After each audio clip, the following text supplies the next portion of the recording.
Hello everyone, welcome to What If Naruto Got Teleported to Star vs. the Forces of Evil Part 2. Before we start, please go support marioiale for writing that awesome fanfic. This is the translated version I made.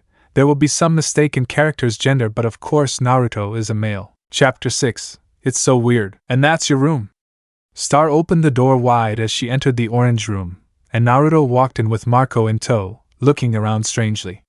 Do you remember anything now? No, sorry. Naruto scratched his head while Star looked dejected by that. Why is there so much orange? Star blew it up with her wand after you told her it was your favorite color and said you loved it. Marco replied. Is orange my favorite color? The blonde boy looked around with a hum. Sounds good. He understood for some reason. Another question, why do I have an accent? You're from the UK. The Latino boy replied. Am I British? Naruto looked at him strangely. Weird. I thought I was from Asia. You told us you're part Japanese-British because your mother was Japanese-British. The Star said. Oh, and where's my mom? He asked curiously. The blonde girl shifted her weight awkwardly. You said he passed away a long time ago in a car accident. You're an orphan. Oh, wow. Naruto muttered, unsure how to feel about it, which was quite understandable in his situation. Is that why I'm living here? Oh, no. Marco shook his head. You're here because you're one of the exchange students, and my family is your host. The same goes for Star. I see. The blonde boy hummed before noticing some photos on the desk and examining them, most of them showing him with Star. Wow! Star appeared beside him with a small bounce. These are from our dates. Not the same one, of course. We took them on different dates, hee. Oh, good. Naruto picked up one of the photos. You're my girlfriend, right? She nodded quickly because she thought her head would shoot off before she looked at the photo more closely. He was holding a golf club and Star was lying on her back with her arms around his neck, looking very happy with him. That's from our 7th mini-golf date. She chirped. Wow, we love this place so much and always go back there for our dates or with our friends. The blonde boy uttered before looking at her guilty. Sorry, I can't remember anything. It must be hard for you. It's okay, it's okay. Star took his hand in both hands as she smiled softly at him. It's not your fault you have amnesia and it's been a day, so… She squeezed his hand. You might get your memories back sooner, who knows? She comes across as positive for them. I hope so. Naruto squeezed her hands back. It felt strangely good. Maybe his body remembers him. We'll leave you here so you can have some time to… Marco cleared his throat. Ingest it or whatever, you know? Yeah? The blonde boy pulled Star's hand away as he sat up in his bed with a confused blink. If you need anything or have any questions, you can come to me anytime. Star gave him a quick kiss on the cheek. I'm right next to you, okay? Naruto nodded as the other teens left the room with worried expressions and the blonde looked around his room again before deciding to look inside some drawers. The next day, Naruto left his room until he heard some noises and barely turned his head before pressing his back against the wall with a yelp as the wand flew past him, bouncing off the walls. What the hell? He panted heavily, his heart pounding. What's up with your wand? Marco appeared with Star and the blonde boy couldn't help but raise an eyebrow strangely at the Latino boy's appearance because he was wearing a towel around his chest with another towel wrapped around his head. I don't know. Star replied, puzzled. Oh no, it's going down. The Latino boy gasped as the wand flew down the stairs, and Star ran for the railing before dodging the flying wand with a shriek. I almost died. She muttered in shock before turning around to see her wand fly into her room and Marco rush in. Is that normal around here? Naruto asked no one with wide eyes as he heard some noises inside Star's room. He decides to go downstairs instead of checking and heads to the kitchen to see Raphael and Angie. Tomorrow. Good morning, Naruto. Both Raphael and Angie greeted him with a smile before the brunette woman spoke again. How are you? Anything changed? No, nothing yet. The blonde scratched his head awkwardly. It's really weird. I don't know much about myself, and yet everyone around me knows me pretty well. Sometimes my body remembers something but my mind doesn't. I don't know how to put it into words. It's okay. Angie smiled kindly. We understand this is difficult for you, and we want you to know we're here to help. If you have any questions, please don't hesitate to ask. Wow! Raphael quickly stood up to get something. Here, Naruto, I took the liberty of making you breakfast. Oh, thanks. Naruto looked at something in the Latino's hands before placing it in front of the blonde and raising an eyebrow. Is my breakfast cup noodles? You always love eating it every day. The man laughed heartily. And you always call it ramen instead of cup noodles. It's your favorite food. The smiling brunette woman nodded. Ah. The blonde took a sip from the cup and before he knew it, it was all gone. Ah, it is. Here. Raphael placed a fresh cup of noodles in front of him. Enjoy. Thanks again.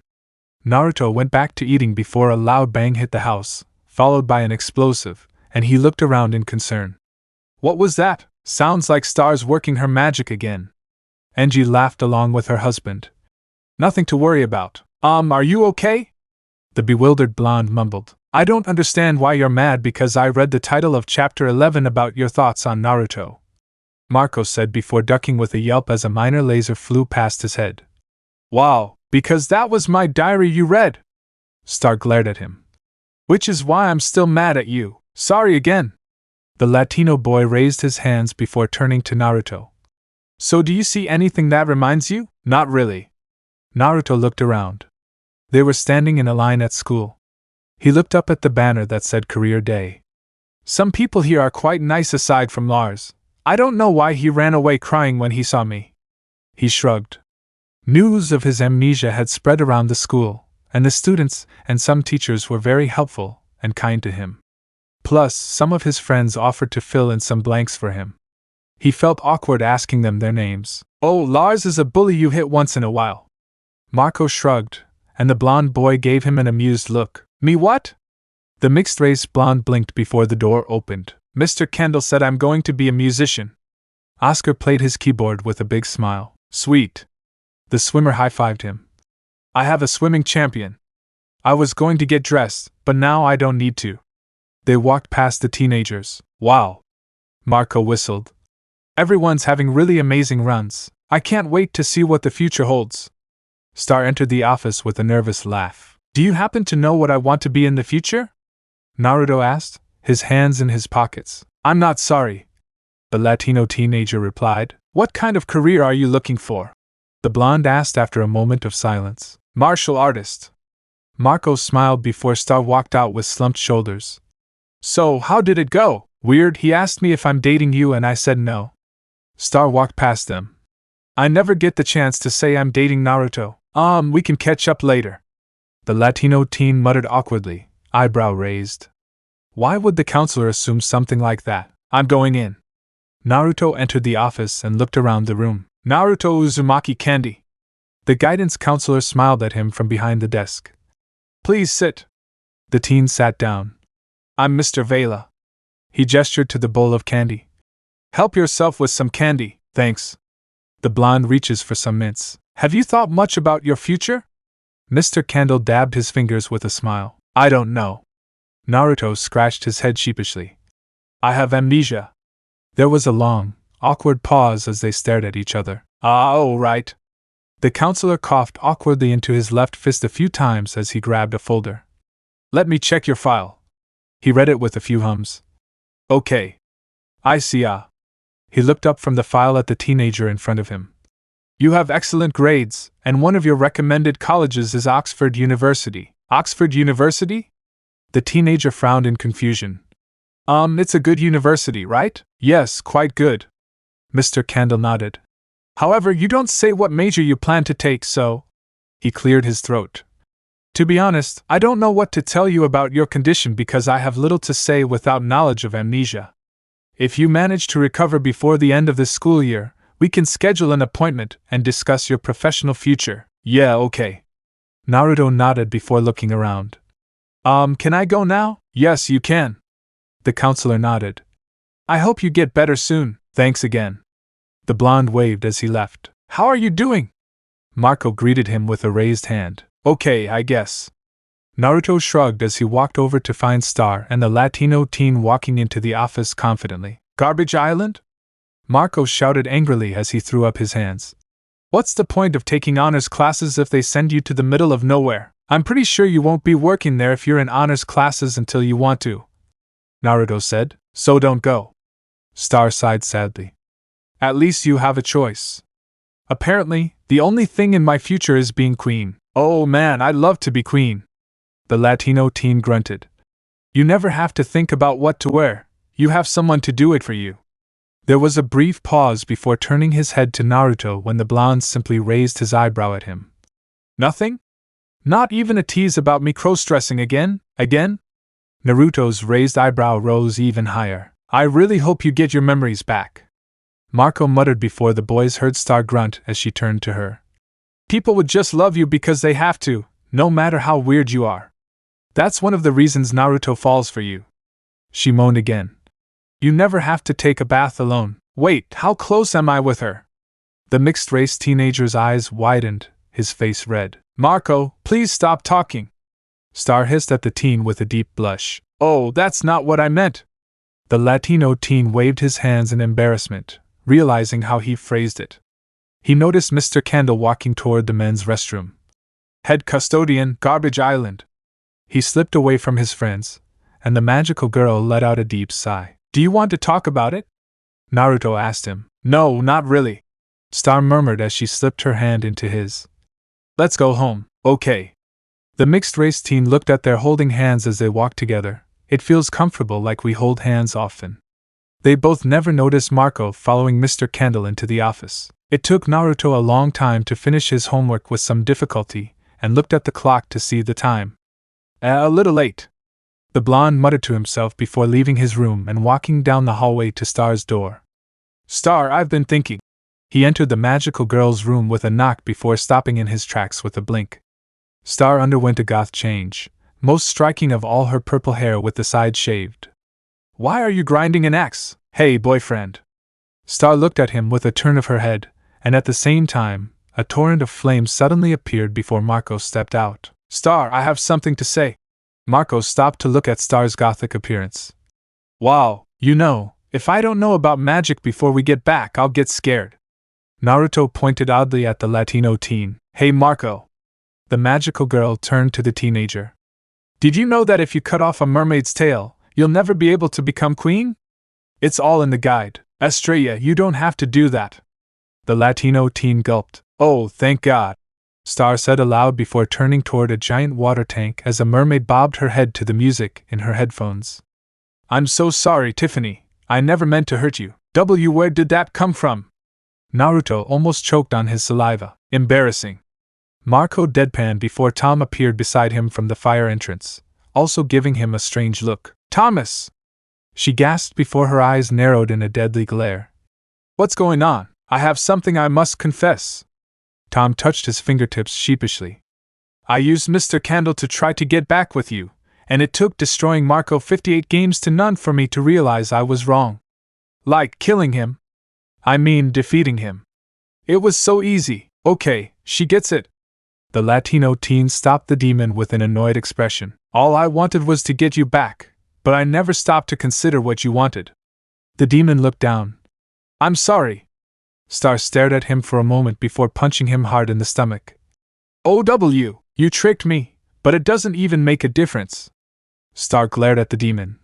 I'm still going to be queen. If there's something that bothers you about being queen, maybe you can change something about it. Naruto said. Yes, but that doesn't sound like a bad thing because you're going to run Yuna your way, no matter how destructive it is. Marco agreed. That's true. The magical girl threw away the guidebook and then summoned a warnicorn before hugging Naruto happily. Period, stranger. A flying demon appeared out of nowhere before disappearing to the blonde's confusion. Why are you hugging him? Tom asked Marco. He's my boyfriend and I love cuddling him. Star answered in her friend's place. The demon stared at the blonde couple, then turned his head to Marco and looked back at the couple several times before his eyes turned red with sharp fangs and fire. You can't be dating someone else. Star, you're... He quickly caught himself as he coughed into his fist a few times to calm himself down as the magical girl stared at him with a frown. I eat your hair? The magical girl calmly raised her wand and then shot Tom through the portal with a faint magical bolt, and the portal vanished into smoke. Who was that? Naruto asked, his eyes wide. Tom, my possessive ex. Star snorted before turning to Marco with a mocking eyebrow. So you guys were just hanging out? Yeah? Marco rubbed his neck awkwardly. Is it still dark and brooding? The magical girl rolled her eyes slightly. Oh yeah, But he's not that bad, the Latino teen admitted before screaming as soon as Star looked at him. While I'm not against you becoming friends with him, just don't invite him over to my side and Naruto. Star crossed her arms with a huff and the Latina teen nodded quickly with sweats. Right. She turned to her boyfriend. You were going to ask me something when you came in, right? Naruto nodded. What is it? I was thinking about something. Naruto rubbed the back of his neck. We're dating, right? So can we go on a date? Wow. The magical girl jumped up with a wide smile. Do you want to go on a date in the hopes of getting your memories back? Yes, that's the plan. The mixed-race teenager replied. Good idea. Star's smile widened. We can go to our favorite date spot. When do you want to go? Tomorrow is Friday, right? Naruto said as both teens nodded. We can go tomorrow night, if that's okay with you. Yeah, tomorrow's fine. Star gave him a tight hug before suddenly pushing the boys out of her room. Now, if you'll excuse me, I'm getting back to normal.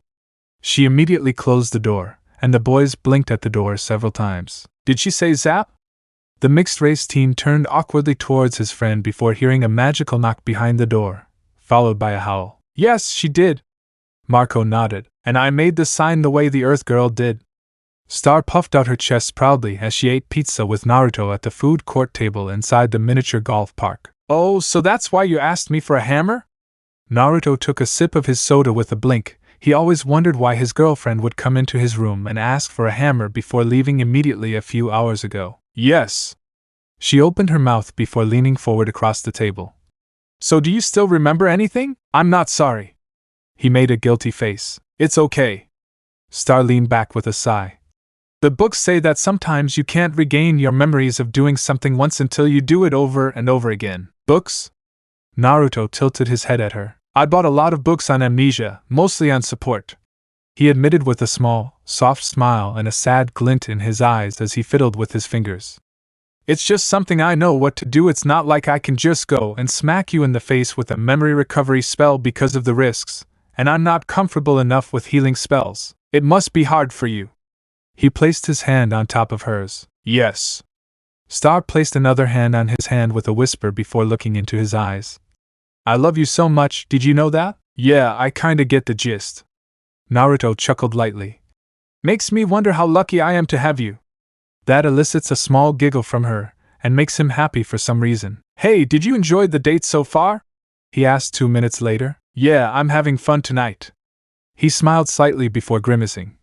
But I feel kind of bad for hitting this guy with the stick and ball so many times. Star laughed. What? It's funny that the guy we accidentally hit is the same guy we hit on one of our first dates. Estrella laughed. Really? Naruto can't help but laugh a little at that. Several days later, the mixed-race teen finds himself sitting with Justin, Jana, and Jackie at a fast food place. So it's actually normal if something weird happens? Naruto raised an eyebrow at them. Like Star on an out-of-control bike, a walking dog that can talk, and a flooded street with floating police cars. Yes, yes, and yes. Jackie smiled slightly in amusement. Oh, okay. Naruto blinked bewilderedly several times. Here's another picture of your prank. Jana showed him a selfie of her prank at the pool. Huh, you were just telling the truth about me being a joker. He muttered before looking at them with a raised eyebrow. So how are these fish alive? They simply shrugged. Do you have any more questions? Justin asked as he checked his phone before showing Naruto a picture. That's Chantal. She has a huge crush on you until you break up with Star. None at the moment. Naruto shook his head as his orders appeared on the table. I want to know who's who and what they know about me. He took a sip of his drink. I still feel weird about it. People know you, but you don't even know them yourself? The athlete guessed, and the mixed-race teenager confirmed it by nodding. Sounds pretty good. The skater popped some chips into her mouth. Hey, where are Marco and Star, by the way? Justin asked. Marco went to his karate practice. Jana replied, and Star is home. Something about green clouds and garbage. The mixed-race teenager took a bite of his burger. Wow. The athlete starts eating his food. He's another guy you know. Jackie showed Naruto a picture on her phone while eating her fries. His name is... Hey guys, I'm back. Naruto walked into the Diaz house before blinking rapidly at the huge mess the Diaz family and Star were cleaning up. What did I miss? Oh, Naruto, welcome back. Angie smiled at him. Please come and help us clean everything up. You're on mop duty. Raphael tossed the mop and bucket to the mixed-race teen, catching them with a small fumble. Easy, fun duty, okay. The confused teen starts mopping the floor. He'll figure out what happened in a few hours. It was nearing afternoon, and the teens were in an alley with Star hiding inside a dumpster outside a donut shop. Star, let's go! Marco said angrily. We've been here for hours. No! Star peeked out from under the lid. We're not leaving until they throw out the old donuts. Why can't we just go in and get fresh donuts? Naruto asked in puzzlement. But it's not free like the old donuts, she replied before they heard the back door open and went back inside as the worker whistling carried a bag of trash to the second dumpster. Good night, Marco, Naruto. The worker tossed the trash bag inside and then walked back inside with a wave of his hand. Good night, Pete, Marco replied, and as soon as the door closed, an unfamiliar face appeared with the bag before it fell, spilling the stale donuts all over the floor. Oh no, no, no, no, no, no! The dirty girl picked the donut back up into the bag. Star? The bewildered Latino teen called out. Some lady just got your donuts. What? Star shot out of her hiding place before gasping at the sight of the filthy girl. Mina, who? Naruto looked at the teens as the magical girl approached the filthy girl. I don't know. Marco shrugged. This was the first time he'd heard that name. You're Mina Loveberry! The magical girl squealed. You got me! Mina threw her hands up in the air. Are you a cop? That's Mina Loveberry. Star told the boys in amazement, never taking her eyes off the purple-haired girl. We have no idea who he is, the Latino teenager said. Dude! The magical girl turned to them with narrowed eyes.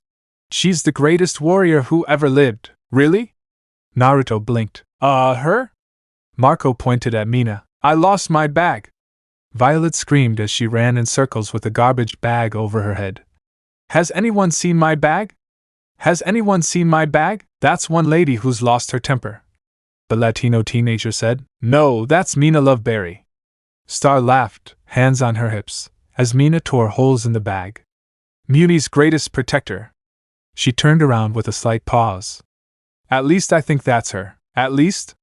Naruto raised an eyebrow. Well, why don't you see for yourself? Marco pushed the blonde girl toward the violet one. No, no, no, no, no. The squealing blonde girl skidded. Marco, no! Naruto, help me! Help! She finds herself in front of her role model when she gets flustered. Hey, Mina, hello? Mina greeted loudly with her hand raised. What are you doing on Earth? Asked Estrella. I'm on vacation, the violet replied.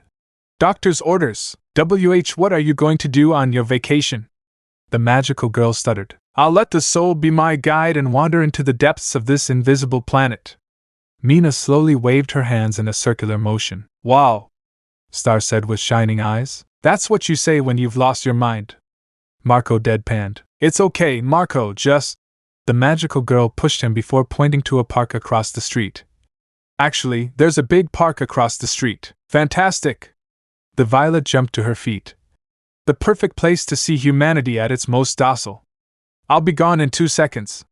She walked backwards into the park. Kid, what a freak. The Latino teen elbowed Naruto before he noticed something. Estrella? He looked around. Oh no! He turned to the mixed-race teen. Where did he go? I saw her following Mina to this park, Naruto said. Why don't you stop her? Marco raised his hands. Was I supposed to? The mixed-race teen frowned, his head tilted. Ew! The Latino teen groaned before running into the park with Naruto in tow. Let's go, Naruto! He hoped he didn't go too crazy today. The teens looked around for a while until, I see them! Naruto pointed to the Mumen in a large mud pit with Mina sitting on top of a fake mammoth. Ride, my great beast! Mina shouted as she stood up. Ride to the cloud city of Cloudlandia! Get down, you freak! Marco shouted from the wooden walkway. Why is there a giant mud pit in a park? Naruto can't help but raise an eyebrow oddly and never gets his answer. Come on, big guy. Let's get moving. The violet looked at the mammoth. Ma'am, leave that mammoth alone. The short, old ranger stepped into the mud pit with Star. I order you to move. Mina jumped behind the statue to try to push it down the shaft. That's it. The ranger stomped toward her. I'm going in and getting you, ma'am. Sorry, you can't be doing that. She yelped as her lower body sank into the mud. Whoa, going down. Ah, what a cruel twist of fate. The Violet watched the ranger sink beneath the mud with dramatic flair. Estrella, she's clearly lost. The Latino teen hissed. Why isn't anyone helping this ranger? Naruto asked. Or why did he just stand there when it's easy to get out? I am the conqueror of the beast. Mina stood atop a sunken mammoth. No autographs. Lesson number 1, guys. Star looked over her shoulder at the teens. Just stop thinking. Shit. Marco exhaled before throwing up his hands. You know what, we'll stay out of this, are we? The mixed-race teen turned to his friend with a blink. Yeah, just let it run its course. The Latino teenager muttered. The teens watched Minaterra swing off the bench, and the blonde boy sweats at the sight. What are yours? A woman asked, bouncing a baby in her arms. Those two.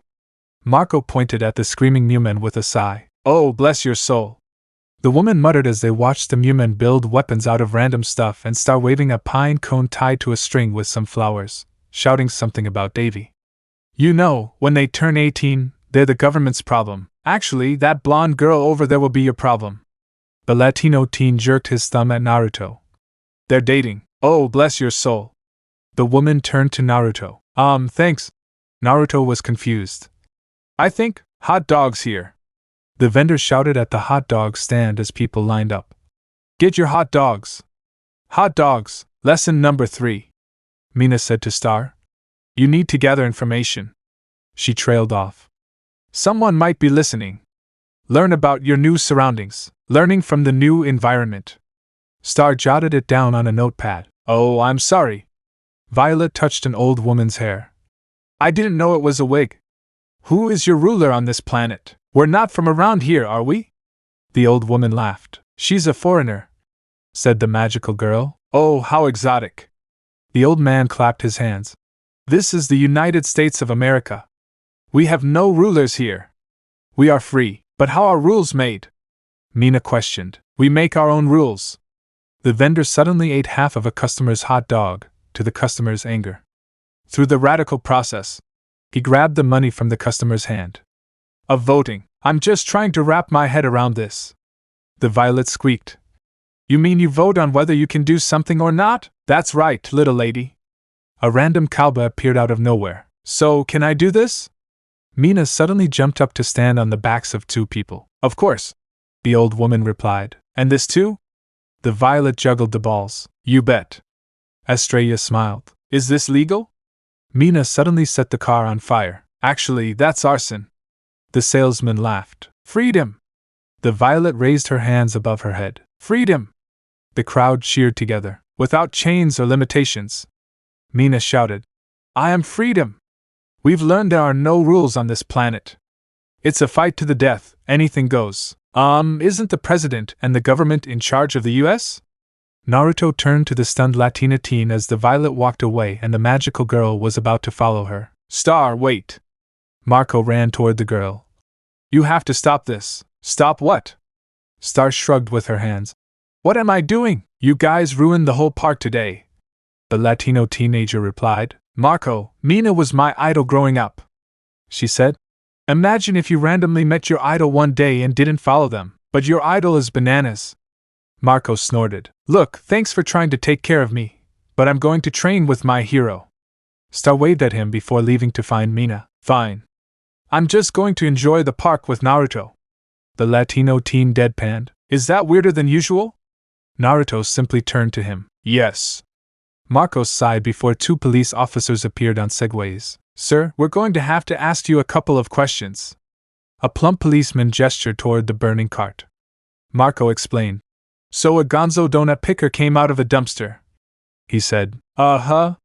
The Latino teenager said flatly. Just to show your friend. Another gonzo donut collector in a dumpster. The plump policeman raised his eyebrows slightly. Yes, Marco replied. And together they destroyed a family park? Said the chubby policeman. Yeah. The skinny cop laughed and rolled his eyes. If I was trying to cover my ass, I'd say the exact same thing. Kneel before me, henchman. Mina's voice shouted from atop a hill. I am the greatest warrior this world has ever known. The police looked up the hill before the plump cop reached for his helmet to turn on the sirens. "Let's ride," said the chubby policeman, and the teenagers ended up going for a ride. When they reached the top, the policeman spoke to the crowd. "Attention, citizens. We're looking for, she's in there." Star pointed at the trash can with a flat expression, and the skinny cop opened the trash can and then looked inside. There's nothing inside." The skinny cop looked back. "Magic exists." The fat policeman shouted into his walkie-talkie. "I repeat, magic does exist. We've known this for months, asshole." A voice responded. "You were right, Marco." Star sat looking tired as the boys joined her. "Mina was a lady without marbles. I guess it was a good idea to stay out of this." Naruto nodded firmly. He swore his brain was going to break again from all the madness. "Do you want to go look behind the French bakery for some day-old baguettes?" Marco asked flatly. "Of course." She nodded. The day after the encounter with Mina, Raphael parks the car at a nature park and the Diaz family heads out with Naruto. Marco unlocks the back of the car to find some gears before Star suddenly appears with a shout. "Camping!" The Latino teen fell out with a startled yell as the magical girl jumped in. "What's up, nature? You're going to be tamed." I don't think you can tame nature." Naruto scratched his head in bewilderment. "Until it's possible in another dimension? Nature is touching me." Star gasped in delight as a mosquito landed on her arm. "Hey, little one!" It bit her. "Cataclysmic total extinction death blast!" She raised her wand high with a shriek before Marco quickly stopped her. "Star, we're not on Muni." Marco sprayed her arm with bug spray and sent the mosquito flying. "Nature's nice here. You'll see. We'll fish a little, hike a little, and then..." He pulled out a map. "This, a treasure map?" The magical girl suddenly jumped onto Naruto's back with a strangled scream. "Wow!" The mixed-race teen quickly balances himself as he tucks his hands under her legs to secure her. "What?" The Latino teen shook his head. "No. It's old youthful. One of the oldest geysers on Earth. And guess when it's going to erupt? This day?" The blonde pair said before Star booped Naruto's nose. "Jinx! Marco held up a fishing rod and said, "Well, we have a big day ahead of us. Let's get started. Aren't your parents coming?"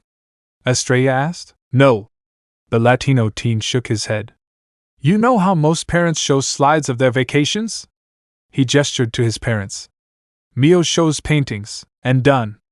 Raphael finished one painting before starting another as his wife changed poses. "Next, that's quite unique," Naruto said strangely. "And very impressive.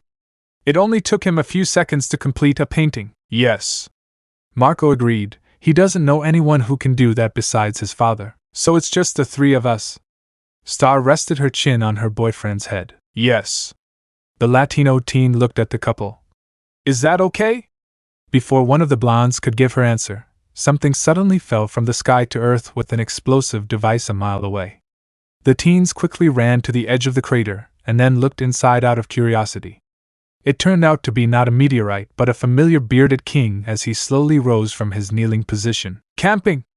King Butterfly shouted with his fists raised, wearing green underwear. "Dad!" Star smiled brightly and both children only blinked once. "Dad, oh, it's always great to see you." The magical girl smiled at her father as he did sit-ups on the rocking boat in the middle of the lake with the teenagers. "But what are you doing here? What, I can't go camping with my own daughter?" The king grunted with each sit-up. "I taught you how to camp, yeah, and now Marco's showing us how to camp here on Earth." Star gestured to said teen before turning to look at Naruto. "And hopefully help Naruto remember if he likes camping. I like it so far." Naruto nodded as he fished, doing his best to maintain his balance on the rocking boat. "Really?" King Butterfly straightened with a snort. "Is he showing you how to stalk a Narinthian tar beast for 11 days without food, sleep, and clothing?" "No, Dad, nature is really nice here." The blushing girl quickly waved her arms wildly, not wanting Naruto to know her embarrassing secret. "Look what he gave me." She showed her father the bug bite in an attempt to distract the kids. "Love bite. Here, Naruto." Star handed said boy her fishing rod. "Show Dad how to fish on Earth." "Sure."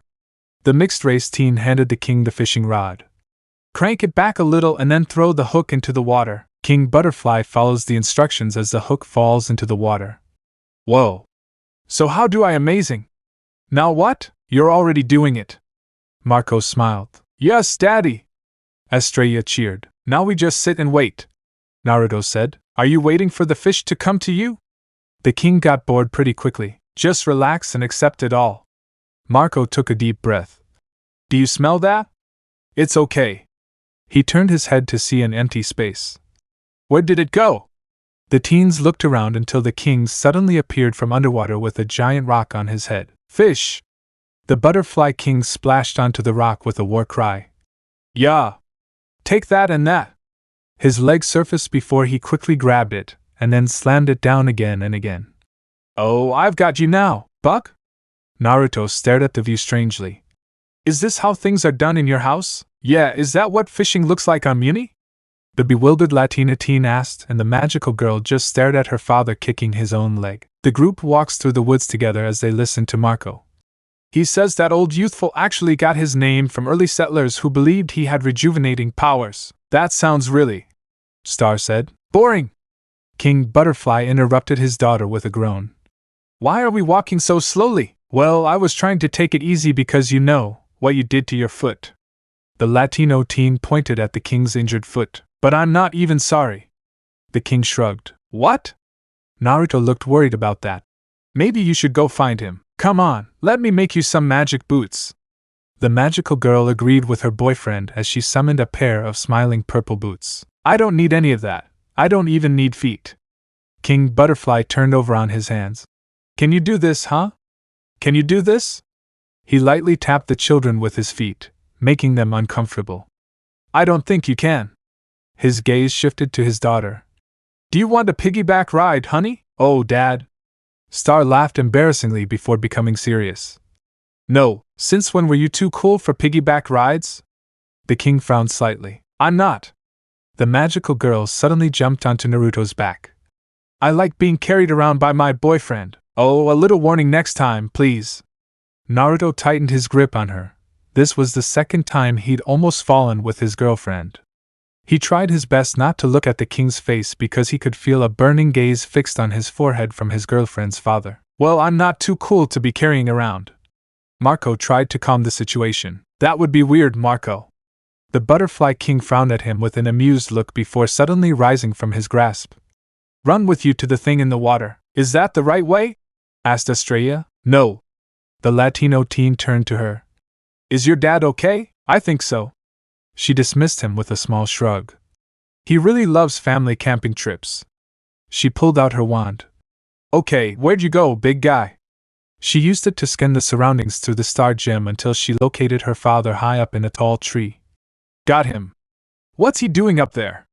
Star transforms her wand into a magic parasol and then flies up to a giant nest at the top of the tree and immediately finds her father sitting still. Hey, Dad. Everything okay? Eye-keeping contest.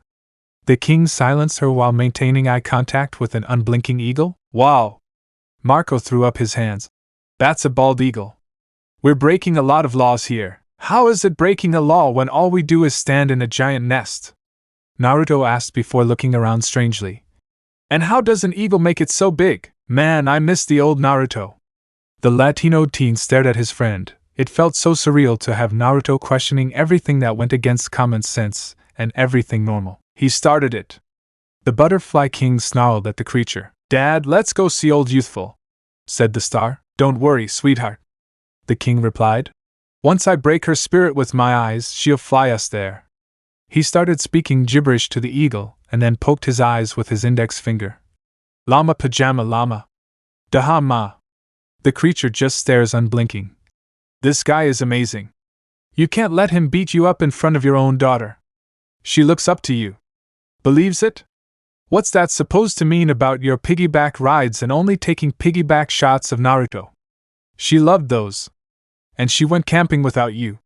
That Naruto kid is her boyfriend and maybe they got there. What? No way. The teen stared at his back strangely before exchanging glances. My girl isn't a big girl yet. Whatever. Keep lying to yourself, old man. Old man? He shouted right in the creature's face. Who are you calling an old man? They hear a siren fading, causing the king to lose the staring contest as everyone looks over the nest to see two park rangers pull up to the tree in their jeep. At the ranger station, the king paid his fine with a pile of gold coins while the ranger stared at him stoically, arms crossed. "Something's definitely going on with my dad," Star whispered to the boys. "It's okay, everything's fine." The Butterfly King approached the teens. "Turns out that feather thing was some kind of sacred animal. It would have been fine. You'd better move if you want to see that old geyser."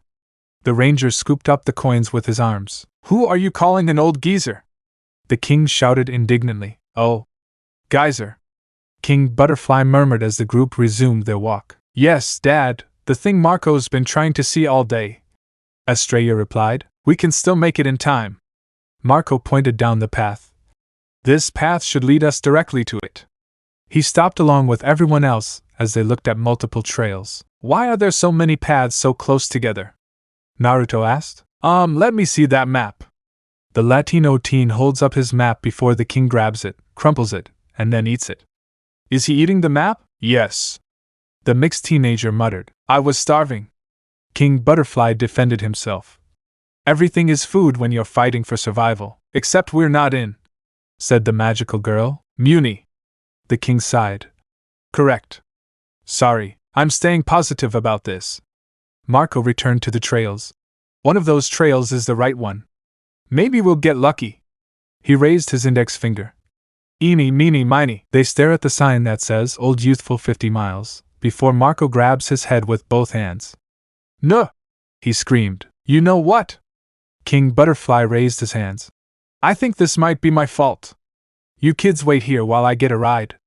He walked off. "Oh man, if I could take us, that would be—" Marco leaned his head back with a groan. "I'm calling him!" The Latino teen shouted as the group rode a charging bear while being chased by 4 ranger vehicles and a helicopter.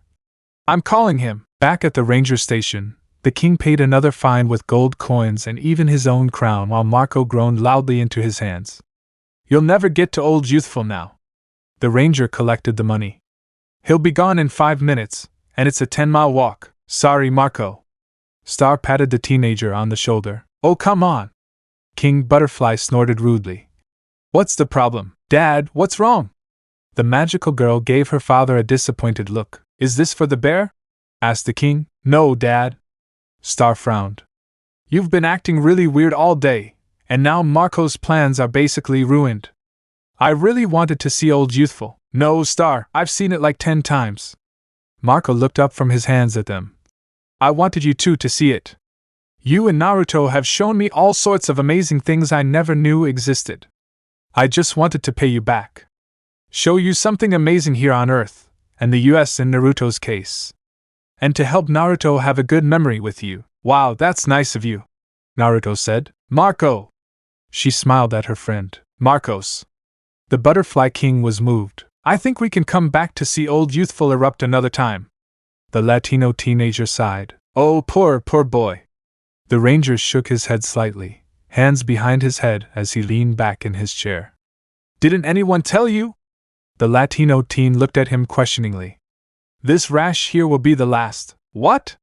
Marco's jaw dropped in shock. "Those scientists from the big city took a look at that geyser, and it's all dried up." The ranger explained as the king sulked as if it were him. "It's been disappearing for years."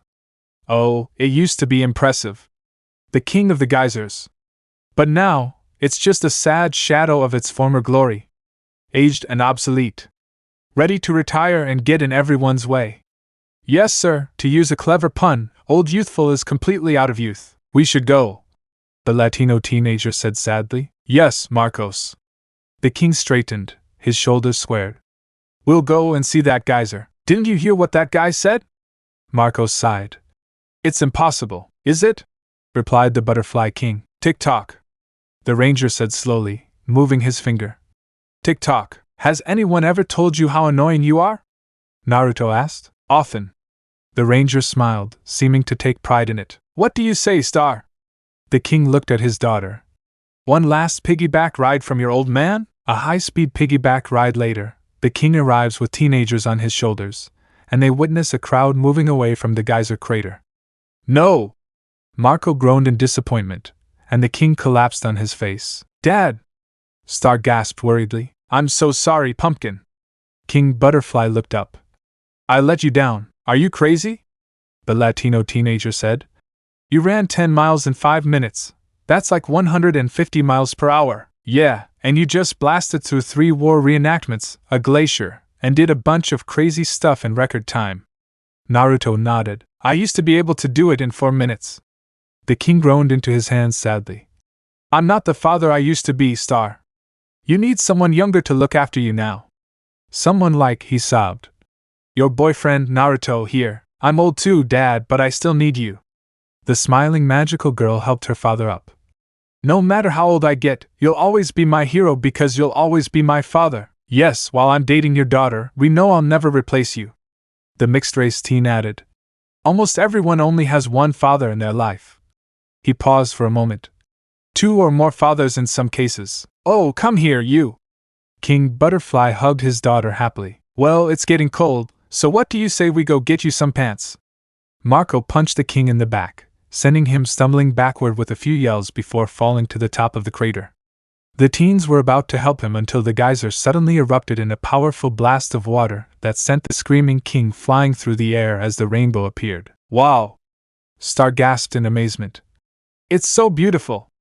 Her father landed back on the ground, creating another large crater, and has shiny, smooth pink skin all over with no hair. Look, Star! The king raised his arms above his head with a broad smile. Dad? She smiled. You look so young. Yes. Marco agreed. Fresh out of the young womb. Marco, that's weird. Naruto gave him a strange look. Yeah, so weird. Star agreed with her boyfriend. New dad!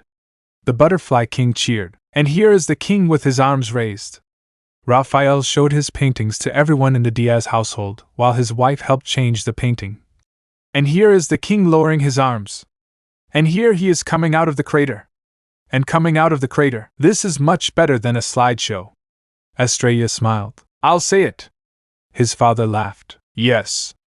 Naruto nodded as they watched Diaz's father display more paintings and the king stay for dinner before returning to Muni to say their goodbyes. That's a strange and interesting game I've ever seen. Naruto stared at an imposing board game as Marco shook the dice in his hand. Or is it? You played a bunch of the strangest games with us all the time before you lost your memories. Marco rolled the dice. 2. Mini Marco took 2 steps into the board game. 1. 2. He climbed the stairs. Punch! Punch! Cheoop! That's boring, Marco. Mini Star crossed her arms. Stairs are boring. Am I a game figure that takes the form of my avatar, or am I from another dimension where everyone is small like me? Mini Naruto wondered. Dude, is your mini-me going through something? Marco raised an eyebrow at Naruto, and he simply shrugged as Star rolled it. 6. She said after checking the dice. 1. 2. 3. 4. The mini magical girl jumped forward until she noticed a slide before gasping excitedly. 5. She laughed madly. You, the mini Latino teen, pointed to a spot in front of Star. I don't want to arrive at 6. Mini Star pouted. I want to go at 5. You rolled a 6. Mini Marco narrowed his eyes. Go 6. Those are the rules. Naruto, back me up. There was nothing but silence. Naruto? He turned to see a motionless mixed-race teen with glowing eyes. Oh, not again. It's broken. If rules get in the way of having fun, what's the point? The mini magical girl snorted. Sing it, sister. Star lowers her index finger to her mini-me for a high five. The point is to use the steps to get to the end, said Mini Marco. Sorry, Star. The Latino teen chuckled. I'm going to have to agree with this super handsome little man. Oh, stop. The mini Latino teenager laughed. No, you stop. Marco laughed. Is that some weird form of narcissist? Naruto asked his girlfriend strangely and never got an answer when a blackish portal formed before them, and then Buff Frog arrived. Buff Frog? Both Marco and Star uttered. Who? The mixed-race teenager raised an eyebrow at them. I'll tell you later. Star whispered before seeing the frog creature bring in a baby stroller. Buff babies! She closed the board game excitedly while ignoring the screams of the mini-teens. Star Butterfly, I need your help. Buff Frog held up his babies with a whimper. My babies. Please take care of them. Babies! Star cooed to the tadpoles. I don't know anyone else to ask. The frog creature moaned. Oh, I got this. The magical girl puffed out her chest as she waved her hand. I'm basically the crown princess of baby Sitonia, right, Naruto? She nudged her boyfriend lightly. I guess so? Naruto scratched his head. And we'll help you, right? Excuse me. Buff Frog heard his phone ring before answering. Pa, you've never babysat before, have you? Marco whispered to the magical girl. No. Star replied. But I was a baby once. I don't think it counts. The mixed-race teen whispered to the Latino teen, earning a small nod from him. Yeah, I'm carrying guns. Buff Frog snorted. What am I? A tadpole? It's not that easy, Star. The Latino teenager whispered. I'll bring a torture bag as well. The frog creature nodded. See you soon. She closed her phone and then turned to the magical girl as she handed her a thick folder. Here's the folder. All the baby's schedules and information inside. The magical girl passed it to Marco. Oh, Katrina. She picked up a tadpole with large, upturned eyes. My most delicate little glass pearl. She kissed it. Please take good care of her. It'll be fine. Marco replied. We'll take care of this, like a suitcase. Star continued to stare at the babies happily. Totally handled. I don't know much about babysitting, but I'll do my best. Naruto said. Take good care of them. Buff Frog narrowed his eyes, or else the Latino teen gulped nervously. Okay. Daddy will come get you after work. At 6 o'clock. Be good and listen to the babysitters. With that, the frog creature left through the portal, and the teens focused on the tadpoles. Oh. Star gushed over the babies in the living room while Naruto sat on the other side of the table to make sure the tadpoles didn't accidentally fall out. So young, so full of dreams. What bright new adventures shall we take you on? A nap, Marco replied. What? The magical girl screamed. We followed the instructions Buff Frog left us, and they took a nap. The Latino teenager said. Then this will be a nap they'll never forget. Star clenched her fist in the air. Just read us what the book says. Marco handed him the folder. Fine. The magical girl groaned before reading it aloud as the boys followed her instructions. Boris, Alexei, and Anastasia sleep on their sides. Dimitriana and Igor prefer their stomachs. Mikhail, Leo, and Irina sleep on their right sides. Nadia and Sergei on their left. Katrina is delicate and needs to be put to sleep. The Latino teen handed Katrina to her. I got you, little one, baby. Okay, now what? They sleep, then we feed them. The Latino teenager read the folder. And 3? Asked Estrella. They're sleeping again. Marco drawled. And Theme? The magical girl asked again, her pupils transforming into stars. That's all. The Latino teen closed the folder. They just sleep. Oh, come on. Star dropped her chin onto the table with a pout. Where's the fun in that? It's not just about having fun, Star. Marco rolled his eyes. But babies need fun. She murmured. No. Marco spoke with an accent. Babies have routines and schedules. Ugh. Star moaned softly. Now keep an eye on them and I'll make them lunch. The Latino teenager walked away. Hey, that's not fair. She yelled. You want to make 12 lunches? Marco raised an eyebrow over his shoulder. I'm going to check the bits. Star quickly changed her tone before talking about the sleeping babies. Oh. How cute. Just 1. Boop, Star. No booing. The Latino teen stopped her. Just watch. Naruto, look at her, on it. Naruto gave him a thumbs up. Just watch. The magical girl nodded, her gaze fixed on the babies. And Star, consider this practice for your future with Naruto. Marco joked as he left, never noticing that Star only blushed at the joke when she remembered a certain future video from the time dimension. Did he see that or was he joking? Star looked at the kitchen and then at Naruto, who was checking on some sleeping tadpoles. Do you like babies? She stammered lamely. Yeah, I guess so. Naruto replied, gently moving a sleeping tadpole off the edge of the table as it rolled over in its sleep. Have we ever talked about babies before? Only when I see cute babies in parks and other places. The magical girl replied. Wow. He hummed softly. Yesterday Marco and some people said I'm unusually quiet? Is that how I am with you or? No, you were quite outspoken and a social butterfly. Star replied. A bit like me, but a bit calm and pretty quick to react in any situation. You also like to joke around. Most people told me that last part often. Naruto laughed lightly and the magical girl checked the babies. Oh. She cooed preciously. No, Star. He placed his hand over her raised hand and then gently pushed it down. No, Boop. Wait until lunchtime when they're awake. Aw, please. Star gave him a puppy dog look with a shaky pout. Later. Naruto resisted. If you do, I'll do whatever you want. Really? She perked up. Promise? I promise. He nodded and the magical girl smiled widely. Oh, Ma, the babies have to eat. Star jumped around the kitchen as the children carefully placed the awake babies on the table before she looked at the bottles and then recoiled with a shudder. No way! My babies won't eat that crap! She was about to raise her wand until, Star, what are you doing? Naruto stopped her with a raised eyebrow. I'm gonna feed my babies cake. She sings. I don't think that's a good idea, Star. He said. Huh? Star blinked. Why not? 1. Babies can't eat cake, even if they're tadpoles. Naruto counted on his fingers. 2. What if they're allergic to something in the cake? 3. They're tadpoles, so it might not be part of their diet. B. But everyone loves cakes. A. And can they? She stammered a few times as she tried to think of something before lowering her head. Ah. Right, Ma, the babies are eating that crap. Her boyfriend doesn't know why her behavior seems funny to her. Guys, hurry up! Marco shouted. It seems the tadpoles are getting grumpy. All set!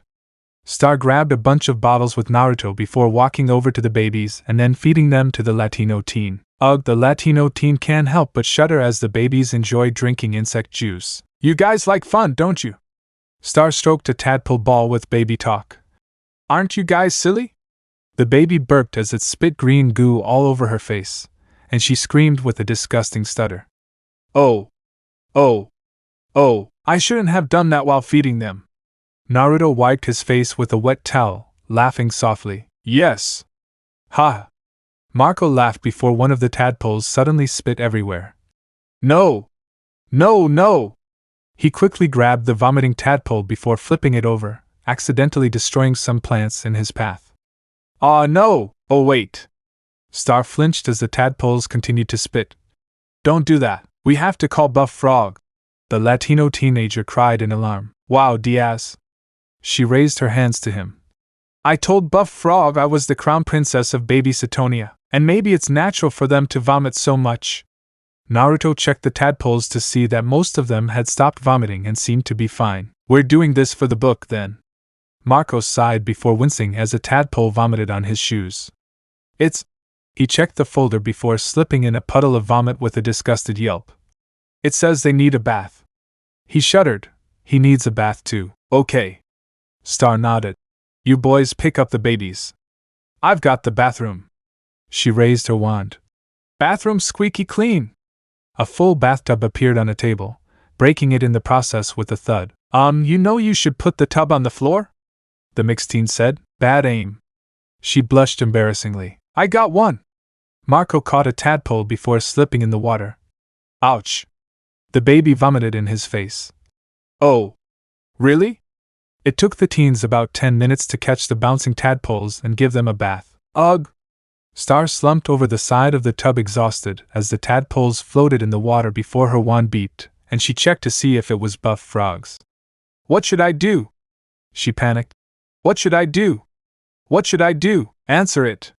The boys said together. I don't want to answer. She complained before noticing the babies dancing to her wand's ringtone. Ah, they're dancing to the music, and they finished the bath. Naruto picked them carefully, drying them off with Marco. That's so cute. Star gasped. Oh my gosh! We have to send a picture to Buff Frog. She took a picture of the babies with her wand. Say corn! She took a picture and then texted. We miss you, Dad. We're counting on you. And send! You know, Naruto, you're pretty good at this. Thank you. The mixed-race teen smiled. What am I, chopped liver? Marco rolled his eyes with a blank expression. Suddenly, a tadpole sprouted 2 legs as it jumped out of the tub. Legs! The magical girl squealed loudly. Legs, legs, legs, legs. There's no chapter in the folder about growing legs. Marco quickly scanned the folder, his eyes wide open. Hey guys! Naruto grabs their attention before they see the other tadpoles have grown legs. They're all growing legs! Star happily jumped over the croaking babies, and the Latino teen let out a loud scream as soon as the babies started running around the house. Quick! The crying Latino teenager chased them. Catch them! Except for little Katrina. Star held up said tadpole. Katrina hasn't grown legs like her siblings. She feels left out. Must be late. Naruto patted Katrina gently. Never mind Katrina! Marco shouted. Do something! Fine. She handed the baby to Naruto. Hold still, little buttercup. Hey, Naruto will take good care of you. You almost called him Pa. The Latino teen can't help but smile before yelping as several running babies bump into the back of his legs, knocking him down in the process. Oh, don't play too rough now. Star smiled as the tadpoles worked together to somehow lift Marco up and then carry him away. Have fun. Fun? Marco yelled. This isn't fun. He screamed as the babies threw him out the window, then somehow closed it and ran to lock the front door again, somehow. Hey! Let me in! How do they do it? Naruto blinked rapidly before turning back to his girlfriend, only to see her sliding down the stair railing with the babies and running around to repeat it over and over again. Guess it's you and me then. He glanced at Katrina before sitting down on the couch, and the baby immediately fell asleep. He could hear some screams and shouts along with running footsteps. Naruto, is Katrina with you? Marco's voice shouted from the second floor. Yes, she's with me. The mixed-race teen called out as quietly as he could, rocking the sleeping baby. There was nothing but noise from upstairs, then music, followed by clicking sounds with Marco's agonized cry. I wonder what's going on up there. A portal opens before Buff Frog steps out with a few soot stains and smiles at the sight of his babies lined up in front of the exhausted nannies. Babies! Buff Frog grinned, and the tadpoles stood up with a squawk, running toward their panting father. Oh! He scooped them up in his arms and began to sob loudly. Hey, are you okay? Marco asked worriedly. I missed the baby tadpole's legs. The frog creature sobbed. The most important stage of child development. Well, little Katrina hasn't grown legs yet. Star lifted said tadpole before carefully placing the baby on the floor. My little late bloomer. Buff Frog cooed to his favorite child before Katrina sprouted muscular legs. Come to daddy! He cried with joy and picked up his running daughter and then swatted her as the rest of his children climbed onto his shoulders. Boo up! Goodbye, Katrina's little relatives. The magical girl waved. Don't forget the folder. Marco takes out the folder as some bear traps fall. Look, we added a chapter. He opened it to reveal photos of running tadpoles and babysitters. Oh! The frog creature cooed before smiling at the teens. Thank you, Star Girl, Mallerba, and Karate Boy. I'll remember that, like something I'll never forget. He walked through the portal with his children. I like that guy. Star put her hands on her hips with a smile. Which am I? Naruto asked. Mahler or Karate? And why? First, because you were pretty brutal with the monsters we fight from time to time. The Latino teen replied, and the mixed-race teen just blinked owlishly. Now, Star yawned before knocking her screaming boyfriend onto the couch, and then snuggling up against him. Nap time. Wait? The blinking mixed-race teen looked down to see his girlfriend had just passed out from exhaustion and looked up to see his friend had also passed out on the floor with a few snores. I guess a nap won't hurt. He closed his eyes with a yawn. Enji and Raphael walk into the house with grocery bags and see Naruto in the living room, looking at a blue album with rainbow-colored star patterns. Hey kid, what are you doing? Raphael flashed him a big smile. Hey Diaz. Naruto looked up to greet them before looking back at the album. I'm just looking through Star's album to see if there's anything that'll trigger me. Oh, any progress? Enji left the bags in the kitchen with her husband and then returned to the living room. Not really. The teenager replied as he flipped the page to see a photo of him, Marco, and Star in different places with different people. It's kind of weird seeing me in those. I'm sure there are a lot of pictures of me and Star in this one. Where are Star and Marco? The brunette asked curiously as she looked around for the said teenagers. They went with Star's friend, Ponyhead, to look for some food in another dimension. Naruto frowned in confusion. Something called goblin dogs. Oh, and you're still here because? Angie tilted her head slightly. I'm not hungry. The teen shrugged. Star had begged him to come over for a while, and she'd given in after he promised her 2 dates in the next 2 days. Well, I hope you're hungry in time for dinner because we're going to make some of our famous food tonight. The smiling brunette returned to the kitchen. What is? Naruto blinked. Burritos, tacos, pork, and meatballs. Raphael smiled. Outside, sounds like heartburn. The teenager muttered. Yeah, a good heartburn. The Latino man slapped Naruto's back with a heartrending laugh. Would you like to help us with the cooking? Of course. Naruto nodded before joining Angie in the kitchen. He figured it would be a good idea for him to help them since he was their guest, and wanted to repay them for their kindness. Star and Marco would be returning to the house a few hours later, just in time for dinner, and Naruto would listen to his girlfriend tell him about her day with some exaggeration. Several days later, the backyard was smoky when Naruto came out with a bottle of water and approached Star, who was lying on the ground while Marco held a large book with his back to her. I'm no good at these new spells. Star groaned. Why can't I follow up with a Narwa blast? Naruto gave her the bottle. Thanks. She took a sip. Because there are other spells in your book. Glossaric floated by on a donut. Yes, but... The magical girl handed the bottle back to her boyfriend. Oh, Star. The blue old man interrupted her, pointing at the opening book. Look. This one has pictures. Can we do it? That has a lot of steps. Star muttered nervously. Star, can you just do the spell, please? Marco pleaded from under the book. This book is very heavy. Ugh. The moaning girl turned around and then stood up. Okay. What should I do? Start with the first one. Glossaric pointed at the first picture, and Star crossed her arms with a bored expression. Close enough. He sighed. I guess. Now, how about this one? He pointed at the next picture, and the bored magical girl just lazily raised one arm. He hummed in annoyance. Okay, watch me. Looks like you're going to want to raise both arms together. He barely moved his other arm an inch. More. 2 inches up. Up and out, Star. He called out. Watch me. Huh! Star barely gave him a glance. All the way to. The blue old man posed with his arms straight at an angle. Pointing to 11. Earth 11 or Muni 11? She asked. They're the same, Star. Glossaric grunted. Ugh, this is impossible. Look, I know how to cast a spell, okay? Star said before spinning with her spinning arms. Spin, spin, spin, helicopter arms, warnicorn stampede. She shoots a beam into the air before a small purple warnicorn falls to the ground with a cute whinny. Look, I did it, but Star, that's just one warnicorn. Glossaric sighed wearily. One stampede is a lot of warnicorns.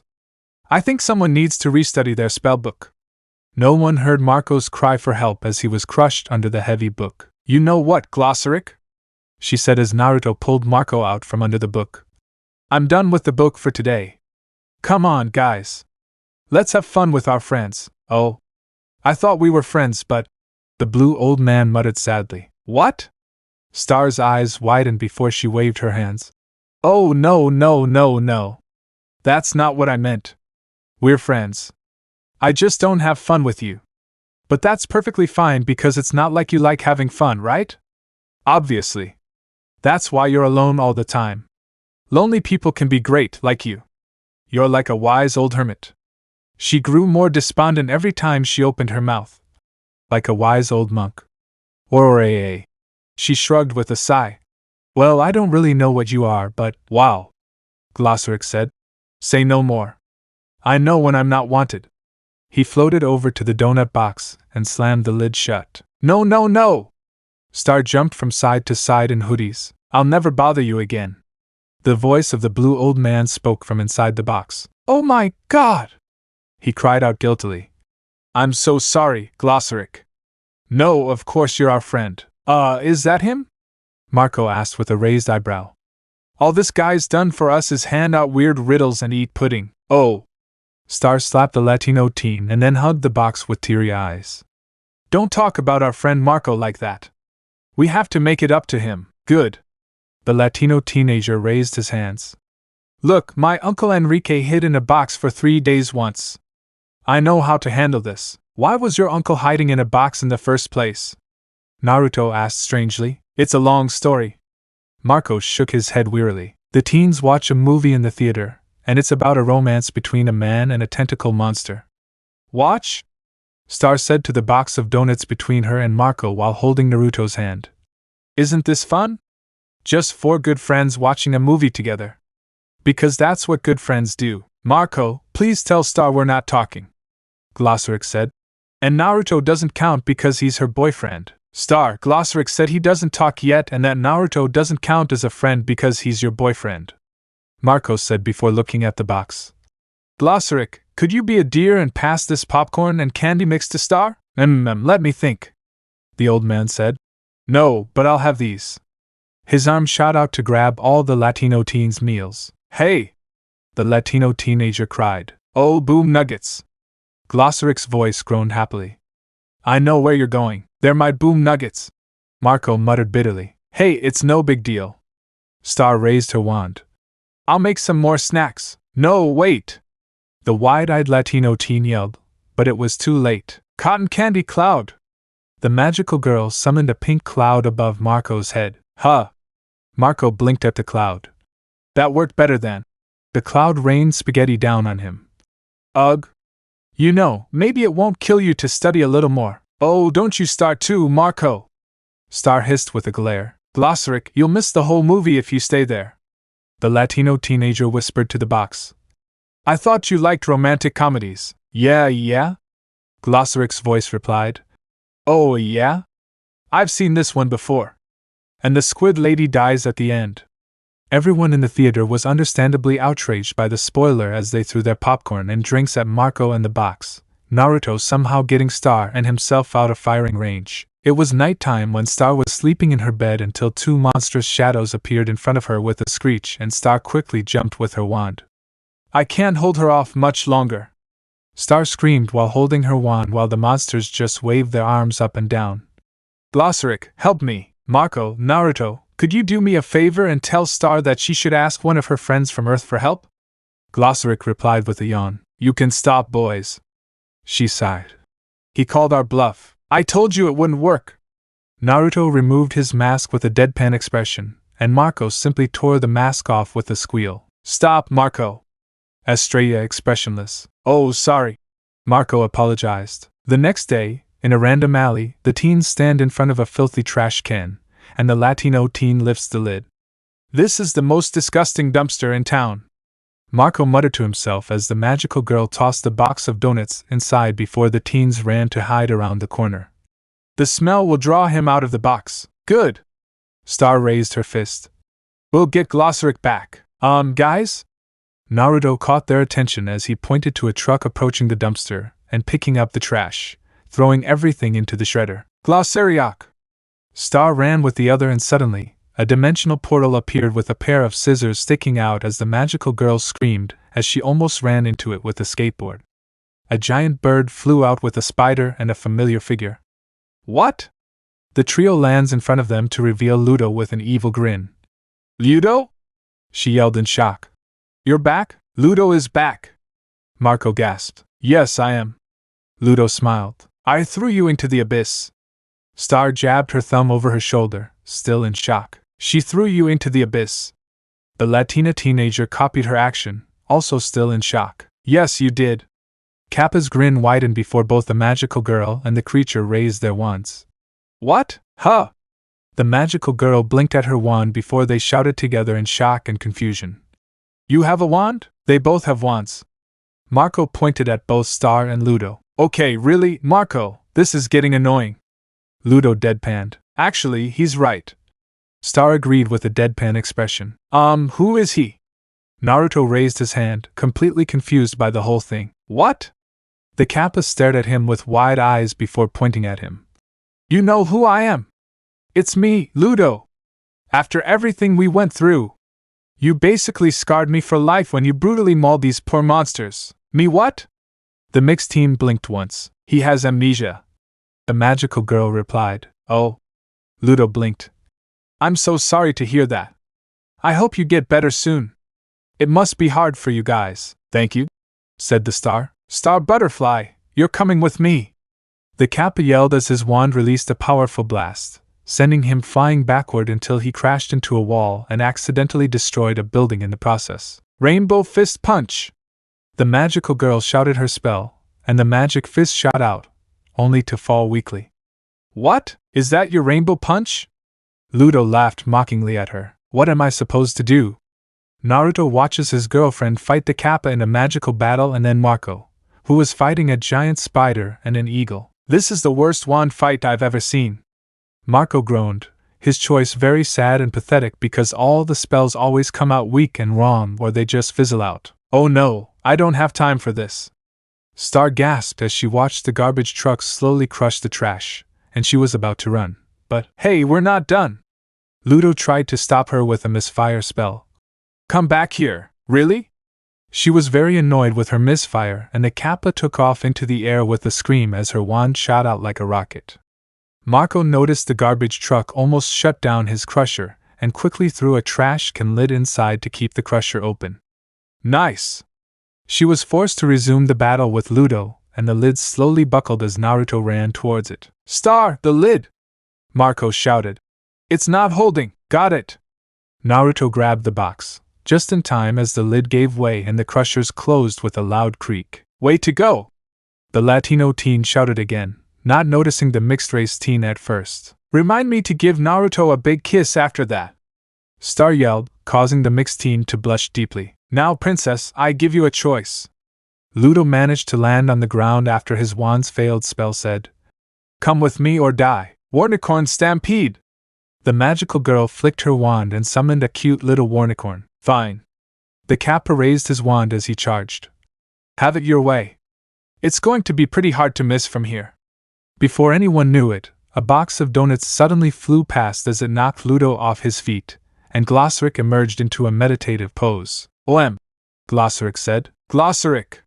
Star gasped happily and the blue ancient whistle before the spell book flew into Star's hands from a great distance, causing her to gasp. What? Ludo started with a strangled cry. A book, now read. The eldest spoke. Star read the page in the book before going through the poses as her wand gathered magical energy. Warnicorn Stampede! A magical beam burst from her wand and took the form of many charging Warnicorns. What is that?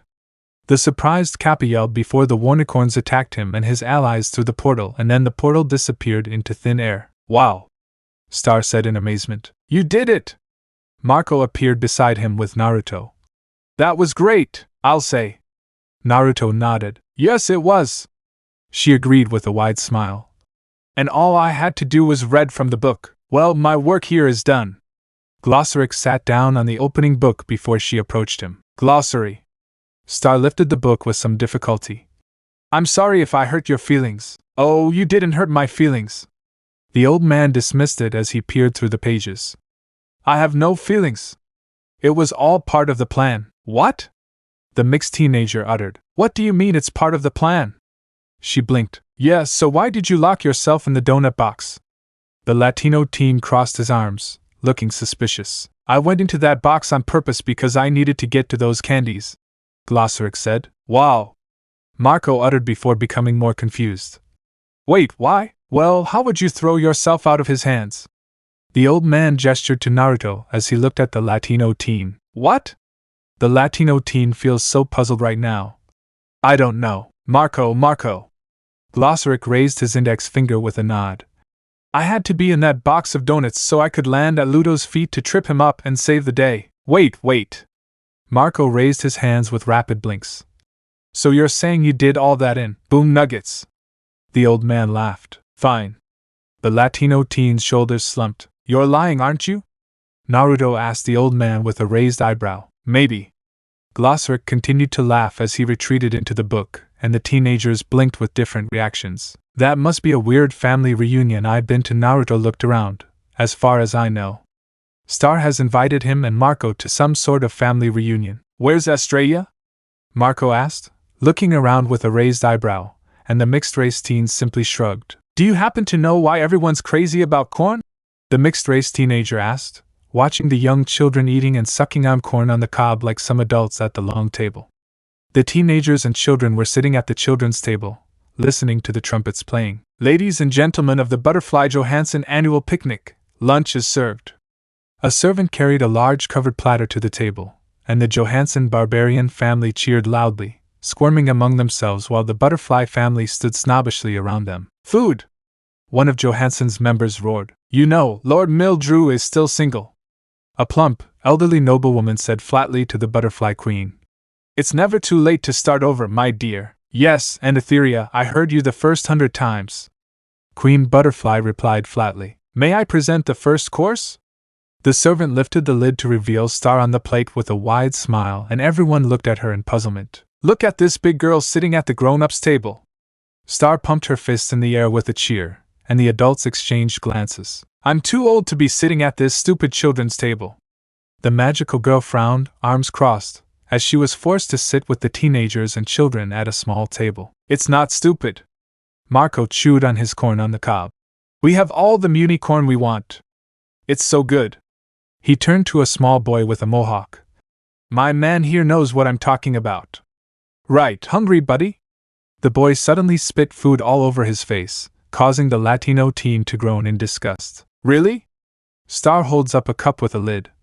Sippy cups. Naruto flips the top off and says, Thanks, Naruto. His face gets splattered with food from a butterfly boy playing with his food, and Star slowly raises her glowing wand with a grunt. Fortunately, the mixed-race teen gently pushes his hand down without saying a word. Well. The Latino teenager raised his hands. What's the problem? All the fun is happening over there. She pointed to the adult table where the butterfly family was fed by their servants, while the Johansson family ate messily, and it seemed both families were annoyed with each other. Oh, it's starting to happen! She squealed excitedly before biting the chair with sparkling eyes. What? Naruto blinked at her with a raised eyebrow. What's starting to happen? Marco questioned. Adult stuff. Star bit her chair, and the families began to argue loudly among themselves. There's no need for any of this, I just want to. Queen Butterfly calmly stood up. You Johansson spoiled my appetite like you spoiled the butterfly family tree. Etheria squealed. Oh, here now, let's put an end to this. The queen tried to stop the argument with a click of her tongue. Tut, the ruffles on your neck are choking the oxygen to your brain. The butterfly king shouted. River! The butterfly queen looked sternly at her husband. Yuli, the king caught himself with a few coughs. Oh. Yes, of course.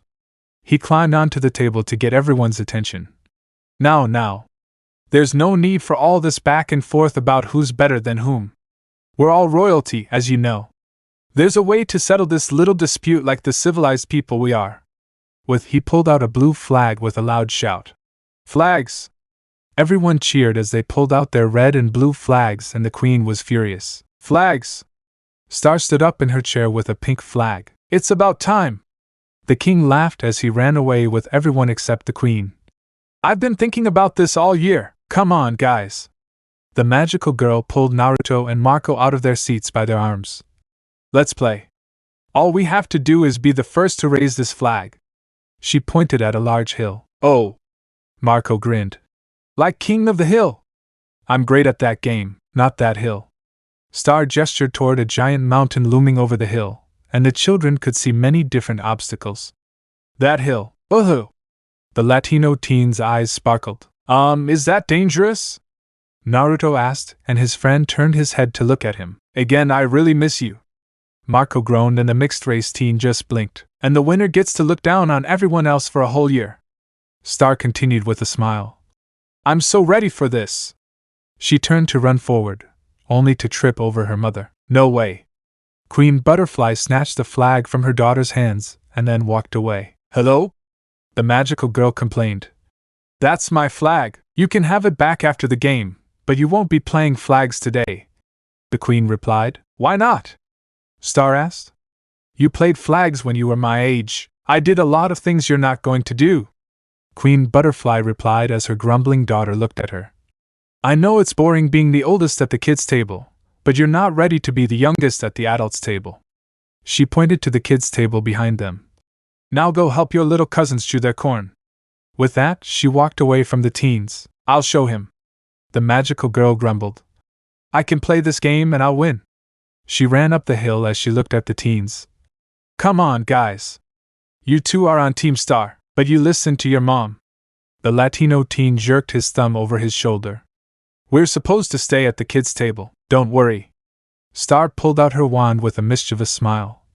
We'll be sitting at the kids' table. 3 popcorn dolls later, the teenagers sneak behind the families as they line up at the starting line, and the servant clears his throat from the high chair.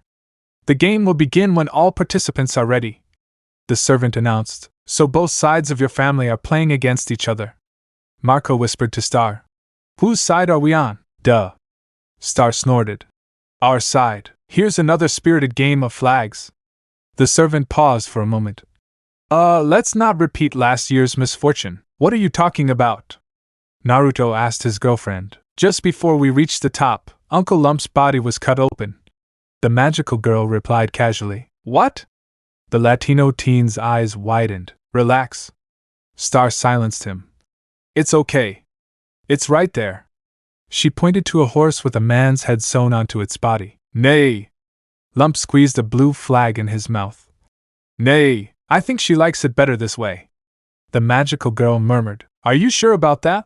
The mixed-race teenager asked with a strange look. Maybe. She replied. Ready, set, colors. The servant announced with a shot, and everyone scattered with war cries. Here we go! Star ran with the boys in tow. Hiya! They started climbing the base of the mountain, and Marco felt himself sliding off a cliff. Star, Naruto, little help! Marco shouted. Oh, here, my dear boy! A purple-haired nobleman extended his hand to the teenager with a friendly smile.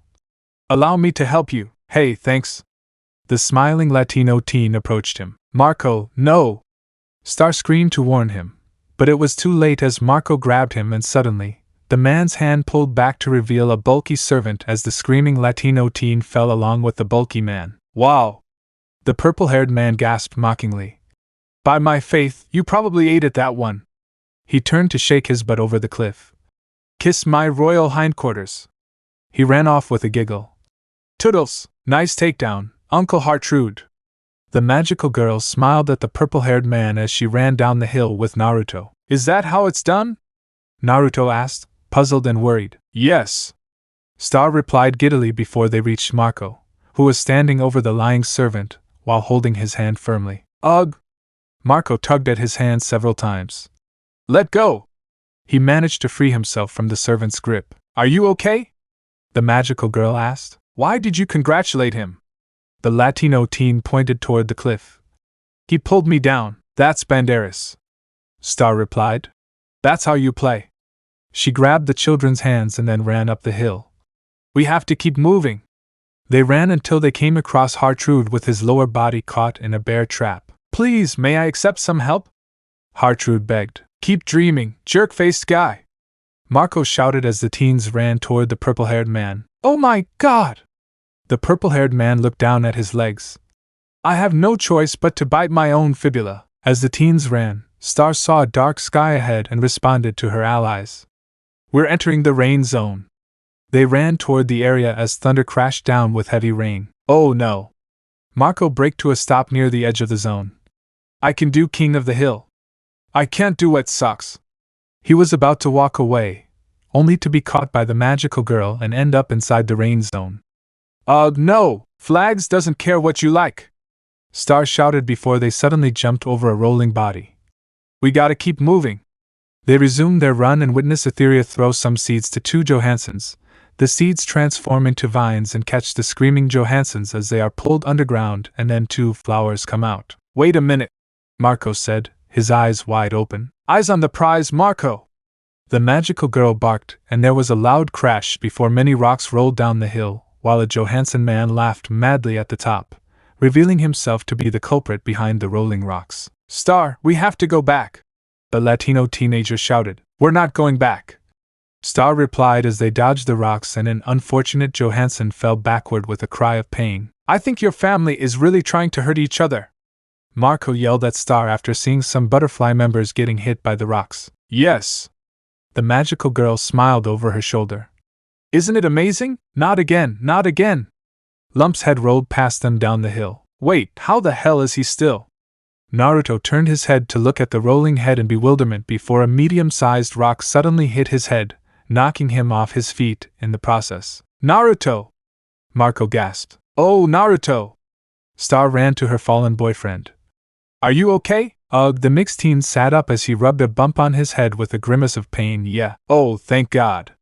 She sighed in relief before turning to look at Johansson, who was laughing. I'm going to break his. Wait. Naruto stood up.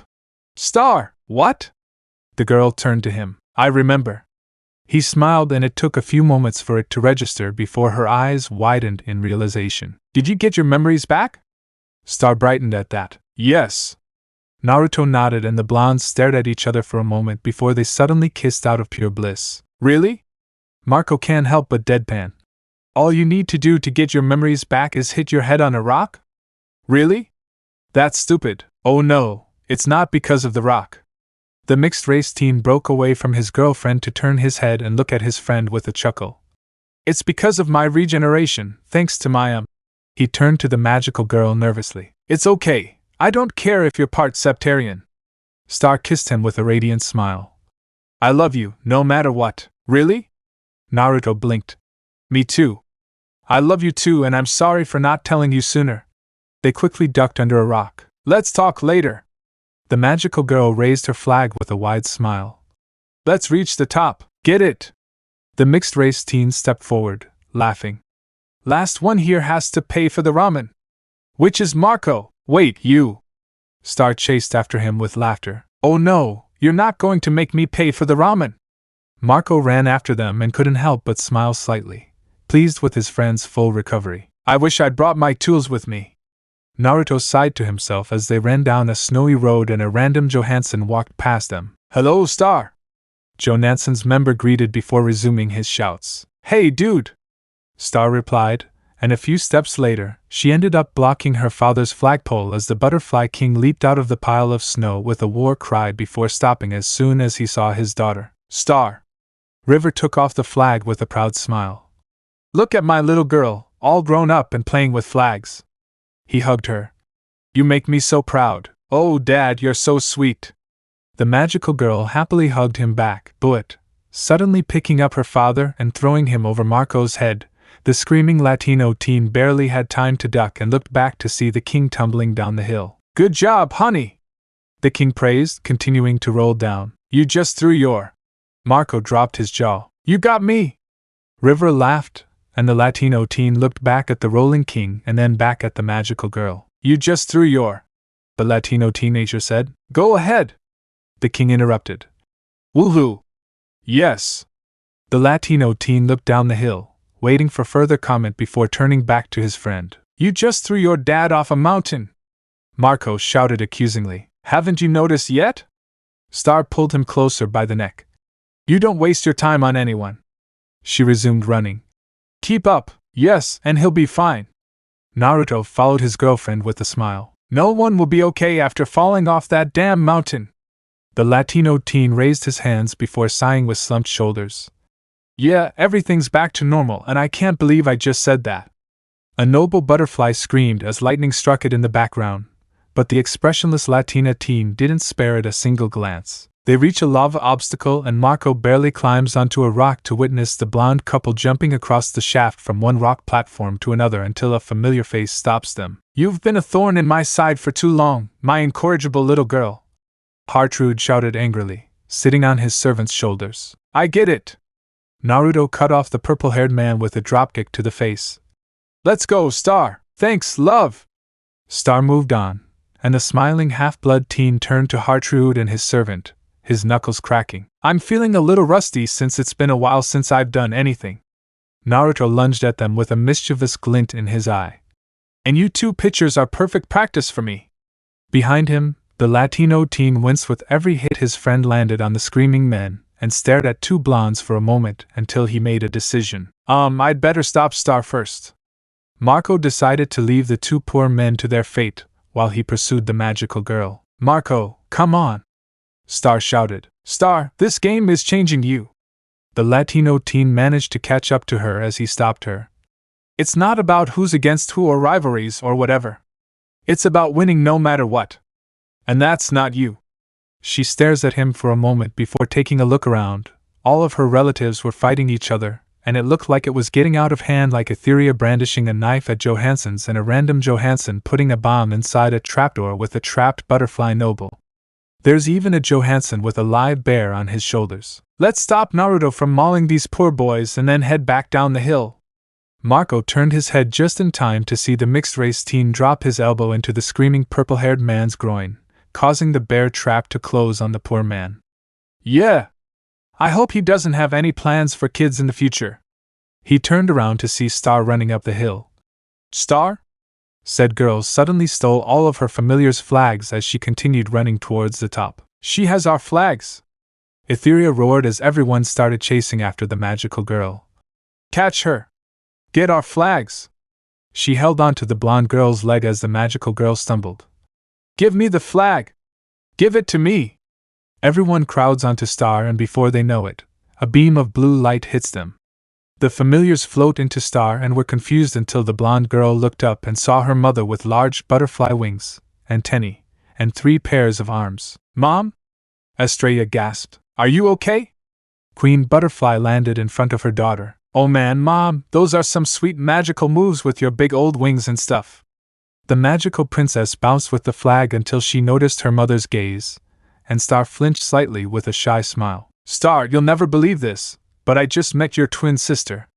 The queen spoke as she retracted her extra wings and arms. She was made of corn. I don't even remember giving birth to her. She glanced at her injured husband. River, did I ever give birth to a corn baby? No. River stammered. I'm afraid we only have one child, dear. Thank you, River, said Queen Butterfly. Her name is Star. The wounded king raised his index finger with a smile. Okay. The queen gently pushed her husband onto his back. Why don't you go back to bed? Thank you. She turned to her daughter. Do you see what flags does to your brain? I'm sorry I tried to trick you with my corn twin, Star said. And maybe you're right. Maybe I'm not ready for flags. But maybe the real problem is that flags is dumb. Her father crawled toward her and then grabbed her arm. There she is! River smiled. Found her. Star Butterfly. Our only child, darling. Okay. Queen Butterfly said to her expressionless husband. Hungry!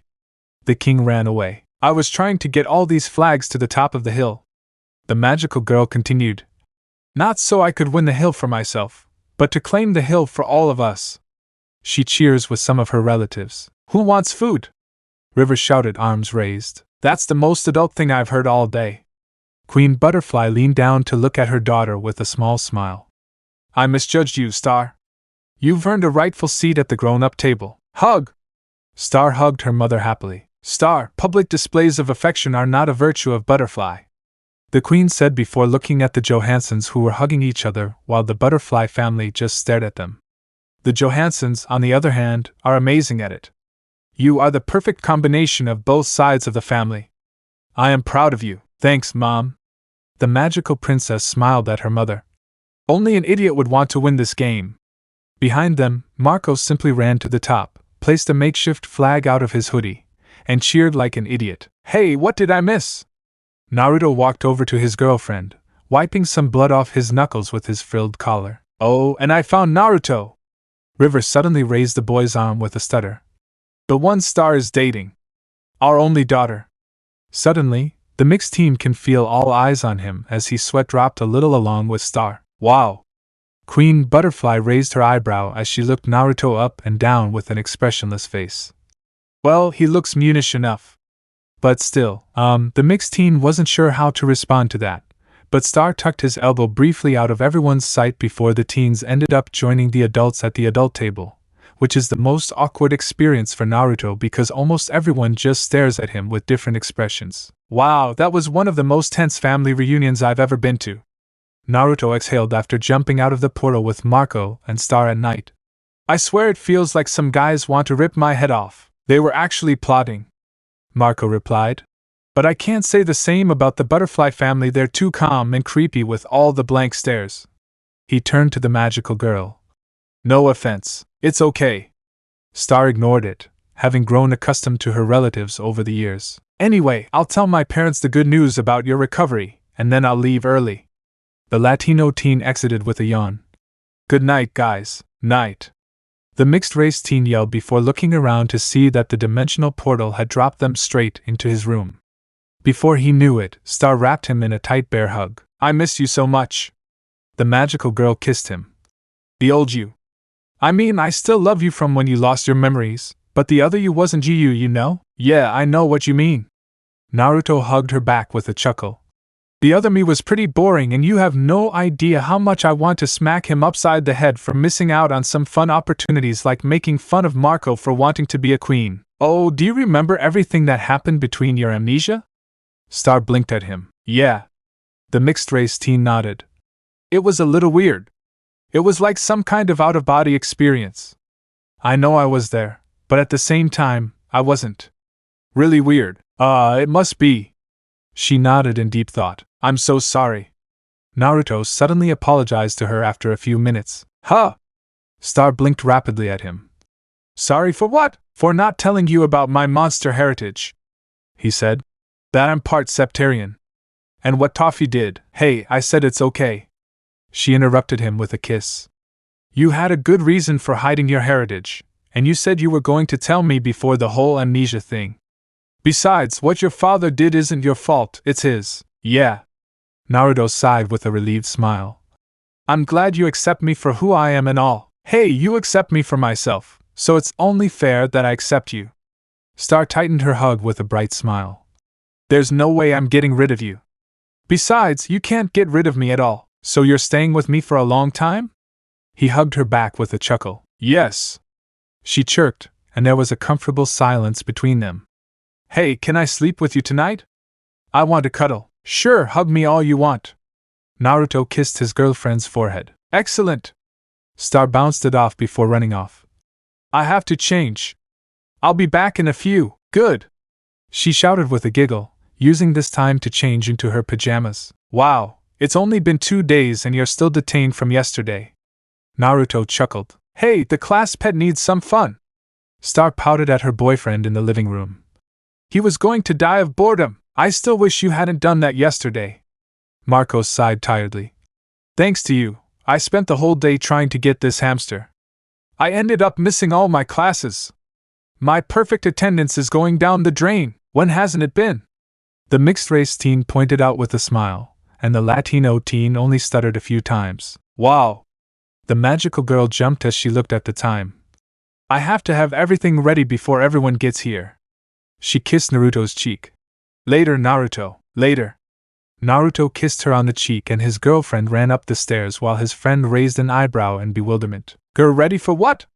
Marco asked. And who is everyone? She's having a sleepover with Pony and some girls from school.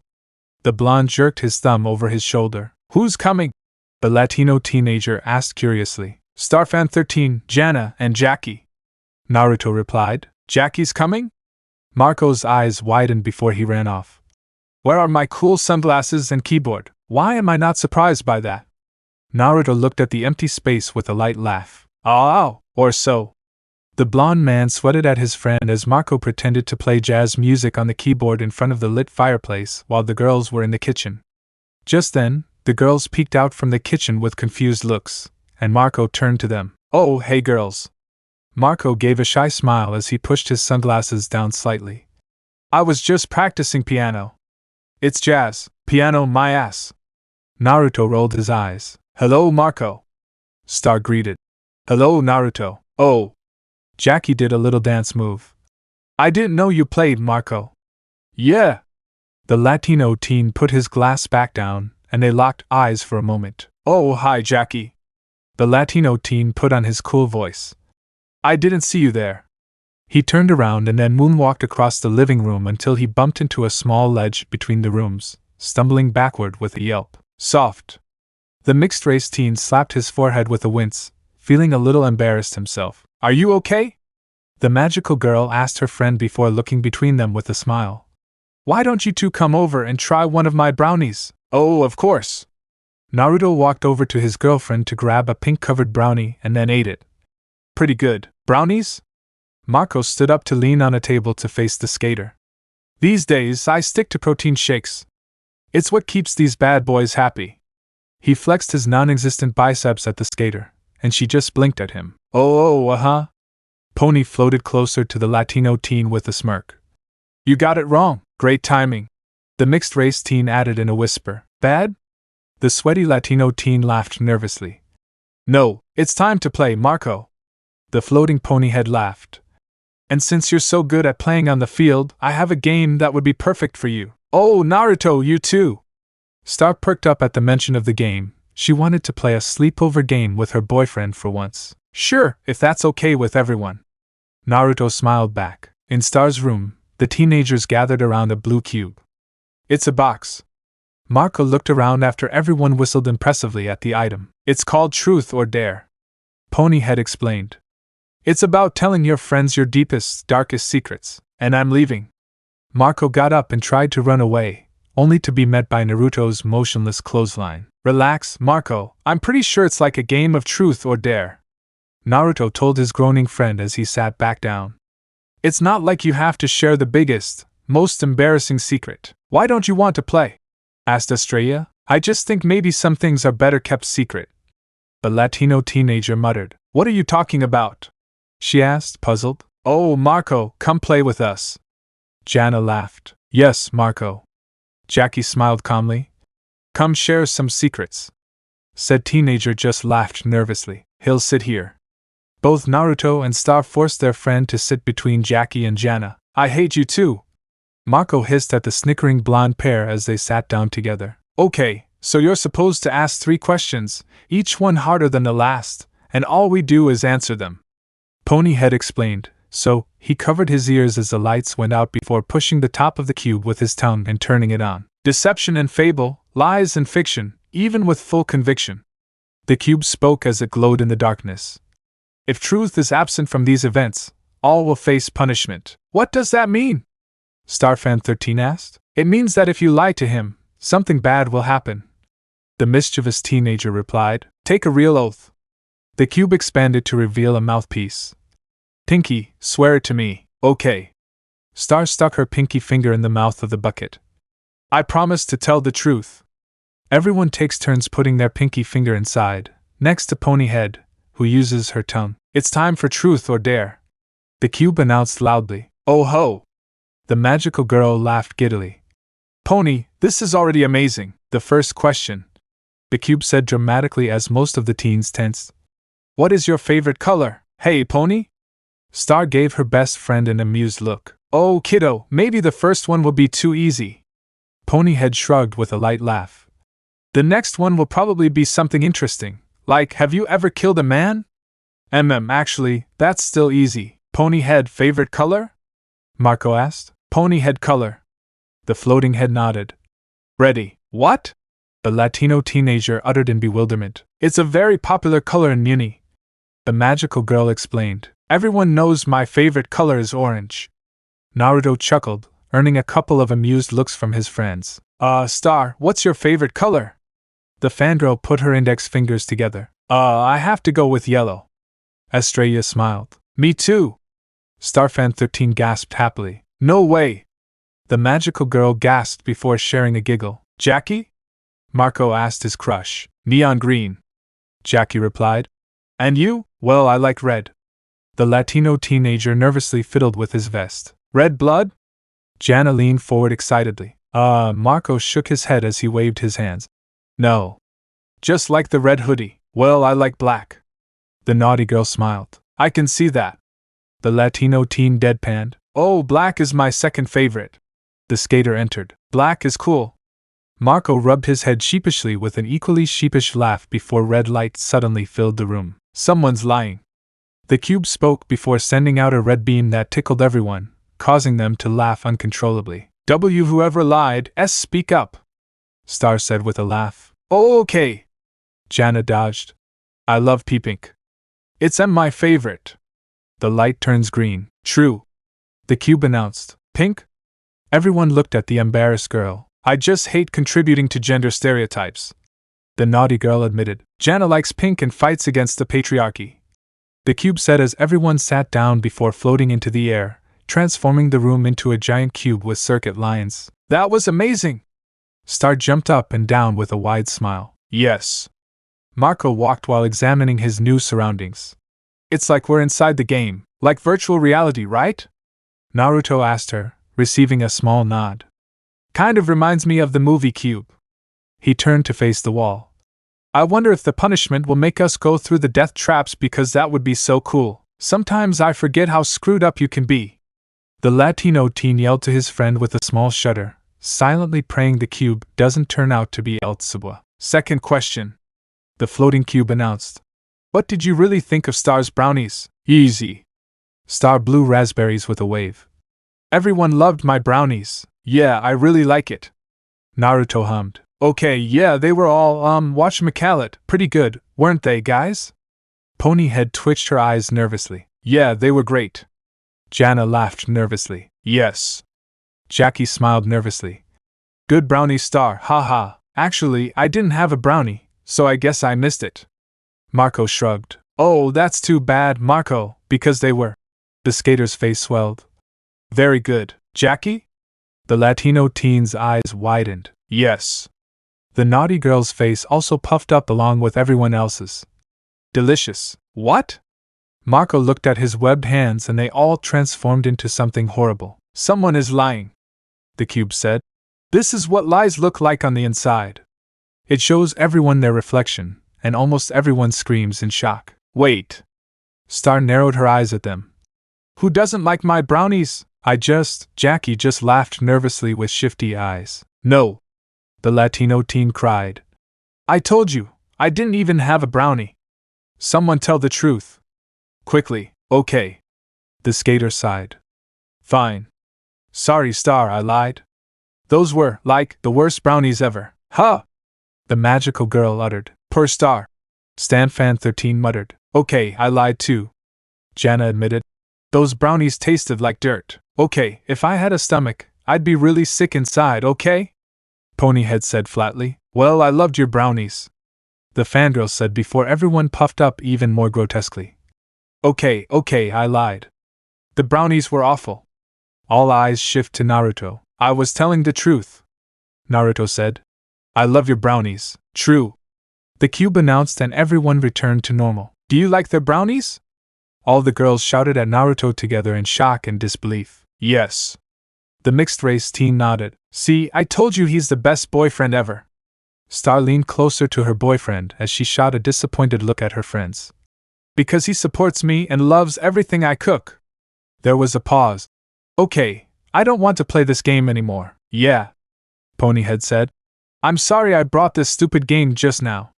Come on, let's go to the bounce lounge. Yes. Most of the teens agreed. Good idea. Let's get out of here. They walked toward the door, only to end up pushing it into the middle of the room. No one leaves until you answer the final question. The cube floated around them. Who are you in love with? Okay, let's do something else. Marco swallowed. Okay, guys, we can do this. Jackie raised her hands. Let's answer and finish this. She held hands with them before looking down at the cube. Go ahead, game. We're ready. Who are you in love with? The cube approached Naruto. Star, who else? Naruto put his arm around his girlfriend's shoulders with a smile. Naruto. Star kissed his cheek with a crooked smile. Who are you in love with? The cube turned to Jackie. Okay, this really cute kid from skate camp last summer. The skater smiled. He's really nice. Everyone whispered. See? That was easy. Okay, now you're off, Marco. No, thanks. Marco stammered. I'm, fine. It's someone else's turn, I'm sure. I say who goes next, and I say StarFan13 goes next. The cube said. StarFan13, your crush? Star Butterfly, of course. The fangirl grabbed said girl's cheeks with a fan-like squeal. Ponyhead? The cube floated over said head. Well, if we're really being honest here, and we're going to be vulnerable, I guess I just have to admit it and say, this is me. I love myself. Ponyhead said proudly. Go Pony! The magical girl supported her best friend. Well, I think we all know who I'm in love with. Jana turned her head to Marco with a smile. Isn't that right, Marco? Marco muttered. The 18th century poet John Keats. The naughty girl purred. Hee hee. The Latino teen sighed with a deadpan expression. He'd known that for a long time. All right, Marco Diaz. The cube hovered over the teenager. Your crush. Oh, Marco, you don't have to. Star felt uncomfortable about the whole thing and she wasn't the only one. Her boyfriend looked at the cube with a frown. No. Marco raised his hands before lowering his head. It's okay. Phew. It's okay. My crush, he gestured toward the skater. My crush is on Jackie. Jackie Lynn Thomas. What? Jackie blinked in surprise. So? Asked the cube. I told you, I'm in love with Jackie. The Latino teen's gaze focused on the cube. At least I think I am. But what does that really mean? I put her on this kind of pedestal. So, do I like the image of her or who she really is? I mean, I like her enough to know she deserves someone who wants to get to know her, which is definitely me. He looked at Jackie, who gave him a faint smile. Wow! The cube murmured. I always get it right, but that's congratulations, really. Now bonus question, now what? Almost everyone groaned. Wait, I thought he was supposed to ask us 3 questions? Marco's head snapped toward Ponyhead. Oh, I'd ask you a very important question sometime soon if someone told the truth 3 times in a row. Ponyhead shrugged. Why don't you tell us that beforehand? The Latino teenager raised his hands. Meh, I don't know if anyone will answer honestly. The floating head shrugged again. Have you, the cube spoke dramatically, lost your virginity? If so, to whom and where, and all in detail? That elicits a few gasps, howls, and shrieks from the bewildered teens. Whoa, whoa! Marco threw up his hands. I don't think anyone here wants to know. And I'm pretty sure no one here has lost their you-know. He turned his head from side to side a few times. Right, right. Jana shrugged. Yes. The skater replied. Same here, said Starfan13. Well, Pony had turned his face away from them slightly. I did it with a cute dancer in the bounce lounge bathroom. Some girls exclaimed. Oh, the way she moves her. Please stop. The Latino teen covered his ears with a shiver, not wanting to know any more. Wait, how does a floating head deal with no, he's not going to let his brain go there. He shuddered. Can he end the game now? I mean, we're done here now, that Ponyhead answered. He noticed the blonde pair had been silent for a while and looked at them, also noticing that they were refusing to meet each other's eyes with blushes while the rest slowly turned to the blushing pair with some understanding. No. You don't. We do. Star was about to deny it until her gaze fell on the floating cube above her head before she dropped her head with an embarrassed sigh. It's fine. She coughed into her fist a few times. My first time was with Naruto, and mine is with Star. Naruto coughed into his fist embarrassingly as his girlfriend blushed. When? When? Marco shouted. When? You two are too young to do that. And you two are in school. What will you do if, hey, let's use rubber if that makes you feel better. The blushing mixed-race teen raised his hands toward him. Where the buck did you get the condom? The Latino teen cried. It's better if you don't know. Naruto refused to look his friend in the eyes, protecting his head with his hands. Oh, when and where? Ponyhead smiled at the pair. Remember, the bucket asked for that, the night she got her memories back. Star murmured with a heavy blush. We were hugging and talking, kissing, then it just happened. Marco stares at them before his eyes widen. Wait, in the guest bedroom? Right next to my bedroom? I put silence runes around the room if that makes you feel better. The mixed-race teen tried to make himself smaller along with his girlfriend. Dio, you know my Nana sleeps in this bucking bed? The Latino teen shouted, waving his arms. Or some exchange students sleep in it. Now we have to burn the bed. Just the bed? Star mumbled before quickly covering her mouth. Oh. It just slipped out by accident, and her friend wants to pass out right there. Wait, if you two did that 2 nights ago, how the hell did you get the scam? Marco's eyes widened in horror and he realized Naruto. Yeah? Please tell me you got a condom from a magic spell and not from, sorry, that's what you think. Naruto muttered as the Latino teen's jaw dropped to the floor. Hey, when Star and I met, she pulled me aside and told me to slide the box inside a drawer. Just in case and to be safe. They said they won. Don't be surprised if that happens because it's bound to happen when you have 2 hormonal teenagers in one house and they're dating and, please stop talking. The Latino teenager slapped his ears with his hands. So funny it is, the cube said before turning red with lightning and crackling lights. Someone is lying. Oh, please tell me it was Naruto and Star who lied. Marco pleaded. It was all a joke. The blonde pair looked away from him in shame and guilt. If we make it out, I'll kill you too. Who's lying? Jackie asked. So, that's great. Star dismissed it. I'm so over Tom, like last year. And like you said, that was before I got together with my ex. FO show? Said the floating head. Yes, you're my best friend. The magical girl smiled. It's so sweet to see a beautiful friendship between you two. The cube transforms into a prism-shaped monster with vertical eyes and two mouths in the middle as it laughs evilly, charging its attack. Don't worry, guys. Star pulled out her wand. I've got this. She fired a beam at the monster, but it had no effect. What? My gloves aren't working! Naruto yelled before the pillars suddenly lifted the blondes off their feet as they tried to maintain their balance. Dude! Marco gasped. Hold your seat! Ponyhead flew. Marco! Said teen turned to see the other girls on a raised pillar as Jackie and Jana held their arms out for him. Jump! The Latino teen jumped to grab his arms, just in time as the floor shifted down along with the room as the cube spun and transformed parts of the room. Their pillar tilted and they were about to fall until Ponyhead grabbed everyone, flying across the chaotic room as the creature struggled to hold everyone up before crashing onto a platform in a pile. The monster cube approaches them with an evil laugh. Stop! Star jumped to her feet. What did we do to deserve this? Lies are a plague. The monster spoke through his part. A virus. A weed. And to stop a weed you must kill the roots. But he's not actually lying, said the magical girl. Huh! The monster blinked in confusion. Sometimes you don't know what you're thinking, Star said. Your head and your heart don't agree. You think you know how you feel about something, but then it changes. She looked down at her upside-down best friend. Pony, ask me what my favorite color is. You already said it, Ponyhead said. It's yellow. Ask me again. The magical girl replied. What's your favorite color? Asked the floating head. Right now. Star smiled. Blue.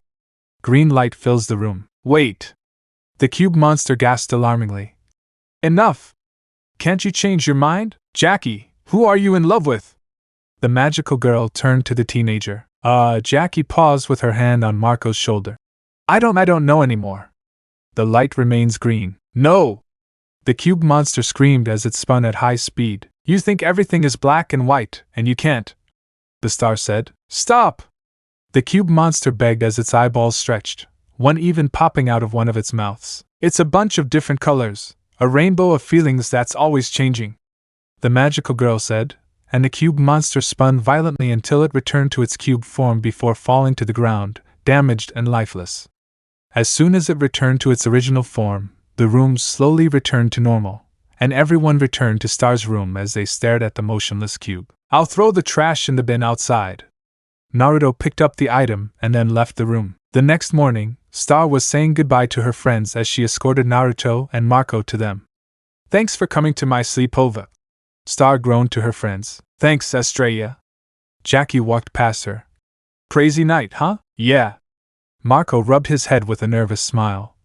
Crazy. See you at school, Marco.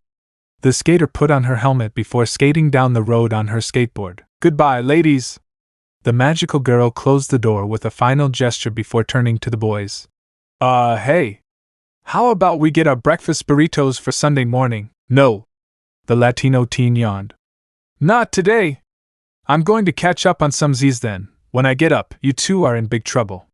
He headed upstairs with another yawn. Have you ever had the strange feeling that she's treating us like children? Naruto leaned towards his girlfriend with a whisper. Yes. Star whispered back. He acts like he's our dad. Let's hope he doesn't make me call my parents and tell them that. They paused before laughing together. Several days later, in the living room, Marco stares angrily at his friends, holding a bowl of nachos, while Jana pulls a card out of her wallet, much to the amusement of the blonde couple. Billy's Ballet Shoe Emporium. Our discounts are on point shoes. Jana read it aloud before looking at the Latino teen. Marco, why do you have this? Yeah, do you want to tell us something? Naruto laughed along with Star. For your information, they're incredibly comfortable to wear around the house. The Latino teen placed the bowl on the table, unwittingly raising a couple of eyebrows. What are you doing looking at my wallet anyway? There was no response before he walked away. Can't a man have privacy? No. Star yelled playfully. Hey, what's with this strange card? The mischievous teenager took out a green card with a mocking look. Everything is unstable. Let me see that. The magical girl took it from her friend before examining the letter, and her head turned to Marco. Hey, this is the Quest Buy gift card I got you, Marco. I can't believe you haven't used it yet. I got this for our 6-month friendship anniversary so you can get something special. Naruto already used his card 3 days after I gave it to him. The Latino teen just rubbed his head sheepishly while Star bounced to her feet. If you don't use it, it'll expire. Look, Star, it's not that I don't appreciate it, okay? Marco replied. It's just that the last time I went to Quest Buy, I almost got killed. Hey, it was once. Naruto noted. The likelihood of that happening again is pretty slim. Yeah, he's right. Star said. Marco, he wins tonight. She clasped her hands together with puppy dog eyes as she whined. Come on, fine. The Latino teenager sighed heavily. Let's go. The weather couldn't be better because I was thinking of going to Quest Buy today. The mixed-race teen smiled. Hooray! The magical girl cheered. Perfect. She opened a portal with her scissors. We'll be back in a bit, Jana. She dragged the children inside. Goodbye. Jana continued checking Marco's wallet as she settled into her home. The trio appear at Quest Buy before Star turns to her brunette friend. All right, we'll give you the perfect gift. Oh no. Marco groaned weakly. I'm going to the ramen section and then I'll look around. Naruto said to his girlfriend. I'll see you guys later. Okay. The magical girl waved to her boyfriend as she walked away before turning to the pale Latino teen. See anything you like? She pointed at something with her wand as she gasped. Look! There's a Scolaroid camera. It specifically takes pictures of ghosts. I don't think so. The Latino teen muttered as they walked in opposite directions. Ramen, prank supplies, ruined ceiling supplies. Naruto hummed to himself as he went through his checklist. Guess I have everything for now. He rounded the corner, and then stopped with a few blinks as soon as he saw a medium-sized wall of dimensional scissors with a stand in front of him. I thought you couldn't get dimensional scissors that easily. He approached the booth with a raised eyebrow. The counterfeiter made so many that she decided to sell them for a profit. The mop-haired worker replied, leaning against the counter with a bored expression.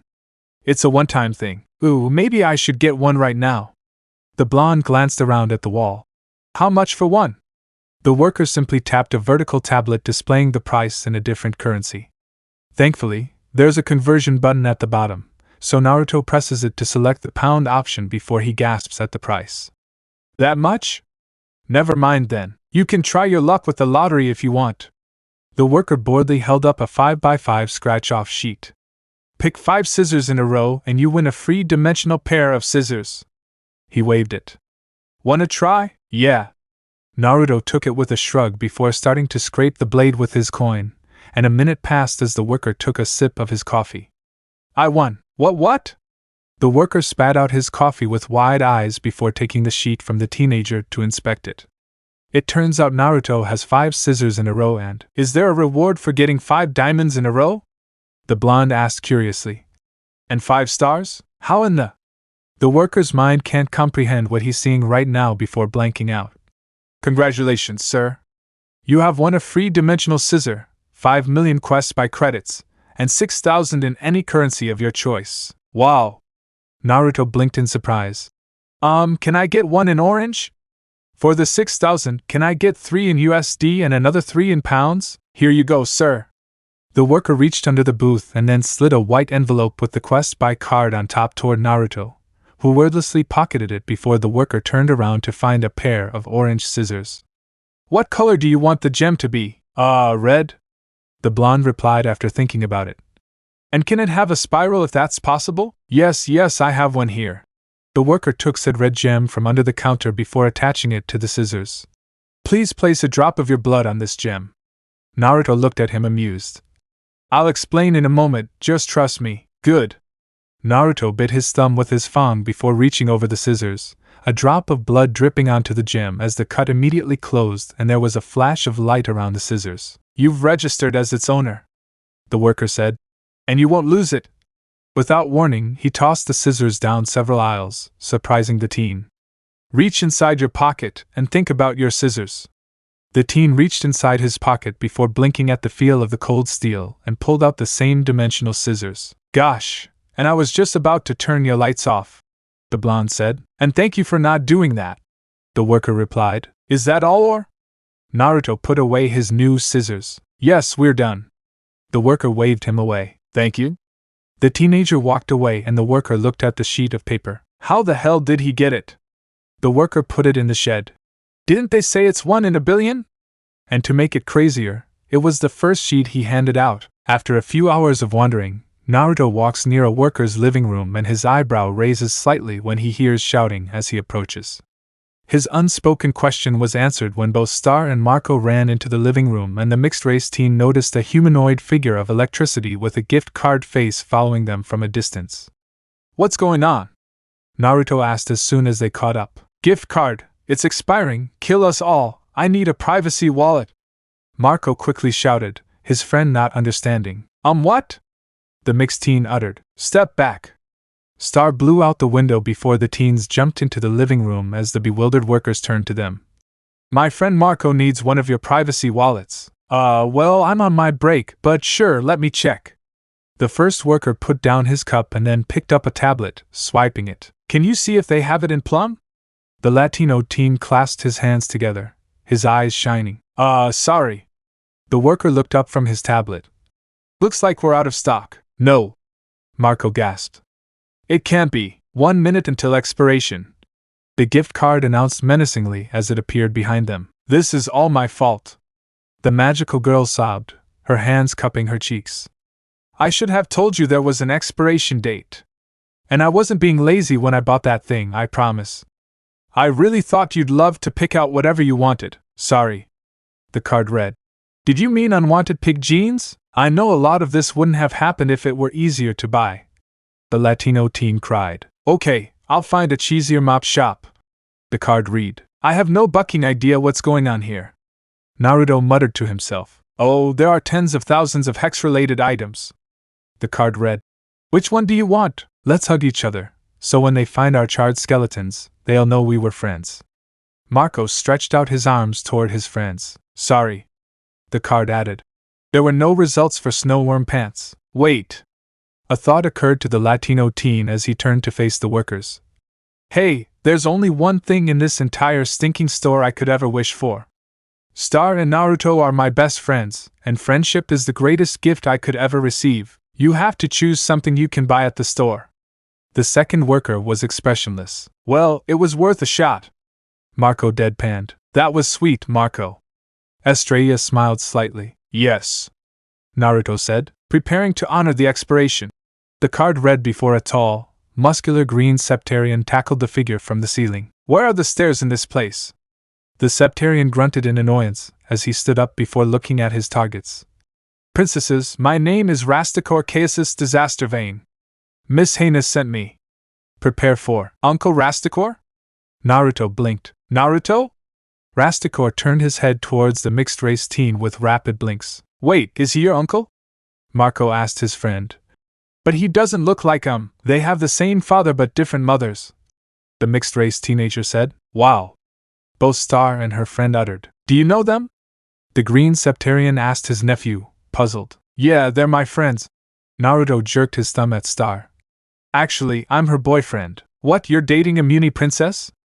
Rasticor said in surprise as he looked at the blonde couple. Yeah, do you have a problem with that? The mixed-race teen narrowed his eyes. No, just surprised. The septarian gestured with his free hand. I'm not like your father, hating humans and all. Star exhaled. But I still have to kill her and Princess Marco. Nothing personal, just business. He raised his chainsaw. Now is the time to. He suddenly electrocuted himself with the gift card as the teens watched, and his hand severed along with his weapon, bouncing off. Invalid entry. The card stalked menacingly toward the teens. Expiration imminent. Wait. Everyone turned their heads toward the worker as he approached them with a wallet box. We have one more privacy wallet in stock. He pulled out said item. Only sorry. We don't have it in plum. We only have it in, Prussian blue. Oh, it's perfect. Marco ran with tears in his eyes as he grabbed it, hugging it to his chest. Prussian blue is my favorite color. Even more than plum. Wow. The worker crossed his arms, rolling his eyes. So dramatic. You should have seen it at home. Naruto shook his head slightly. Good business, sir. The card read. Contractual obligation fulfilled. It transforms back into its original form, falling to the floor for a second before the worker picks it up to skin it, and then throws it into the shed. Well, that completes your transaction. The worker walked to the table, bored. Have a nice day, sir. We found you the perfect friendship gift. Estrella cheered. Now, with that done, can you two tell me what happened? Naruto was somewhat confused about the whole killer card situation. Yeah, oh, and I'm sorry about your uncle.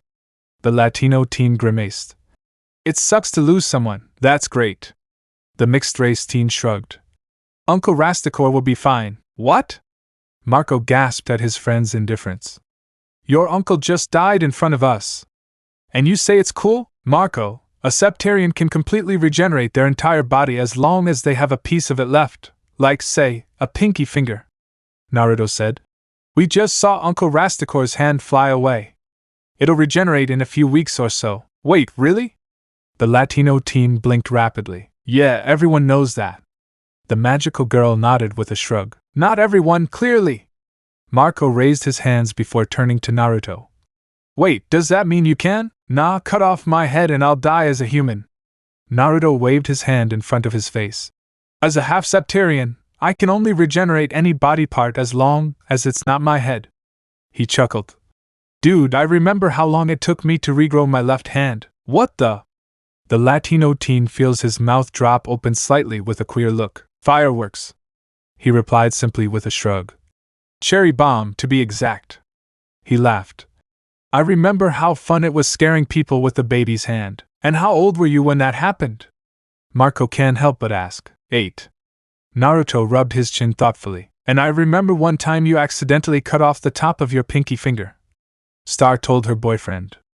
I almost had a heart attack and tried to hit you with a healing spell until you told me that. Oh yeah, that was yesterday.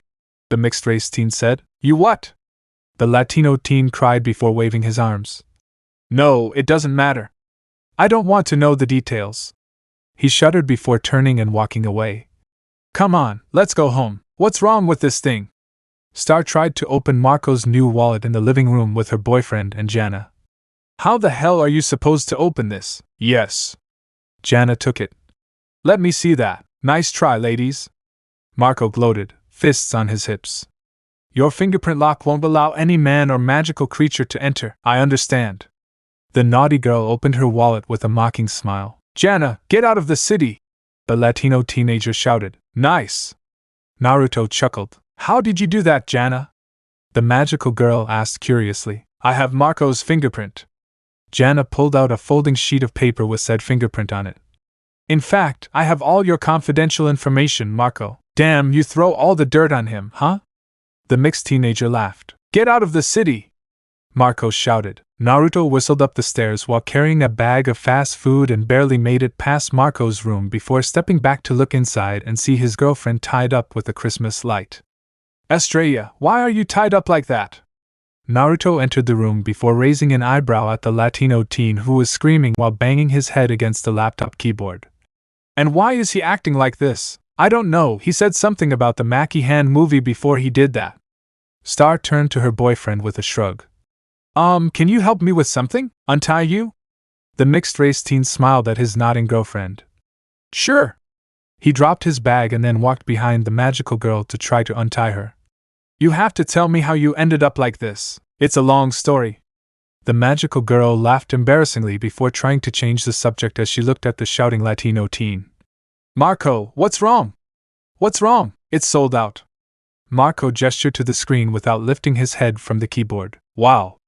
Star awkwardly leaned over to pat his back as much as she could in her stage. Sorry, kiddo, it's fine. The Latino teen muttered. It was just a once-in-a-lifetime opportunity, don't worry. The magical girl tried to cheer him up. I'm sure there's still a chance you can get a ticket. Good things don't happen to me. Marco groaned. Hey, cheer up, man. Naruto felt for the light sockets around Star's body. Your luck might strike sooner than you think. As soon as he finished his sentence, fire shot out of Marco's desk and knocked him back against his friends with a scream. It died down to reveal Tom holding a snow cone. Hey! Tom greeted them. What's up, Thomas? The teen said in confusion before the blonde girl asked. What are you doing here? Actually, I was wondering if we could hang out. The demon smiled shyly, a little nervously. Ugh! Star groaned in annoyance. No, no, no. A million times no! Not with you, Estrella. Tom waved his hands before gesturing to a certain person. I mean Marco. Huh! Marco stood up with a puzzled expression. No? Oh. The demon turned around with a sigh. Alright then. I guess I'll find someone else to go to the Mackie Hand movie marathon with. What huh? The Latino teen stuttered before crossing his arms with a suspicious expression. What? Wait, you're a Mackie Hand fan? I'm a super fan. Tom replied. Star, don't bite the cord. Naruto told his girlfriend as he tried to find the end of the wire, and the magical girl only bit a little. Why do you want to go with me? Marco asked. I really thought we connected that once. The demon said. About ping pong? You kidnapped me. The Latino teenager frowned. Look, I know I've been a little aggressive in the past, and I'm sorry. Tom raised his hands before clasping them together. I promise not to get angry this time. Marco pushed his friends across the room before whispering. Guys, what's he up to? I think you should go with him. Star suggested. He's obviously trying to bury the hammer or whatever. You mean bury the hatchet. Naruto corrected her as he continued searching for the damn outlet. Is this Christmas light magical or normal? Well, the marathon is across town. Are you coming or not? Tom waved the movie tickets. Yes. Great, let's take my carriage and go. The demon exited with a Latino teenager, and the blonde couple leaned out the window to watch them board Tom's carriage before it drove off. Well, that was a little weird. Naruto muttered before looking back at the wires. Oh, I found it. He begins untangling the Christmas light around his girlfriend. I want to hear the story of how you ended up like this. Okay. Star blushed embarrassingly. Promise me not to laugh. I was in the shed, looking through boxes until I saw this wire in a box and thought it would make a cool whip. I took it out and practiced whipping it until I tripped down. By the time I get up, I find myself like this. Her blush broke out when she heard Naruto chuckle. I told you not to laugh, young man. Sorry. He chuckled. It's so fun to imagine you running and jumping, screaming while swinging this light around. The magical girl lowered her head, her face red. You screamed like crazy, didn't you? He laughed out loud when his girlfriend nodded slightly, and ended up laughing with him as he freed her from the ropes. TT thanks, Naruto. She hugged him with a giggle. Hey, do you want to do something together? Oh, what's on your mind? Naruto rubbed her back gently with a smile. Marco won't be back until midnight because of this hand movie marathon. Star snuggled up. Diaz's is out with his date, and they won't be back for about 8 hours. She looked at him with a flirtatious expression and a wide smile. So, what do you say about, I don't think I'll ever get tired of that. Star moaned. I know, you always ask me every day. Naruto chuckled at her, massaging her shoulders from behind. The couple was lying on the living room couch with a comfy blanket over their lower bodies, the magical girl leaning on top of her boyfriend as they watched action movies. Be because you have magic hands. She gave him a crooked smile. It makes me feel like I'm melting at your touch. She snuggled happily against his torso. I'm glad we're doing that. It's been a while since we've had some us time. True. He agreed with a light kiss on Star's cheek, stopping his massage to wrap his arms around her stomach. I can't remember the last time we went on a date. Yeah, a lot's going on around here. Star hummed as she recalled various events. Their last date was a month ago. I hope there isn't too much work after tonight. She mentally prayed. What movie do you want to watch next? Naruto grabbed the remote and the magical girl looked at the TV to see the end credits. She hummed as her boyfriend opened the demand menu. The Dark Knight looks interesting. Can we watch this one? Of course. He starts said movie and the couple hugs him and her, enjoying the movie. They fall asleep on the couch when Raphael and Angie arrive home and the adults gush about how cute the young couple look while they sleep, and leave them there quietly for the night. Chapter 7. Everything is normal. It's Halloween night when Marco brings 3 children to the front door of his house, and the door slowly opens to reveal Raphael in his pumpkin costume with a light under his face. Wow. Raphael did his best with a spooky tone. Hey kids, the middle boy dressed as a cowboy mumbled. Hey, you should be home with the door closed. The adult looked around in a poor, eerie tone. We're here for your The boy in the vampire costume raised his hand awkwardly. To see your haunted house, but this is the most dangerous place to be, Raphael whispered as the children stared while his son just stared at them. Well then, come in. He took a step back. At your own risk, is this a joke? The vampire boy looked at Marco amused. Just remember our deal. Marco pushed the children inside with an annoyed expression. Perhaps you're more brave than clever. The bulky man spoke. Or perhaps you're like me. He leaned closer to the girl in the witch costume. Perhaps you, too, feel sympathy for the monster. Oh boy. The Latino teen groaned to himself as Star and Jana exchanged glances on the stairs and his mother played creepy music in the corner. But be careful! Raphael whistled loudly as his wife pretended to gasp on cue. Don't do what I did! He pressed a button behind his back. You must never let the monster in. A Frankenstein-like monster balloon appeared behind the sofa, unperturbed by the children. I can't do this! The vampire boy turned his head to Marco with a deep sigh. Can you turn on the lights, please? The lights came up. Look, man, you seem like a nice guy, and I want to be scared, I really do. But the truth is, I'm 8 years old. That's like 90 years in Halloween years. He gestured to his friends. Next year, we might not even be scared of monsters. I don't want to waste our time. The boys got up from the couch. I'm sorry. You're just not scary. Aren't I scary? Raphael said sadly, his shoulders slumped. Come on, boys, the cowboy said before the closet door opened to reveal fresh meat. Naruto yelled, the bloody chainsaw revving as a right eyeball dangled and an intestine hung from his stomach, blood stains all over his lower mouth and clothes. Seeing him, the kids ran away with blood-curdling screams. Ha! He laughed as he lowered his chainsaw. I can't believe how easy it is to fool these ankle-biters with a toy chainsaw and a few attachments. Good one! Jana laughed with a thumbs up and Star just giggled at her boyfriend's trick before hearing a groan, causing everyone to turn their heads to see Raphael charging at the snarling monster. Okay. Raphael laughed madly. Halloween is over. Jana, Naruto, and Star need to go home now. Dad, Naruto, and Star live here. Marco reminded his father. Yes, Marcos. His father laughed. It doesn't always have to be an argument. Sometimes we just do what Dad says. He kicked the monstrous balloon, and then dragged it out the back door with some struggle. Now, if anyone needs me, I'll be in the shed. Is he okay? Naruto asked with a raised eyebrow. He does it every year, and it makes him miserable. Marco exhaled wearily. Okay, so what do we do? Asked Estrella. Oh, got it. Jana jabbed her thumb over her shoulder at the front door.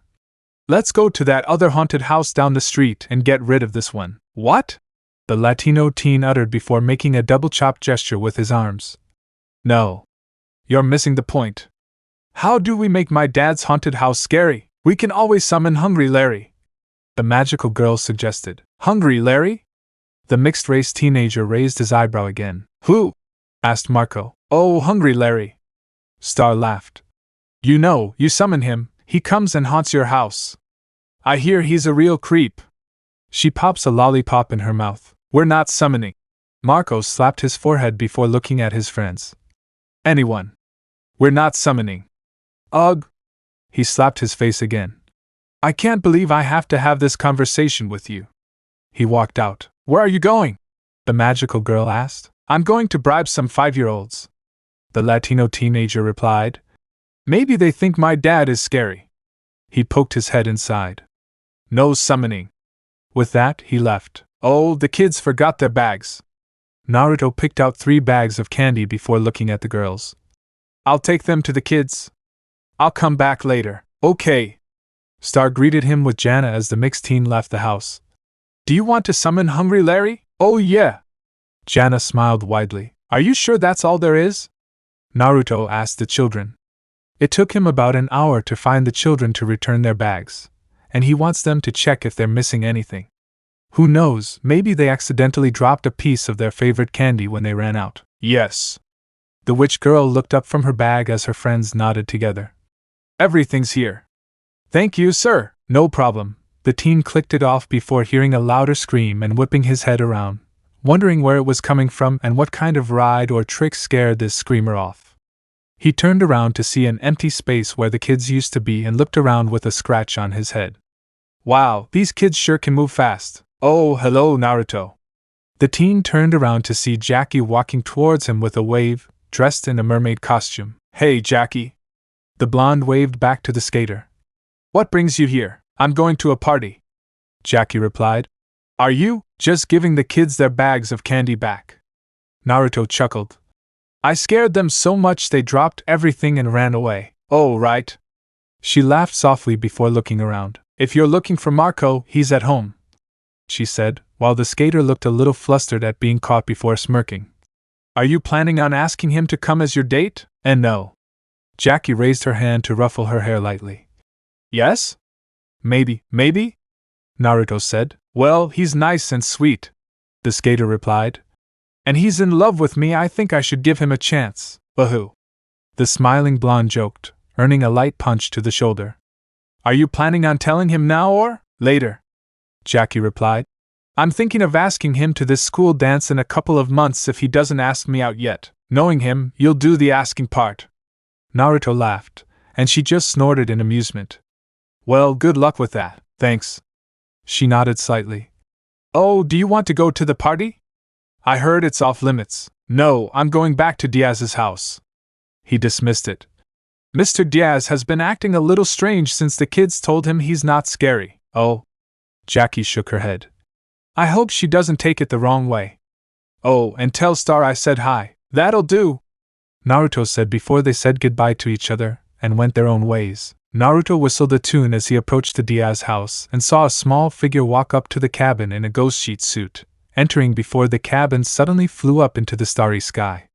The blonde looked up with a few blinks and then quickly turned around when he saw many children running outside, all covered in some kind of black liquid. Naruto walks in while looking over his shoulders a few times before seeing the Diaz family in a group hug with Star and Jana, also covered in black liquids. I missed something again, didn't I? Naruto! Raphael smiled widely. Come join the hug. Yes, come here. Angie smiled. There's a vacancy for you. Okay. Naruto shrugged before joining the group hug between Star and Raphael.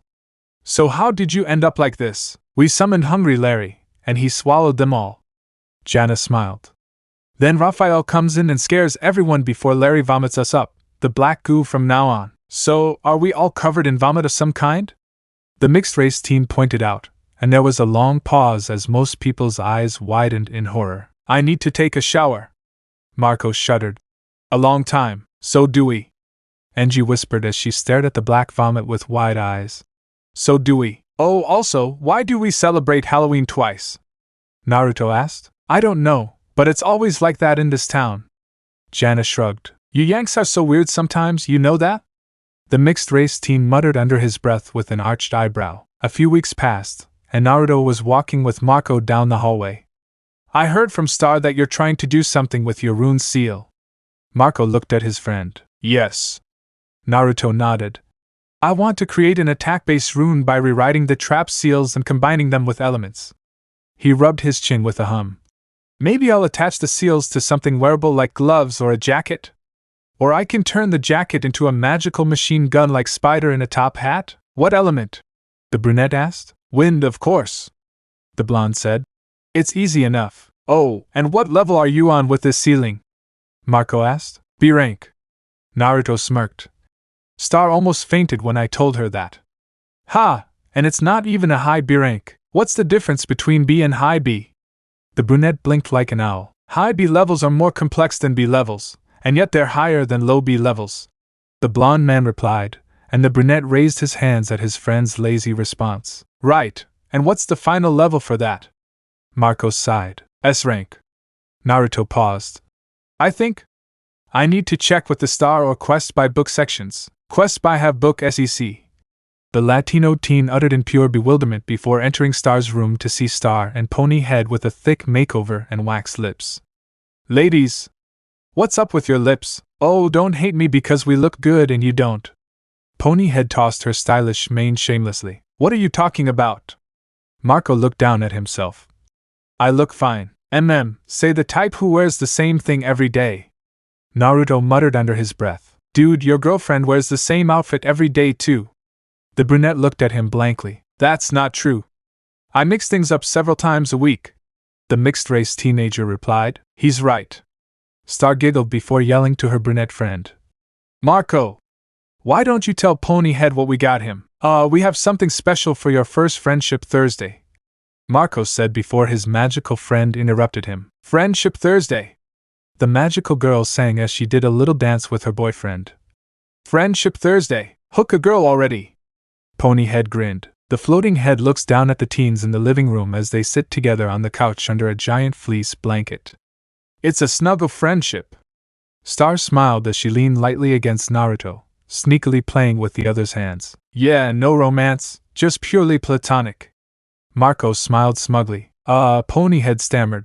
Cool. Thanks guys, but how are we going to dance in this? We're not going to dance, silly. The magical girl laughed. Excuse me, what? The floating head gasped. It's a school night, so we usually go dancing on the weekends. Naruto said as the floating head became more surprised. Well, not very often, just once in a while. 15 minutes until showtime. Marco crawled under the blanket as the timer on his phone buzzed. I'll get the pizza. He left the house. Pizza? Ponyhead asked. Yes. Star smiled. You can't watch Party Night without pizza. Fistful of what? The floating head struggled with unfamiliar words. It's this amazing soap opera about 3 friends who go out every night and have a lot of fun. The magical girl smiled. It's almost as good as the one I watched with Naruto. She craned her head towards him. What was the name? Downton Abbey? Naruto replied. Sherlock? Doctor Who? All of them. Star laughed. Everything I see is better when I'm with you. Oh, you. He kissed his girlfriend's forehead, earning a happy hum from her. Okay, yeah? Ponyhead chuckled. Let's just sit on the couch and watch other people party in that rectangular box. All right. Good. Oh yeah, baby. The magical girl laughed. That's what Friendship Thursday is all about. That, and we like to sneak 1 or 2 in here and there. The mixed-race teen laughed too. It's more fun doing it behind Marco's back. Yeah, like making a funny face on his back. Star laughed uncontrollably. And Naruto, stop tickling me. Only if you stop first. Naruto laughed. Ponyhead spat out her waxy lip. I have to go to the bathroom. As soon as she finished, she flew out the front door. Is she going after Marco? He asked. Yes. The magical girl spat out her waxy lip. I bet she's curious about pizza since her kingdom doesn't have one. I'm not surprised by that. Naruto shrugged. Your kingdom is quite behind in some things like food and technology, no offense. None at all, because I agree with you. Star nodded. The wonderful entertainment we have is the theater, and tripe is in fashion because it's new. I like it better here than Muni, but Muni has a few things that Earth doesn't. The mixed-race teen said, looking at him curiously. Warnicorn and Mad Hunt. Ooh, 2 of my favorite things. The magical girl gasped in realization. Remember that time I took you to the sandwich dimension to hunt for some ramen sandwiches, and we ended up spending 2 whole days bagging all the ramen sandwiches? Yeah, I think we just hunted them to extinction. Naruto laughed sheepishly. Oh, we don't. Star patted him on the arm. Sandwich queens will create more ramen sandwiches as long as they live. Hey, learned something new today. He blinked once, and they hugged for a few moments. How long until they get back? Knowing Pony, maybe an hour or 2. She hummed. Do you want to kiss us until then? Sure. Let's get in there. Star pulled the blanket over their heads before the couple kissed almost immediately on the couch. Hey guys? Star looked at her friends while holding a burnt slice of pizza, and both Marco and Ponyhead were snoring loudly while Party of the Night was playing. She shrugged before singing. Emilia's. She took a bite of her slice before spitting it out with some gag. Too many mushrooms. Do you want me to take them out or put a cake in the oven? Naruto asked, picking some mushrooms off his burnt slice. Both. She responded with a couple of jokes. Supreme pizza, please. No, I don't see it. Naruto shook his head at Marco as they walked up the stairs a few days later. It's right there. Marco pointed at his chest. See?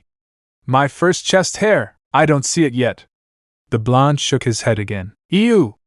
The dark-haired teen enters Star's room with Naruto. Hey Star, check him out.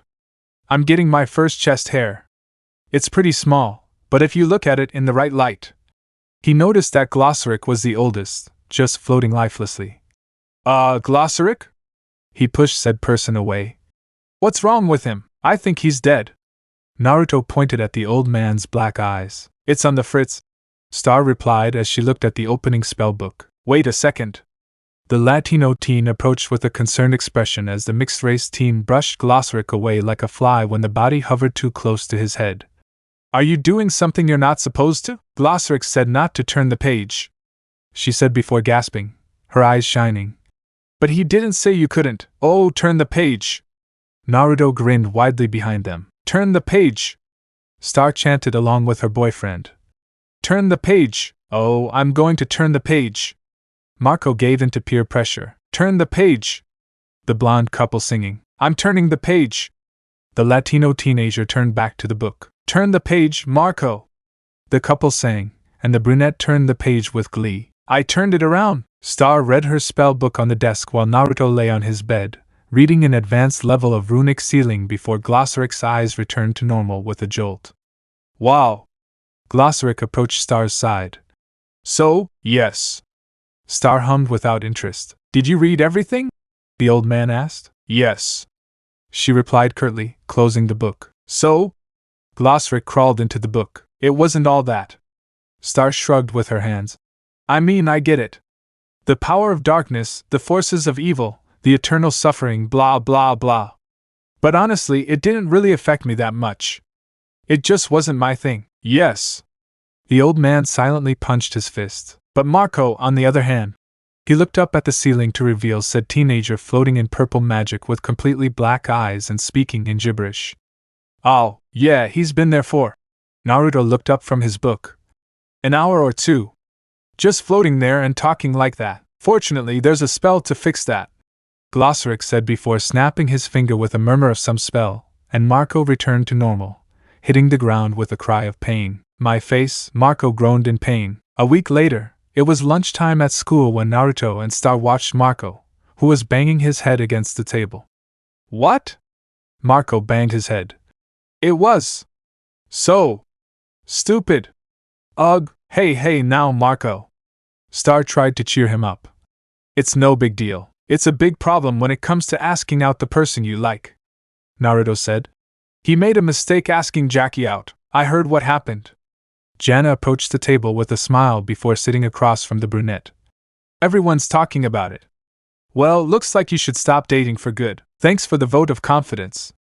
The expressionless Latino teenager sighed. I'm not going to let my tongue-tied nature stop me. Write to me, here's a pencil. Naruto handed it to her. Jackie, will you go out with me Friday night? Marco writes it while looking at Jackie across the yard. Marco, I think you should read it again. The mixed teen said before his friend walked towards his crush. I can't watch that. Why? Star asked curiously. Wait for it. Naruto shook his head gently. Hey, Jackie? The Latino teen shyly called out to his crush. Oh, hi, there you are. Jackie smiled at her. I've got your paper towels. Marco exchanged his note for a paper towel with a nervous chuckle. Here's some paper for you. Marco can't grow hair on his chin, but he can on his back? The skater read it aloud before looking at him questioningly. Ha! Jana laughed. What? The Latino teen quickly snatched it away before whispering. Marco can't grow hair on his chin, but he can on his back? He quickly looked at Jackie with a nervous smile as she slowly backed away until she accidentally bumped into a swimmer, spilling her lunch on her jacket in the process. Brother, my jacket! The swimmer gasped. Oh, sorry, Chet. Marco quickly apologized. No worries. Chet good-naturedly brushed it off. It's just a material possession. Marco thinks Chet should punch him. The Latino teenager said. What? The swimmer blinked owlishly. No! Marco waved his hands as the students looked on in confusion. I mean, if Marco were Chet, I'd punch him. It's just a jacket, buddy. Chet seemed concerned for him. Would Marco lose all respect for Chet if Chet didn't hit Marco? The Latino teen suddenly grabs the swimmer's arm, pulling him up. No, the swimmer looked uncomfortable as the dark-haired teen forced his fist into a fist. Don't make me do this, bro. Marco slammed his fist into Chet's face, giving himself a black eye. Bruh, do you want to talk about it? Naruto asked as Marco wet his purple eye with water from the drinking fountain. Yeah, what happened there? Estrella asked. I don't know what came over me. Marco straightened up. Every time I'm around Jackie, I keep saying the wrong things. The girl said what happened. Every night when Marco goes to sleep, he shapes his pillow into the shape of Jackie Lynn Thomas. She blurted out before covering her mouth with a gasp. And a kiss goodnight. Did you say something? Jackie turned to them, head tilted, unable to hear anything but her name. MMPH. The Latino teen mumbled behind his hands before falling with a few groans as students gathered around him and dark clouds appeared in the sky. Marco, what's wrong? Star asked worriedly. I think I might be having a nervous breakdown. Naruto leaned over to pat his friend on the back. Wait. Jana smiled, arms crossed. Let's see where this goes. The Latino teen continues to spin around, screaming, until something grows out of his neck, revealing a smaller head with gelled hair and gapped teeth. Hello? The little head greeted cheerfully. Oh, you made a little Marco Jr. Star smiled after a long scream. Wow, I didn't know you had a vestigial twin. Naruto whistled with a wave of light. Hello, Marco Jr. How are you, Marco Jr.? The mischievous girl shook Marco's hand with a big smile on her face. Jana, that's... Marco stammered, completely bewildered. That's not her hand. That's... Oh. The little head laughed. Marco Diaz covers the mirror when he showers because Marco is ashamed of his own body. Oh, it's so adorable. The magical girl smiled. Yeah, giving us lots of blackmail materials. Naruto laughed. Are you crazy? The Latino teen threw up his hands and said, How am I supposed to ask Jackie out like that? Hey guys. Jackie reappeared as Marco quickly hid behind Jana. Did any of you get your English homework? There was a muffled sound coming from Marco's direction. I'll help you, Naruto said. Yeah, come with us. Star pushed the skater away from Marco and Jana, followed by Naruto. Hey, where did you get my combination? Marco asked Jana as she opened her locker and the blonde couple stood there, the mischievous teen claiming she remembered the little head from before. From your diary, Jana replied. Dude, really? Naruto said to his brunette friend. That's like saying you save your password information on your own computer. Shut your mouth. The Latino teen blushed in embarrassment before Jana removed a panel in the back to reveal a secret hole. What is that? Just some of my personal things. The mischievous girl replied casually as she pulled out a thick black book, flipping through the pages. I've seen Marco Jr. somewhere before. Stop calling him that. Marco threw up his hands. Here. Jana pressed her finger on the page. The Naysayer. The Naysayer grows out of the neck of its victim. Is her name Naysayer? Naruto hummed. Yes, that's Naysayer when Naysayer was younger. The small head nodded in confirmation. It is revealed when the afflicted attempt to woo their true love, exposing the victim's deepest, darkest secrets for all to hear. The naughty girl read it aloud. And to judge, Naysayer added cheerfully. What the hell is that thing? Marco pointed to a figure drawn in the background behind a bush. Oh, that's a demon, Jana replied. The Naysayer is a total demonic curse. A demon, the Latino teen groaned in realization before turning to the blonde pair. Can one of you open a portal for me, please? I wonder what made Tom curse Marco in the first place. Naruto asked. Who knows? Star knocked on Marco's bedroom door. Marco? What did Tom say? Thomas says Marco will have Naysayer for the rest of his life because... Naysayer's voice spoke up. Because Marco is so insecure. All this because Tom thinks Star and I are in love. Marco's voice shouted furiously. Ew, you're like a brother to me. The magical girl moaned. No way I'm going out with you, no offense. No take. The Latino teenager's voice responded. Again, I wonder where Tom got this idea in the first place. Naruto shook his head and rolled his eyes. Sometimes I get the weird feeling Tom has the hots for you instead of Star. Well, that's a good opportunity because demons are. Star hummed. Guys, you should get back to school. Marco spoke from behind the door. You're skipping class. Well, aren't you coming too? She asked. I'm not going to school anymore. The Latino teenager's voice replied. Wait, you're just going to give up? Naruto blinked rapidly as his girlfriend let out a loud gasp. All because of a little curse. Yes. Star slid her finger under the door, her face pinched. Marco, it's just a demonic curse. Don't let Naysayer stop you from doing what you want. There was nothing but silence before she sighed deeply. It's okay. The door's cutting off circulation to my finger, so I'd better go. She pulled her finger out. Ooh, tingles, maybe we should go inside and take Marco to some places that can remove the curse, Naruto said, massaging his finger gently. After school, she replied. Can I please open your door with an air bullet? Naruto asked his girlfriend with their hands clasped on the lockers. Please? I want to try my first runic technique. I'll let you break the next 5 doors. Tempting, Star touched her chin and Jana shook her head amusedly before noticing something. Look! Jana turned her attention to a familiar face. Is that Marco? Oh, he's out. Naruto peeked his head out before dropping it. Oh, but... that means I can't force his door. He's going for it. Star gasped as she watched Marco approach Jackie. Hey, Marco! Jackie noticed a large blue scarf around the teen's neck. What are you cold?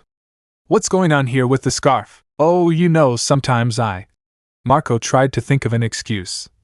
Skiing to school.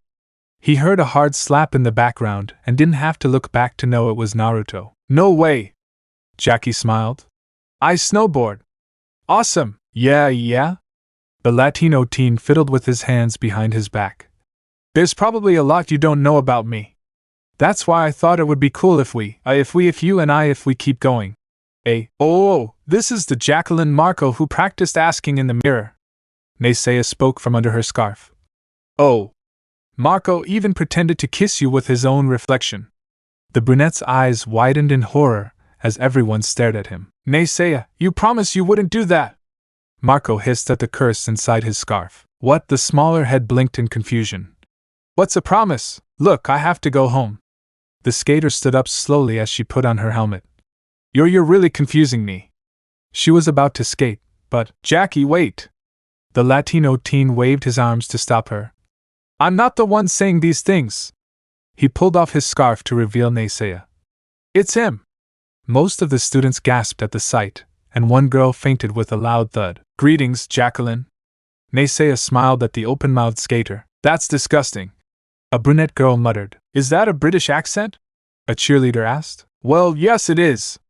Naruto shouted from the distance. Jackie, there's nothing I can do. Marco sighed.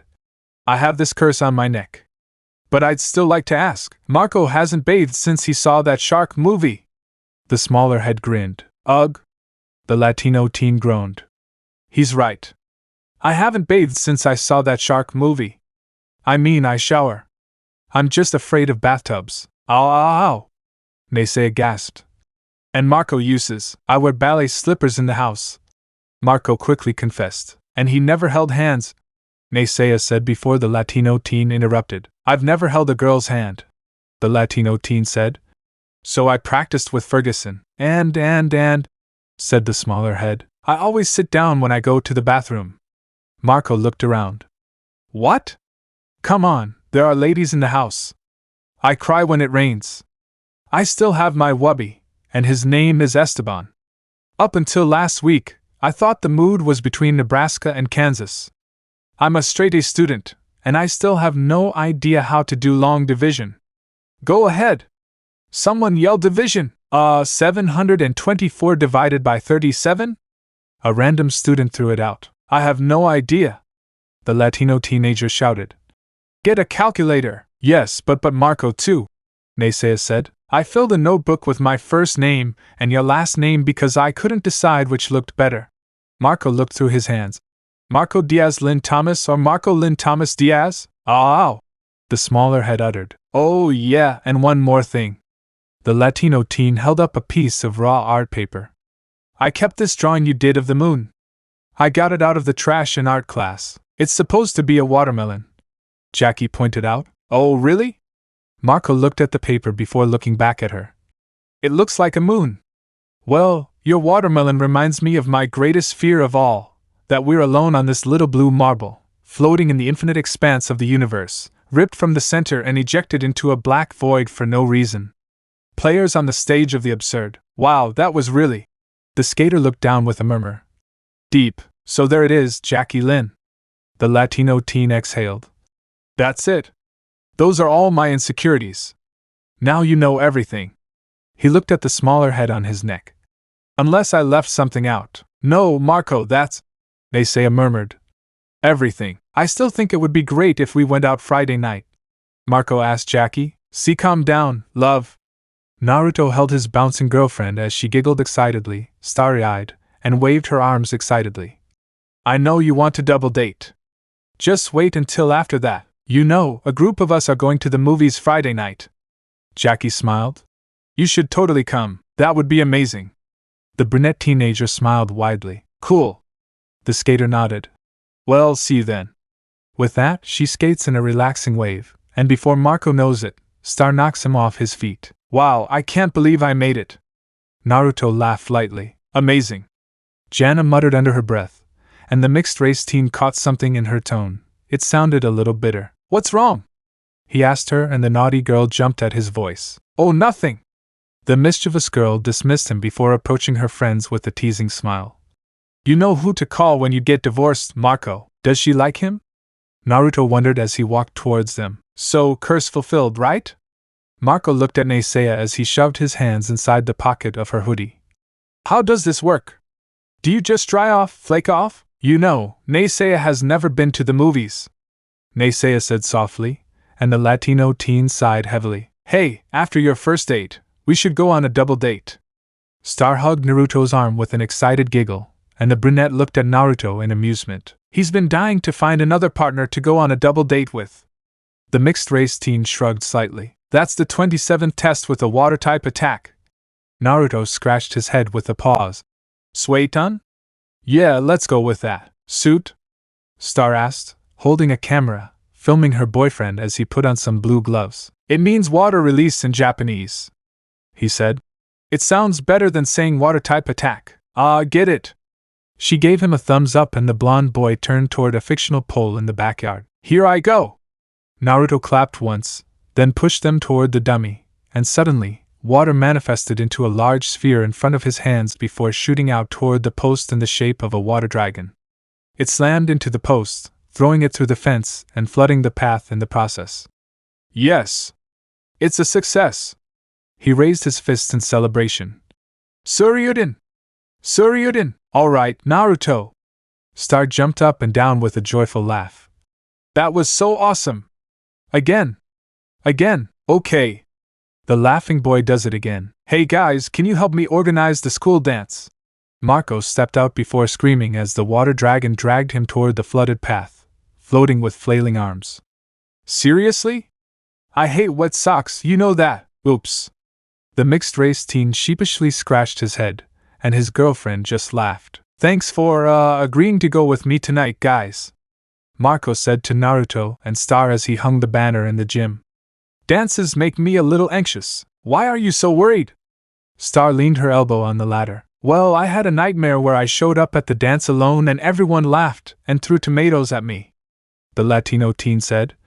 Then all my teeth fell out, and then Jackie saw me and said I looked pale. It's just a dream. I don't think it will happen in real life. Naruto said. Yeah, it'll be fine.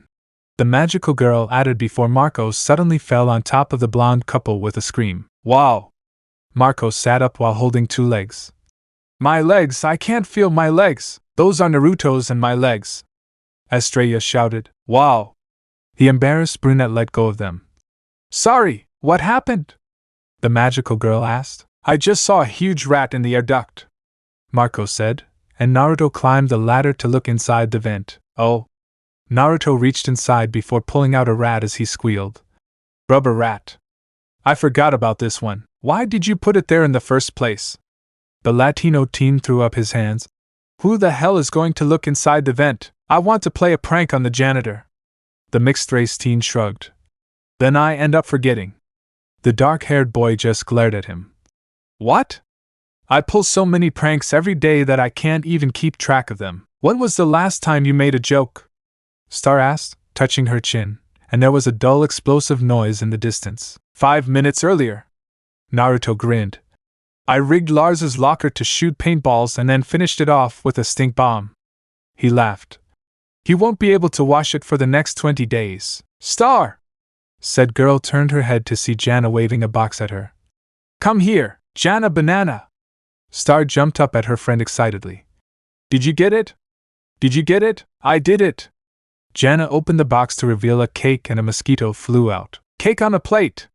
The magical girl let out a long sigh with big doe eyes. It's time to find out if the legend is true, said the naughty girl. Will Bon Bon be back? Star gasped before they spoke together. Like his candles? They share a laugh. This session is going to be epic. I'll see you tonight at 7. Jana smiled. I'll see you tonight at... The blonde girl paused with rapid blinks. Wait, what? Yes. The naughty girl replied. Bon Bon said he would return on the day of his 100th death, and that's tonight. No! Star moaned. I thought it was tomorrow. Naruto and I promised to be there for Marco tonight.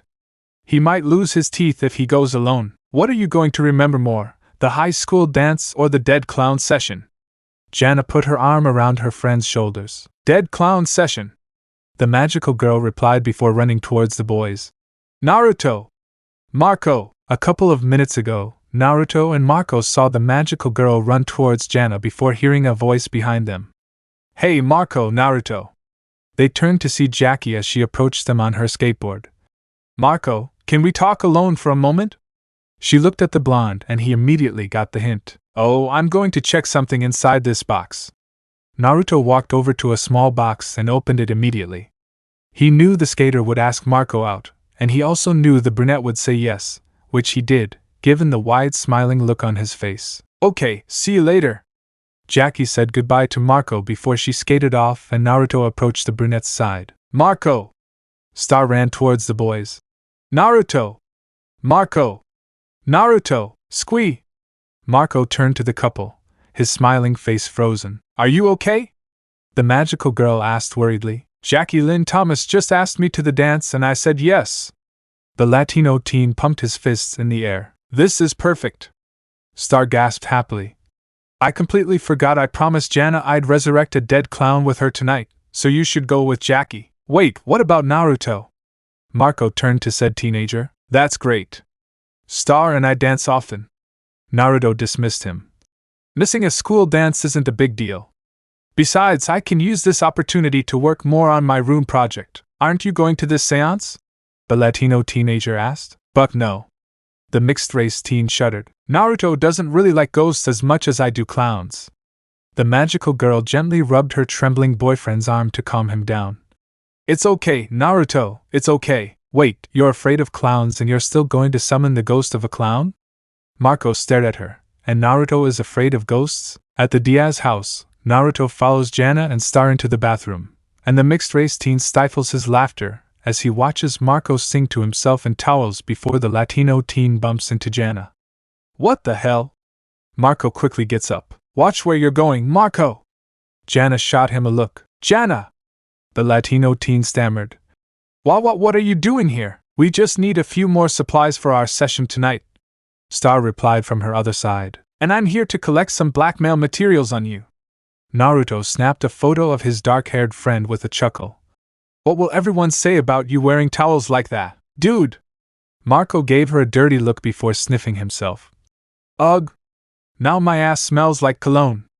The naughty girl suddenly slapped him on the butt. Hey, there's nothing wrong with that. The naughty girl smiled flirtatiously before sniffing. It's nice. Yeah, it's nice. Star took a breath. I agree. What brand did you use? The mixed-race teen sniffed in pairs. Stop smelling me! Marco flailed his arms with a yell before panting heavily until the teens heard a doorbell. Oh my god, she's here! Okay. He ran to the shower before stepping out. What am I doing? Where's my room? His friends pointed at the door. Oh yeah. He walked out of the bathroom and the teens looked towards the door before Star turned to them. Do you want to say hi to Jackie? The magical girl asked. Jackie? Jana blinked in surprise before quickly putting on an okay face. They went down the stairs. I'll make it. Angie excitedly ran toward the front door. Me too. Star almost fell down the stairs, but her boyfriend caught her immediately. Thanks, Naruto. She gave him a quick kiss on the cheek before skipping towards the door. Me too. They opened the door together before gasping at the sight of Jackie in her dress. Oh, hi Angie, hi Star. Jackie smiled at them. Come in. Mrs. Diaz welcomed him. Oh my god, you look like the ocean. The magical girl gushed. Yeah, you look great. Naruto smiled. Marco's a lucky guy, thanks. The skater laughed before noticing the mischievous girl. Hey, Jana, hey. Jana replied tersely, shining the flashlight into her own face. Hi, Jackie. Everyone looked up the stairs to see Marco in an impeccable suit. It looks pretty classy. The mixed-race teenager whispered to his girlfriend. Yeah, Jackie's a lucky girl. Star smiled at her before noticing Jana looking at Marco lovingly, but the mischievous girl dropped it when she glanced sideways at Jackie while the skater looked at his date lovingly. Did I just imagine it? Oh, my son! Raphael sobbed emotionally with his wife. His little boy is growing. You look amazing. Marco told Jackie as soon as he arrived at the apartment. Hey, you too. The skater laughed. A+. The Latino teen gave it 2 thumbs up as his date laughed at his silly comment. I'm sorry. Oh, Estrella. Raphael grabbed the blonde couple's shoulders. Please take a picture of my handsome son and his beautiful date. Of course. Star pulled out her mirror phone with a wide smile. Smile, you too. At the same time, Naruto also pulled out his phone to take a picture, as he wasn't sure if his girlfriend's magic phone could send pictures to normal phones. They took a couple of pictures before Marco and Jackie left the house to go to the dance, and Jana peeked out as she closed the door and then stared at her. Do you need help finding items for your seance? Naruto asked his girlfriend. No, I think we're okay. Star smiled at him. Okay, have fun with your bonbon session. The mixed-race teen smiled at her. Call me if anything comes up. That'll do. The magical girl kissed him before turning to her friend as Naruto went up to his room to work on his rune seals. Jana, ready to go? Huh? Jana turned to her with a blink. Oh. Yeah, let's go. A car stops in front of a cemetery before the girls get out as Jana's mother calls out. Bye, honey. Come on, Jana, let's go. Star excitedly skipped toward the cemetery with her friend in tow, and a spell book crashed through the roof of the car, causing the mischievous girl's mother to scream in shock. The magical girl screams as it lands in front of her. So where is this ghost? Glossaric appeared. Glossary? The magical girl looked at him. What are you doing here? Is that a joke? The old man floated up with a flat look. Dead clown session. The book floated below him. Now lead the way. Yes, this is it. Star excitedly pointed in the direction, and the group walked down the path as Jana turned on her headlamp while Glossaric pressed his crystal to illuminate the path. I like your natural lighthouse, Glossaric. Jana commented distractedly. It's not natural, but thank you. Glossaric replied. I wonder if Bon Bon's skull still has the clown nose. Estrella squealed. Oh, no way. The old man laughed. The worms would have eaten him by now. What do you mean? The blonde asked as they walked through the door with the bent bars. Real clowns wear meat noses. Glossaric confided, and it took him a few moments to realize. Ew! Star shuddered. No! I can't believe you! She turned to her friend. Jana, what do you think? Don't you think it's weird that Marco asked you and Naruto to the dance and then changed his mind at the last minute? Jana said.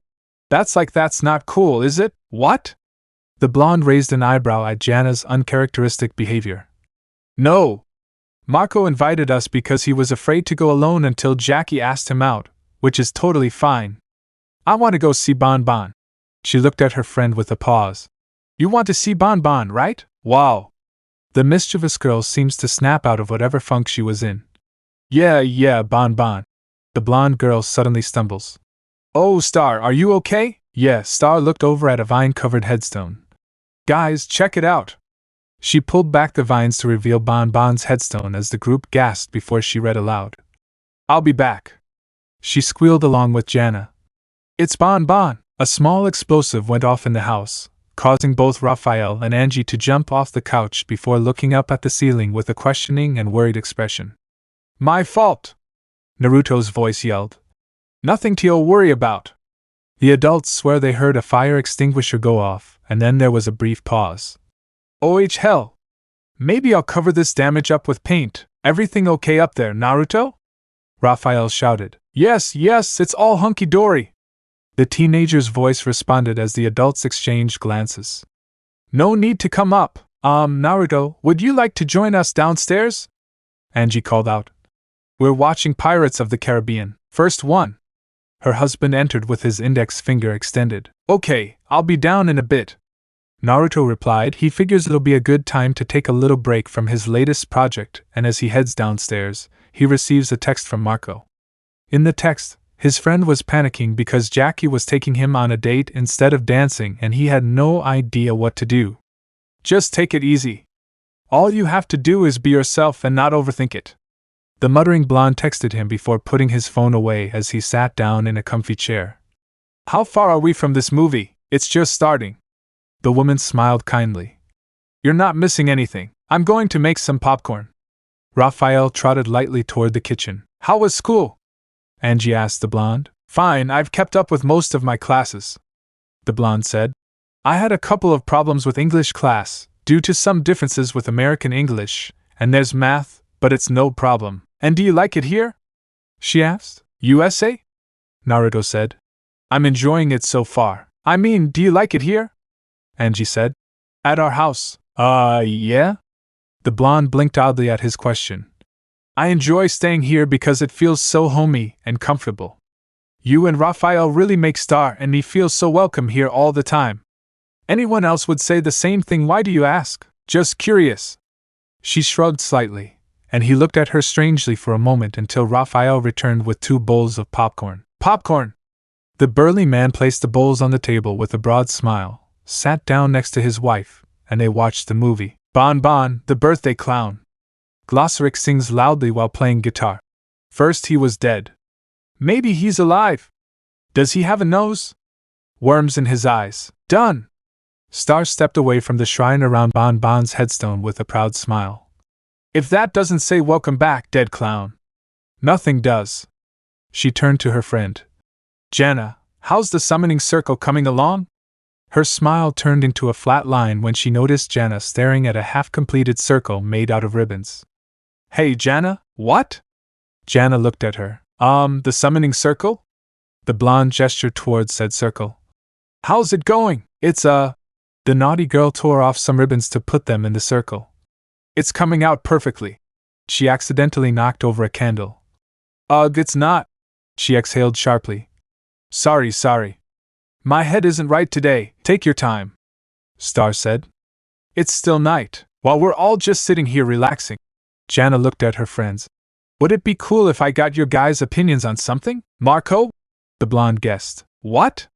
The naughty girl stuttered, no, yes. What? Estrella raised an eyebrow. Okay, have you ever thought it's weird that things are going well for Marco? Jana said. Too well.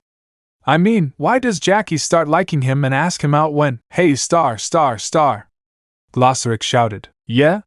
The blonde turned to him, while the naughty girl looked very annoyed by the interruption. What's wrong? Are you? The old man pointed at a certain page. Are you going to use this? What is it? Asked Estrella. I don't know. Glossaryx looked at him. It's like a spell. There's a little drawing of a rat or something. We're kind of in the middle of something.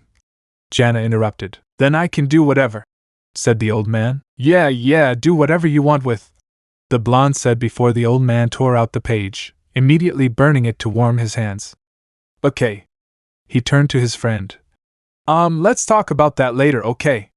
Can we focus on the summoning circle now? Yeah, circle time. The naughty girl begins working on the summoning circle with little discomfort. Some time has passed, and Star decides to call her boyfriend while Jana continues working the circle at a slow pace. Yeah, I'd like to try playing a video game with you. Star smiled before looking over her shoulder at the mischievous girl and then whispering into her phone. Hey, is it just me, or do you think Jana's acting a little weird than usual? Oh, you noticed it too? Naruto's voice said. I think it started when Jackie invited Marco over for a movie a while back. Do you think Jana has a thing for him or? I don't know. The blonde whispered to her. Maybe? If you like it, why don't you say or do something about it? Okay, I'm done, Jana announced. Oh, I have to go now, Star said quickly. Talk to you later, her boyfriend replied. Have fun. The call ended. Okay, now what? The blonde ran to her friend's side. We're waiting, the naughty girl replied, and there was a very long silence in the cemetery. Ugh, I should have gone to that stupid dance with Naruto instead of sitting and waiting. Star quickly gets bored before jumping up when her friend lets out an angry shriek. Why aren't you pick up? Jana threw down her phone. Were you trying to call Marco? The blonde asked, puzzled. Hey! The mischievous girl walked over to the spell book before opening it as the old man snored and lay on a page. Glossaric! Wake up! Hey, do you have any spy spells there? What's the name of that spy spell? Wow! Glossaric muttered half asleep. The all-seeing eye you're talking. Where is it? Jana asked. What do we need a spy spell for? Star asked a little nervously, hoping it wasn't what she thought it was going to be. That would be, the old man muttered. That would be in the Eclipsa chapter. The mischievous girl flipped through the pages. Oh, wait. He yawned. You don't want to go there. Maybe we should listen to him. The blonde murmured. Eclipsa. Glossaric mumbled sleepily.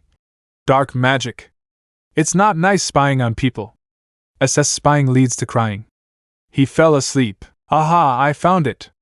The mischievous girl turned the opening book towards the magical girl. All-seeing eye. Will you please? No, I think I know what you're going to ask, and I'm not comfortable with that. Star raised her hand toward her. Come on, please. Jana pleaded. Just this once? We should check on Marco and see how he's doing. I've never asked you for anything with your magic until now. Fine. The blonde uttered after a few minutes of staring contest. Just this once. Yes. The naughty girl smiled widely. I owe you one. Yes, let me see. Star read the page with a murmur before kneeling down, holding her wand in both hands as she closed her eyes. I call upon the all-seeing eye to tear a hole in the sky. The wand glowed along with the summoning circle. Reveal to me what is hidden. Reveal to me what is forbidden. Her wand shot a purple beam into the air before creating a magical portal, showing Marco and Jackie enjoying themselves on their skateboard. Star glanced sideways at Jana to see that she seemed annoyed by the sight. Hee, don't worry. Jackie caught Marco after he almost lost his balance. Gotcha. Jana gets angrier as they look at each other affectionately, and growls deadly before the portal cuts out as soon as the pair trips over a rock. HHY. Jana turned to the magical girl with a glare. Sorry, there's a time limit. The magical girl raised her hands. And this is my first time using this spell, so, ugh. The naughty girl turned around with a whimper. Do you want to talk about it? Star asked before yelling when Jana abruptly turned to look at her with a frown. All the time, all the damn time. Jana yelled. I've been dropping hints that I like him for years, even if some weren't that subtle. But no. It's always Jackie with him, and he never looks my way, not even once. Arg. This bastard. What does she have that I don't? What about me? The blonde twisted her wand before gently hugging Jana. Everything's, going to be okay. I'm not sure about that. The naughty girl tried her best not to shed tears before she noticed some large rats running past, and the candles went out. It's happening! Star gasped before a figure appeared above the gravestone in shadow as the candles lit once more. Bon, you're back! The figure reveals itself to be Ludo in a clown suit. Huh, oh! Jana grimaced. That explosion did a real number on your face. Surprise! Ludo ripped his clown nose off his face with an evil grin as Spider and Eagle appeared, taking a couple of side steps from behind the tombstone. Ludo? The blonde gasped. Jana, call Naruto. She needs backup since she can't handle them all at once. Do you miss me, princess? The grinning Kappa pulled out his wand and shot a beam at her. Naruto stretched his arms as he finished some bomb tags until his phone buzzed quickly and he checked it. A call from Jana. Yeah? He answered. What's up? Did she do something? Some guy, Ludo, is attacking us with a giant spider and a bird in the cemetery. Jana's voice quickly spoke up. OHSHIT. Giant rats. Rats? Get away from me! The call cut off and the blonde shot out of his room with his weapons and tools. At the same time, Marco was enjoying his first kiss with Jackie, and they parted with smiles and charming sparkles in their eyes until he felt something funny in his gut. Marco, is everything okay? Jackie asked. I don't know. Marco replied. I have a strange feeling in my stomach, like something isn't right. He decided to check his phone to see many missed calls from Jana and Star. We have to find Star and Jana. Naruto was the first to arrive at the graveyard, and the first thing he sees is a giant portal trying to suck Ludo in before a ghost appears. I'm back! Bon Bon's ghost smiled brightly. Just like Mackie Hand. He screamed as the portal sucked him in without warning. No, please! Ludo struggled against the vortex. Please have mercy on me! Star noticed Naruto and quickly pointed to Jana, who needed help with the swarming rats. Naruto quickly nodded before jumping to the mischievous girl's side, kicking several rats. Did Ludo throw these rats at you? Naruto asked Jana to summon Raisingan to send more rats flying through the air. I don't know. Jana hit a random rat with a hairdryer and noticed Marco appear with Jackie, and at this moment, she lost control of her weapon. The hairdryer flew out of her hand and hit Star's back, causing her to lose focus as her wand fired a green blast before the purple portal turned green and began sucking Star in. Star! The mixed-race teen quickly ran over to grab his girlfriend's hand and then planted his feet on the ground as they slowly glided towards the portal. I got you! Jackie sees Jana being cornered by rats and she skates over to help her while Marco tries to help them, but Spider gets in their way. Oh! Ludo gloated at the blonde pair. Looks like you need more help, princess. He fired a beam at the ground near them. What do you want with me? Star yelled at the Kappa. You think I'm here for you? The Kappa laughed maliciously. Ah, so selfish. Ha! He snapped his fingers. Get it! The giant eagle grabbed the spellbook with his burks. My spellbook? The magical girl gasped. Yeah. Ludo's grin widened. I thought it would be okay if I took it, since you probably won't need it where you're going. Ha ha! Just like the humans say, destroying you will be a piece of cake. Star! Naruto gestured to her right with his eyes and she looked up to see the cake. I think you mean piece of cake. Star grabbed the cake and then threw it at the Kappa, hitting it. Ew! Ludo wiped some of his face. You'll pay for. The candles on his head lit up. I'm burning! He ran around with a scream. I'm on fire! Get me out! Get me out! Eagle grabbed the Kappa and then punched it to put out the fire. Good work, Get Spider! We got what we want! The giant eagle quickly fetched Spider from Marco. Huh! The Latino teen blinked in surprise, and the spider reached for the spell book and Ludo with its web. No, no, no, no! It was about to chase him until the Kappa spoke. Do you really want to waste precious time chasing me? Ludo pointed past the teen. I mean, look! The brunette looked back to see the blonde pair slowly approaching the portal. Naruto, Star! Marco gasped as the laughing Kappa escaped with his henchmen and the book. The Latino teen quickly wrapped his arms around Naruto's waist. Marco! Naruto shouted. Don't worry about us. Go find Ludo. Marco, let him go. Star shouted. You're going to be with us. I'm not letting you two go. Marco shouted and Jackie quickly grabbed him. Jana grabbed the skater as they tried to get everyone away from the portal until it disappeared as they all fell back with a few bumps. Are you okay? Yes, I am. The mixed-race teen looked at his girlfriend with concern. Star? Yes, I'm fine. The magical girl moaned. Thank you all. Jackie, are you okay? Marco turned to his date, helping her up. Yeah, I'm great. Jackie smiled. This is the most fun dance I've ever been to. Yeah, well, the Latino teen muttered. I mean, yeah? We're in a cemetery. So, I can't believe. Star looked at her wand in her hands with a disturbing expression. Ludo took my spell book. He has everything in it. That's my entire family history. All the spells, everything.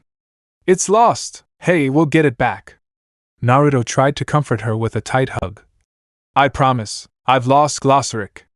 The magical girl cried into his chest. We'll get him back, too.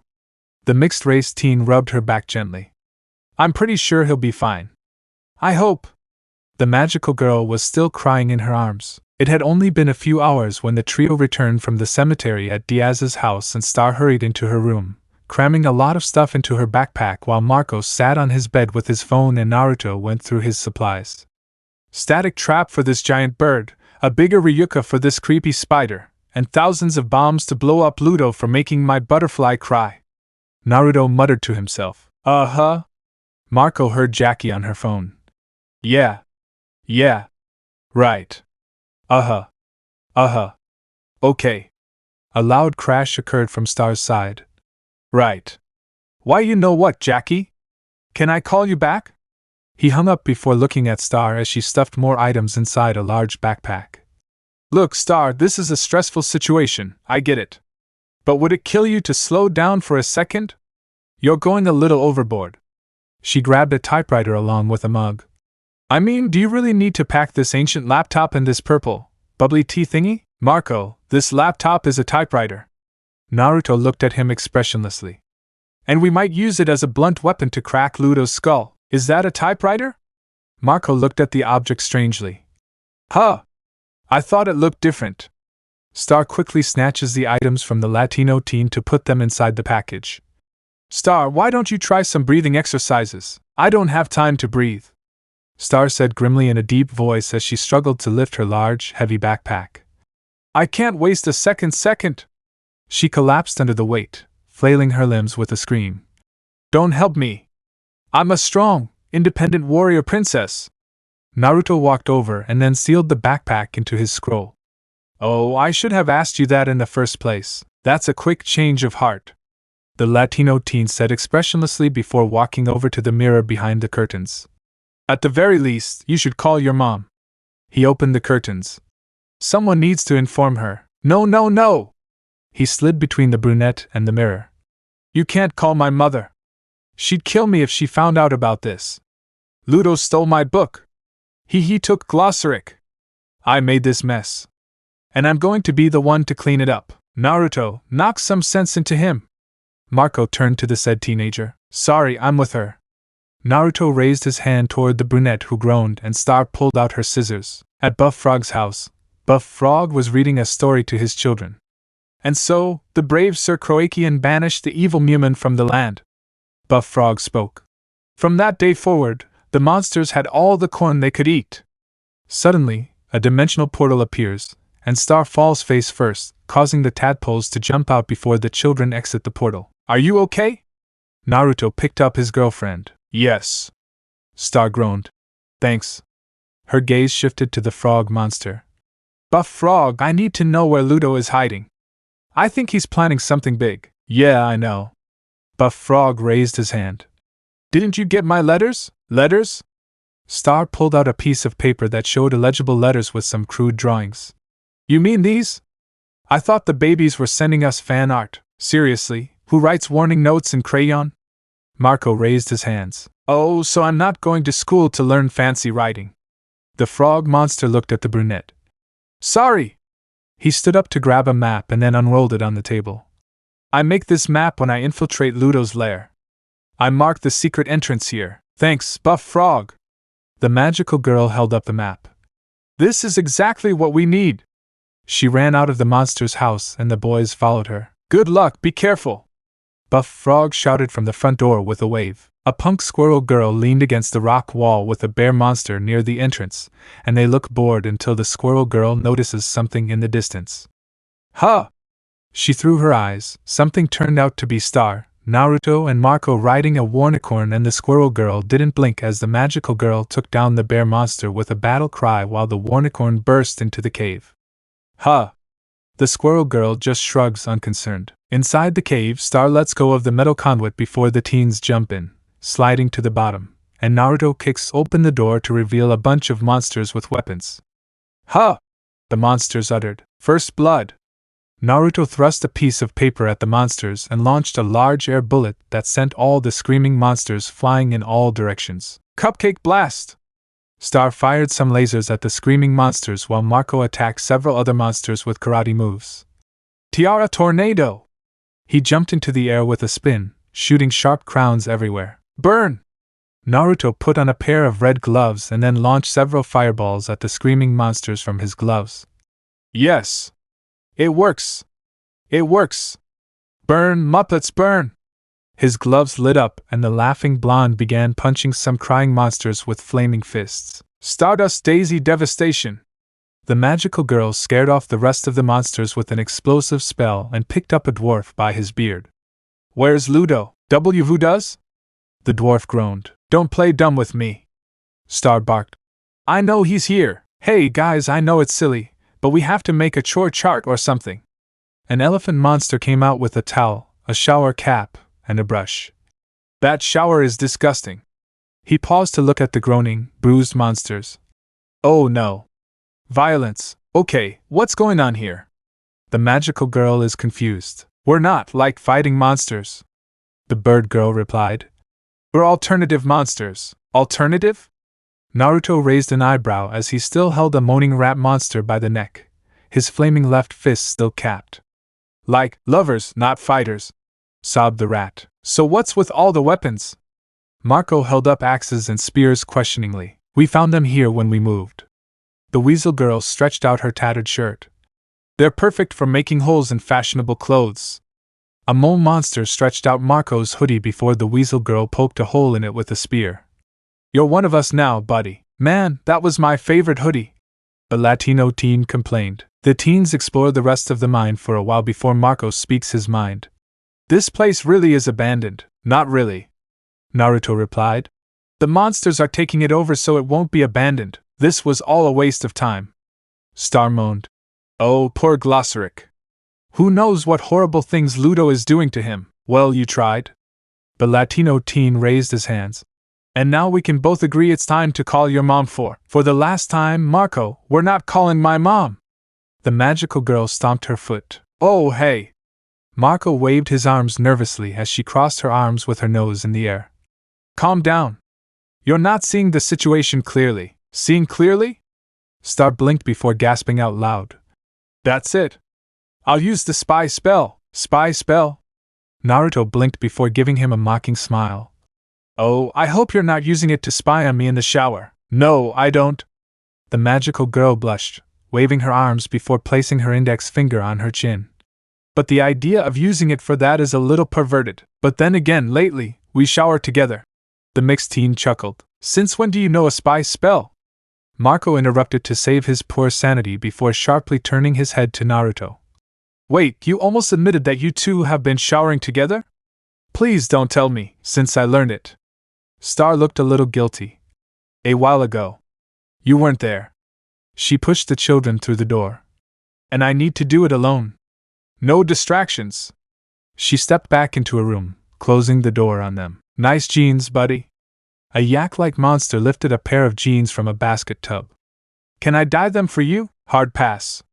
The Latino teen refused, and the creature turned its head toward Naruto. Sorry, maybe next time.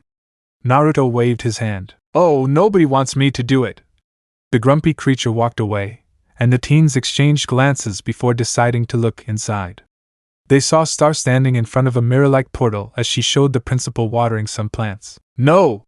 Star changed locations to show Tom cutting his toenails with a saw. Ugh! No! She changed the location again to see Naruto and Marco staring at her for a loop before her head snapped back to the boys with a stern look. Naruto! Marco! Sorry! Both boys immediately closed the door. How long do you think it will take? Marco turned to his friend. About 5 minutes, I bet. Naruto shrugged and they waited for a while until they heard a loud crash before quickly entering out of concern for seeing the girl lying on the ground. Star? They ran towards the panting magical girl. What happened? Are you okay? The Latino teen asked as Naruto helped her stand up. Yeah, my hand's fine. Star rubbed her right arm. That's not what I meant, Marco said. Well, Glossaric isn't on the team anymore. The magical girl sighed. I never saw Glossaric as a team player anyway. The Latino teen shrugged. Oh my god! The teens turned to see the elephant bear monster as the elephant monster squealed. It's her. We just realized you're Star Butterfly. We're your biggest fans. They ran up to her and then bowed down to her. I think you're confused. Star pointed out to them.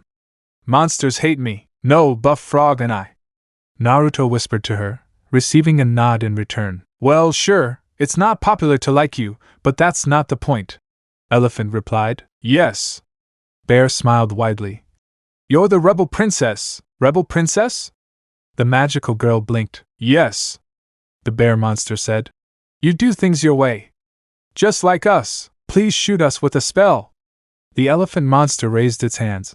Make some awesome holes in our jeans. Something. I guess I could throw something. Star shrugged. How about Super Strawberry Shake Shake? She blasted the monsters with a magical strawberry beam. Wow! Bear laughed as he sat up with a few bruises. That's amazing! Look at this sweet rip! Elephant pointed at his jeans. Let's show it to the boys. The bear monster stood up with his friend. Dude, I can't believe we met Star Butterfly. The laughing elephant monster ran off with Bear. So what now? Marco asked the girl as he looked at his wand. Now, Star sighed in resignation. I'll call Mom. So, the magical girl shifted her weight nervously in her room as the children sat almost like their parents sat still in their mirror after she told them about Ludo. That's it. The parents look at her in shock. Oh no, this is really bad, huh? I messed up. She tried to hide her face with her bangs. I really messed up. I'm so sorry, Mom and Dad. Her father looked at each other, and then back at his daughter. River said. Honey, it's... Moon murmured. It's okay, but the spell book. Star peeked out from under her hair. Our family history. It's gone. Don't worry. The king shrugged, his eyes closed. It's just a book and a little magic man. What matters is that you're safe, said the queen. But is there nothing I can do? Asked the princess. Don't do anything. Moon shook her head slightly. We'll take care of this. Just stay still. Good night, darling. River said before they ended the call, and the magical girl looked at her reflection. Wow. Marco stood up with a whistle. That went much better than I expected. I thought they were going to lock you up there. Naruto added. Star nodded dazedly. Yeah, I guess so. You know, you should take your parents' advice and stay put. The Latino teenager said. Right. She murmured. Good night. Marco left the room to go to sleep. You're not going to listen to them, are you? Naruto slides into Star's bed. It's funny how his friend never bothers to wonder why the mixed-race teen was already in his pajamas. The rogue princess doesn't sit still. The magical girl grabbed a notebook and then sat on the floor. The rogue princess does things her way. Mega Narwhal Blast! Her wand launched a narwhal, and it spun around. Oh! Mega Narwhal Blast! She spun the top of her wand around to reveal a fountain pen with gold ink, and wrote something in her notebook. Chapter 1 Mega Narwhal Blast. Don't stay up all night, okay? Naruto yawned. I won't. Star replied without looking up from her notebook. Do you want me to turn off the lights for you? No, thank you. He put a pillow over his head and fell asleep. Good night, he said, focusing on his notebook. So the party magician turned out to be a joy-sucking magician and Star ended up ruining the party. But she saved everyone while this magician gets away? Naruto raised an eyebrow at Marco as they walked up the stairs with a tray of food. I'm not going to lie, but it sounds like you're talking trash. Magician who sucks everyone's joy out of them? Pfft, it actually happened. Marco groaned. You should have been there to believe it. Sorry, but I'm not going to a party thrown for a guy who might be having a midlife crisis and is surrounded by teenagers and little kids. Naruto shook his head. Dude phrase. The Latino teen said. You make it sound so creepy and so wrong. They opened Star's door. Dinner's ready. Is that a black hole? The mixed-race teen pointed toward the ceiling as a black hole shrank and then vanished into thin air. Excellent! Star ran past them with laser puppies in her arms. Put it on the table. Wow! Marco looked around Star's room. Why is your room so clean? I have to make a good impression. The magical girl took the laser sword from the puppies. It's not a chew toy. She stuffed it inside the chest. I'm not ready. I'm not ready! I can't believe this is happening. She gave the chest wings with her magic, and it flew out the window. Ready for what? The Latino teenager asked. I'm being evaluated. Star spelled it out. Evaluated for what? Naruto blinked. Wait, why are we spelling words instead of saying them? Marco raised an eyebrow. Yeah, it sounded a little weird coming out of my mouth. The magical girl replied. Anyway, my mom's sending someone to see how far along I am in my magical training since I came to Earth. Hee hee. You have nothing to worry about after all. The mixed-race teen said. You've been using magic since day one. Yeah, that doesn't sound so bad. The Latino teenager nodded. But if I fail, I could be sent back to Muni. Star revealed. What? Marco gasped. Looks like I'm moving to Muni. Naruto shrugged as they looked at him. What? Star isn't going to get rid of me that easily. I could tell you the same thing. The magical girl smiled before speaking again. Anyway, that's why I need to clean, and Marco, you need to cook. Naruto, help him. Before the children can respond, The black cloud suddenly blows through the window with strong winds and then swirls in the center of the room until it disappears to reveal a small, white, cat-like creature with wings and a blue gem on its forehead. "It's her! Hello?" the feline creature greeted. "Oh." The teens whispered at the creature's cute appearance. "I'm here to evaluate a star butterfly." The creature pulled out a clipboard with a pen. "I'm a star butterfly." Star spoke with a wide smile. "And you must be baby. Wow." The baby noticed the food on the table. "Food? Yes, I prepared this food for you, Miss Baby." Marco gestured to the food proudly. "Please help yourself to any." The baby consumed it all in a single blink with his mist form. "More, please." The creature returned to its cat form with a cute smile. "That took me all day to do." The stunned Latino teenager complained. "Please?" Star begged. "Come on, Marco." Naruto put his friend in a headlock, dragging him out of the room. "I'd love to make you more." Marco grumbled to Baby, and the boys headed into the kitchen.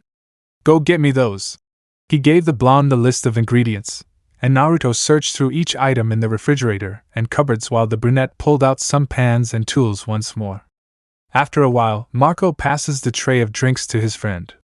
"Naruto, go get it upstairs." "Of course." Naruto picked up the tray and then went upstairs to Star's room and saw Baby opening Star's notebook, a large amount of glitter falling out. "Huh!" Baby murmured. "Interesting. Yeah, isn't it pretty?" Star said with a wide smile. "I only used like 5 pounds of glitter. So does anyone?" Naruto called out to get her attention, and before he knew it, the feline creature drank all the cups and even ate them. He silently leaned closer to his girlfriend. "How's it going? Interesting?" The magical girl muttered uncertainly. "Is bad interesting or good interesting?" he asked. "I don't know." Star shooed him away. "But go find more food." "Yes, Your Majesty." Naruto left the room as his girlfriend gave him a pouty look and he returned to the kitchen. "That was fast." Marco looked over his shoulder. "How's it going up there?" "I don't know." The blonde shrugged uncertainly. "I think Baby's just looking around before they can take a magic test." The children continue making some food for a while until something drips in front of the Latino teen, and they look up at the ceiling. "What ceiling?" The Latino teen stared at the ceiling as water dripped from it. "Maybe you have a leaky pipe up there, or is Star using one of her water spells?" Naruto assumed. "I'll bet the latter." Marco placed the sandwiches on a tray and then carried them upstairs. "I'll check them." "Okay." The blonde poured the corn chips into a bowl from the bag before jumping when a monstrous voice shouted loudly, "Out!" Sounds like Baby to Naruto as he blinks up at the ceiling and can hear a door slam shut, followed by quick footsteps. "Bat! Bat!" Marco ran downstairs. "Where's the bat?" He found it in the corner. Did something happen up there?" Naruto quickly put on his battle gloves. "I don't know," the Latino teen cried as they ran up the stairs. "Baby, all of a sudden, he turns to me with this scared face and screams at me for no reason." They slowly opened the door to see a giant tree growing from a halved apple. "Wow!" The mixed-race teen blinked as his friend's jaw dropped along with his bat, and the tree continued to grow to an immense size, one of its branches dropping a fresh apple into Baby's hands as soon as he reached the window. "It's perfect." Baby stared at the shiny apple. "Does that mean it's over?" Naruto asked, and the creature looked at Star before sharing a smile. The creature turned into the black cloud, quickly ate Marco's sandwiches, and then flew out of the house toward wherever it came from. "I know you'd do great." Marco breathed a sigh of relief. "That's the way to go, Estrella." The mixed-race teenager smiled at her. "Thanks, guys." Star hugged them with a sigh of relief. 2 days after Star's evaluation, said girl was shooting lightning at flying tennis balls while Naruto lazily tossed the balls into the air and the pair were half embracing. "Phew!" Star kept missing her shots with one eye closed. "Shoo! I'll get you, tennis ball." "Shoo! Shoo! Hey, can I borrow your dimensional scissors for a second?" Marco rummaged around inside. "Yeah, sure." The magical girl threw said scissors at him while continuing to shoot at the balls. "Whatever, thank you." The Latino teen caught him before leaving. "What do you think he wants the scissors for?" Naruto asked, tossing another ball into the air. "I don't know." Star finally hits a ball. "Yes. A kiss." They share a kiss that lasts a moment before she breaks it. "Ball!" Her chuckling boyfriend tosses another ball into the air and she fires her wand again. Oh, damn it! The magical girl moaned, lying face down in the middle of her bed, after accidentally making a hole in the wall. At least we can fix, Naruto said until, good boy, Joffrey. The teens turned toward the unfamiliar voice to see a complete stranger leading a dog to Star's couch, the dog barely lifting its hind leg. Whoa, whoa, whoa, whoa, whoa, whoa! Star stood up before swinging her wand in the stranger's direction. Rainbow diaper blast! The dog is now wearing a diaper. Not good, buddy! How the hell did you get in here? Naruto jumped with a glare. Talk or I'll take it easy, man! The stranger sweated profusely. This new dog park is really confusing. Dog park? The magical girl blinked owlishly before hitting her forehead. Oh, Marco, Tosser, does that place look like a dog park to you? The mixed-race teen stared blankly at the stranger, and the dog walker took a good look around. Yeah? The stranger answered dumbly, and Naruto turned his head to look at his flat-faced girlfriend. You can punch him for trying to make this dog pee on my stuff and then throw it away. Star answered his unspoken question, and her boyfriend turned to the sweaty walker with a wicked grin. Easy in the face? The stranger chuckled nervously before Naruto punched him hard in the jaw. Oh! I deserve it! A scream escaped his lips as the half-blood teen threw him and the dog through the hole in the wall. And that! The pair quickly head to Marco's room before the magical girl kicks it open. Why the? The magical girl screamed until she fell silent as they looked at the portals around the bed. Oh no! He's become Scissors happy. Happy Scissors, is that a thing? Naruto looked at her with rapid blinks. Oh yeah? Star nodded. It was coined by Heccup when a guy went crazy and almost caused too many portals to form into one bigger portal that nearly destroyed all life because he wanted all the shortcuts in one place. Ow. The mixed-race teenager whistled. Yo. The magical girl pokes her upper body through a portal before stepping back as the laser pups return from their walk with howls and laser blasts. She sees an orange portal. Oh, Marco, Marco, Marco. Oh. Oh, this doesn't bode well. Naruto, do me a favor and close the blue portals. Of course. Naruto took out his scissors and walked towards the portals while his girlfriend decides to call someone. Hey, kiddo. I'm doing my cardio. Ponyhead spoke through the handheld mirror phone. Okay, wait. I'm going to put it on an incline. There was a brief pause. Okay, kiddo, what's okay? Okay, so Marco opened a bunch of portals with my scissors, and one of them looks like this. Star showed her friend the orange portal. Oh snap! That's bad! The voice from the floating head gasped. Yeah, that's what I thought. The magical girl agreed. That red portal belongs to Hekapu. Ponyhead said nervously. You need to stay away from that, and if she asks, don't tell her you got those scissors from me, okay? Wait. Star frowned. I thought Hekapu gave you those scissors. I mean, yeah? The floating head shrugged its shoulders of non-existence. She left the scissors in the bounce lounge bathroom, and what happened then was, I took them. So yeah, basically they're mine. What? The magical girl shook her head. No, Pony, that's stealing. I'm pretty sure that's called finding. Ponyhead scoffed. Naruto?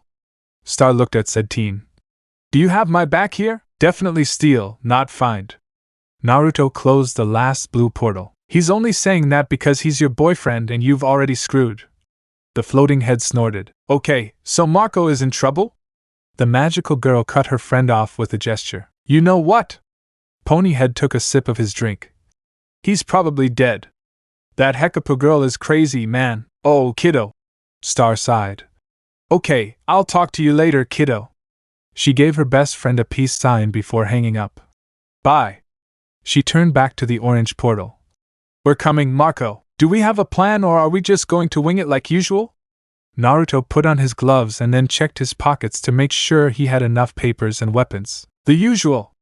She replied before the pair jumped into the portal and the first thing they saw was a giant door. Parn! Star quickly kicked it open and they saw a red-haired woman standing in front of a muscular man. Hekapu, where's Marco? Star pointed her wand at the redhead angrily. I summoned this imbecile. Naruto crunched his fist at the muscular man. Star! The man gasped happily. Naruto!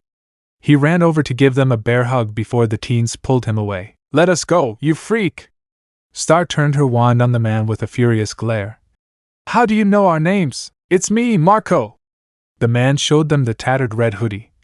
See, Marco? Both blondes blinked at him. Oh man! Marco laughed happily. We have so much to learn. I learned to sword fight. I fought an army of wolf bears. Man, Jackie's going to be a happy girl. Star turned to her boyfriend as the Latino man rambled on. That's if she doesn't mind the age gap between them. Naruto hummed. Is it permanent or not? His girlfriend just shrugs uncertainly. I rode in a hot air balloon, and then jet skied over a waterfall. The Latino man smiled. Isn't that cool? Oh, check it out. He showed them his new scissors. It took me 16 years, but I totally earned these scissors. Wait. The magical girl blinked. 16 years old? You've been gone from Earth for, like... She looked at her boyfriend. 8 minutes, I think. The mixed-race teen hummed thoughtfully. Maybe 12 minutes or more? 8 minutes? Marco stuttered in shock before his gaze turned to Hekapu with an annoyed look. Yeah, I forgot to tell you, time passes differently in this dimension. Hekapu polished her nails with a smile. I'm not sorry. No. Star waved her hands to calm Marco before he could freak out. This is good.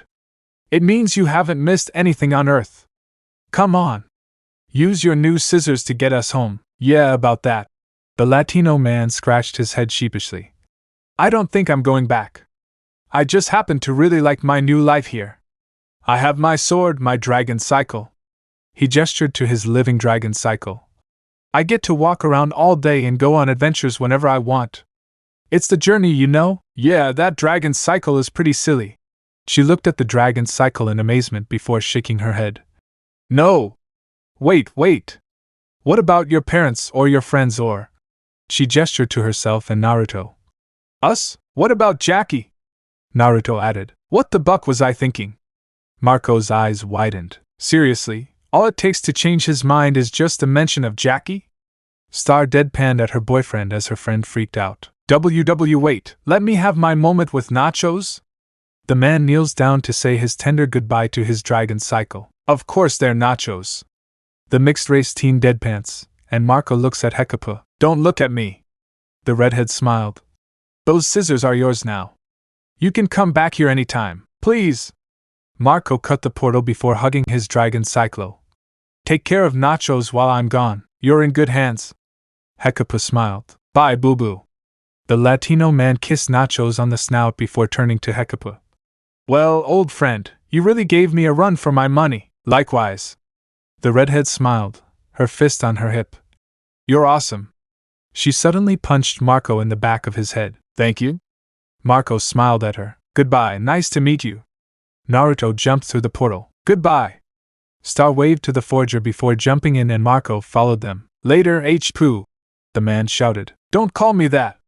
Hekapu shouted behind him. Naruto and Star find themselves back in Marco's room and turn around to see Marco jump through the portal and back in his teenage years with oversized clothes. No! Marco cried out in disbelief. My warm body! Where did it go? Back to the future. Naruto joked. Splash! Star mocked the Latino teen, pressing his chubby stomach. Stop! Marco covered his stomach with an embarrassed blush and became very confused when Naruto suddenly laughed out loud with tears in his eyes. I guess you're back in Earth's timeline now. The magical girl laughed. But look on the bright side. You still have your bald head. Seriously? The Latino teen threw up his hands. Is that what stayed the same? You have the mark of Hekapu, son! Hekapu stepped halfway out of the portal, arms gesturing as she laughed at him before retreating through it. Okay, bye. The portal fades away, and the Latino teen stares at the empty space in disappointment. Hey, who cares if you go back to being 14? Star tried to cheer him up. That just means we have more time to go on adventures together. Especially now that you have your own scissors. Yeah, I guess you're right. Marco sighed. Of course it's me. She walked out. Now I'm going to make us some nachos. I'll help you with the cheeses. Naruto followed her. Wow! Star groaned as they walked down the stairs. What's wrong? The mixed-race teen turned his head slightly toward her. I just realized I don't have my own scissors now. Star pouted, her shoulders slumped. That sucks, right? Naruto rubbed his chin with a hum, and an idea occurred to him. Later that night, Star was getting ready for bed when a portal appeared on the right side, and she quickly turned around to see Naruto walking out. "Oh, hello, where did you go?" Star smiled at him as she pulled back the blanket. "Quest shopping," Naruto replied while holding something behind his back. "Would you please hold out your hands?" "Of course." The magical girl cupped her hands, wondering if he would buy something for her. Her boyfriend placed a small, thin gift box in her hands. "Oh, present! What is it? What is it? Can I open it? Can I open it?" "Yes, you can." He chuckled as she eagerly tore the wrapper open before removing the lid. "Naruto!" Star gasped. Is that it?" Her eyes widened and sparkled as she slowly raised a pair of scissors. It has a handle shaped like rainbow butterfly wings, a blue star gem, and her name in a fancy font. "Dimensional scissors? Yeah, it's your dimensional scissors." Naruto smiled. Why you bought me a dimensional scissor?" She looked at him as he nodded. "That's the best gift you've ever given me." She put the scissors back in the drawer before suddenly knocking down her screaming boyfriend, starting to make out with him on the spot. "Put the damn mute tags on now, okay?" He smiled before the door suddenly opened. "No, I heard that!" Marco shouted, waving his arms and closing his eyes. "Hick blocker!" Both blondes screamed exhaustedly. A week later, Naruto carefully applied some rune seals to a gray vest and suddenly, a loud groan startled him as he accidentally crossed the line before the vest burst into flames, which he immediately put out. "Huh!" Naruto walked out into a hallway as he followed the sound of the groan until he stopped in front of his girlfriend's room and opened it with a light knock. "All good in." He paused to see Ponyhead moaning into the pillow while Star looked on uncomfortably. "What happened?" He walked to Star's side. "I don't know," Estrella replied. "Hychcha." Marco jumped through the door in a karate chop pose. "I heard screaming." He paused to look at the crying head. "Oh. It's Ponyhead." "What, did she run out of rainbow toothpaste again?" "Yeah, probably." The magical girl raised her hand with a hum. "Whatever it is, we'll get through it together." "Okay, I'll tell you." Ponyhead moaned before turning her mascara-laced face. "I'm ready to reveal," she sobbed. "The bounce lounge is closing." Suddenly, Star moaned so loudly that she broke her mirror, shattering all the glass unicorns and more glasses in the house. The magical girl knelt down and buried her tearful face in her sheets. "The bounce lounge, is it closing?" "I know," Ponyhead sobbed. "Hey, let's not get ahead of ourselves," Marco said as Star threw herself onto Naruto's chest while Ponyhead threw her face onto the brunette's shoulder. "It's probably not even closing. I mean, since when has Ponyhead ever been right about anything?" "Oh yeah?" Star looked up with a runny nose. A quick trip to Bounce Lounge and the teens look at the floating sign that says Bounce Lounge is closing with a name underneath, Millie Sparkles. "It's closing," Marco said. Star gasped. "I can't believe this." "Believe it," said a booming voice, and a large beam of light fell upon the teens from above before they looked up to see a glowing woman in a cloud chair with a blue fan covering half of her face as music played in the background. "Oh my God!" Ponyhead gasped. "It's Millie Sparkles." Star gasped, staring in awe before the girls bowed to the woman. "My lord." She pulled the children down. "Guys, he's the owner of the Bounce Lounge." "The Bounce Lounge is actually closing," Millie spoke up. "The party's over." "But why, Millie?" the magical girl asked. "Because business has been slow," the owner explained. "No one comes to the party here anymore. Farewell, loyal partygoers. And may the Bounce Lounge be with you." She raised the chair toward the sky and the clouds. "Always." The girls stare at the clouds sadly, and the brunette walks over to a photo board with Naruto on it. "Wow, you girls used to party here a lot," Marco commented. "And it seems like you've been here since you were little." Naruto hummed, and the girls approached the board. "Hey, Pony, look!"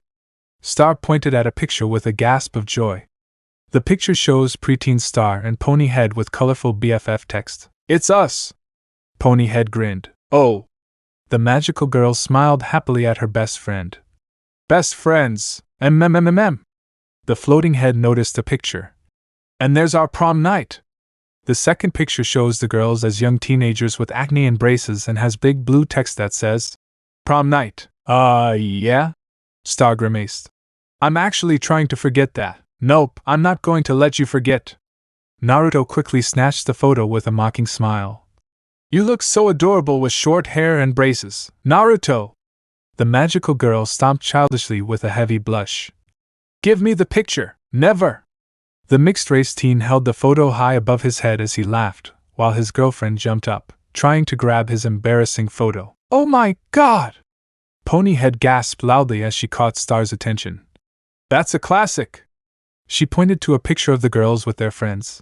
Because that's the old Bounce crew, kiddo! We used to rule this place. Star smiled fondly at the crew photo. No one had more fun than us. The floating head chuckled. Man, where did the time go? The magical girl sighed with doe-like eyes. Time doesn't really go anywhere. Marco commented. Sometimes things just end, and there's nothing we can do but accept it. Please be quiet, because Star and I are trying to have a moment of life. Ponyhead glared at the Latino teen. We haven't been here for so long. Star said sadly.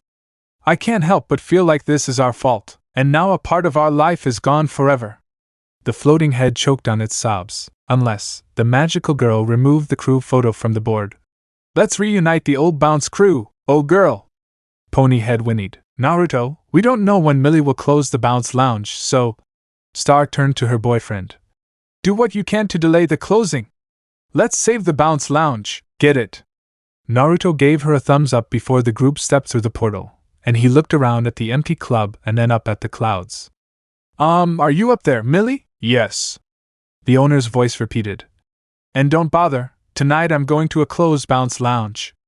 This club cost me a lot of money, and one wild party can't pay off a mortgage. What are you going to do with this place? He asked curiously. Raze it to the ground? Sell it? What? Selling it? Millie's voice answered. So far, there's no buyer yet, and don't even think about asking me to sell you Bounce Lounge. A kid like you can't afford it, nor do you know how to run a business. Yeah, wanna bet? Naruto crossed his arms. Name the price, and let's talk business. You can test me all you want, fine. Millie decided to play along with this stupid kid for once when a small cloud appeared in front of the teenager. Why don't you come into my office? Star and the team returned to the Bounce Lounge 2 hours later, and were greeted by the sight of the party. What the? Marco looked puzzled by the whole thing. Good. Star raised her fists. They must find out about the Bounce Lounge closing and come to the party to save it. Marco, man, the salesman. Ponyhead sends the Latino teen to the booth. Hey! Marco sat up to look at the floating head before being hit by dollar bills from an excited faunus girl as she ran inside with a green-haired creature. Hey! The party gets wild and everyone has more fun, even the Latino teen as he was forced to join in the dancing. We did it! Star clapped with everyone. The Bounce Lounge lives forever. Now let's party! She paused as she looked around. Wait, where's Naruto? Star, wait! Everyone looked up to see Millie stepping off. Thank you all for what you've done. But I've been partying for over 5,000 years. She took off her sunglasses and fan to reveal her winking elderly face, causing everyone to yell in shock as her chair turned into a scooter. I really need to stop partying. Like right now. Oh. Ponyhead floated higher. If this is the last night of the Bounce Lounge, let's make it the best night ever. No! Millie announced. I've already sold Bounce Lounge. What? Who? Star gasped in shock. Please don't tell me the buyer will turn it into something other than Bounce Lounge. Millie, the cable just came through. Naruto suddenly approached the elderly owner while tapping something on his phone, and then showing it to him for confirmation. It's a pleasure doing business with you. He's the owner of Bounce Lounge now. The now former owner gestured to the mixed-race teen after checking her magic phone. Wait, what? Almost everyone cried in surprise. Wow, Naruto, that's so cool! The magical girl punched her boyfriend. I can't believe you just saved Bounce Lounge. Wait, I'm confused. Marco raised his hand with a raised eyebrow. How the hell can you afford to buy a club? Do you even know how to run a business? How did you manage to convince her to sell you the building? Well, inheritances, allowances, and a few lotteries I won back home when I was young. Naruto shrugged lightly. Buying this place barely made a dent in my account. Lottery? The Latino teen pulled out his phone to search for something, and for business sense. The mixed-race teen mocked. Before he died, my father wanted me to be a businessman, so he put me in a lot of business courses because he wanted me to have a good, easy life and support my family. One of the very, very, very few good things he did before you know. You have that much money? Marco's head snapped up from the news with wide eyes and dropped jaw. What the buck? He turned the screen to look at Naruto. What the buck? Oh, they're off by 2 zeros. Naruto looked closer before looking at his friend. How do you think I paid for everything I got? The quest buy stuff. The food? I'm thinking about it now. The Latino teenager slowly muttered. After some discussion, I'm quite content to leave Bounce Lounge in your hands and I don't care what you do with it because… Millie flew off into the sky on her hover scooter. I don't have one here. Bye bah, we saved Bounce Lounge. Star climbed onto Naruto's shoulders. WHO! She bent her upper body to look into her boyfriend's eyes. Naruto! Let's party until morning, yeah! The mixed teen smiled slyly before sharply pointing at the DJ. Put on the new playlist! The DJ starts playing a bunch of new songs and the party resumes with loud cheers as everyone dances their hearts out. Fireworks laser show blast! The magical girl shot fireworks that appeared in the sky with her wand along with the colorful lasers before jumping off her boyfriend. Would my pretty butterfly like a dance? Naruto held out his hand with a wide smile. I'll love it! Star took his hand and they started dancing together, enjoying every moment. It was very late when Star sat up in bed the next night, and was about to slide out of bed until she felt the mattress move. Star?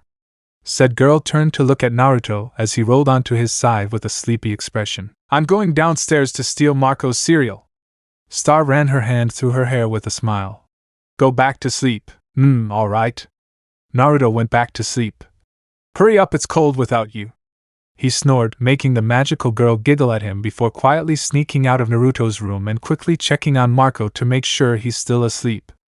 She tiptoes towards the stairs and smiles to herself at the thought of her new sleeping habit. She started sleeping with Naruto almost every night because they're so comfortable sharing a bed together, and for some reason, she feels restless when she's sleeping alone. Sometimes they sleep in his room, and other times in hers.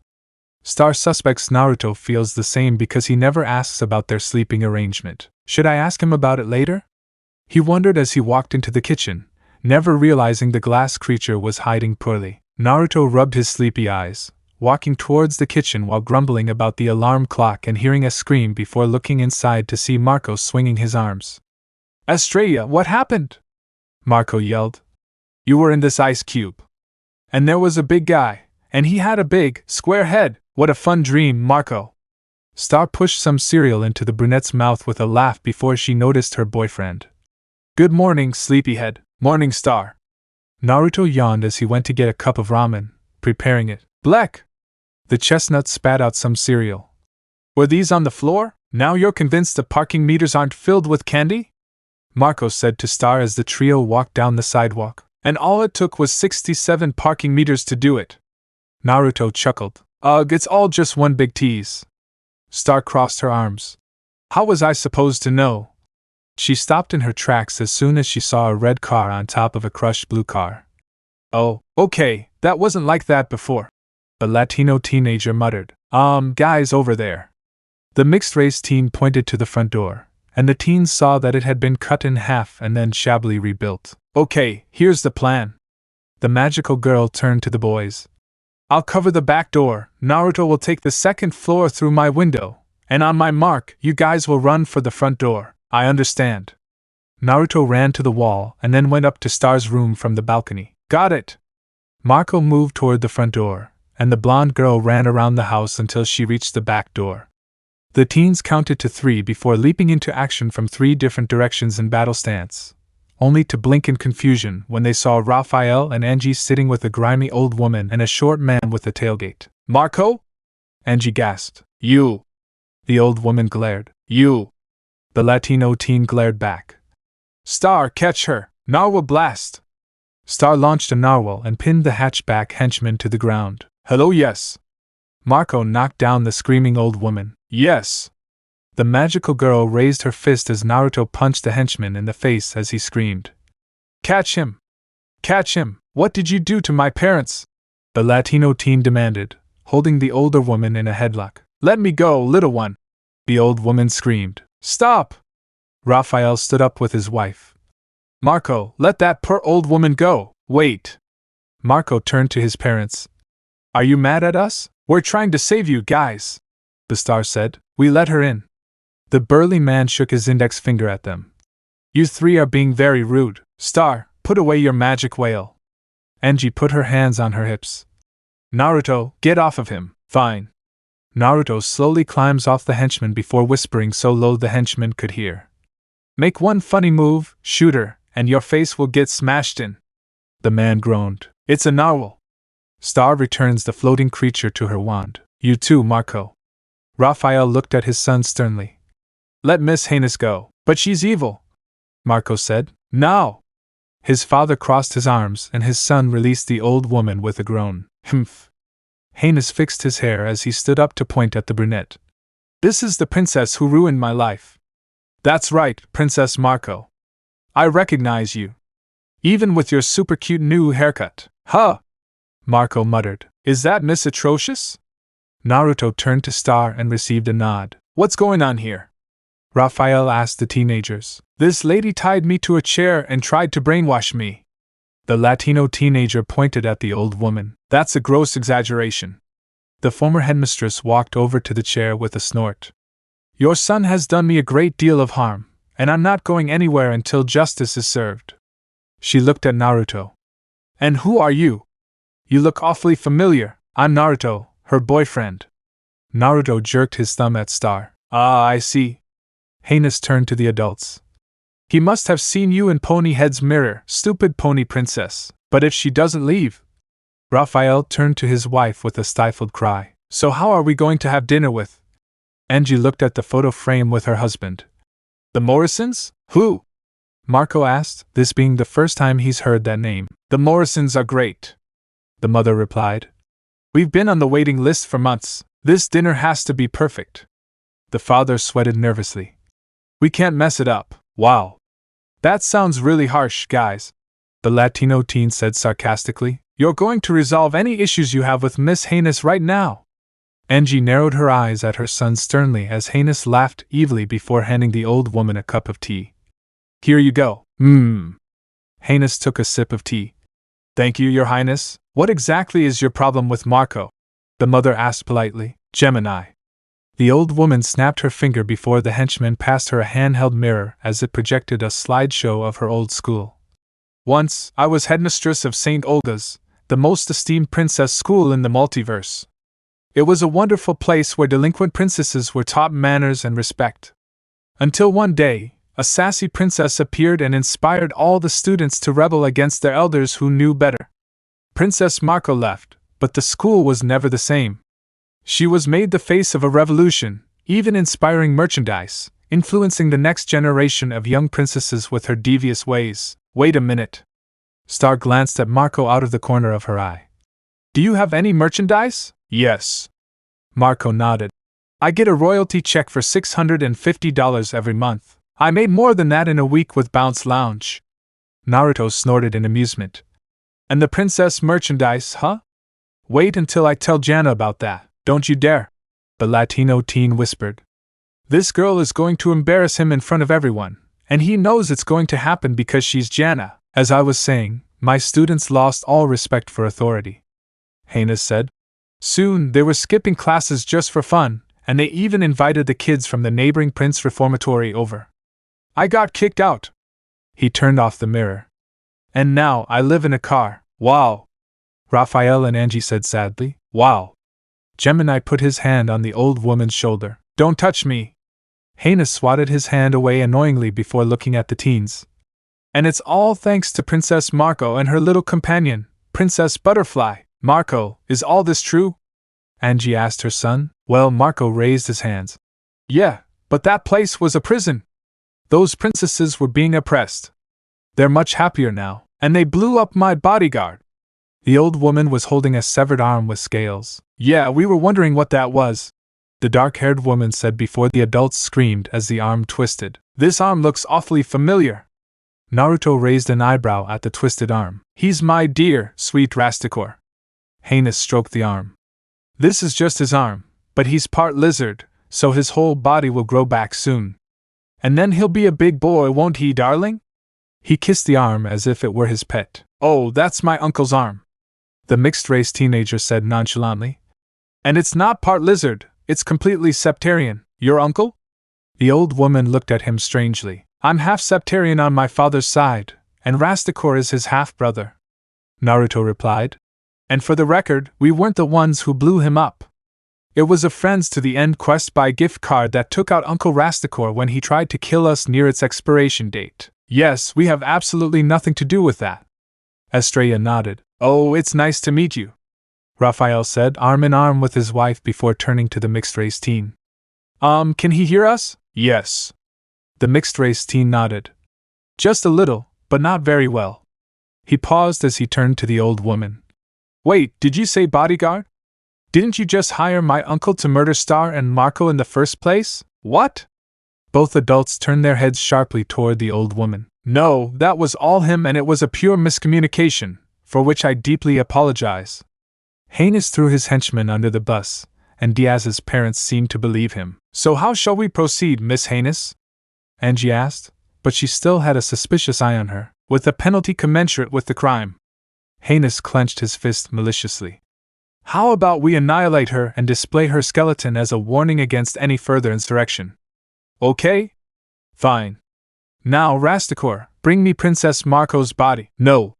Naruto interrupted her, while preventing the old woman from throwing her uncle's arm. Yeah, that seems a little extreme.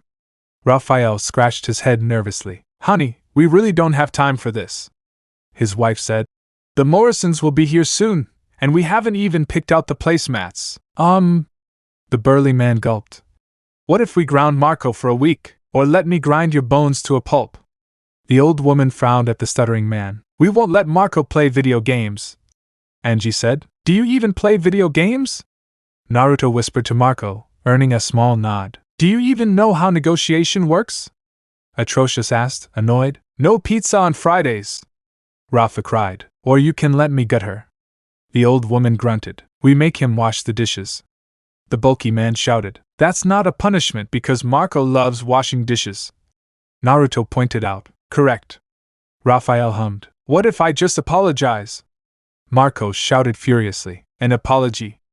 Atraz rubbed his hands together maliciously with a chuckle. Yes. An apology will suffice under certain conditions. Marco, you can't give up so easily. Star whispered to the boy, relieved. I'll do anything to get Heinous out of here. Marco whispered to her before turning to the old woman. Whatever you want, Miss Heinous, just say it. Do you think she'll regret it in a few minutes? Naruto leaned closer to his girlfriend to whisper in her ear. Oh, she definitely will, the magical girl said without blinking. Why did I say whatever you want? Marco yelled while wearing a purple dress and a long ponytail, holding a sign that said it is criminal to be an individual, and his enemies were standing in front of him with a video camera. It's finally happening! Heinous laughed maliciously. Let's see what those princesses think of their idol now. I can't believe our son led a revolution and we didn't even know it, Raphael said. I'm not sure if I should be angry or proud, Angie admitted. You're taking Marco's cross-dressing quite well, Naruto told Diaz's parents as his girlfriend came over to do Marco's makeup, having a little private conversation about princesses. We love our children unconditionally, the brunette responded. If Marco decides to be a drag queen, we will support him. Oh, that's so sweet, the mixed-race teen said. Enough with the nonsense, the old woman announced as Naruto turned to see Star pat Marco before joining him at his side. Let's get going. She turned to the henchman. Gemini, are you ready now? Yes, my lady. And Gemini pressed the record button. We're rolling. Hello, princesses of the multiverse. Marco spoke up. It's your girl Marco. What's up? He heard his parents quietly rush him. Anyway, last time I was at St. Olga's school, I said and did some things I shouldn't have. And that was bad. And, I just wanted to say, He glanced at the blonde pair and then back at the camera. I just wanted to say that I'm like... His voice now had a sarcastic tone. I'm so sorry for telling you guys to resist your oppressors and stuff. As princesses, we should never think for ourselves and just, give up on our dreams and our own individuality. Naruto looked at Heinous oddly as the old woman's eye twitched crazily. Oh, I want to say all of this from the bottom of my heart. And the henchman stopped the recording. Milady, I have notes. It's perfect. Haynes laughed madly as he stroked Rasticor's arm. Perfect, Miss Haynes. We just want to apologize again for Marco's behavior, Raphael said timidly as his family and the teenagers watched Haynes' group leave. Yes. Angie smiled shyly. We hope this can be a new beginning for all of us. Haynes grunted as he climbed into the car. We'll see. Maybe this will inspire you to take a more active role in your son's life. Can you give me my uncle back? Naruto asked, pointing at the arm in the old woman's arms. No! The old woman laughed madly before the magic car flew into the sky and through the portal as everyone stared at the sky for a few minutes, while Marco's parents said goodbye to the disappearing car. Honestly, that's not one of the strangest situations my uncle finds himself in.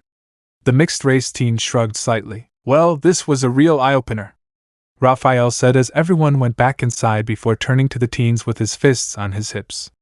What else have you been keeping from us? Now's the time to recognize any further interdimensional shenanigans. The teens shared brief eye contact. Oh, no, Star replied. There's no trickery here, everything's fine. Marco said. Nothing to report, absolutely no interdimensional banter. Naruto waved his hands. Wait, what? The Latino teenager whispered to him in a low voice. I think we have some responsibility to accept too, Angie said. Maybe we haven't been around long enough for the two of them. We can start over tonight. She walked over to the fireplace, and then picked up a board game as she looked at them with a wide smile. I say we cancel dinner at the Morrisons and have a family game night instead. I'm in. Naruto smiled. Woohoo! The magical girl cheered with her arms raised. Game night! Let's begin. That's a very good idea. The bulky man smiled broadly. Yes. Marco smiled. Can I keep this dress? They gathered around the table to play the board game. Who needs to hang out with the Morrisons anyway? Raphael laughed, and no one noticed the Morrisons walking sadly outside. Yeah, I just bought the tickets, Naruto said into the phone a few days later as he wiped down the rune array on his desk with his free hand. Me too, I'm excited about it. Not because it's your favorite band's concert, it's because we're going out after a long time. He chuckled. Yeah, it's been a while. Okay. Have fun helping Jana clean up the school. Bye, love you. He paused before laughing again. Star, you need to tap the red end call button on your smartphone. Bye. He put the phone away with another laugh and finished putting away his rune array before a knock caught his attention. Naruto, can we come in? Raphael opened the door as he knocked, his wife right behind him. Of course. Naruto turned to the adults as they entered. What's wrong? We want to talk to you about something important, Angie said, and the blonde just raised an eyebrow in curiosity. Several days later, at night, the teenagers listened to a band's song while brushing their teeth. Oh man, the only thing cooler than these singing toothbrushes from Love Sentence is the fact that you got us tickets to see them tomorrow, Marco said after spitting toothpaste into the sink with the others. Thanks to Star for asking me to get them. Naruto nudged his girlfriend with a smile. That's what friends are for. Star leaned past her boyfriend to smile at Marco. Besides, Love Sentence is kind of our thing. Oh, you would know. The Latino teen smiled. You're my best friend. He exits the bathroom. Good night, Marco. The magical girl greeted the reflection of the teenager before her smile turned very sly. Sleep well. Aren't you going to tell her Jackie's coming and it's a double date? The mixed-race teen looked at her. Yes, it's a surprise. Estrella laughed. That's my girl. Naruto laughed along with her. In Naruto's room, the blonde couple was lightly kissing until Marco suddenly burst in with a shout. Star! Naruto! Did you get a ticket for Jackie too? You mean you did it? Naruto pulled away from Star's lip when she pouted childishly, breaking their kiss. What the? The Latino teen gasped, his eyes wide open. Surprise! Star laughed. Aren't you excited, Marco? You guys are a thing now. The four of us are going to be spending a lot of time together. I don't want Jackie to feel left out because I'm a cool girl and Naruto's a cool guy who's also your cool best friend. Yeah, you two are. Marco grunted. I'm just worried that with you guys around, Jackie might realize I'm not that cool. I've been out before and now. The magical princess patted the Latina teen on the shoulder. Trust me, you'll be fine. She's right. Naruto added. And Jackie isn't the one who really cares about cool status, just personality. Fine. The groaning Latino teen left the room. I'm going back to sleep. Hooray!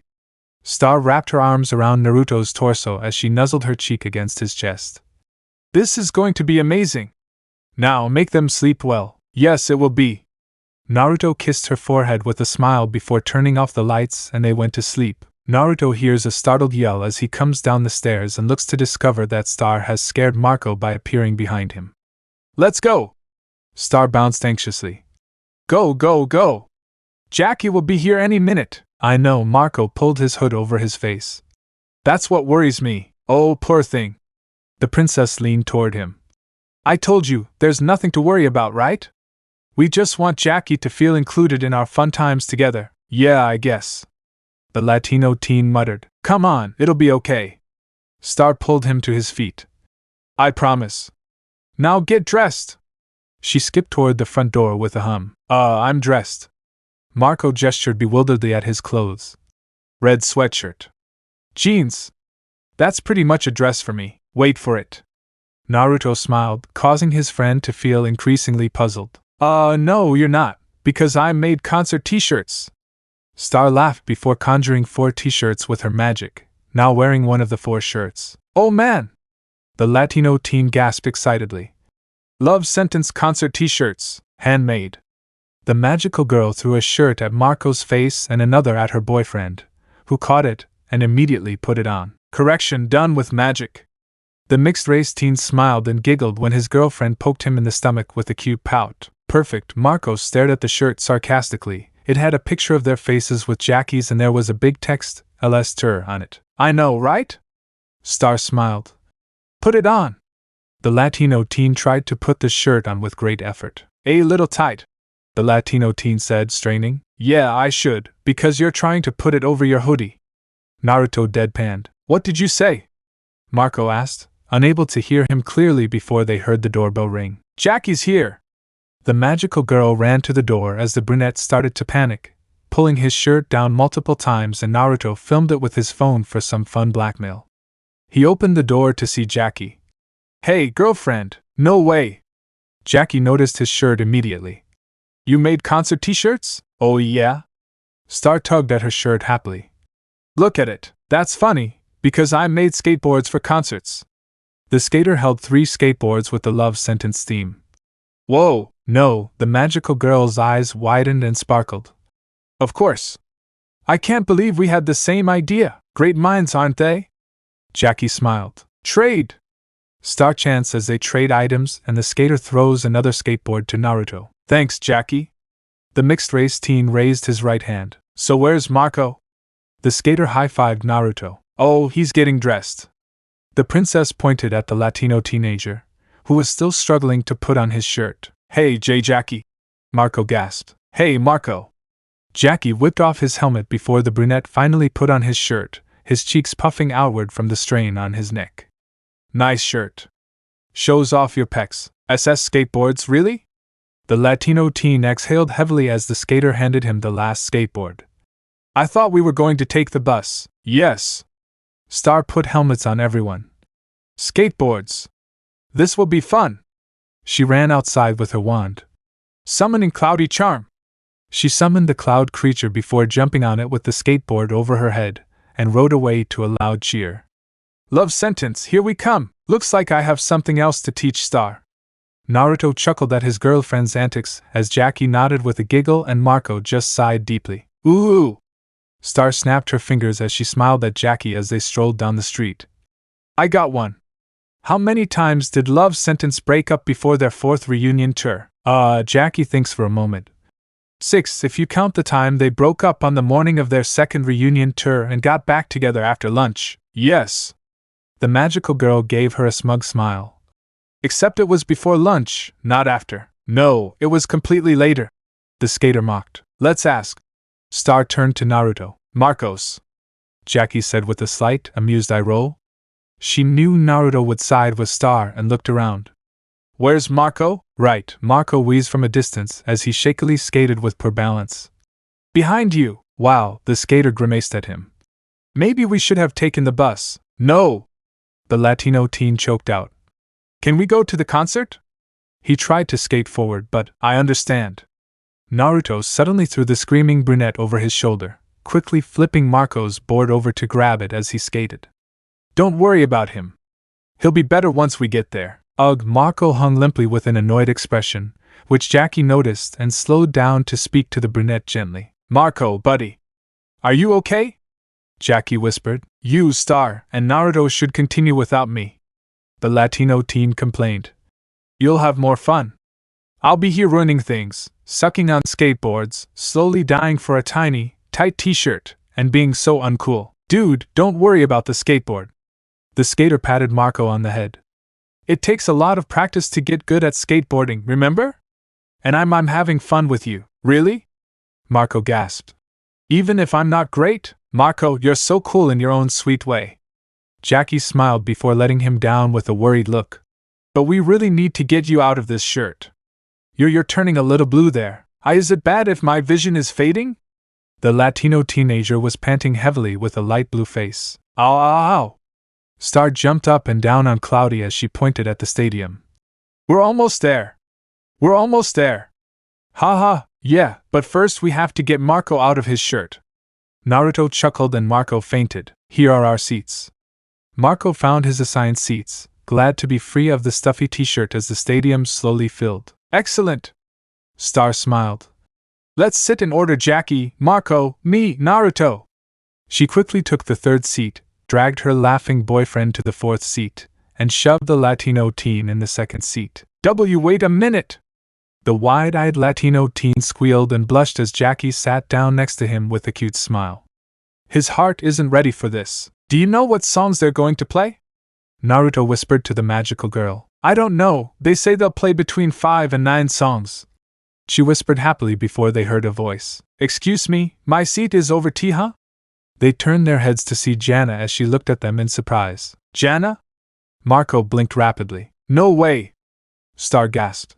You're holding a ticket too? Yeah, I somehow got it from a raffle the other day. Jana looked at them. Where is your seat? Naruto asked. She's right next to you. The naughty girl gestured to the empty seat next to the mixed-race teen, and he was about to move his legs back. But, move it, Naruto! Star eagerly pushed Naruto against the empty seat with her hip as she reclaimed her seat and patted her previous one.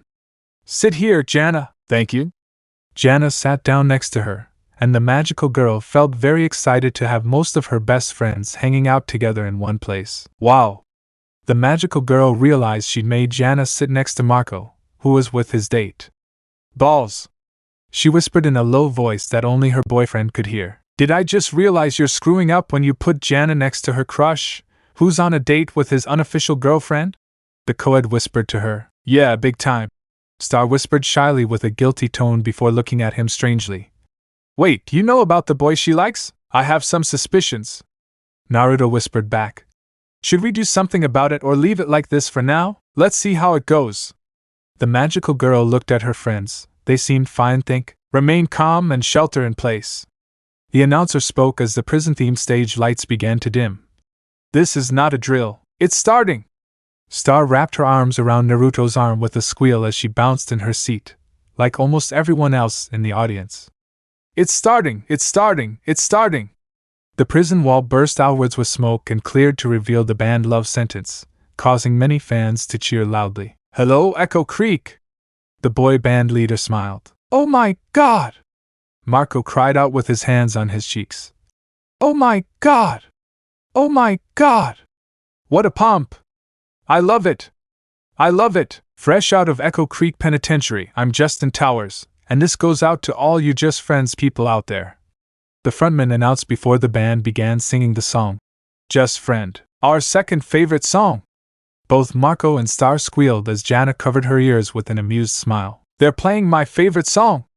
Jackie grabbed the Latina teen's hand as she stood up with a fist pump. Who? She started dancing to Baila conmigo, Diaz! Oh, okay. Marco stood up with a nervous laugh, and before he knew it, Jana suddenly grabbed his other hand as the brunette looked confused for a moment before dancing together. Star and Naruto stood up to join in, the mixed-race teen amused as he watched his girlfriend lip-sync to the song. The song ends with a guitar solo, and the couples in the audience share kisses. Does anyone have any water spray? Jana joked as she watched Star and Naruto kiss and was starting to get heated. Seriously, does anyone? She turned her head to the other side. Marco, I bet you have some.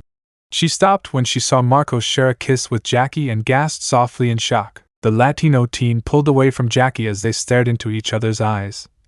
Wow!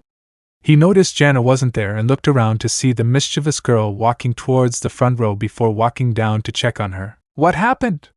Star pulls away from her boyfriend, looking at her other friends with concern. I don't know. Naruto replied as Marco had a conversation with Jana before she urged him back with a strange smile. The Latino teen returned to his seat and kissed Jackie again. I think I know what happened. The blonde pair looked back to see the mischievous girl heading for the exit with a forced smile. Estrella, we should go see her. The magical girl whispered before turning to the Latino teen and the skater with an excuse. Hey, Naruto and I are going to find a quiet, private place to make out. Marco and Jackie continued kissing. Okay. Bye. The blonde couple quickly and quietly leave the stadium and almost immediately spot Jana trudging towards the sidewalk. Wait, Jana, huh? Jana turned to see her friends trotting toward her. Guys? What are you two doing here? The concert isn't over, it's for us, Star said once they caught up. And we'd rather hang out with you than listen to songs we've already heard. Naruto added. Why? The mischievous girl crossed her arms with a suspicious eyebrow. Is it because I'm upset about Marco and Jackie? She paused to look at the mixed-race teen as soon as she realized her lapse. I noticed when you got angry after Marco invited Jackie to see a movie. He shook it off. Yes, and I never told him anything about it, said the magical girl. Ugh, was I that obvious lately? Jana slapped him across the face. Yes. Both blondes said after sharing a quick glance between them. Buck, now I want to change cities. The naughty girl cursed under her breath. Hey, tell us how we can cheer you up. Naruto put his arm around Jana's shoulders. Yes. Star also threw her arm around her friend's shoulders on the other side. Do you want me to blow up this billboard? She pointed at the love sentence billboard before holding her wand to fire a green blast that blew the billboard apart. Tada! Okay, that was a fun one. Jana can't help but giggle lightly at the burning billboard before looking at the blondes. Alright. How about we go on a prank spree and blow some shit up? The blondes cheered when the mischievous girl felt a little better before running off into the darkness to commit some vandalism. Eggs and toilet paper were thrown at a certain house. Egging and TPing the director's house? Jana smiled as her egg pierced the front window. Great! Nothing can beat the classics. Yeah? Naruto chuckled as Star used magic to fire eggs at the house like a machine gun.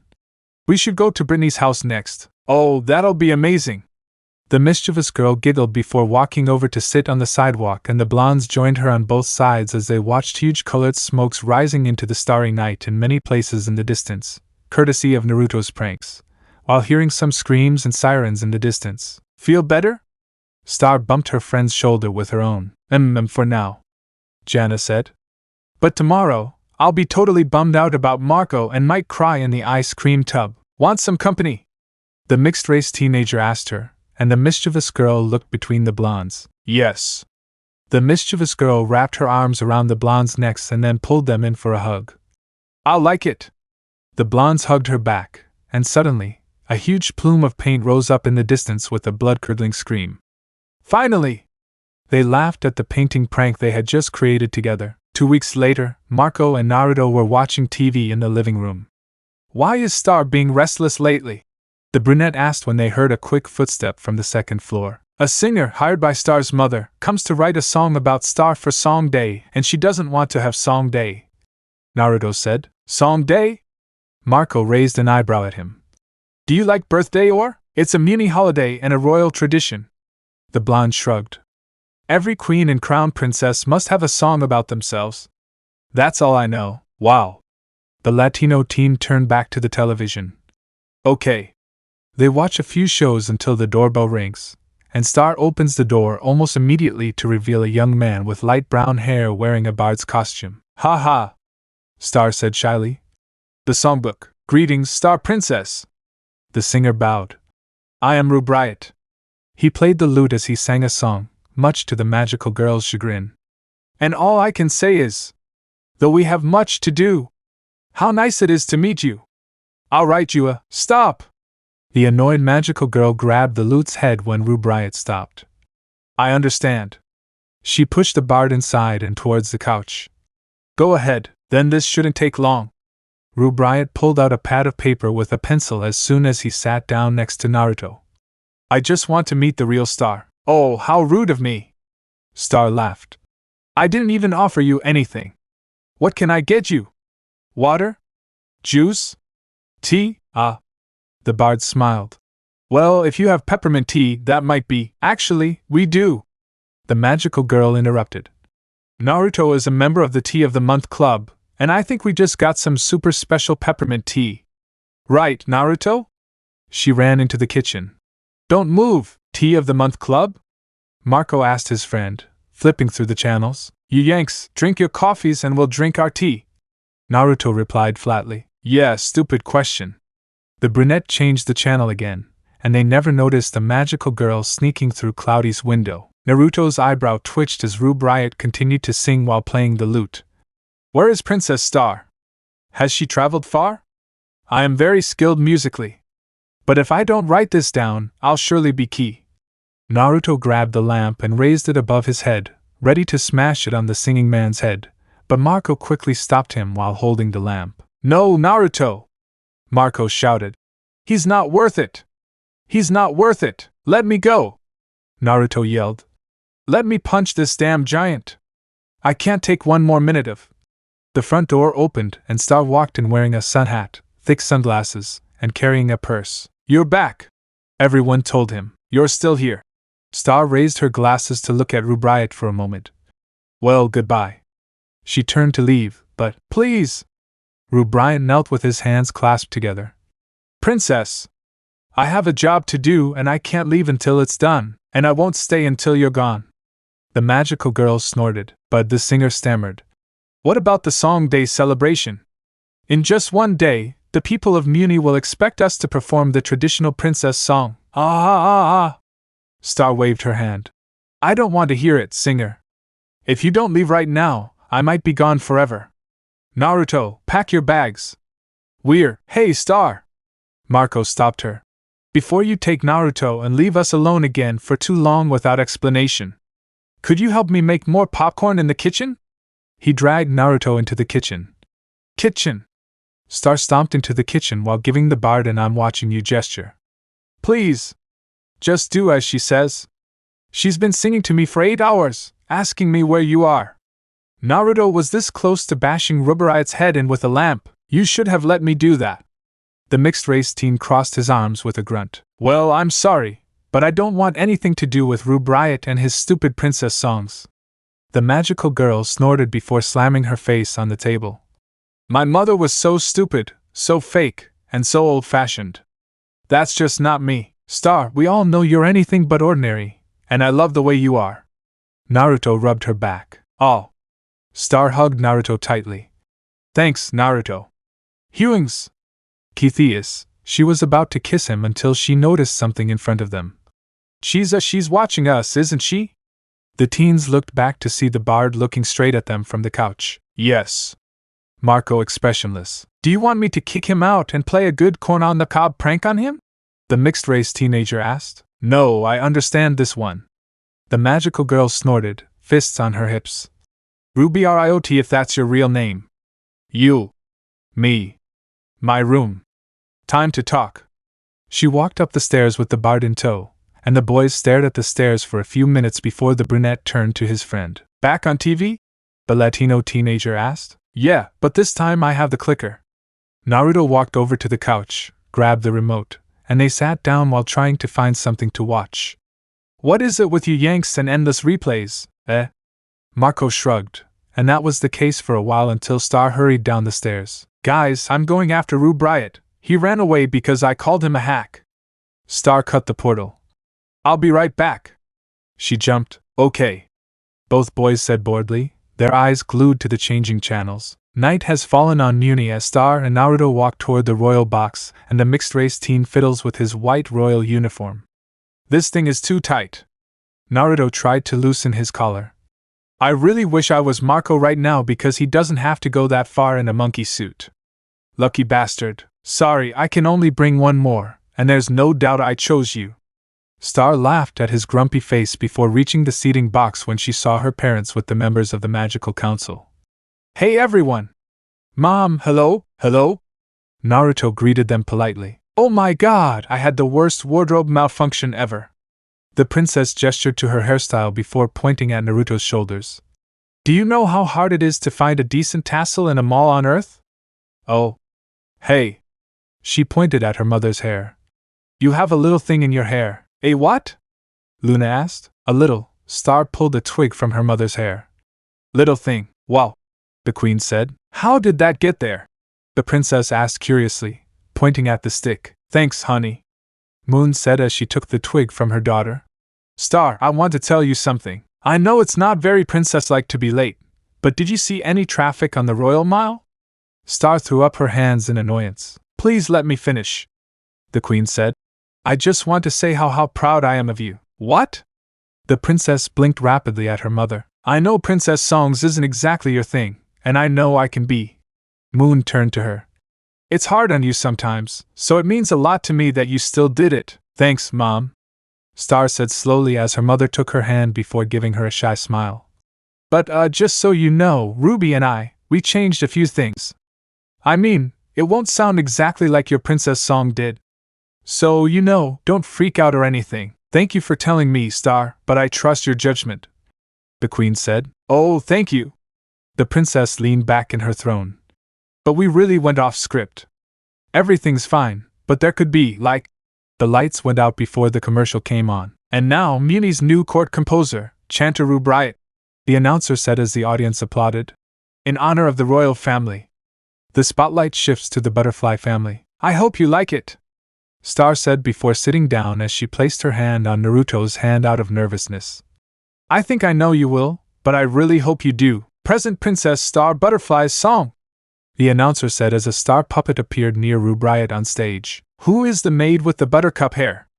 Rubriat played the lute as she sang the song. Who sleeps upon moonbeams and dances in the air with tears made of honey and a heart full of bunnies whose infinite virtues are known near and far. She is the bride of Muni, our beloved star princess, and beneath the glitter, rubies and pearls lies hidden a fierce and adventurous girl. The forces of evil that lurk in the night will cower in fear when this shooting star. She smashed the lute before a gasping audience. Goes on. She broke her outfit to reveal a rock outfit before pulling out an electric guitar and beginning to play a rock song. Weaving magic like a natural spellcaster and wreaking havoc like a natural disaster. She's sporting her Narwa Blast and Warnicorn Stampede. She's going to win her crown, so all hail the queen. The audience starts cheering loudly. Because she's a rebel princess, she's the best. She's a ball of light in a hot pink dress. She's a storm raging in the night. She's our shooting star and she's lighting up the sky. Oh, yes. Romulus cheered. That's my girl. What a lovely little song. Moon smiled. Good job, Star. Oh, yeah? Star smiled with applause. It's not over yet. Shooting star shining in the night so bright it began to attract a pair of envious eyes. Rubriat sang in a slow rhythm. The villain rose from behind the jester's cross. She chased him away. But she didn't know what she had lost. Glossaric and his spell book. How could she know Ludo would take them for himself? She confessed to her parents, all filled with dread. The king and queen exchanged a look, and this is what they said, this is what they said, this is what they said. We will keep silent for you citizens of Muni, and the High Commission too to keep the peace. We will play the game of royal secret of royal shame. Royal secret of royal shame. Star? Moon turned to her daughter. Her eyes wide as most of the audience grew shocked and alarmed by the revelation.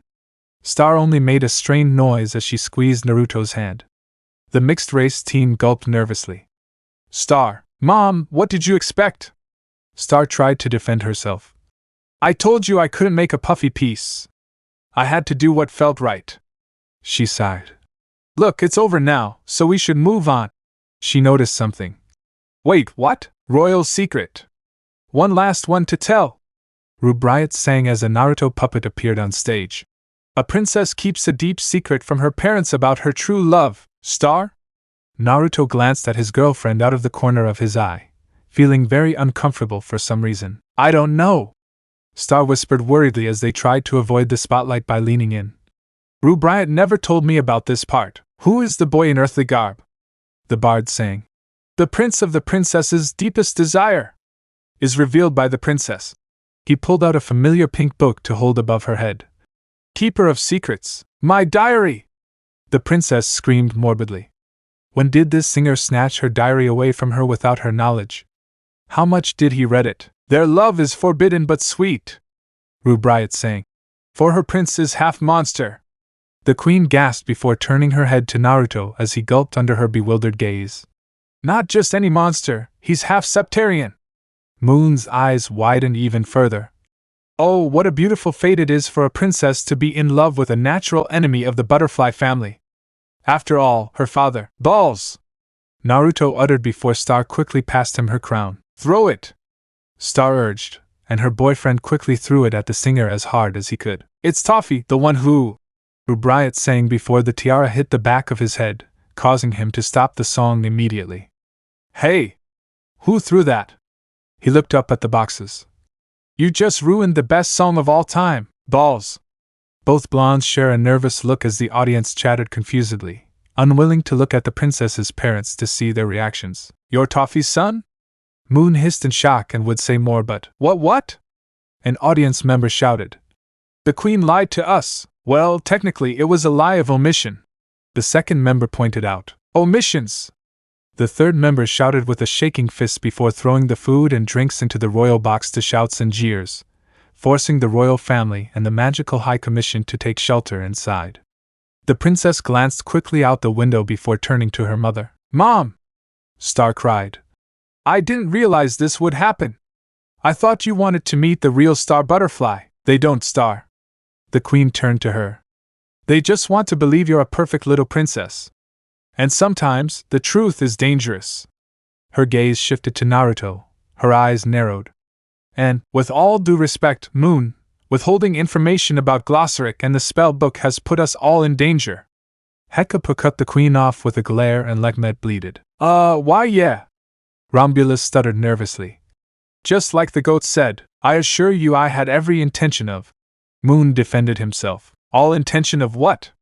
The scissorsmith pointed her finger in front of the queen's face. I had everything under control, the queen shouted. How dare you hide something like that?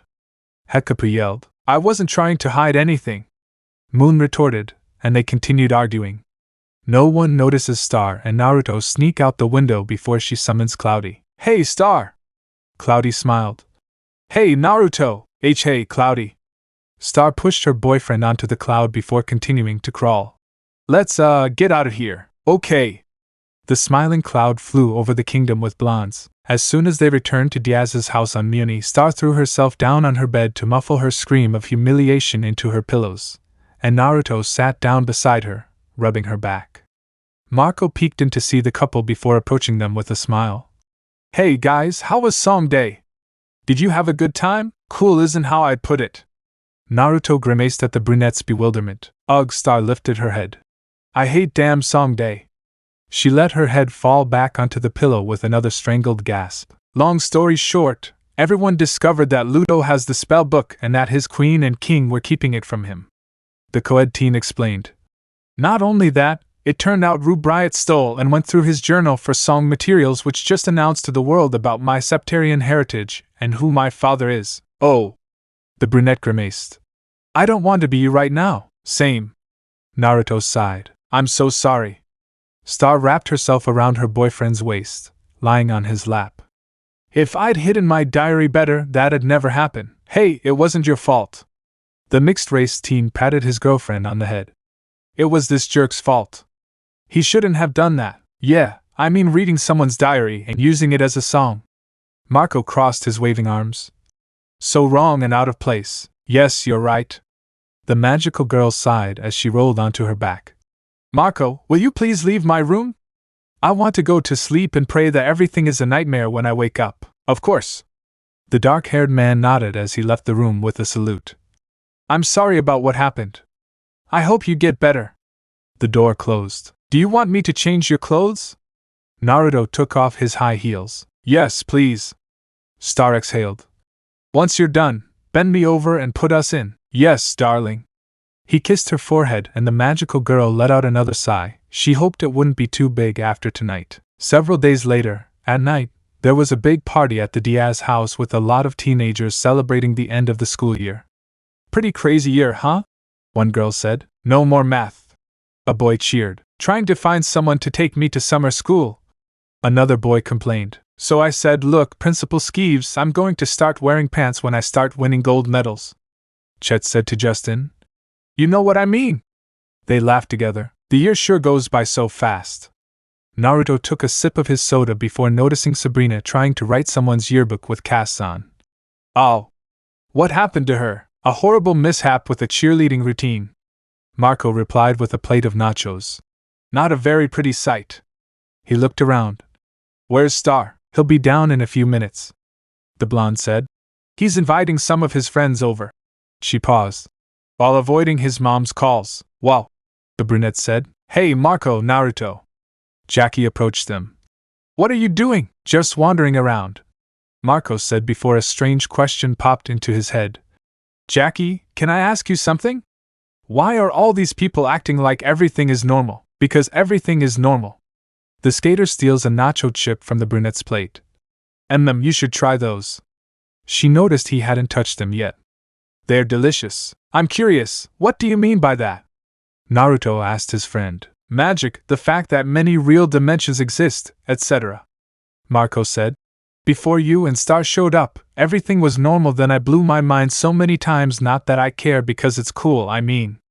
Just it's so weird that everyone here just kind of takes it away without asking a single question about it. Is this all because you're ashamed of your parents?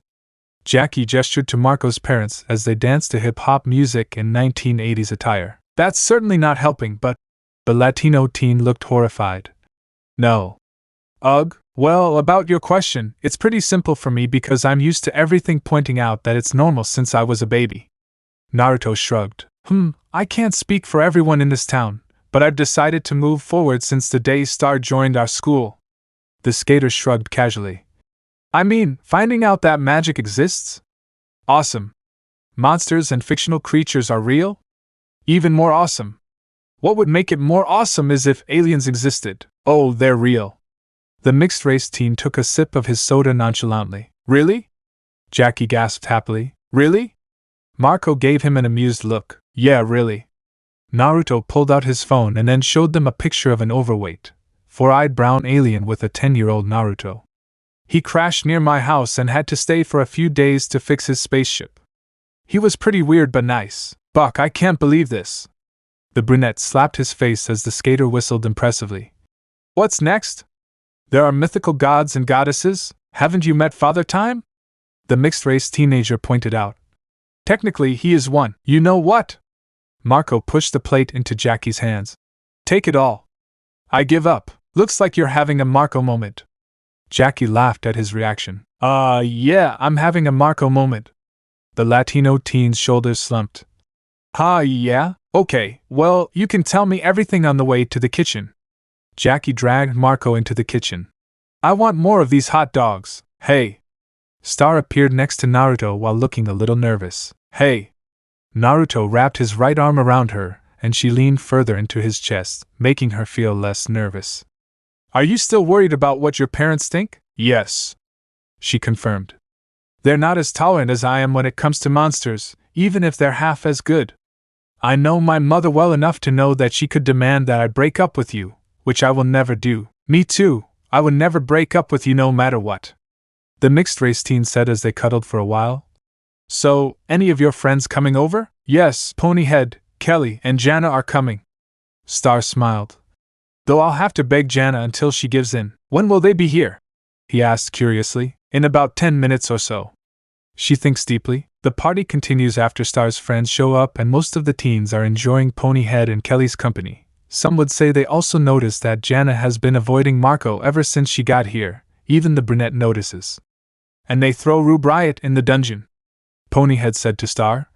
I'm not surprised they didn't execute him right away. He just read your journal and told the world, hello? Ugh, I know. Estrella moaned. True, and I'm more surprised that your boyfriend is half monster. the floating head said before turning to Naruto. I'm fine with you if that's what you're worried about. Yeah, Mumen need to stop freaking out about how all monsters are evil. Kelly sips a soda, having lost count of how many times people react badly when they meet some of her monstrous friends. Thank you, Naruto replied. I'm so glad you two are okay with Naruto. The magical girl exhaled in relief before Jana joined them with an annoyed expression. Hey Jana, what's wrong? Jackie kissed Marco and wants to make some summer plans together. Jana complained. Arg, Ponyhead stared at the mischievous girl. Does that suck? But why should we care about Turd? He's so pathetic and don't call him Turd. The naughty girl pushes her face in front of Pony's face with a hiss. He's not lame and whatever you think he is. Okay, calm down, girl. The floating head moved away from her slightly. Damn, how about we get something to eat and drink? Star gently pushes Jana to the snack table together. Several minutes later, a pair of excited screams nearly drowned out the party noise before Raphael and Angie appeared, performing a silly celebratory dance around Naruto. It happened! Raphael waved his arms above his head. Yes! Angie waved her arms from side to side. Yes! Mom, Dad, what's going on? Marco asked his parents in confusion, most of the partygoers looking confused and curious. The adoption paperwork has been approved. Her mother cheered. Yes. The bulky man smiled broadly. You're a brother now. Oh, that's great. The brunette smiled before dropping it with a quick blink. Wait, what? You made a big decision without me? Add potion? Who? Naruto. Angie and Raphael hugged the teenager. Surprise! Naruto grinned toothily with light under his face as Marco gaped at him before looking at Ferguson questioningly, the chubby teen holding a flashlight on the ground. Oh, sorry. Ferguson shuffled across the floor, looking up Alfonso's contacts.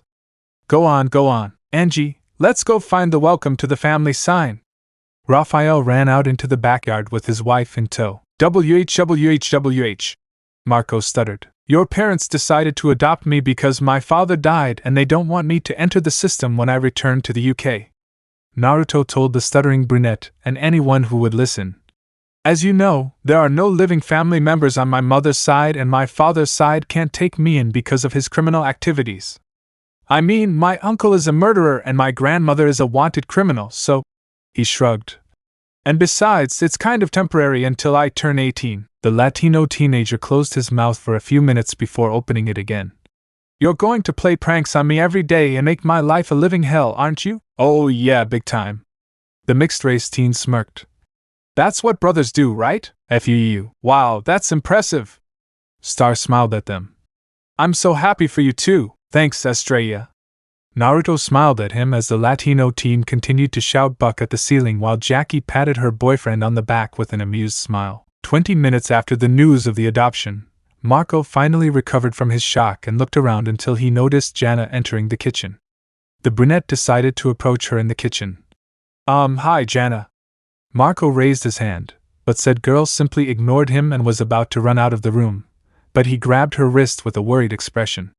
Jana, can we talk? Marco, let me go. Jana murmured, refusing to look at him. Did I do something wrong to make you mad at me? He asked, but she refused to say anything. Please talk to me. I can't believe I'm saying this. You're my best friend and I care about you and, don't you get it? She suddenly turned to face him with a glare as she tugged on his hand to release it. I've been trying to get you to notice me for years and years, but no. The only girl you ever look at is someone who isn't me.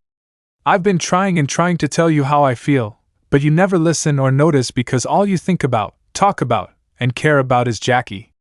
She then pointed herself in the general direction out of the kitchen as Marco took a step back with his hands raised. You act like there's only one girl in the whole damn world. What are you talking about? Marco stammered in pure confusion. God, you're so stupid! Jana cried. I'm in love with you. I've loved you for a long time. The Latino teen gasped with wide eyes. But I think I'm not special or cool enough for you. She panted heavily at the gaping boy before walking away from him. I'm out of here. She sped past the partygoers, Jackie, who looked stunned, and out of the house. Everyone had heard everything. At that, Marco simply fainted from the overwhelming news he received in one night. Should we go after her? Naruto asked his girlfriend as he looked between the passed out boy and the opening front door. I think we'll leave her alone for now. Star looked at him. Just to calm her down. I'll see her tomorrow, okay? The worried mixed-race teen scratched the back of his neck. Hey, I'm going up to my room to get something, she said after a couple of minutes. I'll be right back. Get it? Naruto nodded as they shared a kiss before she headed upstairs, and the mixed-race teen took another look at the party, which had resumed slightly. After a while, he suddenly heard Star scream, Naruto, my MOM is taking me from Earth forever and forcing me to hide. Star's screams suddenly stopped. Star! The mixed-race teen ran up the stairs and quickly opened Star's door to see an ordinary bedroom. Star? Chapter 8. 2 dimensions and a couple. Angie and Raphael were sleeping until they heard something downstairs and slowly tiptoed down to the first floor. Did you hear that? Angie whispered when they heard another noise coming from the kitchen. Why, yes. Raphael shrank behind his wife with a nervous gulp. Maybe we should call the police? PSH. Police! She scoffed before narrowing her eyes. Give me my 9 iron. Her husband gave her said item. There's only one law in this jungle, Mom's law. She flashes her light with her stick in the air, only to lower it when they see Naruto with his face in a bowl. Naruto? It's 3 in the morning, is it? Naruto muttered from the bowl. Honey, what are you doing up? Angie put away the 9 iron. Nothing. The blonde replied. I'm waiting for Star to come back or think about the places her mother took her. I don't think they're in the castle. She barely lifted her head, her eyes watering. Are they? Hey, what's all the noise about? Marco blinked sleepily before looking at Naruto. Oh, we're still sad, me too. I'll take care of this. The dark-haired woman whispered to her husband before walking closer to her adopted son while pointing at the illuminated decorations. Maybe it's time we took these down. It's too soon, Naruto said. What if Star comes back? Yeah, the Latino teen turned on the boombox to play some sad music. I want it to be like nothing's changed. Oh, honey, I know this is hard. Angie turned off the boombox. Look, She noticed her husband dialing a phone. Raphael, what are you doing? I was going to call. Raphael held up a flyer before reading it. The Teen Sadness Hotline, I told you. The brunette woman expressionlessly said to her husband. I got this. Raphael slowly hangs up the phone before she turns to Naruto. Well, how come you're? She inspects the bowl. Does it taste like oatmeal? Lumpy and salty. Naruto sighed. How about some ramen or Captain Blanche's sugar seeds? Angie asked. Stars love sugar seeds. The blonde moaned. I'll make you some ramen and a bowl of cereal, she said. I don't know where the box of sugar seeds is. Naruto muttered. I hid it very well. Marco sighed. Star would eat them all. And now they're both gone. They're in the closet behind the dog food. Star yelled into the mirror portal as she sat in a cramped carriage, wearing an orange sweater. Behind the dog food? She watched her boyfriend's face. Oh, Naruto. She inhaled deeply at the orange sweater. Oh. Her nose wrinkled. When was the last time you washed this thing? There was a brief pause before she inhaled deeply again. Star! Moon's voice shouted outside. We have to be quiet. We don't know who might be listening. Shut up, Mom. Star glared at the wall. You kidnapped me. Claiming something on Toffee's back from the dead. She sneered. Star, listen. The queen begins to explain the situation to her angry daughter. I have an idea. Naruto suddenly kicked Marco's door, causing the brunette to let out a high-pitched scream. We should teleport to the castle and ask someone if they know where Star is, and it took you almost 2 days to figure that out? Marco breathed heavily, clutching his chest before noticing anything else. Is that my cereal? There's no time to talk. The blonde cut the portal. Get in. Okay. The Latino teen approached the portal. Hey, what's the time difference in Muni again? 3 days to 1 Earth day. Naruto replied as they walked through the portal to the chamber within Butterfly's castle. Star, are you around? Wow, this place is a mess. Marco looked around. It looked like someone had been throwing a wild party for days. Naruto! Marco! The said teens turned to see River running towards them before hugging them both tightly. My boys! I can't believe you're here. She leaned closer to whisper. Have you seen Fulduk's monkey? No. The Latino teenager responded, puzzled. Well, we better watch out. The king whispered. I threw it away. He noticed a crushed cereal box. Huh! Well, what's this? It's Sugar Seeds, Star's favorite. Naruto said. I figured I must miss it since Muni doesn't have it here, so, Naruto, you're not giving that to my daughter. River replied. It's all wrecked. It's probably good that it's not here. Do you know where she is?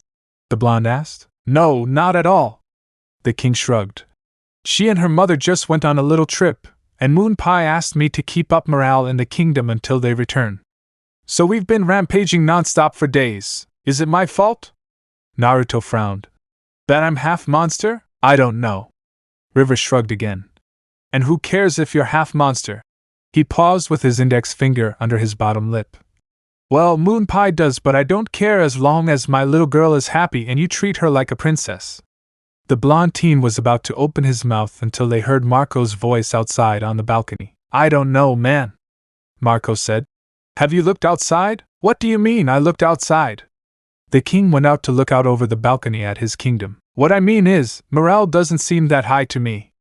The Latino teen pointed at the screaming humans running around in panic, and they could see a burning cabin. What are you talking about, Marco? River laughed. People are happy if their king is happy. Let me show you. He stood up on the edge of the balcony with a clear voice. Greetings, my joyful subjects. The people stopped shouting as they looked at their king. What a funny story. My know-it-all friend Marco Diaz seems to think you're not having a good time. And I said, that's impossible. Of course you're having a good time with all these good times I'm having. So tell me, aren't you up? Wow! A villager shouted in the background. How about you take some of this trash off the streets? An overweight villager pointed to one of the many piles of trash. Huh! The king blinked. Is that what that is? I thought you all were having a garage sale. What are you going to do with the burning building? A bearded villager pointed at a burning hut. You have to let one burn out once in a while. River shrugged. How else will you have room for a new one? There are 8 burning. Naruto counted the burning buildings with his finger. Well, what about the monster in the cornfield? An old villager pointed over his head. There's no monster in the corn.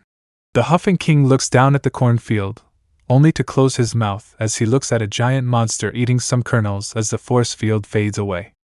Huh! Well, I'll be submerged. Well, I should be able to take care of that. He cracked his knuckles before yelling while waving his arms. Hey, you there! Move it! Get out! Get out! The monster turned its head, its eyes narrowed. We don't want you here! The monster got up and walked closer to the village, causing the villagers to yell. Don't worry! She'll never make it past the magic shield. The monster stepped over the magic shield as the villagers' yells grew louder. There's still the moat. Yeah. She'll never make it across the magic moat. The monster stepped into an empty moat. The magic traffic cones? The creature walked through said objects as it stomped through the village. We're all about to die! A black villager shouted. Run, hey! The old villager shouted toward the balcony with a trembling fist. Thanks for celebrating us all to death, he's right. River stammered, tears in her eyes before giving her crown to Naruto. I'm not fit to rule. Wait, why are you giving me the crown? Naruto blinked rapidly as the dejected king walked back inside and closed the door on the teens. Hey! Marco ran to knock on the door. You locked us out. Oh no! The king sobbed. Now I'll lock you on the balcony. Can you unlock it? The blonde teen asked. I can't do anything right. River sobbed loudly. I can't do anything right. Naruto turned his head to see Marco squeezing his way through a small window before deciding to cut a portal with a pair of scissors, teleporting inside. Really? The Latino teen stares at the blonde. Why don't you do it early? Hey, I looked and you were already halfway there. Naruto shrugged before turning to the King of Laments who was hiding his face with a cloak. Hey! Marco clapped. Get a grip, man! Moon should never have left me in charge. The king sobbed. The people love you, he said. Keep them happy and safe, he said. And now, because of me, the kingdom is defenseless. Moon didn't even tell me where she was taking Star. What if something happened to them? No wonder she wants to party all the time. I'm so worried. I'm worried too, Naruto said. Star has been kidnapped by her mother. Do you have any idea when they'll be back? After all, they can't keep running forever. Funny you should ask, Naruto. River looked at said teen before walking over to a giant closet. Let me show you something. Whenever Moon's gone, she always packs me a few outfits, so I know what to wear while she's gone. But he gestured to the closet after opening it. But look at this. She's got them stacked all the way to the end of the room. So she probably won't be coming back. He chuckled before starting to cry again. Anytime soon, is that her, Naruto? I don't know. Marco chimed in. But they'll never be able to go home if they don't have a home to return to. He gestured to the approaching monster. Oh, right, yes. I see what you're saying. The king curled into a ball while sucking his thumb. This is the end of everything. No! Marco took Naruto's crown. It means you have to go lead your people, but they hate me. River moaned. They've never hated me before, it doesn't matter. The Latino teen pushed the crown into the king's hands. You're the only king they have. You sound just like my wife. The king sobbed as he put on his crown. And that's just what I need. He stepped out onto the balcony. My people! Please listen! His subjects were still screaming before someone hit him over the head with a corncob. Oh. All right, I deserved it. Look, if the queen were here, she'd fix all this with her magic. Well, she's not here. But that's not how it is. I don't mean for us to cower in fear. We still have each other, and together, we can defeat this monster. No offense, king, but you are a terrible king. A dark-haired woman shouted. You're fine. River admitted. I suck at this. But right now, I'm all you have, and you're all I have. We can't do anything. A random villager shouted from under the overturned cart. We have no weapons or magic. Another woman cried from the same cart. We don't need magic to make extraordinary things. The king said before pointing at certain villagers. Dentist. Construction worker. Remember when you two worked together to dislodge that tooth-shaped boulder in the road? Said workers nodded to each other with a smile. Blacksmith. You worked with the turtle sanctuary to make iron shells for turtles in need. The blacksmith smiled as he held an iron shell before the king and pointed at two staring Mumen. And you two widows hold the record for the longest staring contest. What? The black male villager blinked away from the woman. Woofoo! The black villager cheered and the man slapped his face at his loss. We can all do something unique and useful, and that's Muni's greatest strength, River said. And it's what Queen Moon loves most about all of you. They all agree with their king. I don't think any of that's going to help us defeat the monster, a villager said as he hid behind the fountain statue, jerking his thumb at the giant monster as it approached the castle wall. So what do you say? River raised her fists. Let's show that monster what happens when he messes with Mumans. The villagers cheered before the king put his arms around the teens as they headed back inside the castle. Hey! You silly duke, get us our loincloths. What? Marco said. Oh no, I'm not wearing a loincloth. Naruto shook his head with his hands raised. The Mumen and the teens follow the king as he charges at the monster, and Naruto is glad to be able to stop wearing a loincloth. The Latino teen is forced to wear one over his pants. River kneels down to lick the dirt. It's close. Her. Naruto corrected him before pointing forward. And she's right there. The king rolled his eyes in embarrassment before puffing out his chest with a spear. Hey, monster! The king shouted at the growling monster. Go away, go! The monster stomped toward him. But you're the one who called me. What? River blinked, her forehead puzzled. I didn't call you. Yes, you did. The giant monster waved its arms. You kept gesturing. Come here, come here. Oh no, I was just signing. Go away, go away. The king makes a shooing motion with his arms. Oh no. The monster shook his head. That's come here, come here. No, it's go, go, he said. Ugh. The giant monster groaned. So you're telling me I came all this way for nothing? I've got like 1,000 splinters in this foot. He lifted his foot to reveal a pleading villager stuck to its sole. You might consider widening the streets a bit. He walked away with a grunt. What a waste of my day! Everyone cheered. We did it! The king raised his fists. Everyone, I'm going to throw one last awesome party at the castle in honor of all of you. 3 cheers for King River, said the blacksmith. Hip, hip, hooray! Hip, hip, hooray! The Mew-men cheered. Hip, hip, wow! Naruto was suddenly knocked down by several giant rats before everyone heard a voice. Hooray! Ludo grinned at them with an army of rats as he stood on Spider with Eagle and jumped on the screaming Mew-men, easily taking them down with immeasurable numbers. They don't know how long they've been in the dungeon, but one thing Naruto does know is that his arms feel so sore after being suspended by chains for who knows how long. Ugh, Naruto grunted. Only if I can reach the ceiling scroll in my back pocket, I should have. He complained, all his weapons and tools are inside this scroll. Mate. River finally nudged a bug toward the rocks with his toes. I'm bad at everything. Marco sighed. First rule of chess, Marco. The king laughed. You must always protect your king. They hear the sound of the lock clinking inside the door, and the king quickly sweeps the chessboard with his foot before Ludo enters with his 2 rat guards. What do you want? You're coming with me. Ludo looked at him sternly. No way. River sneered. I'm not going anywhere with you. That's too bad.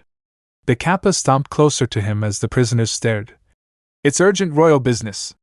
He tried to untie the king's shackles. I need you to order the people to love me. Why would I do that? The king laughed. I don't even like you. Crawling around and talking to that magic wand you're holding. It's weird. Yeah, you're like Gollum. Naruto growled. Oh, now I can't stop watching it. Marco laughed. Good one. Who is Gollum? Ludo looked at the teens strangely. Do I know this person? The teens simply laughed at him, causing him to fly into a rage. Fine. The Kappa turned to the king. If you don't help me, you can rot in this cell. Say goodbye to your freedom. He walked over to the door and then faced them as he tried to put the key around his neck, but the chain could barely fit over his head, due to its size. Come on, stupid chain, he said with struggle. Oh, Ludo. The brunette laughed with the king and the blonde teenager. Butter. The Kappa held out his hand for the guard to remove the stick of butter before he spread it across his forehead and let the chain slide around his neck. Change of plans?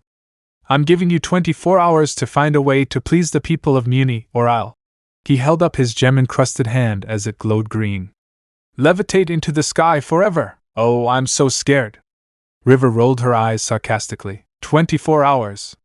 Ludo grunted before leaving with his guards. Dude, Ludo has gone completely crazy, Marco said, his eyes wide open. And you saw her hand? Naruto said. Wasn't that the other half of Star's wand gem? You're telling me. The king tried to reach the stick of butter with his feet. He left a perfectly good stick of butter. Oh, I can almost taste it. River, now's not the time for. The brunette snorted before realizing something. Butter! He pulled off his shoe along with his sock before reaching for the butter with his foot. Yeah. River grinned. You're young and agile. Cheer up, lad. The Latino teen finally got the bar. Excellent. Ha ha. Marco smeared butter on his wrists. Careful. Save some for your porridge, lad. The dark-haired boy freed himself from the shackles. Good work, Marco. Way to go. Naruto smiled. Here. Marco gave the king the butter. Put some butter on it, and then give it to Naruto, and I'll see if I can find a way out of here. Test the air conditioning vent. River pointed at the vent with his toe. Does the dungeon have air conditioning? The Latino teen raised an eyebrow at the vent. It's a dungeon, not a torture chamber. The king replied. Nice. Marco opened the vent before turning to them. How are those shackles coming along? I don't think this is going to work. River said quietly. Butter all over his mouth. Oh, come on! Naruto groaned. Why don't you give me the butter first? Did you eat the butter, River? Marco said disappointedly. I used to be king. The king sobbed. Okay. The brunette sighed and stepped into the vent. I'll go steal that key from Ludo, and then we'll all get out of here. You should go, River said. This isn't your fight. The brunette didn't hear him as he shuffled toward the royal bedroom. Marco, listen to your king! There was no reply as they sat in silence, staring at the wall. So half-septarian, right? Yes. Naruto said. Ah. The king nodded several times with a hum. Do you get anything from this side? My septarian side gives me regeneration. The blonde teen said. I can regrow any missing parts if they're cut, heal faster. He paused. Oh, and when I get really angry I get claws, sharp fangs, and my pupils slit. That's about it. Ah, interesting, River said before looking at him curiously. I hope this isn't an offensive question. I'm not sure if it is, but do you have a lizard tail, a patch of scales, or something similar to a septarian? No, Naruto replied. I look very human because I got it mostly from my mother. I don't know why, the king pronounced. Half-breeds tend to have certain physical characteristics, like tails or horns, for example. They stand still for who knows how long, making small talk in between, until the sewer grate pops open, and Marco appears above Fulduk, Rubriat, and a mime. Marco, finally, what took you so long? Naruto said. You have no idea what I went through to get this key. Marco released the blonde teen first, then the king. Hey king, we're going to get you out of here. River put the shackles back on him. What are you doing? I will not abandon my people, River said firmly as the teenagers cried out in shock. Sometimes you have to let the king go. Okay, you unlock it again, I'll take it. Naruto deadpanned to Marco and they were about to catch the king again until they heard Ludo humming as the Kappa approached the door. The teens quickly pretend to be chained up as the performers dive into the sewer before Ludo enters with Spider and Eagle. Time's up. Ludo smirked as he reached for his neck. So I'm ready to. He felt around his neck before looking down at himself in confusion. Wait. Where's my key? The Kappa noticed the key on the ground before he picked it up with a giggle. I must have dropped my key right in front of you, and you didn't even notice. What? You could have been running free now, prancing about in the fields. Must make you feel pretty foolish. He laughed before snapping his fingers. Spider! The creature brought him up to eye level with the king. So, are you going to force everyone to like me, or is it time to levitate? You may have the crown, but you'll never be king. The king barked in the Kappa's face. We'll see how you feel once you're levitated. The Kappa smirked before Eagle dragged the king by the chains. No! River! Marco quickly dived into the sewer with Naruto. Let's go! Everyone follows him through the sewer tunnels until they find the king near the gallows with Ludo's group and the audience outside the grate. Welcome to the reign of King Ludo! Ludo announced to the frightened villagers. This is what happens to anyone who doesn't show respect and adoration for their king. He turned to River. Do you have any last words, people of Muni? River shouted. I'm not afraid, blah blah blah. The Kappa rolled his eyes before firing a green beam from his wand hand. Levitate, and neither should you.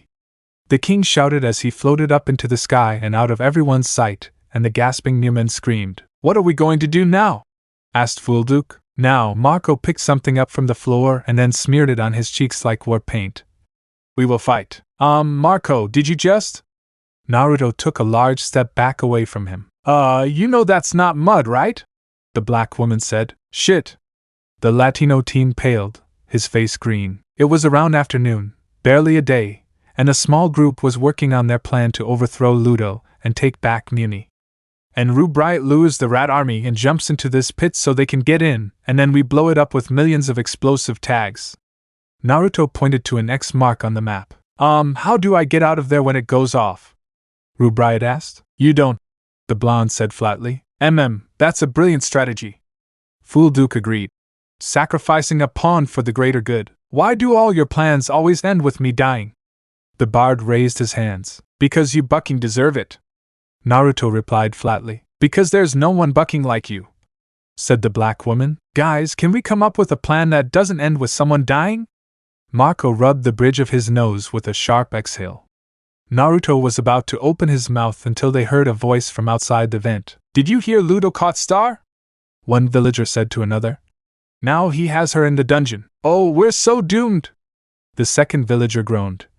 Maybe I should move to the Pony Kingdom? We're going to get Star out. Naruto turned sharply to the team. And I have an idea how to do it. Please tell me it won't result in my death? Rubriat begged but never got any response. No. Guys? Ew!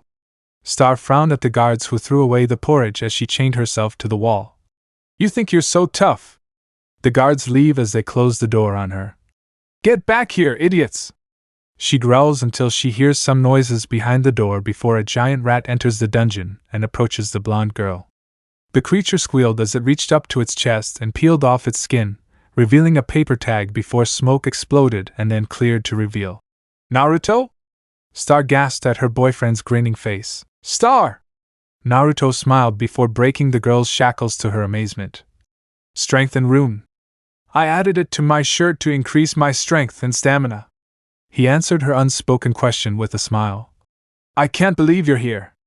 I thought we wouldn't see each other. Get out. Star tackled him for a hug, which he gladly returned. I miss you more. Star kissed him and they started making out a little. Guys, I'm right here. Marco's sweat dropped. Oh, Marco! The magical girl pulled away from her boyfriend to hug the Latina teen.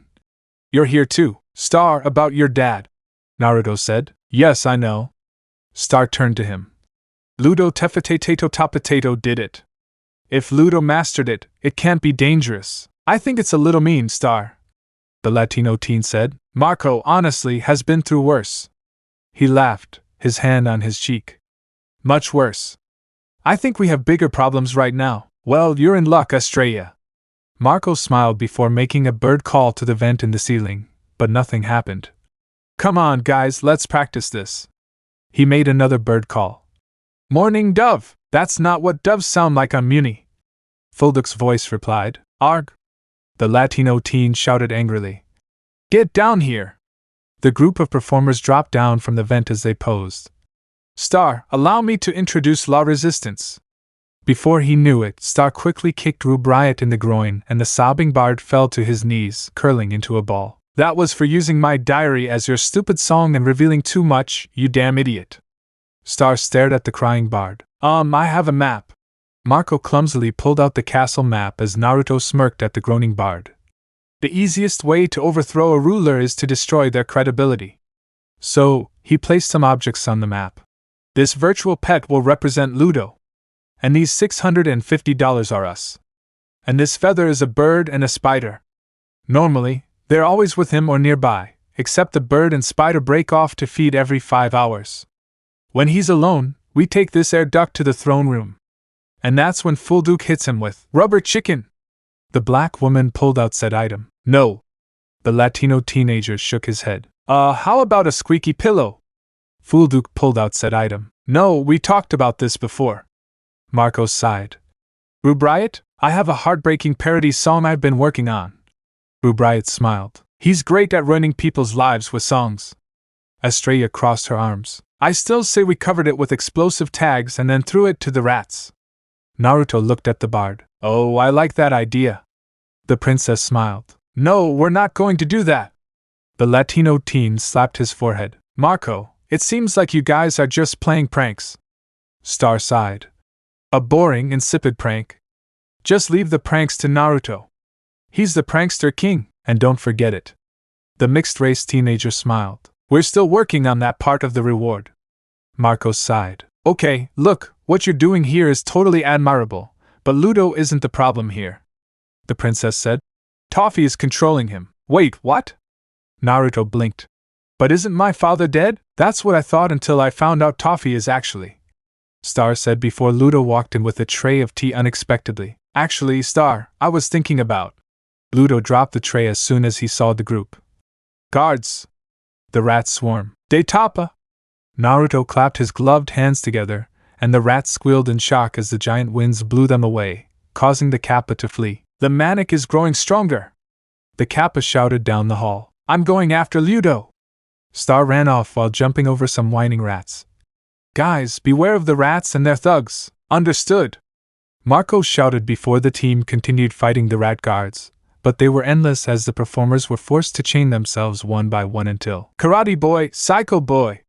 Buff Frog suddenly appeared, threw a poor rat through the wall while creating a hole, and the swarm of rats seemed to die out after that. Buff Frog! Naruto smiled, and the grinning frog monster stepped aside to reveal Queen Luna? Marco gasped. Marco? Moon blinked and then at the blonde teen. Naruto? She looked around and then at the teens. Where's Star? She went after Ludo. Marco replied. We have to find them before it's too late. What about the arts and crafts folks? Buff Frog jerked his thumb toward the chained artists. Free them, but not this damn idiot. Naruto pointed at Rubriot. Read a diary once and everyone hates me for no reason. The bard growled softly. I think we should just free the mime girl, Marco said. Sorry, but Fool Duke is just as useless as Rue Bryant. What? The black woman looks offended by this, and the newly formed group leaves through the hole in the wall before Buff Frog picks them up, jumping onto a balcony and then hopping across some balconies until they see Star waving from another balcony in the distance. Star! Naruto shouted and said girls simply waved at them before a bright green light expanded outwards at high speed. The moon leaned over the railing with a tearful cry. The whispering spell. No! Star! You're getting away! You're getting out of there!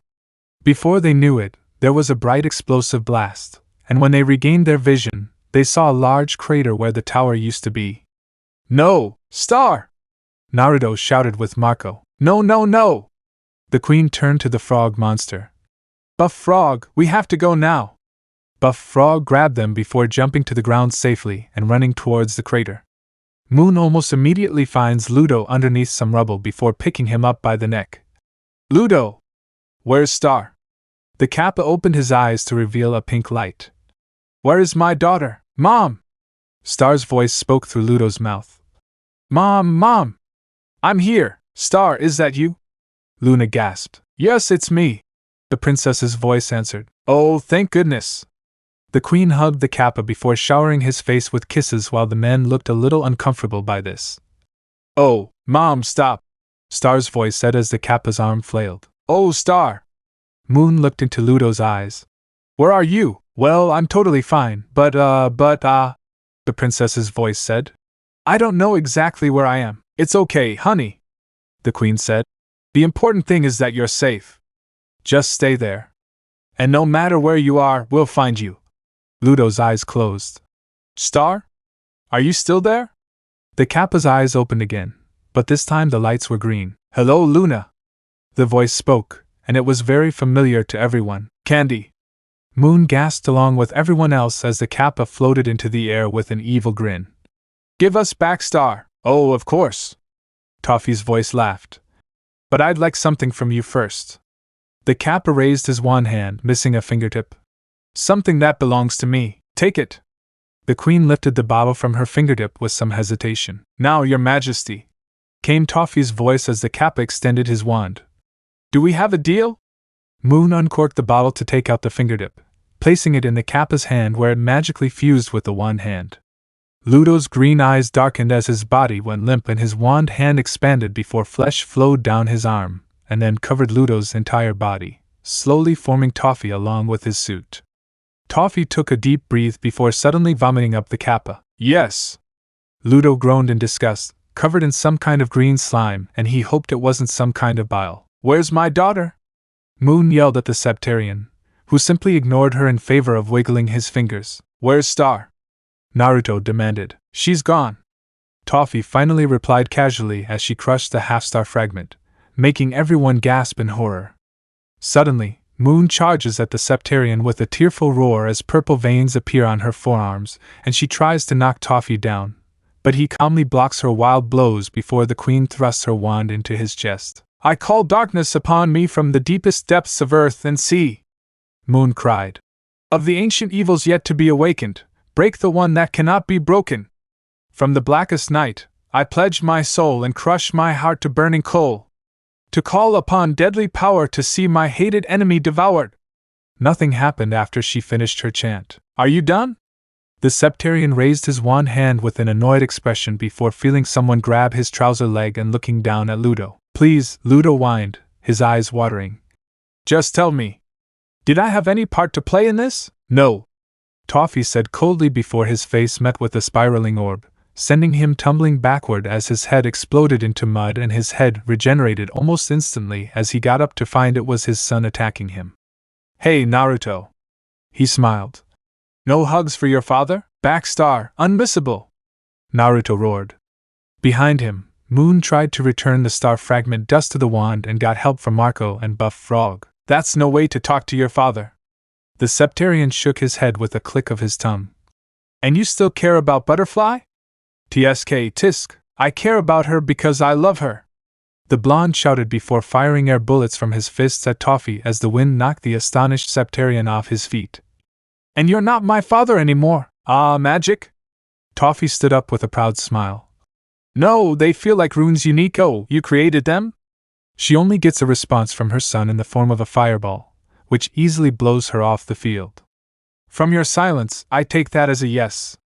If I knew you had a knack for rune writing, I should have started you on it years ago. Buck off! Naruto performs a water dragon attack on his opponent, but ignores it after taking blunt damage. What do you have against them? Everything. The Septarian sneered. They have magic, which brings nothing but chaos to the kingdoms. These filthy Mu-men think they're better than us because of it, easily labeling anyone whether they're a monster or not, then treating us like we're beneath the classless filth. And the worst part? This queen ruined everything I worked hard for in a single day with her cursed magic. His eyes narrowed in a deep sneer. My army, my revolution, your future. If it weren't for this butterfly and magic, we would have ruled this kingdom, and you would be its prince and ruler. That's it. The blonde frowned in a frown. All this crap because you hate magic? I don't give a buck about magic, thrones, and everything else. He paused to mutter under his breath. Besides the monster, right? But that's later? His frown deepened. What I care about is Star right now. Give her back to me or else. That's it. That's it. Toffee groaned furiously at his son's reply. Listen, son, I've made myself clear. I forbid you from seeing this butterfly girl, she's no good for you. It's a good thing she's gone for dash.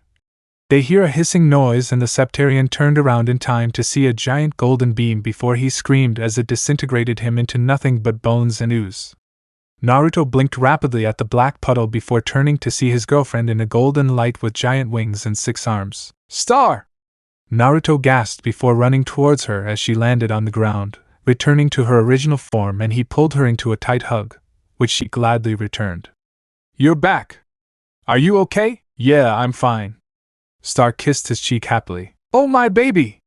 Moon hugged her daughter before the rest joined in the group hug. Hello? The princess smiled at everyone around her. Hello? They answered, and a squelching sound caught their attention almost immediately. Huh! Buff Frog uttered as everyone looked to see Toffee slowly crawling towards them with his torso oozing, barely holding himself together. You think you've won? Toffee laughed mockingly. Ha! You don't make the plans. I do. Me. Only I know how all this turns out. Suddenly, a pillar knocks him down. Turns out you're dead. Ludo came out from behind the fallen pillar with a gloat. That's what you get. Hey! He looked at everyone as he pointed at the disintegrating slime. Look! Look what I did! All by myself. Do you think he's really gone? Marco asked. He seems pretty far gone to me, said the frog monster. Oh, he's gone forever. Naruto nodded firmly. No Septarian can come back from that. Yeah, you can't go any further than that. The Kappa laughed. Naruto, are you okay? The Latino teen addressed said teen as the blonde raised an eyebrow at him. About Toffee, he's your father, and he was killed in front of you. I've told Star before that I admit my dad was a good man who raised me well when my mom was still alive, and I think he died when my mom passed away. The mixed teen said. This Toffee right now isn't my dad, but someone completely different. I've moved on after his first death, so it doesn't bother me too much. Marco didn't know how to respond to that, and he didn't blame Naruto for thinking that way because he would do the same thing in his shoes. He changed the subject by turning to Star. Star, I've never seen you do a spell like that before. Yeah, I'm not sure what that was. Star shrugged, and no one noticed Moon running off to an unknown location. All right, princess. Ludo approached said princess with a pair of dimensional scissors. I think we can both agree I have some things to work on. Do you want me to trim your beard? The princess bowed her head. No! Ludo growled. Throw me back into the void. I need to find myself. Star cut the portal as the Kappa leaped onto her arm. I'm ready. Do you need, a minute with them? Star looked at Spider and Eagle. What, them? The Kappa's eyes filled with tears. I'm sorry. I have intimacy issues. Try to move on. Okay. The princess shrugged. Well, here goes. She tossed the Kappa into the portal and then threw in a bag of potato chips before the portal closed. Good luck. Suddenly, there's a chorus in the sky, and everyone looks up to see several giant eagles flying toward the crater. One is carrying singing children, and another is carrying. Wow! River yelled giddily. Hulu, Dad! Star ran to hug her father as he landed with the eagle. That was amazing! Marco smiled. How did you do it? Naruto asked the king out of curiosity. Ever since Ludo levitated me, I've been living among the eagles. The king smiled as the jeweled-crowned female eagle nuzzled him.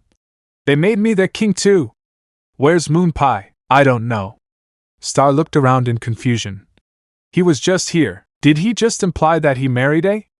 The Latino teen slowly approached Naruto with a strange look. Boy, I hope the queen doesn't kill him. The mixed-race teen whispered back. 2 days later, Naruto was standing in front of the butterfly family as they waited for someone to show up. They didn't have to wait any longer when Marco slid down the stairs and stood up with a grunt. Phew! Marco slowly stood up as he dusted himself off. Well, I guess this is goodbye, and what a pleasure it has been. River gave the brunette a quick hug. This place won't be the same without you, boy. But before you go, there's something I want to give you for everything you've done for our kingdom. Squire! A squire appeared at his side with a chest before the king opened it to reveal a long blue cloak and then wrapped it around the Latino teen. Tada! Wow! The Latino teen looked down at himself. Cool! He paused to look at Naruto. Don't you have a cape? No, I'll pass on this one. Naruto laughed to himself as the brunette looked at him in confusion. The blonde knew the cloak was actually River's food offering, but wouldn't tell him. Ha ha! The king patted Marco on the back. Now you're like a real living knight. Look at you, boy. In fact, if you ever want to be a knight, call me. Wow! Marco's eyes lit up. Thanks, River. Take care on Earth. Luna kissed Marco on the forehead. Thanks. The Latino teen said before turning to see Naruto and Star kissing. Star, stop making out with. The queen frowned disapprovingly him. Mom. Star breaks the kiss to look at her mother, and the queen just snorts to herself. There's no point in arguing right now. The princess turns to hug her boyfriend before whispering in his ear. I found my scissors, so I'll see you later. I hope it's soon. Naruto hugged her back with a light laugh. I love you more. The princess laughed as they parted and hugged Marco goodbye. She watched the boys leave Muni through the portal, and the princess almost immediately went to her room after a quick chat with her parents. Little does she know that Ponyhead will be coming over later and caught her sniffing Naruto's dirty orange sweater like a fangirl. Naruto was getting ready for bed because he felt exhausted and was about to enter, but a portal appeared above his bed, stopping him before Star jumped in with an object in her hands and she was in her nightclothes. Wow, that was a lot sooner than I thought. Naruto chuckled. For you. Star laughed. The space-time zone can be so confusing at times, and it always changes from time to time. It was a day and a half for me. She handed the object to her boyfriend, and he examined it to see it was her orange sweater. Here, I washed it. Oh, thanks.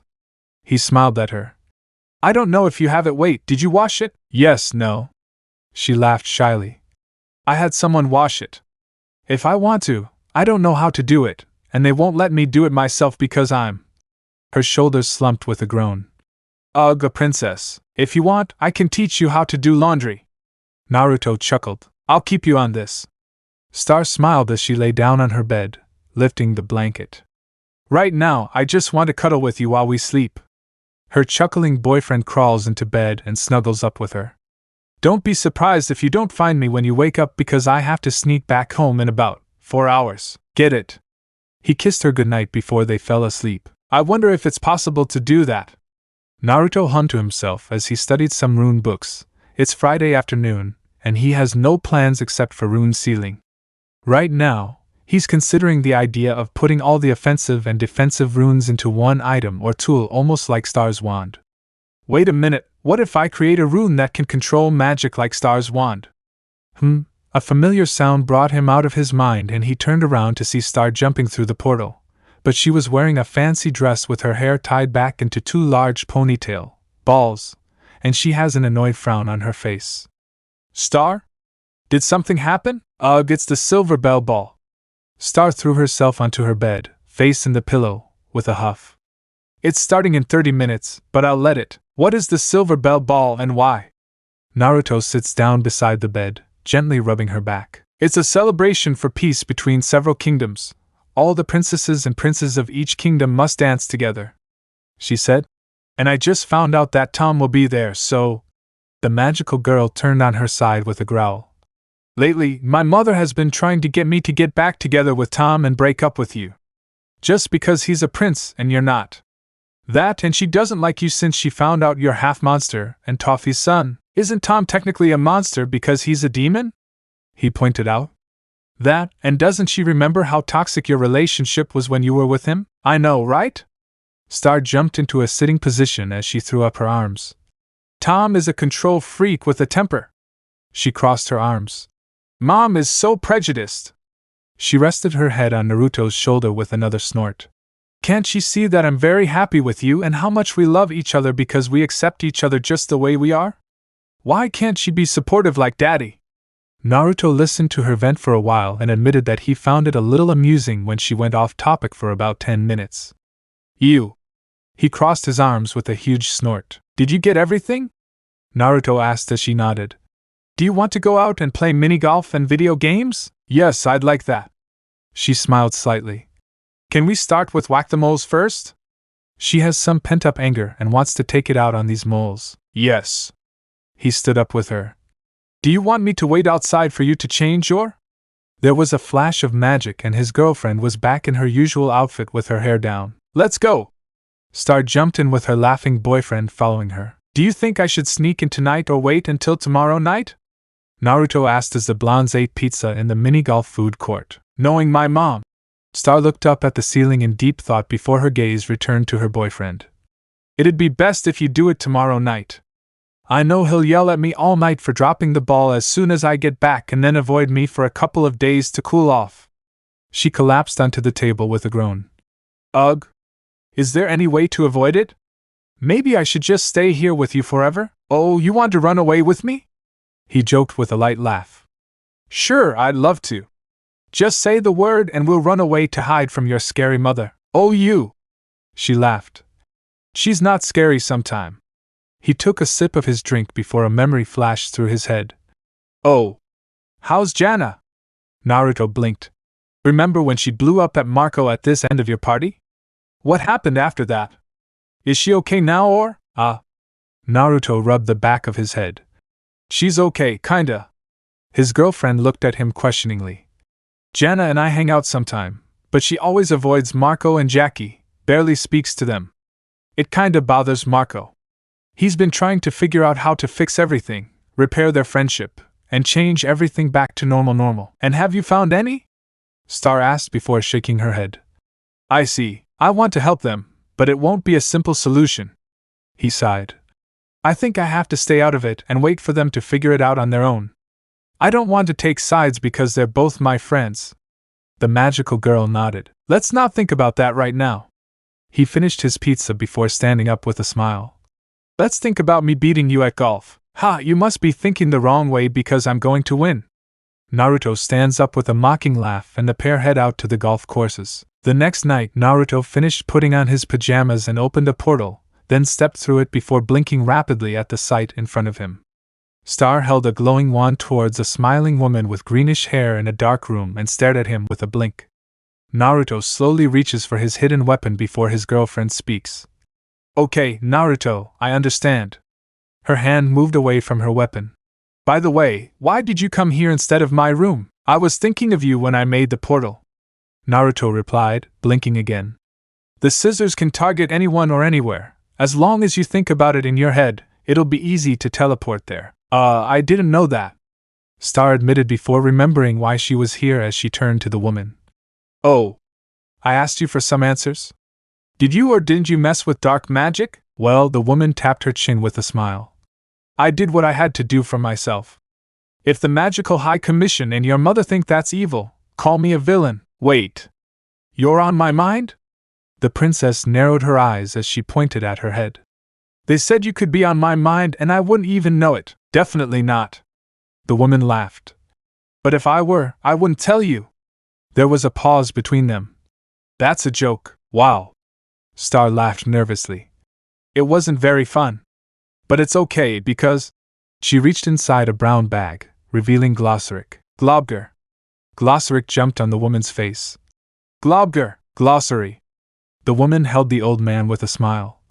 Nice to see you, Globger. The old man purred. He's, been a bit of a troublemaker lately. The princess chuckled before pointing to her forehead. Could you maybe do that little crystal tickle again? Are you sure? The woman asked, cradling the old man in her arm. Globger. Glossaric pronounced. Globger, I could corrupt him. The woman said. What? Star gasped before laughing nervously. That was another joke. Ha ha. Right, Globger? The old man uttered before the woman pressed her crystal, and the old man immediately fell asleep. Oh, they're so sweet when they're sleeping. The princess whispered before looking at the woman. Okay, listen, just because I didn't want you to crystallize again doesn't mean I trust you. I just want you to be treated fairly. She looked around the room. Although, this place doesn't exactly seem fair. She pointed at a bed filled with squeaking rat-like creatures. What the heck is that? Well, I love it here. The woman dismissed him with a smile. Actually, this was my room, back in the, days before. A lot has changed. But the most important things have stayed the same. She walked over to a window, and then opened the curtains to reveal a view of the beautiful garden. Ah! Wow! Star gasped in amazement. This view is incredible, isn't that right? The woman smiled as they stood in front of the window to look out at the garden, and Naruto finally asked a burning question that had been on his mind for a while. Star, who is she? Naruto asked. Oh, that's Eclipsa Butterfly. The princess replied before counting on her fingers. My great-great-great-great-great-grandmother. Is that your 6 times great-grandmother? She looks like she's in her 30s. He blinked rapidly before looking at Eclipsa with a raised eyebrow. Immortality spell or crystallized? Eclipsa simply smiled before lightly touching her chin as she looked at him closely. You remind me of someone from the past. Really? Naruto asked. No. The woman replied without missing a beat, and the mixed-race teen's sweat dropped, feeling like it was déjà vu all over again. Eclipsa, that's Naruto. Star introduced herself. He's my boyfriend. Nice to meet you. Eclipsa stared at him with a hum. How interesting. You have some septarian characteristics. Were either of your parents or grandparents septarian? My father was a septarian. He replied in surprise. Wait, how do you know? The princess looked equally surprised. Oh, that's easy. The smiling woman dismissed it with a giggle. You can tell by looking closely at its eyes, the pupils are a small slit. Its fangs are longer than a septarian's and its nails. She wiggled her fingers.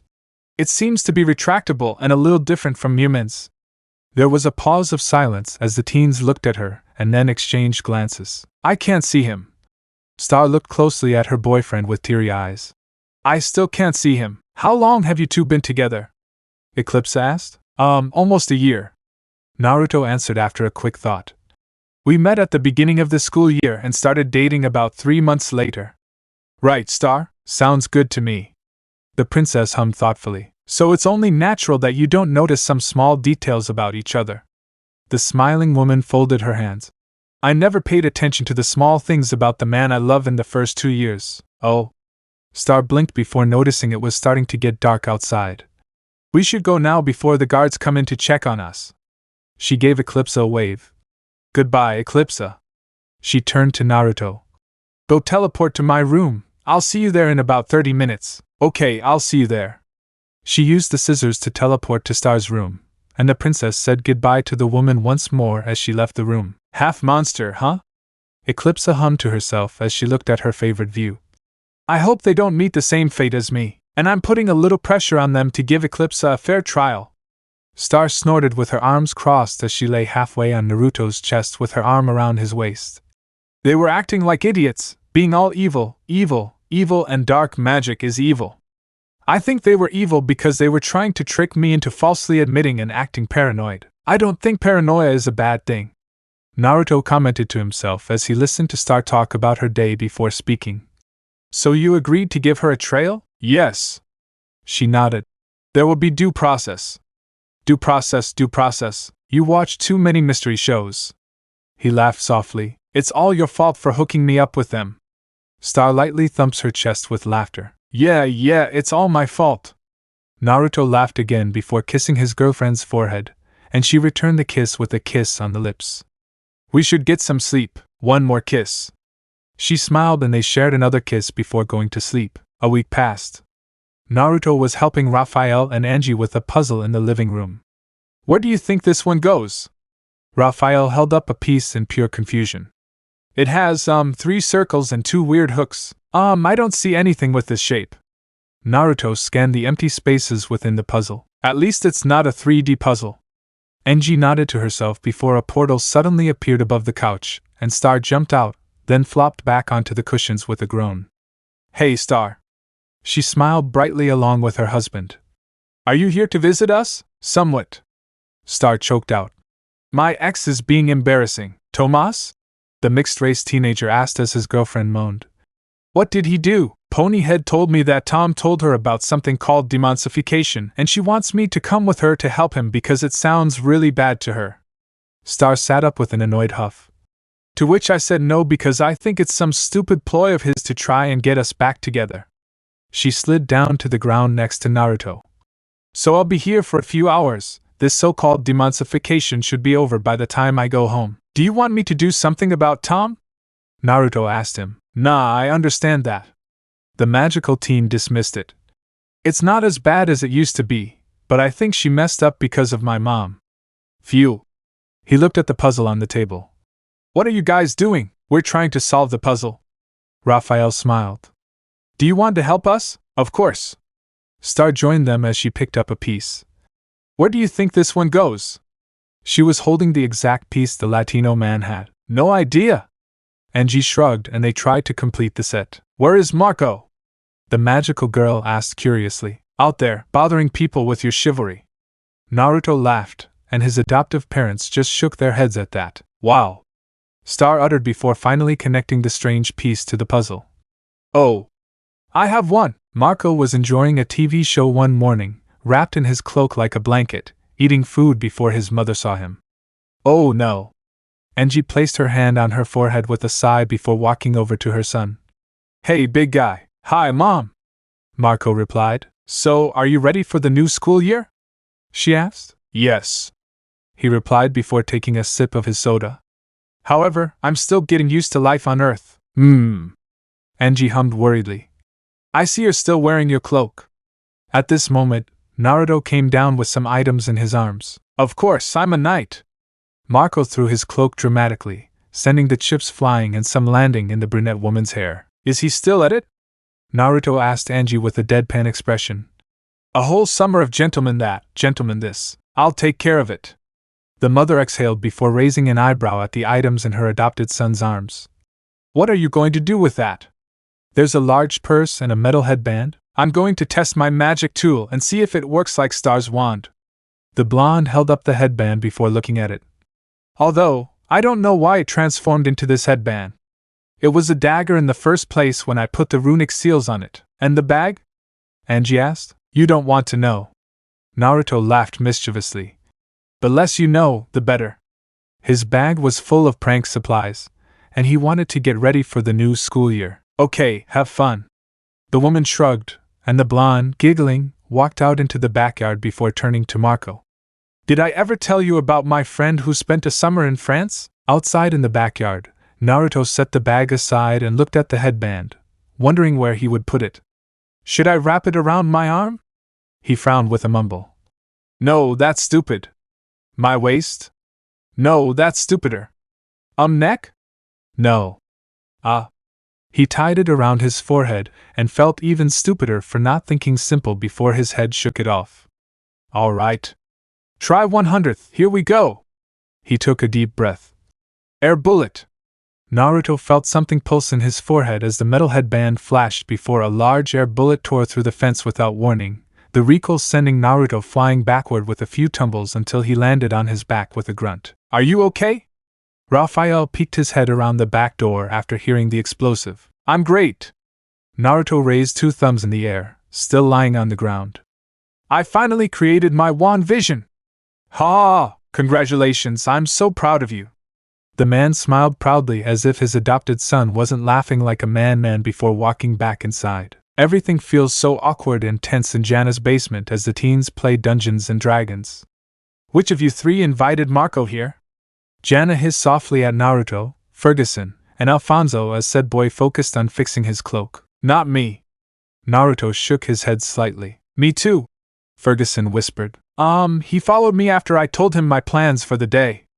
Alfonso gulped nervously at the mischievous girl's mischievous look. Sorry, you are chained to the wall of Asgortha's dungeon, surrounded by its savage imps, and only one holds the key to your freedom. The mischievous girl read the story aloud with a grunt. What's around us?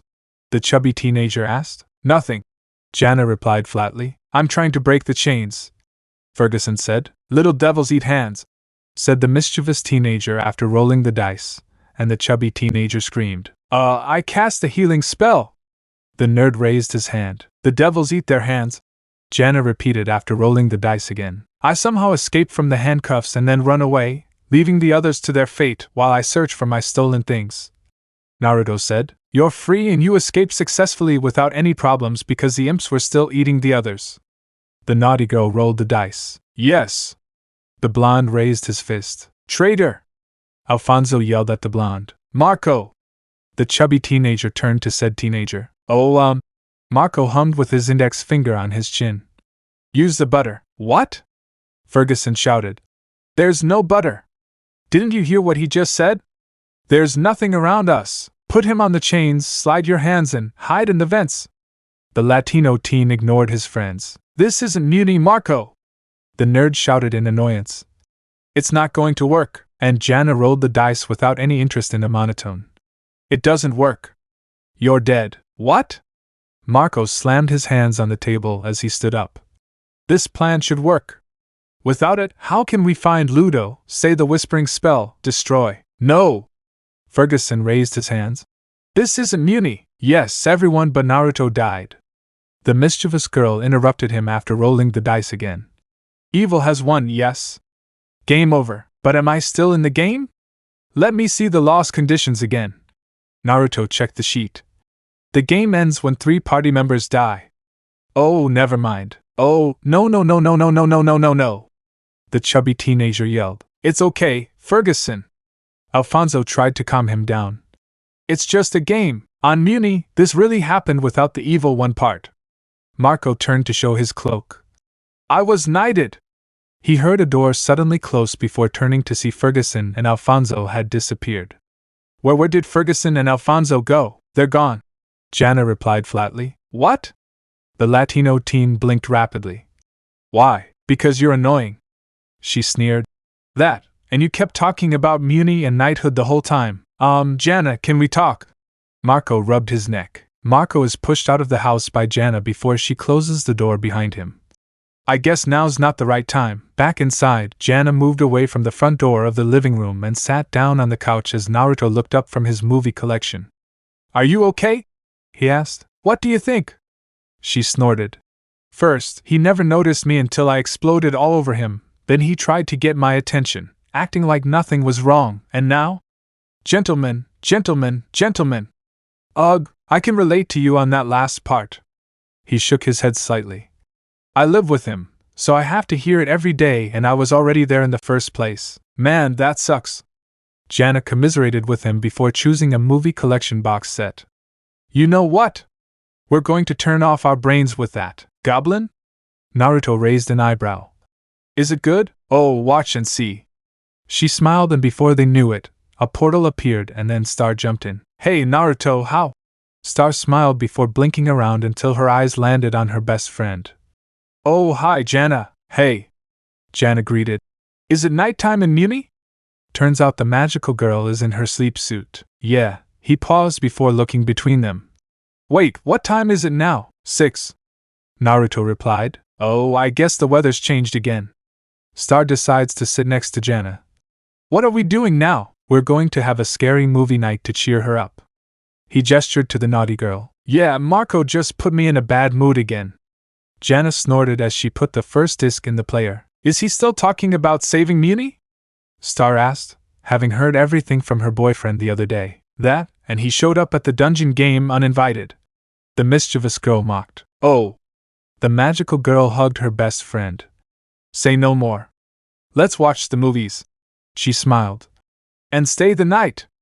Just the 3 of us. Yeah, And we can summon ghosts with a Ouija board. Jana smiled. No, please no!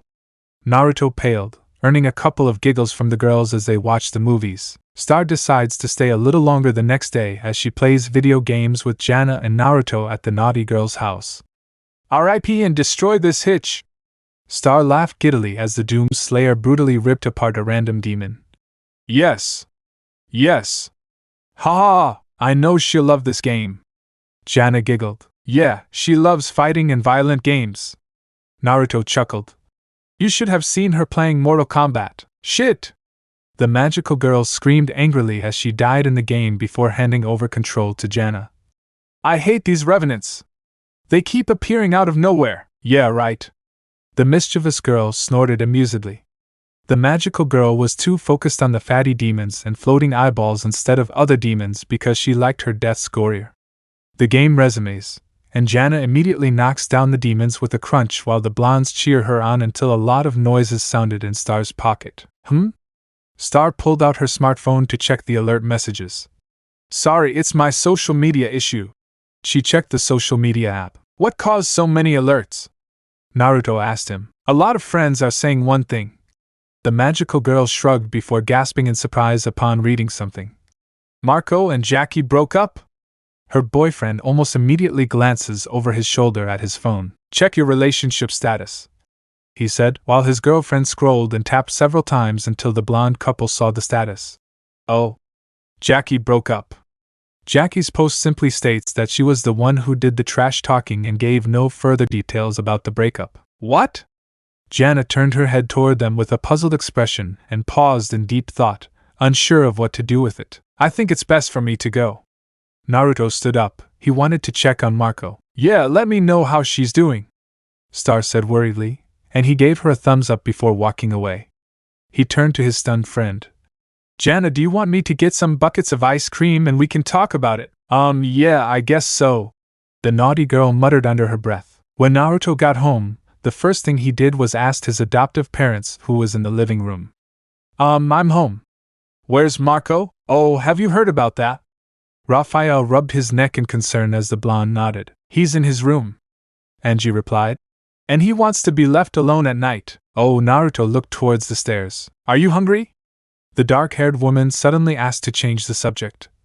Do you want me to make something for dinner? Yeah, is it okay to order tacos? He asked, finding himself in the mood for tacos. That's okay. Angie stood up with a slight smile. Dinner will be ready in 30 minutes, so what are we watching? Naruto sat down next to his adoptive father. Star Trek, Raphael replied.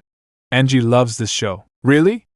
The blonde blinked and the bulky man nodded as they watched the spectacle. Naruto kept his eyebrow raised the entire time the next day as the Diaz family stood in front of the high school. Well, I now release you from the bonds of the academy. Principal Skeeves released a single dove from the box. Be free. Or, something like that. We've never sent a child to another dimension before. Of course you do. Marco held up a thick stack of papers. It's like what Star did when she did her exchange program. Only, in the opposite direction. Well, I hope I'm not sending you to your death. Skeeves shrugged. Marco, wait, said teenager turned to see Ferguson appear with Alfonso and Sensei while the nerd was holding a sign that read, Goodbye, Marco. You can't leave yet. We want to apologize for how we acted the other day, Alfonso said. No, guys, I'm the one who needs to say sorry. Marco shook his head, waving his hands. I haven't really been around much and, dude, it's okay. The chubby teen interrupted. Look, we brought you something. He took out a display case of a multi-sided die before giving it to the Latino teen. It's our lucky die. It'll bring you good fortune on your travels. Oh. Marco took it with a smile. Thanks, guys. For the record, I'm still mad at you. Sensei crossed his arms, frowning. I know. The Latino teen reached behind his back. But I have something for you. He pulled out a red cape, with the letter S on it. I'm going to miss you so much.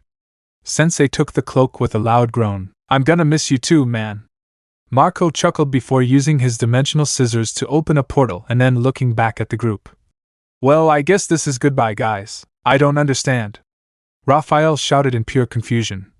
Are we going to let Marco drop out of school? Is this legal? I was wondering that too.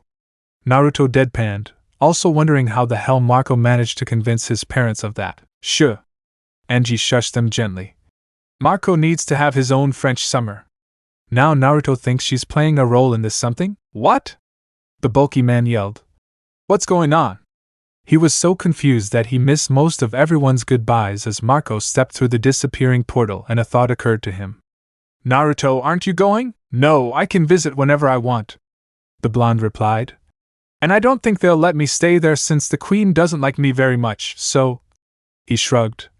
You're stuck with me. Oh, okay. Raphael scratched his head again in pure confusion, still struggling with the fact that they let Marco drop out of school to go to Muni. A portal forms in a certain area, and Naruto walks through it before looking around. He appears to be in a garden, and he sees Star sitting next to Eclipsa on a bench. Hey girls. Naruto approached them. Oh, Naruto! Suddenly, Star grabbed his neck and then pulled him into a deep kiss that lasted a few moments before she let go. Phew! I really need that. A stressful day? Naruto said dazedly. Very! She exhaled sharply. Mom invited Tom and put him in my room without me knowing. I didn't even know he was there until he came out of my bathroom. Here, take a load off your shoulders. Eclipsa handed the magical princess a bag of birdseed. Feed the birds. It always makes me feel better. I don't understand how some people think it's okay to just walk into your life without so much as a text. Star snatched the bag from the woman and then angrily ate it. You know what I'm saying? And then you tried to help him, with no appreciation. So, what's your name? The former queen smiled slightly. Marcos. The princess snorted. How long has it taken you up the wall? Naruto asked. 1 day, it just arrived. Estrella snorted again. He got here today, huh? He blinked once. It's been a week on Earth since he left. Time change. Eclipsa smiled. What a movie! She moved her eyes to the blonde girl. Marco. So that's it. Marco thinks that just because I'm a princess, I can get him any job he wants. The princess ate some seeds. Well, can't you? Eclipsa tilted her head. No, Star paused. Well, yes. But that's not the point. I'd bet if I did, my parents might overrule me or something. Naruto entered. He's right. The princess hummed thoughtfully. That's a strong possibility because her mother is very traditional. Well, now that he's here, do you want him to stay? The woman asked. Yeah? Star frowned. No. Ugh, I don't know. She sighed. Doesn't matter anyway. I already made him laundry squire. A laundry squire? Naruto can't help but laugh. Is he a launderer? Oh. Wait until everyone on Earth hears it. Is he a squire for the night of the wash? Eclipsa became very worried. Well, then your problem will fix itself, dear. What's that supposed to mean? The princess turned to her questioningly. No squire has ever survived more than a day in the laundry. The former queen replied. It's the most dangerous place in the castle. Marco! Star gasped in realization. I have to go. She threw the bag down as birds dived for the spilled seeds before running off. Thanks for the popcorn. Naruto, keep it. That wasn't popcorn. Eclipsa looked up at the sky. You okay? Naruto watched his girlfriend run off with a strange look. What's so dangerous about a laundry room? Naruto, right? The smiling woman turned to the said teenager as he nodded. Why don't you sit with me? Of course. He stepped over the thick chain to sit on the bench next to her. That's a big chain. It's actually a dragon chain. Eclipsa smiled. It's used to prevent me from using magic. Wow. Naruto realized something. But wait, you don't have a magic wand. That's pretty useless if you think about it. Quite a bit. She laughed softly. But it's just a precaution. You never know if the wand will end up in my hand. He fought the urge to feel his headband inside his pocket. Right. So, how are things between you and Star? Eclipsa asked, closing her eyes to enjoy the sunlight. Oh, everything's fine. Naruto replied. We're doing our best to make it work. The whole dimensional distance relationship thing. I think it's working pretty well. She smiled knowingly. After all, you two have dimensional scissors. That made the teen laugh sheepishly. Don't worry, I won't tell anyone. Oh, thanks. She rubbed her neck shyly with a giggle. You know, when I look at you two, you remind me of myself. Eclipsa smiled fondly at her memories. I have to sneak out to see my lover to keep our relationship a secret until they find out about us. Right. Her lover was a monster. Naruto remembers the fact. What was he like? She turned her head to him. Your lover, wow. She smiled widely. He's very sweet and sensitive. He's a vegetarian. Very proud. She giggled. So proud of being stubborn, you have no idea how many times we've argued over little things. But we always make up afterward. The teen smiled at her. Ooh, I can hear his hexy accent whispering nothing but sweet love in my ear as he, oh, okay, what else? He dropped his smile, his face pale, as he waved his hands. Ah, my apologies. Eclipsa covered her mouth with a giggle. I almost got lost remembering him. What else? Let me tell you how we first met. Naruto listens to her story for a while until Star shows up to find him and say their goodbyes to the former queen. And you fought the fluff monster, and then made Marco your squire? Naruto raised an eyebrow at Star as they huddled together in his room. Don't forget he has his own room. Estrella reminded him. Man, why don't you take me with you? He pouted childishly. I want to fight the fluff monster and show you my magic wand, magic headband. Wow. Her eyes lit up. You did it? You made your own magic wand? She sings with starry eyes. Let me see it. Let me see it. Let me see it. Here. Naruto took off his headband with a smile. It was supposed to be something else, but it turned into that for some reason. Oh, shiny! Star stroked the smooth surface of the metal headband with her finger. Can it use the same spells as mine? Yeah, I tried your narwhal spell and it worked. He nodded before grimacing. I still feel bad about putting a hole in the car door. Whose car? She asked before gasping. Diaz's car? Yes. Naruto nodded. Good thing his insurance covers the damage. Well, next time I go on an adventure, I'll be sure to take you with me. Star said after a few minutes. You better. He squeezed her lightly before adding a mocking tone. Or else. Or what else? She gave him a flirtatious look. Or I'll do that. Naruto kissed her, and that he kissed the back of her neck. While I was tickling you. He surprised her with a tickle attack, causing the princess to let out a squeal of laughter. And Naruto! Star giggled non-stop, playfully pushing his hands away, and she was about to return the favor until they heard beeps. Ugh, no! You've only been here for 2 hours. I'm afraid so. He pulled out his phone as she pouted, frowning. Visiting time's over. I have to get back to Earth. Can you stay a little longer?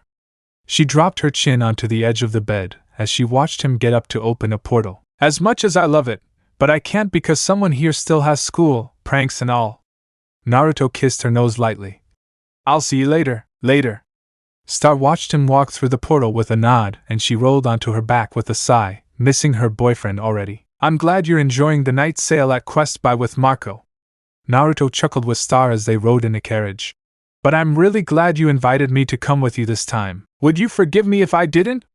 Estrella laughed. Never. He laughed. Okay, you have to stay still. Ponyhead said as she applied Marco's makeup, much to his dismay. Just one more second. It has to be perfect. How do I look?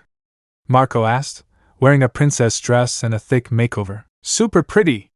The floating head lifted a mirror, and the brunette gasped. Oh no. The Latino teenager covered his face with his hands. What's wrong? Star asked worriedly. You don't like it? No, Marco ran his makeup. I know I look amazing. It's just ugh. I can't go back to St. Olga's like this. I have to be honest. Ponyhead spat out the mirror with a shake of her head. If you tell those girls you've been lying about being a princess, they'll destroy you. I still can't believe they want to give me an honorary degree. The brunette pulled out an invitation card. Ugh. I know I inspired a generation and all, but I can't keep lying. Whatever. The floating head shrugged. It's your funeral. The carriage suddenly stopped and everyone almost fell out of their seats before the floating head poked its face out. Hey, goat. Just because you're invisible doesn't mean I can't hurt you. Oh. We're here. It opened the door before they got out. Come on, ladies and stallion. They hear a grunt before turning to see Marco struggling to get out because of his dress. You have a problem with the princess. Estrella laughed. Yes, I have a problem with the princess. Marco sighed with a deadpan expression. Do you need a Prince Charming to help you? Naruto joked with his adoptive brother with a smile. I can fix that easily. The magical blonde patted her boyfriend's arm with a giggle before turning to the brunette. Okay, stand up. He followed her instructions. Arms forward. And exhale. He slid out of the carriage with ease. Wow! Marco gasped in surprise. Well, you've obviously done this before. They looked ahead to see spotlights moving inside St. Olga's school and could hear loud music and cheering within the walls. Okay. I can't do this. He was about to run back inside the carriage, but the spotlights shone on him. Princess Turdina, where are you going? A voice called out to Marco and he turned around to see a crowd of princesses cheering before several princesses shouted. Sign my poster! Sign my cat! A Minotaur princess holds a cat. Sing my face! A cactus-like princess shouted before a four-armed princess made her way through the crowd. Okay, everyone, don't crowd her! The four-armed princess yelled at them before turning to the Latina teen with a smile. Princess Turdina! It's truly an honor. She paused to raise an eyebrow at Naruto. Your servant, or are you the stripper we hired for Princess Turd? That's Naruto, my man. Star quickly wrapped her arms around Naruto's arm before looking at him. Naruto, that's Princess Arms. Her gaze returned to the princess. I invited him as my escort, I hope you don't mind. All right. The four-armed princess waved her hand. The princesses here need a little eye candy. Oh, please, you don't have to. Marco tried to say something, but we can't wait to show you what we've done with this place. Princess Arms interrupted him as she grabbed his hands and then dragged him into the academy with everyone in tow. Welcome to Utopia. Wow, that's my kind of school. Naruto whistled as he saw the princesses running around doing whatever they wanted in the lobby, some riding giant wolf creatures and others playing rough sports. Oh, it's so beautiful! Ponyhead cooed, and two blondes want to point out the fact that she attends this school during the weekdays, but they stay silent. Wow, this is, Marco opened a random book on a table before looking at a slice of pizza inside. Really something. Oh, we got rid of all those oppressive classes on manners and please and thank you and all that other crap. The four-armed princess said proudly before pointing at the schedule on the wall. Now we have our own curriculum. It only says two things, brunch and party. Lunch and, the brunette read aloud. Party? When do you sleep? Oh ho ho, don't worry about it. Princess Arms laughed. You know, sometimes structure isn't a bad thing. Marco muttered, and the music suddenly stopped. What? The four-armed princess turned sharply toward him, her eyes narrowed. I think rules have a place, said the Latino teenager. Yes, but you told us to never settle. Princess Arms interrupted him. If you weren't honest about who you are, then this entire school would be built on a lie. Her right eye twitched rapidly with a strained smile. What I meant was, rules have a place. Marco laughed nervously. Trash! Ha ha! Oh ha ha! The four-armed princess put her arms around Marco's shoulders as she led him down the aisle. Oh. Oh well. That was you had me. How likely is it that we'll end up fighting the noisy princesses? Naruto whispered to Ponyhead and Star. Very, said Ponyhead. That's if Marco doesn't come out. Estrella hummed. After a brief tour, Princess Arms leads the group into a large hallway. This, Princess Arms gestured to the new surroundings. This is Turdina Hallway. There were posters and memorabilia of Princess Turdina. This is the first Turdina poster we ever hung. All your t-shirts, all your dolls, a lock of your hair, and a movie poster of you. She gestured to a giant movie poster of Marco standing on top of a mountain. Oh, I have to get a DVD of that. Estrella smiled. And copies for our friends and family. Naruto smiled. I know some who would really enjoy it. He turned to Princess Arms. Do you take pre-orders? Her response was a double thumbs up. Good, this is too much. Marco scratched the back of his neck. Are you kidding? A sheep-like princess smiled. We owe you this whole school. You showed us that not all princesses have to fit the same mold. A bird princess squawked in agreement. No. The Latino teen waved his hand. No, I didn't, and we're going to show our appreciation by throwing you the biggest party this school has ever seen. Princess Arms smiled brightly. A party? Marco squealed, hands on his cheeks. For me? Marco, isn't there something you'd like to tell these girls? Star whispered to the brunette. Wow. He blinked. Yeah, the Latino teen cleared his throat before raising his fist. It's not criminal to be an individual. The princesses cheered. That's not what I mean.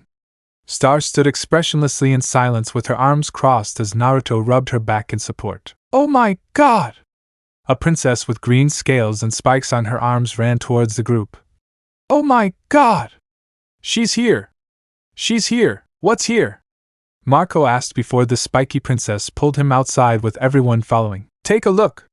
The spiky princess gestured toward a giant statue of Princess Turdina in the courtyard. Isn't it amazing? Wow! The Latino teen gasped. In honor of the princess who changed our lives, we dedicate this to you, Princess Ram announced. I'm so beautiful. Marco blushed. On that note, I wouldn't be surprised if Marco officially became a drag queen or... Naruto whispered before Star quickly punched his stomach. Calm down, don't make me laugh. Star whispered with a few giggles, not wanting to embarrass herself in front of the princesses and prevent her boyfriend from kicking Marco out. I hope you like it, Princess Turdina. The Minotaur princess bounced with her hands clasped together. It took all year to save up enough to make it. We cleaned toilets on the weekends to earn extra money. The two-headed princess smiled. But it was worth it because you showed us there's another way to live. Princess Arms raised her arms and the princesses cheered. Hey, hey! Princess Smushy appeared. It's time for a group selfie in front of the statue. I'm still amazed he survived the beating. Naruto whispered to Star as Marco posed with the girls. I'm still surprised the girls are chilling with her after the whole I'm stealing your face thing. Star whispered before noticing something about Marco. Are you enjoying this? Hey, this is the first time he's ever been popular. Ponyhead leaned closer to her best friend. Don't ruin it for him. Well, I should tell the truth like a decent human being. Princess Muni snorted before walking over to the Latina teen. Hey, Turdina, can I talk to you for a second? Of course. Marco turned to the princesses as Star dragged him away. Bye, ladies. Marco, I think you're running out of time to tell the truth, Star said after returning to Naruto and Ponyhead's side. Don't even listen to her, Turdina. Ponyhead shook her head. These princesses adore you. Yes, but they worship someone who doesn't exist, Princess Muni said. Marco is the most organized and rule-abiding person I know. Think of the party, said the floating head. Yeah, they spent all that money on the statue. Marco rubbed his head guiltily. I can't crush their spirits. I'm just worried that you're letting this attention go to your head, the star said. What? The Latino teen denied. It's not that. This is for them, not me. Naruto, tell her she's wrong. Actually, I agree with her. Naruto jerked his thumb at the Muni princess. Princess Turdina, let's go. Princess Arms shouted. It's time for your ceremony. I can't believe I'm saying this, but I'll take Pony's advice. Marco muttered. Who? Ponyhead celebrated. Good choice. She ran off with Marco to join the other princesses, and Star slapped her in the face while Naruto patted her on the shoulder. Thank you, Princess Gwendolyn, for that beautiful interpretive dance. Princess Arms said Princess off the stage before turning to the audience. And now, the moment you've all been waiting for. The woman herself, Princess Marco Turdina. Marco stepped out from behind the curtain as everyone cheered before she approached him with the title. I present to you this honorary title of Saint Olga. Wow! Marco accepted it as the princesses chanted Turdina before stepping up to the podium. Dear princesses, congratulations on this wonderful school. I know you see me as an idol, but today you are my idols. You embody everything that Princess Turdina, that's what I stand for, not letting anyone force you to be something you're not, living by your true colors, loving who you are. The princesses cheered. I'm proud to have inspired you to be brave, even when it's scary. And when being true to yourself might mean disappointment thousands of people. He looked at Star, who looked very disappointed. He sighed. That's why I have to tell you the truth. I, Princess Marco Turdina, am a boy. A familiar sound drains out his last word. Is that Uncle's chainsaw? Naruto looked up to see a portal opening with everyone before Heinous car flew out with Rasticor's torso tied to the hood. Yeah, that's Uncle's chainsaw. Oh no. Star uttered as the car landed on the stage and Gemini got out, walking around the car to open the driver's door before Heinous got out, causing the princesses to gasp. It's Miss Atrocious! A mouse princess shouted. Princess Turdina is a fraud, and I have the evidence to prove it. The former headmistress pulled out a cassette tape. It's a ribbon. A random princess muttered. What's a ribbon? Another princess asked. That's right, I saw your video and I saw your dark secret. Atrocious squealed. Oh, that fake confession I made? Marco sneered. Go ahead, show them. It's not real. Oh no, it's not. The former headmistress suddenly pulled down her dress to reveal a single hair on her chest. But this is it. Wait. A princess exclaimed with the other princesses. Is that a hair? Turdina is not a princess. Heinous shouted. She's a boy. How did you know about Rodrigo? Marco cried. He named hairs on his chest? Naruto whispered to Star strangely. He called her chest hair. Star whispered strangely. Whatever. A random princess yelled. That doesn't prove anything. Princesses can be hairy. Yes. A furry princess appeared. We believe in you, Turdina. No. Marco took a deep breath as the princesses whispered to each other in confusion before removing her dress. I'm a boy. It's a good thing she's wearing her normal clothes underneath as everyone gasps. Oh. Princess Jags uttered with interest before correcting herself. Oop. I mean, ugh, that is why, princesses, you need me running St. Olga's. Heinous spoke up. Look where all this freedom has gotten you. Living in filth and defending a hero who has been lying to you the whole time. From now on, you must reinstate me as your schoolteacher. You need me, she whispered. And I need you. Wait, what did he just say? Estrella asked. Which part? Naruto asked, and Princess Muni was about to say something. Wait, no! Princess Arms leaned closer. Why does it matter if it's a boy? Nothing he said was wrong. Yes. The Minotaur princess shouted with her fist raised. He can think for himself, and so can we. He can be a princess if he wants. Princess Ram shouted with her fists in the air. Turdina is a mood. The four-armed princess shouted and the princesses cheered. Silence! Heinous barked. Silence!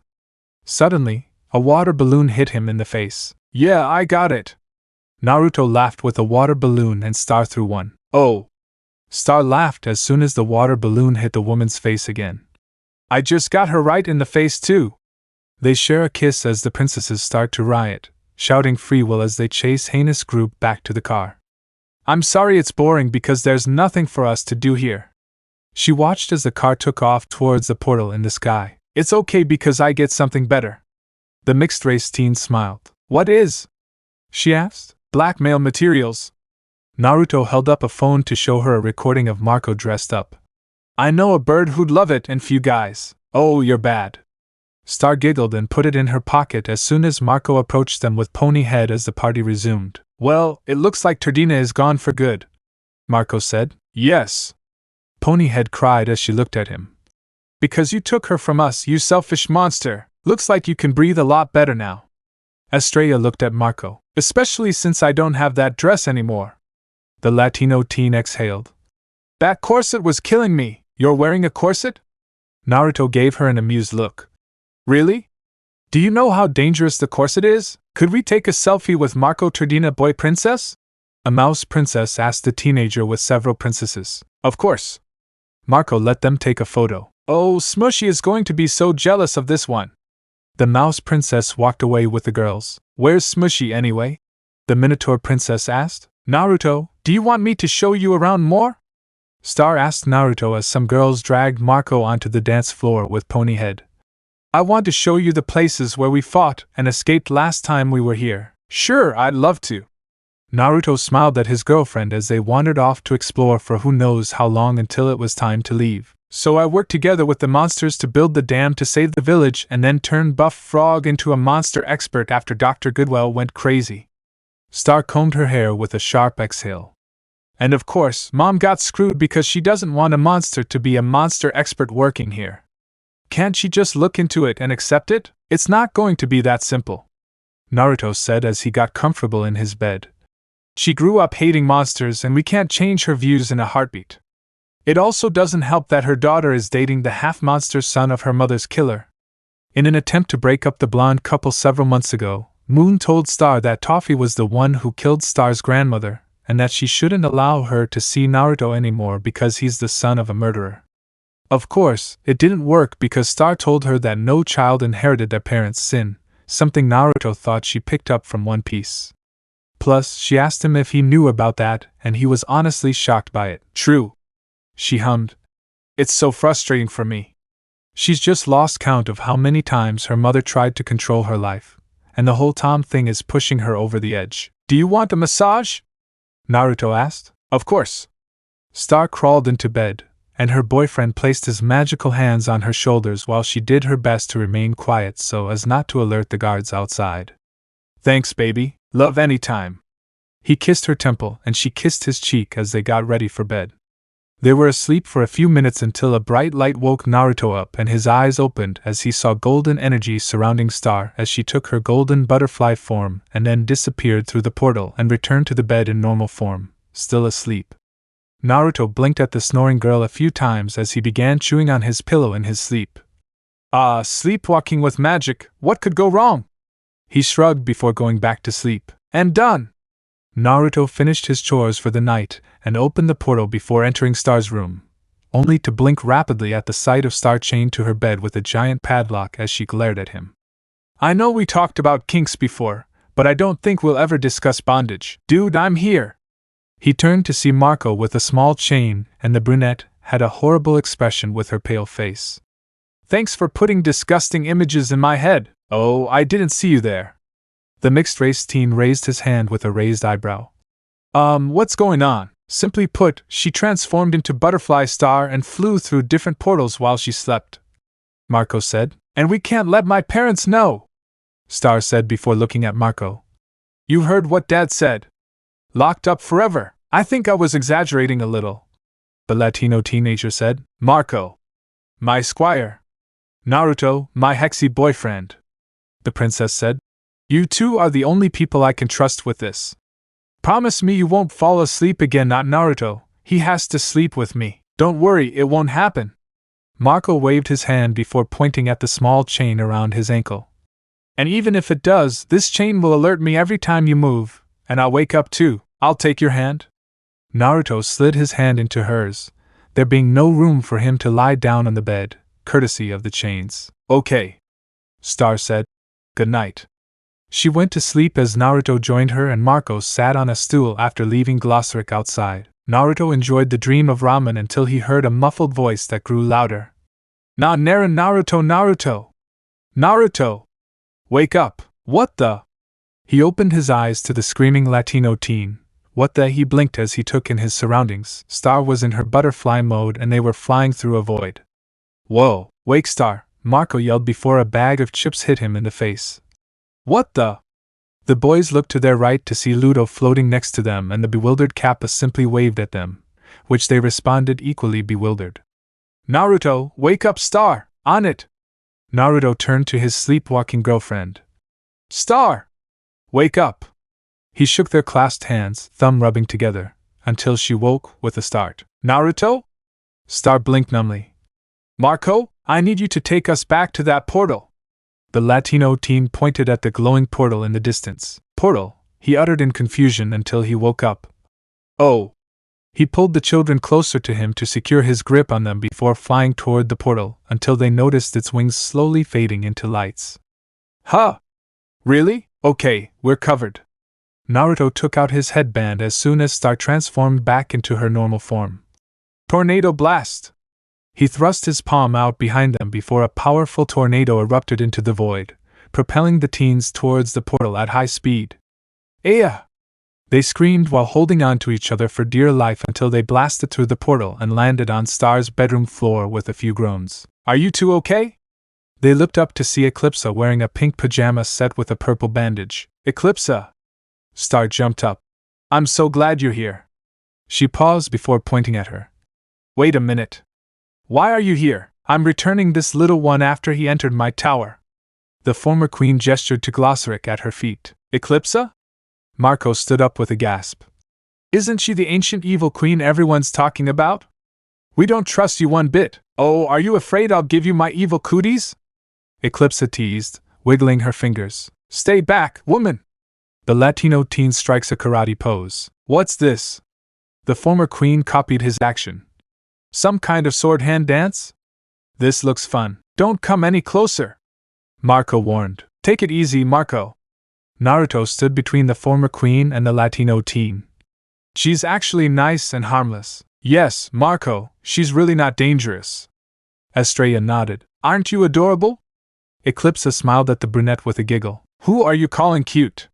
The Latino teen glared. Stop! The princess opened her arms.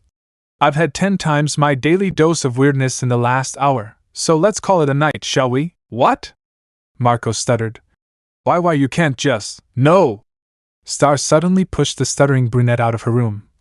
No.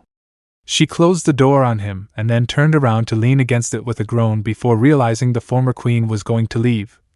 Eclipsa! She stopped her. Wait. I need to ask you something. She turned her head to Naruto. I'm sorry, but can you come back to Earth tonight? It's been… Say no more. Naruto gave her a quick kiss. I'll see you later.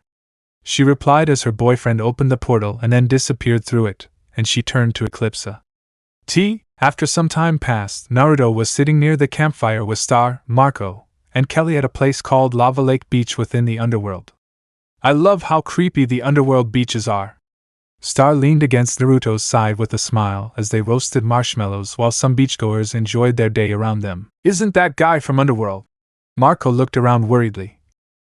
Yeah, but we always want to come here and today is a special day, Naruto said before lifting the stick. Star, your marshmallow is ready. Oh, I finished yours too. Star traded him a burnt marshmallow for hers and they ate their snacks. Oh man! The Latino teen noticed his marshmallow had melted before turning to Kelly with a sigh. Kelly, can I have one of yours? I actually licked all of these. Kelly ate some marshmallows on a stick. Yeah, fine, never mind. Marco grimaced. Oh, alright, Marco. Star laughed. You can have the last one, here you go. Naruto handed the extra stick to the brunette. Thank you. The Latino teenager carefully grilled his snack. Oh man, so Rise is going to be awesome this year. The magical girl bounced excitedly in her seat. And you said that place is a perfect place to see it. The mixed-race teen said until a large, three-eyed demon approached them with a horned, skeletal girl. What are you idiots doing in our place? The demon yelled at them aggressively. Forgive us? Naruto stood up with a defiant look. We were here first. Yeah, I don't see your name on it. Star backed up her boyfriend. Well, maybe you need more eyes. The demon sneered. Looks like this guy's looking for a fight. The magical girl slapped her palm. Dibs on the big guy. The mixed teen smiled mischievously at his pouting girlfriend. There's only one way to solve this. The demon ripped the skull off a random skeleton. Fight! The blonde pair lunged at the screaming demon and skeleton, beating them in a one-sided battle. Whoa! Marco yelled. We can't resolve it any other way than that. He tried to break up the fight, but it was in vain as Star slammed the skeletal girl's skull into her side. Hey, your friend seemed upset. The skeletal girl's skull looked in a direction behind Marco. Maybe you should check on him. The Latino teen turned around to see Kelly disappear behind a hill in the distance. Kelly! The brunette ran to find the girl, leaving the blonde couple behind to finish beating the crying demon. And go find a different place away from us. Naruto kicked the demon away from the area and turned to his girlfriend, who had just thrown the skeleton girl away. With the warm-up out of the way, anyone wants a little game of… He blinked before scanning everywhere with Star. Where did Marco and Kelly go? Maybe they went exploring the beach together? Estrella guessed. You think? He rubbed his chin with a hum as she nodded. Do you want to wait and relax here or do something besides swim? He looked over his shoulder at the red lake with a few people in it. It's burning! Why are we swimming in lava? Someone get us out of here! Save us! Yes, the blonde couple will not be entering this lake at all. We should wait and just enjoy the sunbathing. The magical girl lies down on the towel with Naruto at her side. That place is really nice. Naruto commented, feeling very relaxed, and his girlfriend hummed in agreement. Does Marco know we chose this place for his birthday? No, we were going to tell him that, but these idiots showed up and he disappeared with Kelly. Star replied, folding her hands over her stomach to get comfortable. Oh, he said, and a few minutes of comfortable silence passed. When you get back, do you want to get some ice cream? Sounds good. She smiled. What's taking them so long? Star asked with a slight frown. Marco and Kelly haven't returned in an hour, even after the soul rise, which was delightful in the couple's choice. Let's go find, Naruto said until he saw his friends walking towards them in the distance. Oh, there they are. Hey, we're back. Marco raised his hand with Kelly. Where were you two? The mixed-race teenager asked curiously. Just hanging out, working on something and all. Kelly crossed her arms and shrugged. Oh, do you want to go get ice cream for everyone with me? Star asked. Can we talk about it on the way? Of course. The green-haired girl wrapped her arm around the blonde girls as they walked away and the boys looked at each other. I just realized I have feelings for Jana. Marco sighed, his shoulders slumping. Like I love her, wow. Naruto patted him on the back, unsure how to respond to that. You know we're here because it's your birthday and we have a couple of gifts for you. Oh yeah, I just remembered it's my birthday today, thanks to Kelly. The Latino teen rubbed his neck sheepishly. Sorry. His adoptive brother simply brushes him off. When Naruto came home from school the next day, he was surprised to find Jana carrying a large hiking backpack. Jana? He raised an eyebrow at her. What's with the backpack? Are you going somewhere? Yeah, I decide to go to Muni, Jana said. I convinced my mom to let me go. She gently kicked a pebble. I want to fix things with Marco and maybe try to, is it okay to ask you to take me to, say no more? Naruto opened a portal without hesitation when she gave him a strange look. What? Go find your man, thank you. The mischievous girl hugged him with a light laugh. You're a good friend, no problem. He hugged her back with a chuckle. Give them hell for me, will you? Of course, the prankster queen is on the case. Jana jumped into the doorway with a smile. Cheerio! Naruto snorted in amusement and entered the house. Chapter 9, Star Actions. After I appointed Jana my royal advisor, we visited the Pigeon Kingdom to get signatures from the Pigeon royalty for the Mumanzan Monster Unity petition, and we ran into a problem because Marco accidentally broke Rich Pigeon's legs. Star told Naruto as they walked together towards a certain room. But everything's fine when Rich gets out and speaks our language. He has a lovely accent and is very intelligent. Forgive us and give us the last signature we need. After that, I visited Ponyhead and met her sisters. There were a lot of them, and they were so. He touched his chin. Interesting in a lot of ways.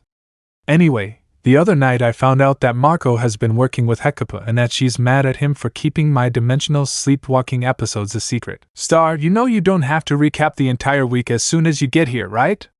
Marco spoke up from the couch next to Jana. I don't mind catching up quickly. Naruto smiled. I love hearing your beautiful voice. Ah. The princess clasped her hands together and Jana turned to Marco with a raised eyebrow. Are they usually this soft? Jana asked. Unfortunately, yes. The Latino teen deadpanned. At least they're not doing. He looked over at the couple to see them kissing on the spot. Oh, come on. Guys, do you remember why we're here? Right. Star broke the kiss as she started pacing. Okay, I thought it was a dream, but then it was like, oh no. You ate all these goblin dogs, then it's like, it wasn't a dream. And then I brought the goblin dog truck into my bedroom, and then I crushed my bed with it, and I had to make my bed into a bed. Jana blew air in Marco's face as he fought not to laugh at the ticklish sensation. And then I told my mom about it, and my mom was like, oh, that shouldn't be happening. And I was like, oh no. She clowned around. Jana. Stop blowing in Marco's hair. What? Marco shielded his face from the naughty girl. Was it you? Sorry.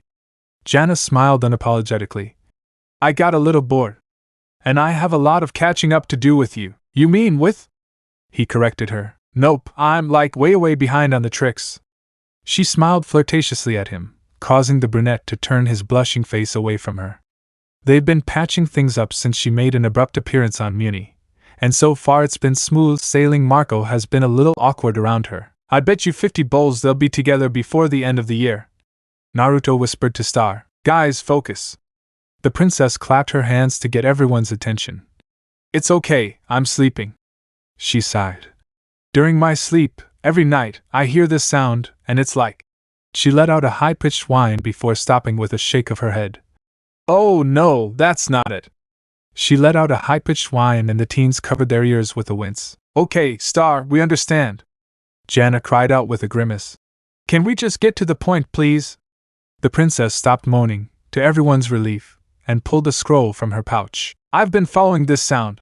Star unrolled the scroll to reveal a map. To the same place every night. But I never get there because I wake up. And that's where you come in, Jana. You have to hypnotize me so I can fall asleep. What? Marco straightened. Hypnotize you? Star, shouldn't you leave that to a trained professional? Do you doubt my abilities? The mischievous girl smiled arrogantly. Yes, I actually do. The Latino teen placed his fists on his hips. Chicken ass. Jana snapped her fingers and the brunette fell asleep immediately, sliding off the couch with a thud. She snapped her fingers again, and he sat up with a confused blink. What the hell? Marco looked around in confusion. What happened? Guys, stop wasting time and come here. Star scolded them before attaching a compact mirror to her headband. Hey, take a look. I connected my compact phone to my mirror, so you can see whatever I see. Naruto, you have the scissors. If anything goes wrong, you come get me. You're my lifeline. Are you sure about that? Naruto asked. Yes, I have to. The princess nodded firmly. What if you get lost or go so far we can't find you? Marco asked worriedly. Marco, we've dealt with much worse than this. Star dismissed him. She has a point there. The mixed-race teen said. Yeah, I guess so. The Latina teen muttered as the princess climbed into her bed, placing her wand on her nightstand. Okay, Star. Jana lifts her book. Take a good, deep breath. The princess obeyed as the mischievous girl lifted a wristwatch and dangled it to the side. Now focus on my watch. Hey, that's my watch! Marco recognized this watch. Dude, it's about Star.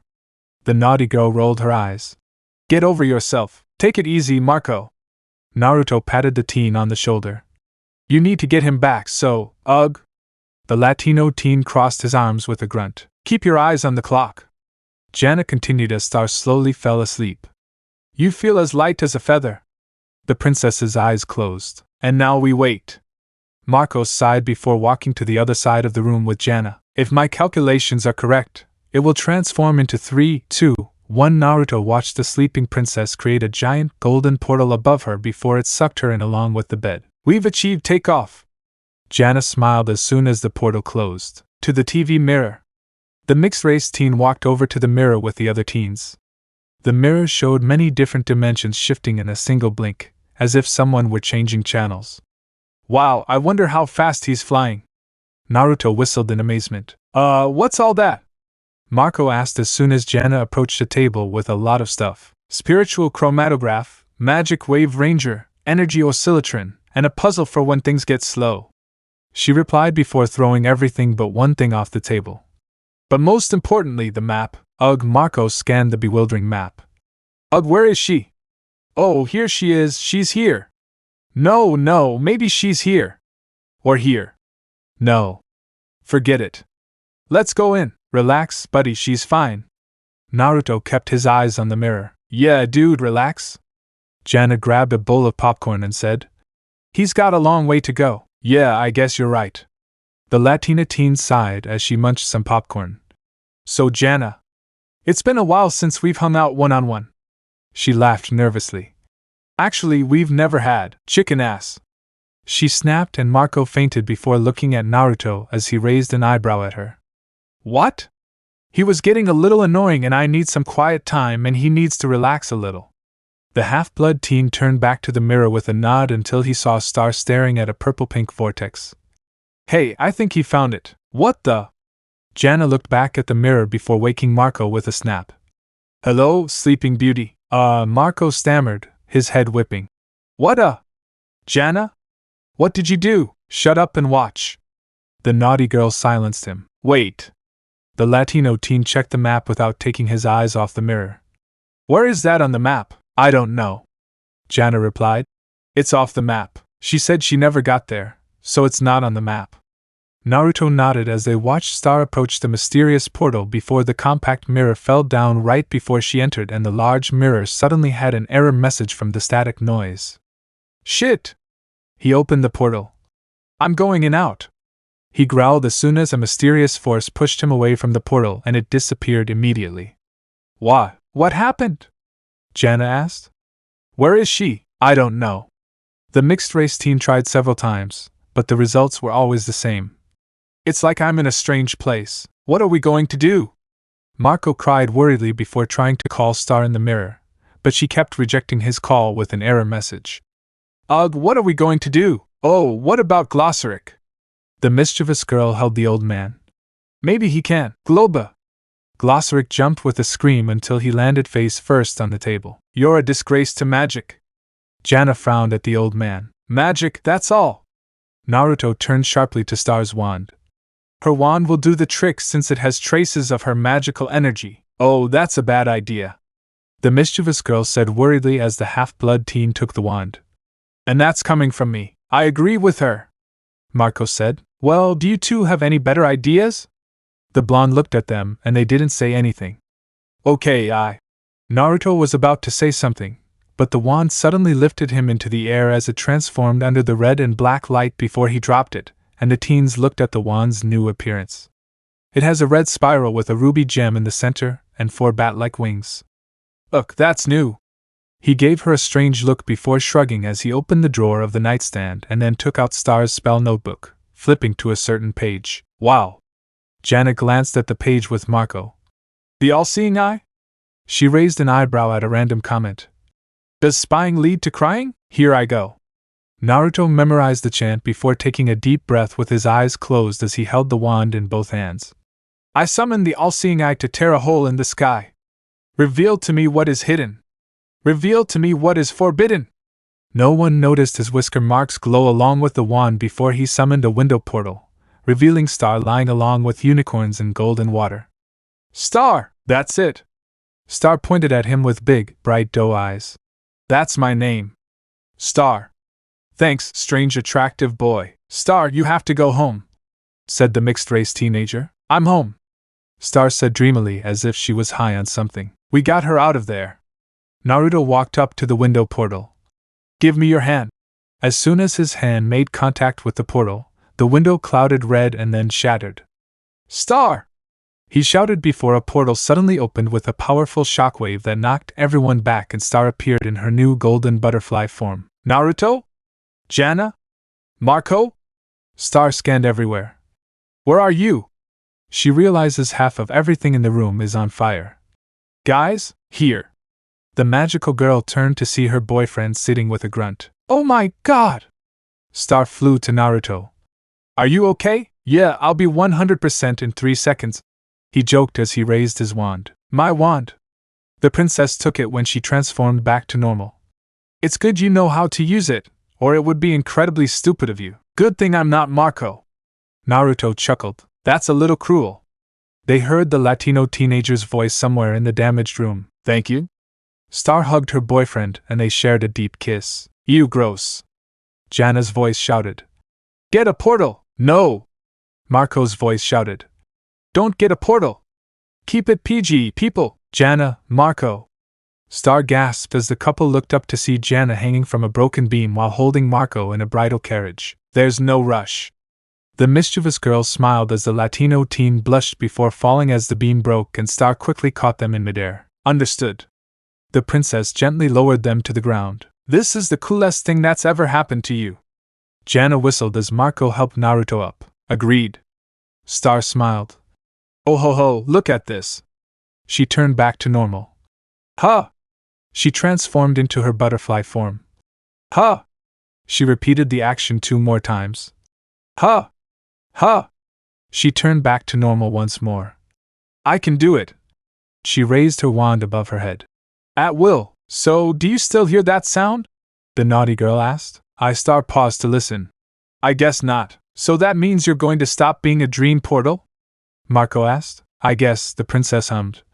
Yes, I don't know. The Latino teenager said suspiciously. I'm not convinced this is chicken ass. Both Star and Jana snapped their fingers, and Marco fainted as everyone stared. Do you want to take embarrassing pictures of him? Naruto took out his phone with a mischievous smile, and the girls smiled at him. Marco and Jana watched Star run around the monster temple, quickly decorating and preparing snacks, while Naruto hangs some lights on the pillars. Okay, guys. Star zipped up her party boots. What do you think? She gestured around her. Is it too much? I think it looks great. Naruto said. It's not much. Marco said. Isn't that enough? The princess asked worriedly. It's good enough. The mixed-race teenager placed his arm around her shoulders in a side hug. But does it read like Humans and Monsters together? Estrella asked him. Yes, according to the banner up there. Naruto pointed at the Humans and Monsters Unity sign at the entrance. Stop worrying, Star. Rich Pigeon appeared at her side as he leaned forward to take a sip of punch from the glass on the table. Oh, Rich, it's great of you to pay for this party. The princess smiled. I can't believe you found this place. No problem, Star, said the Pigeon Prince between sips. Yes, thank you. Marco smiled shyly. And I'm glad your leg is better. Legs heal, Marco, but grudges last forever. Rich Pigeon said menacingly. Why, yeah, well. The Latino teen stuttered, his eyes wide as Jana giggled behind him. Sorry. Just kidding, just kidding. The Pigeon Prince laughed. Water under the bridge. Besides, I love throwing parties. What's the point of money if you're not dominating everyone, Ponyhead appeared. Time to get this started now. Okay, sorry I'm late, but guess why? It's because I brought you a gift. Johnny Blowhole carried a photo booth before passing out, and Kelly got out of the booth. Hey! Kelly greeted. Oh! Star hugged her best friend. Pony, you're the best. Oh, did you hear that? The floating head gloated at the teens. The best. Me. She looked at her best friend. Ooh, but kiddo, this looks more like a showdown than a party. The group looked toward the dance floor as the monsters stood on one side while the Mew Men stood on the other.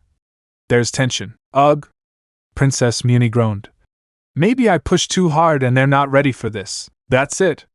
A chubby teenager threw down a glass after drinking it, and the music stopped. Oh no. Star gulped. No, oh. Ponyhead whistled. All right, now it's starting. If no one else is going to say anything, I will. The chubby teenager stomped towards the monsters. How dare you? The monsters backed away, next to the yak monster. Me? Yak monster uttered. Worn out jeans with ripped knees. The chubby teen examined the monster's pants. I should have thought of wearing my own. What's it like to be the coolest guy here? Oh, you're. The monster pointed at himself. Are you happy with me? Yeah, I'm happy for you. The chubby teenager shouted with a smile. Oh, well, thanks. The yak monster smiled before pointing at the horns on the teen's shoulders. Where did you get those horns? I really like them. Oh, haha. The teenager flashed his horns with a laugh. These old things? Yeah, a boating accident. I should have died. Yes, you should have. The monster nodded. Yeah, it was pretty painful. The chubby teenager laughed along with the monster, and at that moment, the two groups began to mingle and enjoy the party. Oh, thanks, Corn. Estrella exhaled. See? Marco said. You have nothing to worry about. Monsters and Mewman celebrating together. The magical girl laughed, hands cupping her cheeks. Who would have thought? Oh, they're playing our song. Naruto turned to her. Would you like a dance? Yes, I would love to. Star grabbed his hand before they ran towards the dance floor, leaving their friends behind. So Marco cleared his throat as he turned slightly towards Jana. Why you want? Test the booth and see if it's working. Jana suddenly dragged the howling brunette into the booth. Introductions. Star gestured toward a female bird monster and a sea prince named Larry. Hey, so do you want to dance? Asked the bird monster. Sure. Larry extended his hand to the bird monster, and they walked together toward the dance floor. And that's your 10th pairing. Naruto chuckled. I think at this rate, you'll pair everyone off by the end of this party. That's the plan. She laughed as they checked everything over. Heartbeat sharp. Punch, she licked a drop from the punch bowl. It's not cold enough, on that. The mixed race team took out a rune seal tag. I have magic! Star pulled out her wand and froze the punch bowl into a giant block of ice. I wonder if I have a minor arson tag somewhere in my pocket.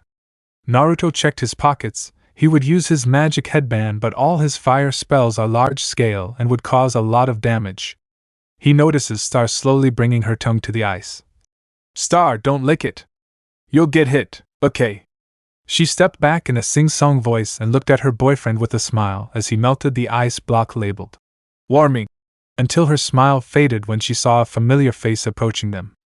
Tom? What are you doing here? I'm here for you, Star. Tom smiled. When I hear you're having a party, I can't let you miss out because that would look bad on a princess who, I have a date. Star gestured to Naruto. My boyfriend, Naruto. Remember him? Are they together again? The demon blinked. We never separated. She frowned. But your mom told me you're single and want to get back with me. Tom said. She lied. Star snorted, arms crossed. And if I were single, there's no way I'm going back to you. She rubbed her forehead. And how did you find out about the party? Johnny told me. The demon rubbed his neck awkwardly. Ugh, I have to focus on the party, so mingle with the crowd and enjoy. The princess quickly dragged Naruto away from her oppressed demon. Unbelievable, she grumbled to herself. Star? Naruto put his hand on her shoulder. I'll be fine. Star took a deep breath as she touched his hand.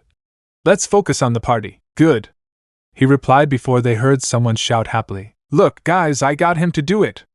Rich Pigeon, equipped with human arms, pointed at Marco, who was holding his hands in a karate stance. I had him do the sword hand dance. Everyone, sword hand dance. No, it's... Marco stammered as everyone started dancing with their severed hands in the air. It's not a dance. This indicates that I'm ready for combat. Why am I not surprised? Naruto snorted at the sight and the dance continued for a while. This party is on point.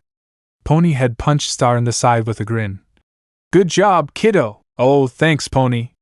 Star smiled with her hands on her hips. You know, I think I really did a good job. She's not doing a good job, the mixed-race teen said before smiling broadly. She did a great job. Ha, you! The princess laughed. That's so silly, but so sweet, to Star Butterfly, for organizing this magnificent party. Rich Pigeon suddenly announced, raising his glass, and inviting everyone to come. The squirrel girl added, guys, stop. Star laughed with a hard blush as everyone sang speech to her. Okay, I'm blushing. I'm literally blushing, guys. Well, we kids are the future, and starting tonight, we're going to create a new muni. A muni where everyone is welcome anywhere. She squealed. I'm so excited I could scream. Help! A girl's voice screamed. Oh my god! Princess Muni turned to see Princess Spiderbite stagger out, covered in slime, before running to her. What happened? Princess Spiderbite stammered in terror and daze. It was a monster. What's going on here? Asked the bird girl. Obviously, she was attacked by that slimy monster, Larry said, his eyes narrowed. What? The bird monster glared at him. Slime wouldn't attack anyone. Is he still in that chamber? The duck monster asked. Hi, the Spiderbite princess stammered. We saw you carry it down there, said the big-beaked monster. Yeah, like what did you do to him? The bird girl demanded. Okay, has anyone seen? Star was about to ask until the monsters and Mumen started accusing each other when they realized some monsters were missing. Hey, everyone calm down. The groups continued talking while she tried to get their attention several times until, everyone, calm down the hell! Naruto yelled at them all with red eyes and fangs, causing the stunned partygoers to fall silent. Please listen to Star and let Spiderbite be a princess. It's Penelope. The Spiderbite princess informed him, raising her index finger. Let Penelope finish her explanation before everyone opens their mouths, please. The mixed-race teen said before turning to Star. The apartment is yours, Star. Thank you, Naruto. The magical princess said before turning to the Spiderbite princess. What is it? And please be clear, Slime and I stumbled across this chamber by accident and found a bunch of monster statues. Penelope fretted. Then one of them came to life and took Slime. Looks like we need to go down and check it out, Naruto said to his girlfriend. Yes. Star addressed the crowd. Please, everyone, let me take care of this. Go back and enjoy the party. There's fresh punch. It's freezing. Goblin Dog's food truck is across the street, and we even have some pranks. Pony, keep everyone entertained while we investigate. Oh. Ponyhead smiled as the pair walked away. I'm the Joker. Guys, do you know why Roy is selling strawberry goblin dogs? Marco approached the pair with a strange look. I mean, who would want strawberry? Come on, Marco! Star dragged him along. We need you as backup in case things go wrong. What? The Latino teenager said in confusion. I'll explain, Naruto said as they walked towards the chamber. Some monsters are disappearing and the slime monster is missing. If anything bad happens to those monsters, everything I've worked for will be ruined, the princess said before grabbing a candlestick as she entered and headed down the stairs. Hey, Slime? Slimy friend. Are you here? Hey, look! The mixed-race teen pointed to the slime trail, and they followed it deeper into the darkness. What do you think this place was anyway? Marco looked around. I don't know, but these stairs aren't easy in this dress. Estrella replied. I'd offer to give you a ride, but we're getting close to the last step, Naruto said before reaching the floor and walking through the large door. Wow, check it out. The Latino teen gestured toward the tent in a large room. It's like a little camp. He walked over to the stack of books and then opened a random one. These assignments are fresh. A torch on the wall suddenly went out, causing the teens to jump before getting into a defensive position. Slime? The princess spoke uneasily. If that were you, now would be a good time to tell us. The candle's flames went out. Matches, matches, matches! Marco screamed in panic. Okay, I found a candle! Estrella shouted. Star, use the wand! Naruto shouted. Correct! The princess pulled out her wand and it lit up with a bright pink light before a figure suddenly appeared in front of the teens, causing them to scream until they noticed the figure. What? Star blinked owlishly. Mina Loveberry? The figure turns out to be the mad warrior they met in an alley on Earth earlier. Clay's sister? Mina wagged her finger at the princess with a hand on her hip. Ha! What the heck are you doing here? I'm going to throw a very important friendship party between human and monster. Estrella replied. Wait, monsters? The mad warrior raised her hands. I've been throwing monsters into this closet all night. She opened the closet door to reveal several monsters inside. Get us out of here! Cried Slime. What? The princess gasped in horror. Oh no! What are you doing? You have to let them go right now. Say ah! Mina snorted. I need to keep this place safe from the treachery of evil monsters. They're not evil, they're my friends. Star said. Come on. This place is abandoned. Nothing sinister is happening. Young warrior, all about these monsters and who they are. The mad warrior looked at him with a claw. You don't understand. The princess spoke. I'm trying to. Interrupting. Mina interrupted her. You don't understand the complexities of this situation. I have a duty to protect this temple. She held up a stone with a smiley face and a stethoscope drawn on it. Doctor's orders. This one's all yours, Mud's sister. Marco whispered to Star, slowly backing away from the crazed girl. What she said? Naruto whispered. Maybe you can convince her. Maybe it's time to get a second opinion. Star approached the crazed girl after she nodded to the boys. Do you doubt the words of a professional? Mina poked her with a stethoscope. No, but just...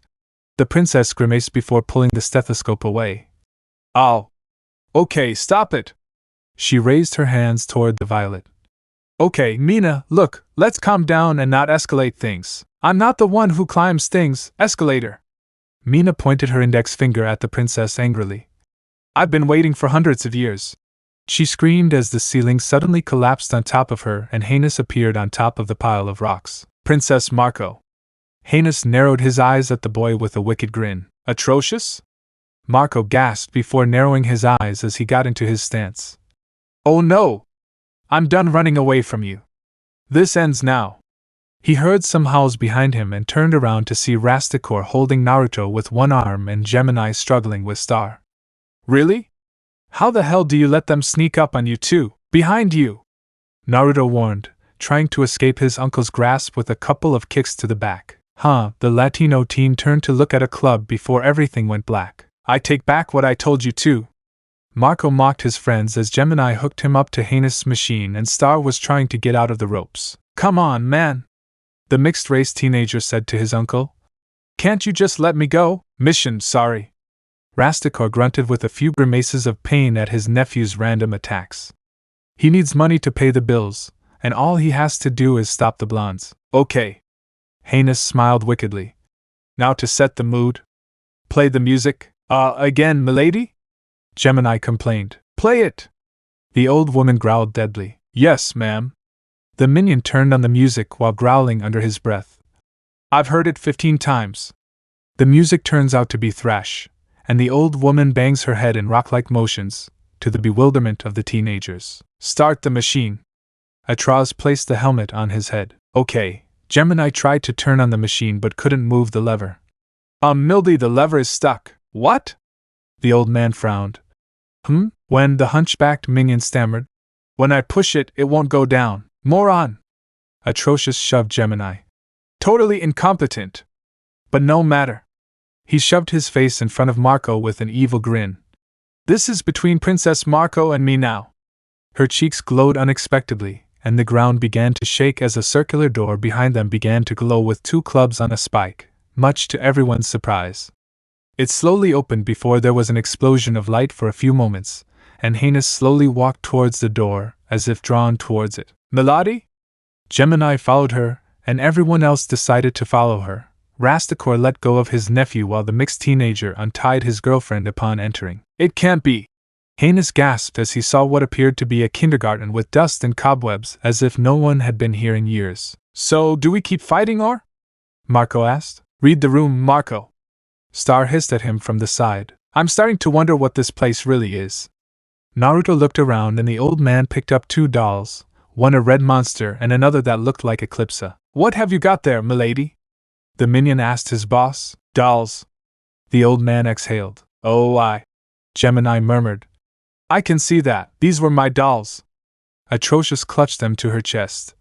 I love my dolls. That's... The minion mumbled awkwardly. That's very nice. I can't believe this. The old woman looked around before pointing at something. It's all coming back to me. That was my bookshelf. And my toy chest. This was my nursery. She gasped as she walked over to the crib and then wiped some dust off the backboard to reveal a name, Meteora. And this was my baby bed, but said Gemini. How is this possible? Oh, it's possible, all right. The teens shouted as Mina appeared behind them with her arms crossed while the rest turned to look at her. I knew you'd come back here someday, Meteora. I beg your pardon. Gemini gestured to her boss. This is Miss Heinous, the honorable headmistress of St. Oldest School for Wayward Princesses. No, Heinous said slowly. Meteora. That's my name. At least, it was my name a long, long time ago. Her cheeks glow again, and her henchman notices something else. My lady, your arm? The minion gasped on her arm, and the former headmistress looked down to see that his right arm had red scales and a claw. No, no, no, no, no! She cried in shock. Shall I get your makeup? Gemini asked lamely. Well, isn't it a pretty picture? Mina walked in with her fists on her hips. First, Eclipsa wakes up, and now, look who comes crying. Tai Paikal. Whoa, wait! Star finally spoke. Eclipsa? What does she have to do with this? Yeah, can anyone fill us in? Marco asked. Guys, I think I got it. Naruto made some connections in his head but wasn't sure of his theory. If Heinous says it's her daycare and her name is Meteora and she has an Eclipsa doll and a red monster. He pointed at said dolls before his finger moved towards Heinous' red arm. Red like her arm. If you remember before, everyone said that Eclipsa had a monster lover. Which means, that's right, she's her mom. Mina gestured to a large portrait showing Eclipsa holding a monstrous baby, and the mixed-race teen wondered how the heck they missed it. Eclipsa is Heinous' mother? The Latino teen yelled. But how? Eclipsa is hundreds of years old. Besides, that would mean Heinous is a... He gasped. A princess, it's... Star realized something else. It means it's a butterfly, and your relative. The mixed-race teenager pointed out. That means she's a monster. The crazed warrior leaped into the air, transforming into a muscular woman with a demonic voice. Now, look here. Gemini raised her index finger nervously before Mina flung it away with a burst and pointed her arm at Heinous. Whoa, whoa, whoa, Mina! Star jumped between them with Naruto. Wait just a second. I have a lot of questions here. Doctor's orders. Mina roared wildly, about to attack them but... Double rainbow fist! The princess threw the crazed warrior against the wall with the spell. Marco, go find the monster kids! Naruto yelled at the brunette. I'll back Star up, I understand. Marco ran to free the monsters and the half-blood teen turned to see Mina getting up, smashed through the barrier spell Star had cast. Ugh, you let them go? Mina screamed as soon as she saw the monster fleeing for their lives. You traitor, Raisin-gan! The half-blood teen, equipped with his magical headband, shocked the crazed warrior with a Raisin-gan and sent her flying through several pillars. Mina took to the air and then launched blue fireballs at the blonde pair, and the teens quickly hid behind pillars. The crazed warrior was about to unleash another attack, but Marco threw some books at her, distracting her. Spider with a top hat explosion! Star summoned the top hat spider, and the creature fired a machine gun at Mina with a battle cry, but the bullets didn't affect her at all. The violet pushed the spider to Star's side, and she was about to make a move, but the ground rumbled beneath her. Rock fist! Naruto slammed his hands into the ground and a giant earth fist smashed Mina up to the ceiling, and then followed up with another spell. Four-pillar prison! Thick and massive forests sprouted from the earth, and then formed around Mina in a thick prison. At first they thought it was all over until Mina suddenly broke free with a shockwave that knocked them back. Where is she? Mina roared as she looked around. Where's Meteora? And oh! She blasted her way through the ceiling. Damn it! The mixed-race teen stood up, frowning. Nothing can stop her until… Okay, it's all good. Ponyhead laughed. Here's a good one. All right. Knock, knock. Who's there? Everyone asked before Mina crossed the floor, floating above the scared partygoers. Where's Meteora? Mina growled. Where's the monster? Raspberry ribbon lasso! A glowing rope shot out toward the crazed warrior, but she narrowly dodged it by swinging through the air. You're ruining everything I'm trying to accomplish! Estrella yelled. Well, you just helped the most dangerous monster in the history of Muni escape. Mina snarled. Now I have to hunt down all the monsters before she rounds them all up. Not just the monsters. I'll take out all the filthy half-breeds and monster lovers, starting with everyone here first. Wait, what? Princess Muni gasped. You hear me? The crazed warrior growled, his muscles tensing. I'm going to kill every last one of you for the G. Raisin Shuriken! A shout came from behind her, and she turned around to see Naruto leaping towards her with a large spiraling sphere with 4 giant spinning blades. Mina mentally scoffed at that. Can't they learn that nothing can harm her in her augmented form? She'll please this monster-loving fool before ending his life with her own hands. Naruto's Raisin Shuriken makes contact with her chest, and it feels like a powerful roaring hurricane heading for everyone. Gah! Mina roared in pain and sheer disbelief. It felt like her body was being ripped apart cell by cell. No possible, no possible, no possible. She screamed as they slammed towards the ground and formed a deep crater, a couple of pillars collapsing on top of them. Mina could feel herself fading away as the rubble continued to fall on top of her. No! No! No! No, no, no, no, no! I have to eradicate the filthy monsters by SOL. The last thing she saw was a large piece of rubble falling on her face, followed by red and then nothing but darkness. Oh crap, that smart guy! Naruto hissed in pain, holding his bleeding arm as he pushed himself out of the pile of rubble. Never again, Naruto! The said teen turned around to see Star running up to him with a worried expression before hugging him as he made sure not to get any of his blood on her. Are you okay? Yes, I'm fine, mostly, he replied. What was this spell? Marco appeared beside her. That was Raisin Shuriken, a stronger version of Rasengan. The half-blood teen replied. I combine it with wind and some wind-based spells. He grimaced again with a hiss. But what I don't expect is for it to release countless microscopic wind blades that can slice through cells and the reaction. They took a look at his bleeding arm. It's affecting my regeneration. He grimaced again. It's not working. That's too damn bad. Oh, maybe I can cure it. Star held her wand to her arm. I've been practicing this spell for a while. Is this one a broken bone spell? The Latino teen asked. Yes, this one. She struck Naruto's arm with a magic beam. How is he now? It's… Naruto rolled up his bloody sleeve to examine his uninjured arm. Much better. He grimaced again as he flexed it before quickly lowering it. Mostly. I think I have some fractured bones and severed ligaments, but the regeneration is working now. I should be fine in a week, as long as I keep it in a cast. How do you know you got what you said? Marco questioned. I'm half septarian, and I'm reckless. The mixed-race teenager responded simply, and the Latino teen accepted it. Wait, what about Mina? The brunette quickly turned to the pile with the teens. Is she going to get up and try to kill us again? Ponyhead floats over to the debris and pushes a large one over before looking inside. Oh, she's dead. Ponyhead looked at the teens before taking another look inside the pile and then back at the group. Yeah, she's so dead. Are you sure? Estrella asked. Let me check to be sure. The floating head looks back in. Face sunken in and lots of blood, mmm. A pool of blood slowly seeps out. Dead for sure. Sorry I killed your idol. Naruto muttered to Star nervously. I don't know how powerful this spell was when No, it's okay. Princess Muni turned to him.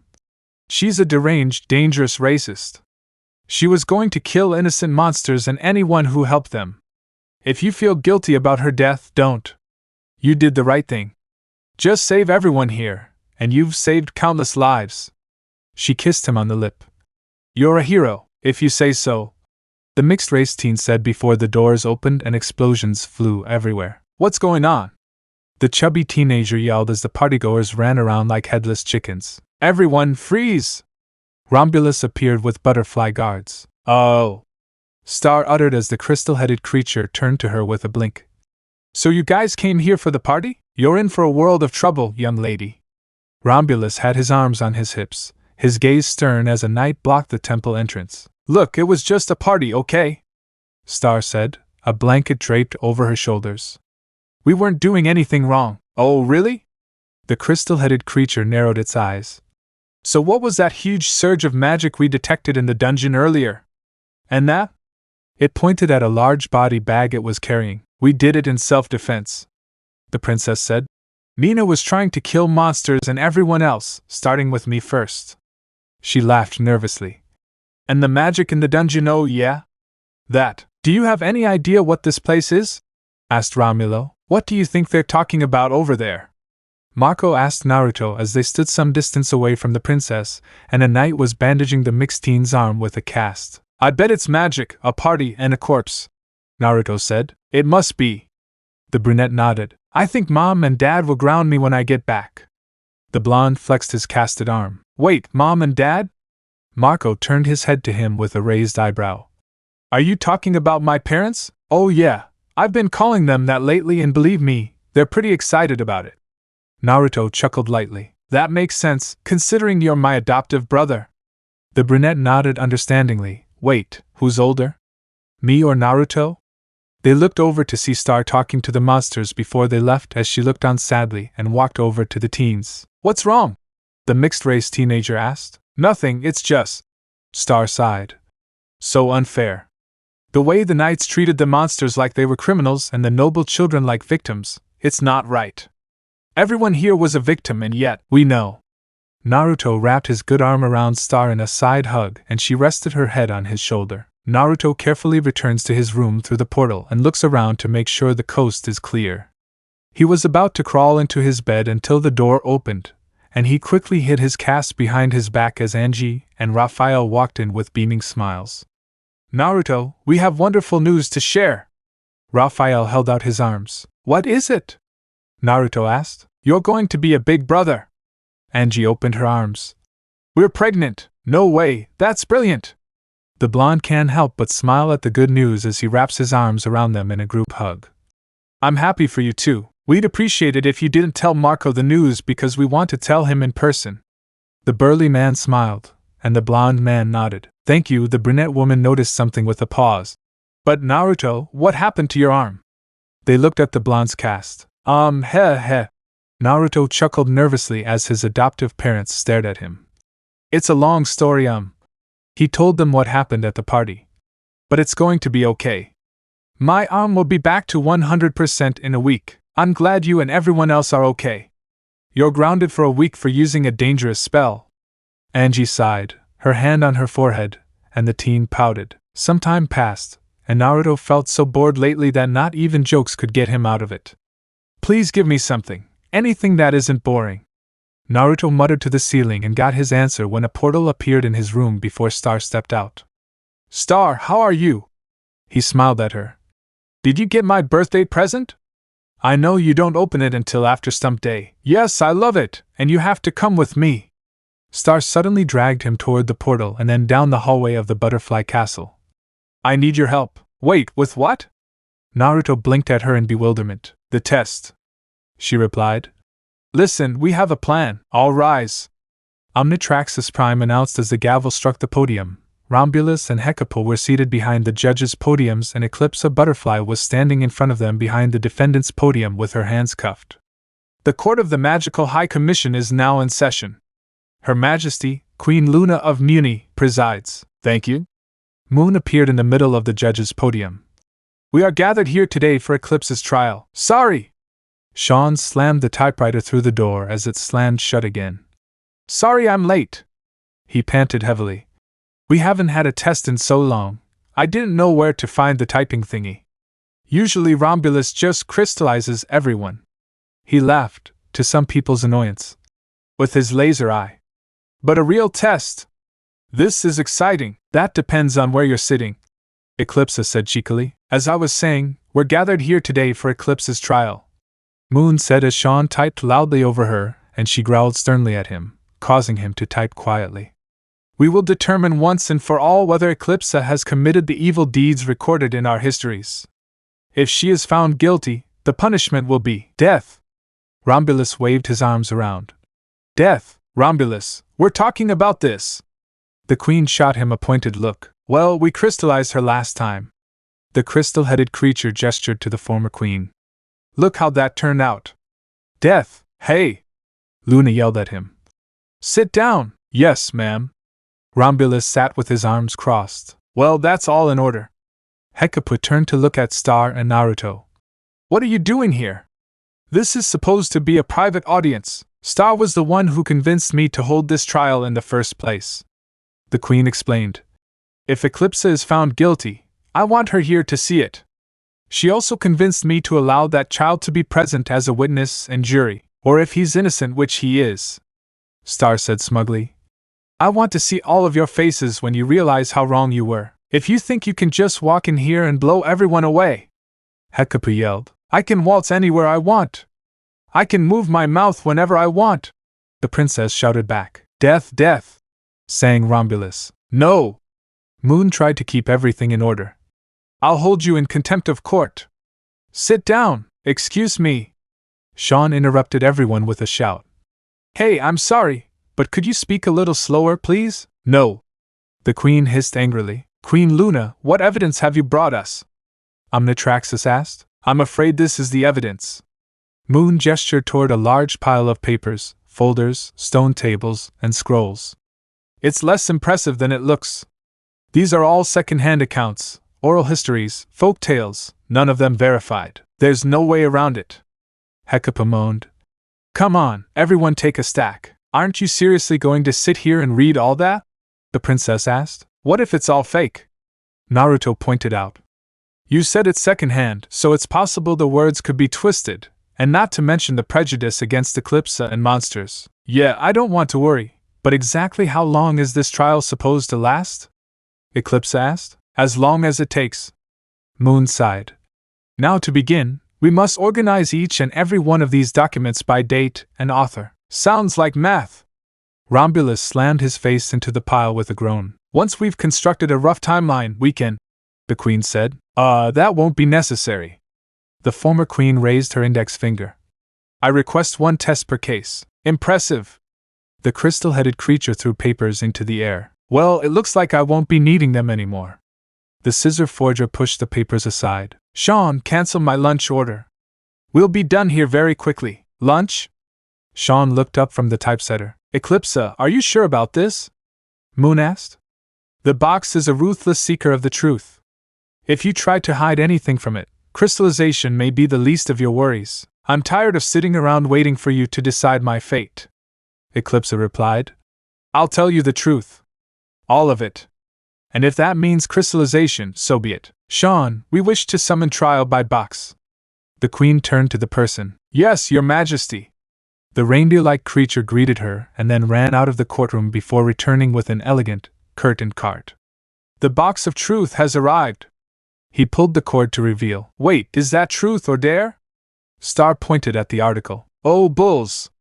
Naruto said expressionlessly. Here we go again. What? The queen gestured toward the box with a frown. No, no, no, no. This is the box of truth. That, my friend, is truth or dare. The princess shrugged. We played it at my sleepover. You played it? Moon yelled with a jerk. The box isn't a game. Who are you in love with? The box asked. Q Queen Moon. Romulus stuttered before covering his blushing face with his hands as everyone looked at him.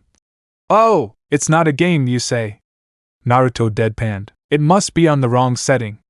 The queen sighed, her hand on her forehead, before taking the box, turning it over to reveal a dial and a display. She turned the dial. We need to talk, the box said in different voices as it switched modes. All right, ladies.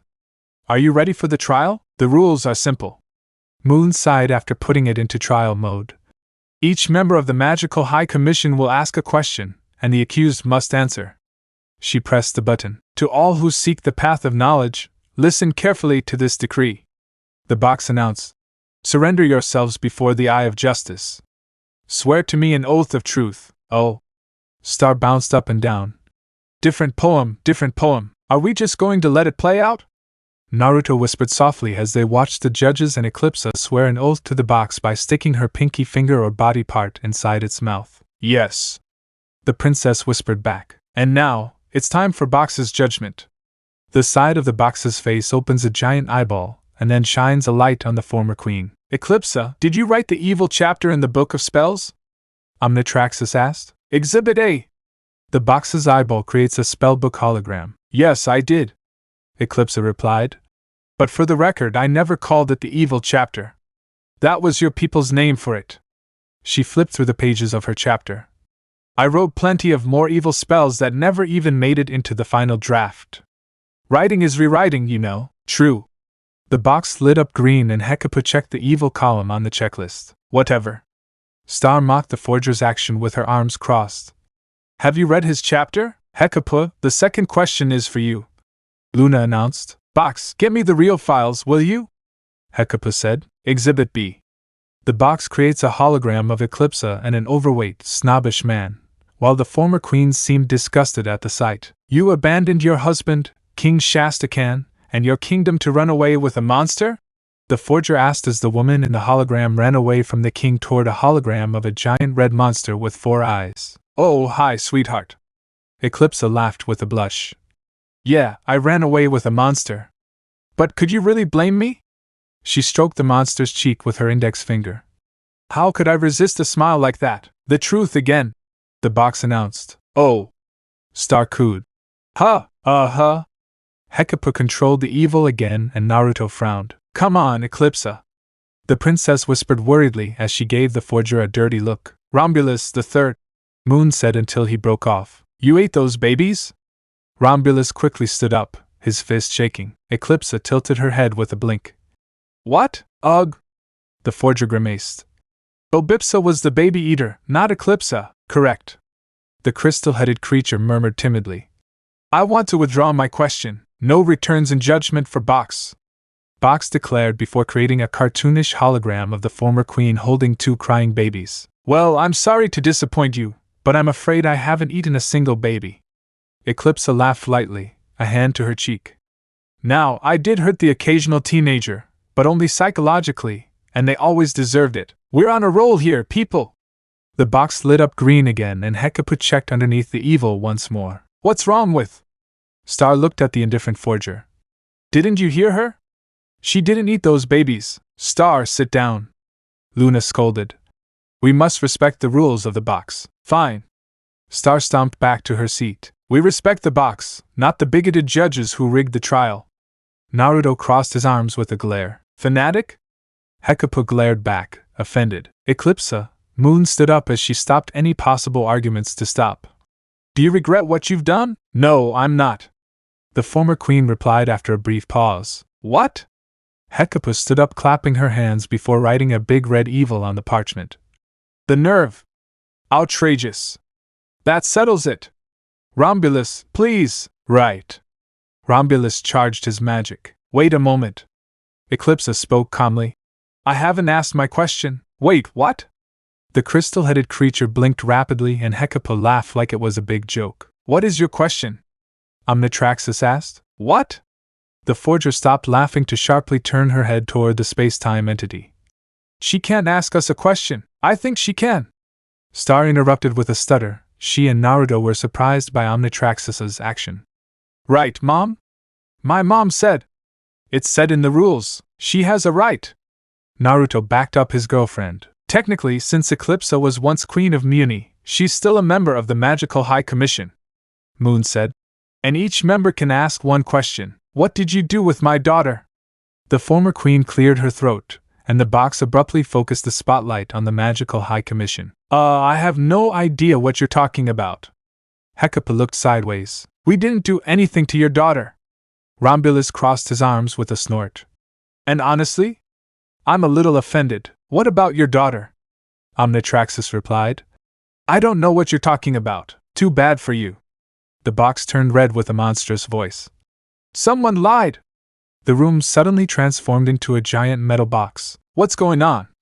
The crystal-headed creature cried out in alert. We told the truth. Are you sure about that? The box replied as the giant box shrank slightly. Come on, guys, spit it out!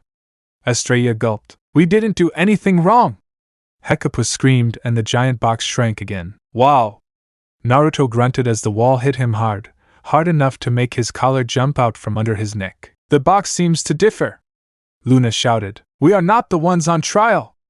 Omnitrix shouted. If you'd rather get to the truth faster, I can work with that. The box floated around them as the giant box slowly closed, and everyone gasped. That's no good! Romulus groaned. Dude! The princess screamed, her back against the wall, her feet sliding forward. Lighten up, someone!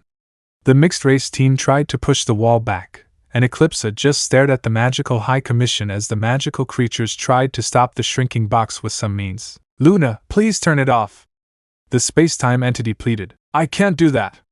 We all took the oath! Luna yelled back. Oh no! Romulus sweated as his crystal pillars shattered. Okay, I'm done! I want out! We're going to be crushed! Hecuba screamed as everything became very tight. You know, this is so unfair! Star struggled to hold up the ceiling. You enforce the laws of magic on everyone around you, and yet for some reason, you can lie to us? How does that make you any different from the villain you claim Eclipsa is? We got rid of your daughter, I'm sorry! Romulus yelled and the room stopped shrinking. True! The box lit up green and the courtroom returned to normal. What the hell, Romulus? Hecuba yelled at him angrily. You did what? Omnitrix looked at them in shock. Sorry, I'm tired of keeping it a secret. The crystal-headed creature crossed its arms. Tell them, Hecuba. Fine. The scissorsmith crossed her arms with a snort. Eclipsa, your ex-husband, King Shastakan. I didn't marry King Shastakan. Eclipsa corrected her. Wait, aren't you? Estrella blinked. No, I eloped with my lover before that happened. The former queen said before turning to the forger. Please continue. King Shastakan. Hecuba began to explain as the box produced a hologram. He didn't want anything to do with your half-monster daughter. So we switched her with a peasant. Eclipsa watched in horror as the hologram king tossed away the baby monster and then picked up a baby Mumin. We gave her the royal wand and she became the next queen of Muni. The box delivers its verdict. Eclipsa has been found innocent of crimes against Muminhood. There were a few gasps and cheers from the blondes. However, the magical High Commission, but Omnitrix, has also been found guilty of committing high treason, altering Muni history, and withholding the truth from the butterfly family for generations. This concludes the trial. The box falls into Moon's hands. So it was just as we suspected. Luna spoke softly. What? Hecuba's eyes widened. Luna? We knew something was missing from our family history. The queen rose from her chair as she walked toward the former queen's podium before showing the royal family tree archive. Eclipsa's daughter should be recorded here in the royal archives, but she is no longer. Wait a minute. Romulus gasped as Sean held his horns with a mixture of whining and panic. This whole trial was a setup? You were planning this all along? The shearsmith gasped. Actually, Star turned to them. We all planned this. We thought you might be hiding something. Moon said. And it turns out we were right. You've lied to our family for generations. Star glared at him, and Sean pounded the typewriter keys with his mouth open. We had to. Hecuba defended herself. Can you imagine if the power of magic fell into the hands of a monster? How come I don't know that? Omnitrix demanded angrily. You weren't present at the time, Romulus said. But if you were, you'd agree. We did the right thing. No, I won't. The space-time entity snarled. How would you do that to a newborn? Not only that, you've betrayed the kingdom itself. All by order of Shastakan, the man who has no right to make a decree on the butterfly family and the kingdom itself. A false king? Why do you care about a baby monster? Eclipsa said. It's evil, like all monsters. No! Omnitrix snarled. The baby is as innocent as the monsters I hid from you during the bloody genocide you call a war. His fellow members of the Magical High Commission looked surprised and shocked. That's right. I protected the innocent from the real monsters, you two and the Mew men who were involved in it. Yes, I call you two monsters because that's what you are, one monster. I guess not all commissions are bad. Naruto commented, honestly thinking this Skullman was involved in a cover-up like everyone else, and wondering why the box left him out of the verdict. Eclipsa glanced at him before something caught her attention almost immediately. You let us live a lie. Star looked at the magical creatures. We shouldn't even have the throne. Eclipsa isn't even wait. She turned to the former queen as she realized something. Actually, you're not my great-great-great-great-something grandmother. No, darling, I'm not. The former queen replied softly. So, the princess spoke slowly as she drew her wand. That means we're no more royal than anyone else. She magically unlocked the former queen's handcuffs, and her mother was about to say something, but, excuse me, where did you get this necklace? Eclipsa suddenly asked Naruto, pointing at the jewelry. It's a family heirloom. Naruto touched his necklace with a puzzled blink. Passed down from generation to generation from mother to daughter. I inherited it from my mother after she passed away when I was a toddler because I'm the only son. Can I see it? The former queen extended her hand. You am sure? The mixed-race teen handed her his necklace, and she slowly dragged the piece with her index finger. Do you know it contains a magic spell? Eclipsa said softly, touching the gem. Wait, what?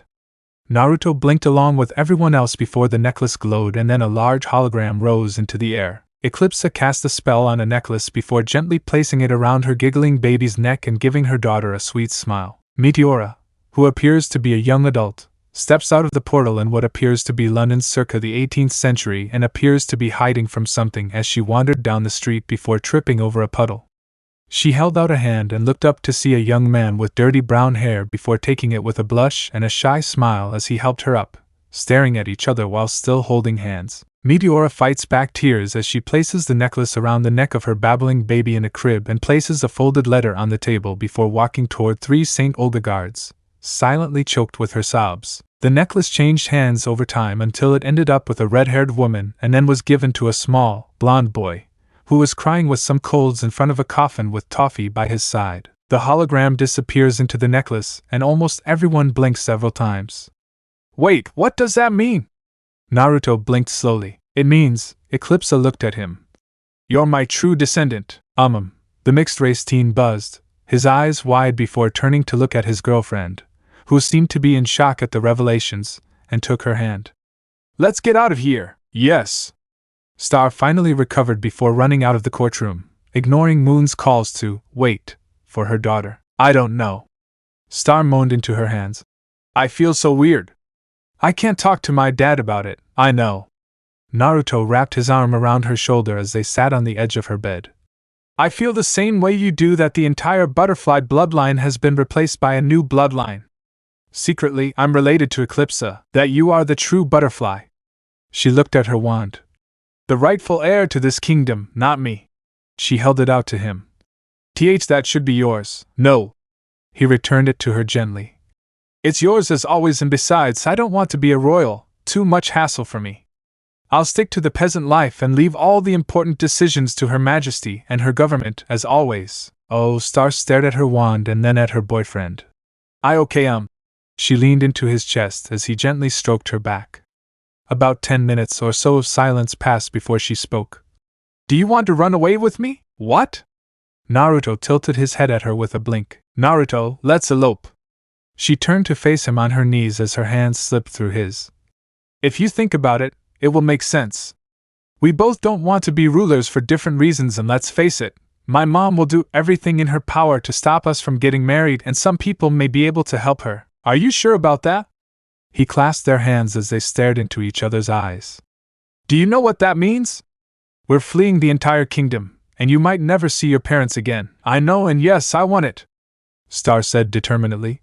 When I was on Earth, I felt so normal and everyone there saw me as I am not a princess, but myself here? No one except Dad and our friends cares about me and Mom. I can't even look her in the eyes anymore. She wants to control me and destroy my happiness if it's for the good of the Butterfly Kingdom. She never cares about me, and like I said, she'll do everything she can to break us up and marry me off to Tom or some asshole prince. She wrapped her arms around him as she buried her face in his chest. Can we please elope? Go live a civilian life, just the two of us. Fine, if that's what you want. Naruto hugged her after a couple of minutes. It's a good thing I learned a rune seal that prevents anyone from locating us through a dimensional scissor several months ago. Star actually forgot the important feature of the scissor. But I want you to do one thing, just one thing for me. Name it. She perked up with a glimmer of hope. I want you to talk to your dad and say goodbye, he said. Same for anyone else you care about. Deal. Star kissed him before jumping out of bed. I'm going to find Dad. Stay here and pack my clothes and stuff. She ran out. I'll be right back. What stuff? Naruto looked around his girlfriend's giant room before pulling out a scroll. I guess I'll turn this scroll into storage and put everything in it. He started working on his runescript, and a knock caught his attention to see Eclipsa peeking her head out from behind the door. Hi, is there someone? Eclipsa saw him. Oh, can I come in? Sure, he replied. Close the door, please. Thank you. The former queen entered silently as she closed the door behind her and stared at him, her hands clasped in front of her. So you're my great-great-great-grandson, and you're my great-grandmother. Naruto nodded awkwardly. It's so strange to meet his ancestor who looks old enough to be his mother. Yes, Eclipsa taped her thumbs together. I'm Naruto, can we get to know each other? And talk a little more? I want to know everything about you. Yeah, we can, he replied as he began sealing things inside, starting with the drawers. What do you want to know? What are you doing? She raised an eyebrow at him curiously. I'm putting all of Star's things away, Naruto replied as he sealed some items. Can you keep a secret? Just for a day? She nodded. We decided to take a page out of your book. We're going to elope, and before you ask, either of us want the throne, just each other. If I stay, say no more. Eclipsa raised her hand. I understand. It's not easy as a half-monster in this place, and I support your decision. She laughed at his bewilderment. My apologies. It's just I think it's funny that you're so similar to me, running away and abandoning the crown. The last part is Star. He laughed softly. Yeah, I like it. She nodded sagely. If it counts for anything, you have my blessing. Thank you. Naruto smiled. When will you two be leaving? Eclipsa asked. As soon as Star got back. He reached into his pocket. And if you're interested in talking more. He pulled out a magic compact mirror and then handed it to her. Here, I don't think you have one of these magic mirror phones. You can contact me anytime. My number is inside. Oh, thank you. He put it in his pocket and then looked at his great-grandson many times. Can you tell me a little about your mother? What was she like? Her name was Kushina, and let me tell you something, she's pretty scary when she's angry. Naruto laughed fondly as he began to tell her about his mother, and she listened intently. Star found her father in a hallway before running up to him. Dad!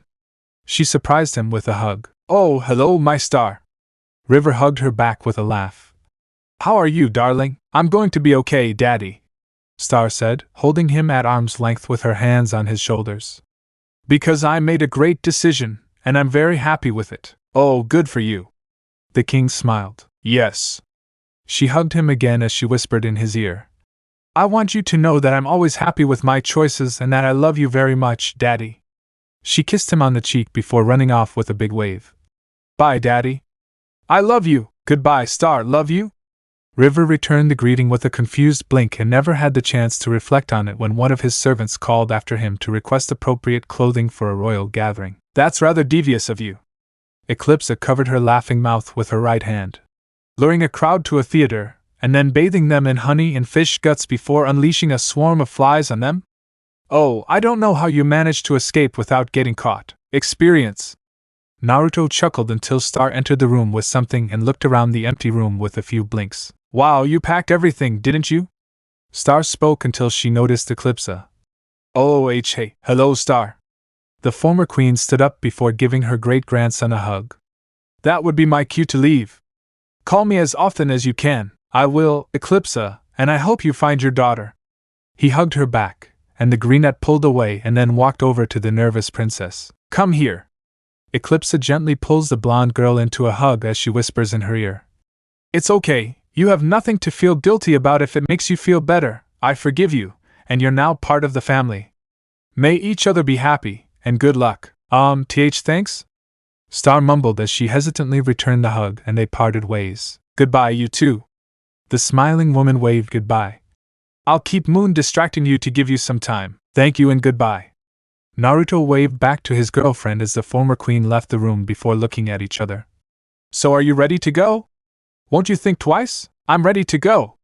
The magical girl nodded firmly. Okay, let's elope. He opened the portal before turning to her with a raised eyebrow. By the way, what about the warnicorns?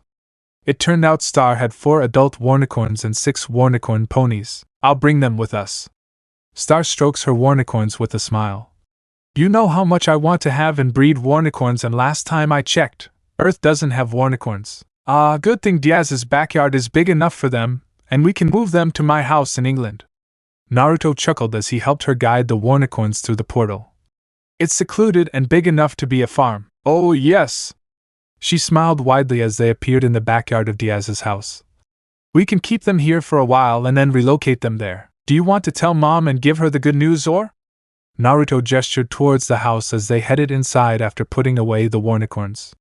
Let's tell them I decide to stay here and go back to school before I break the news. Star hummed, and he nodded before finding his adoptive parents.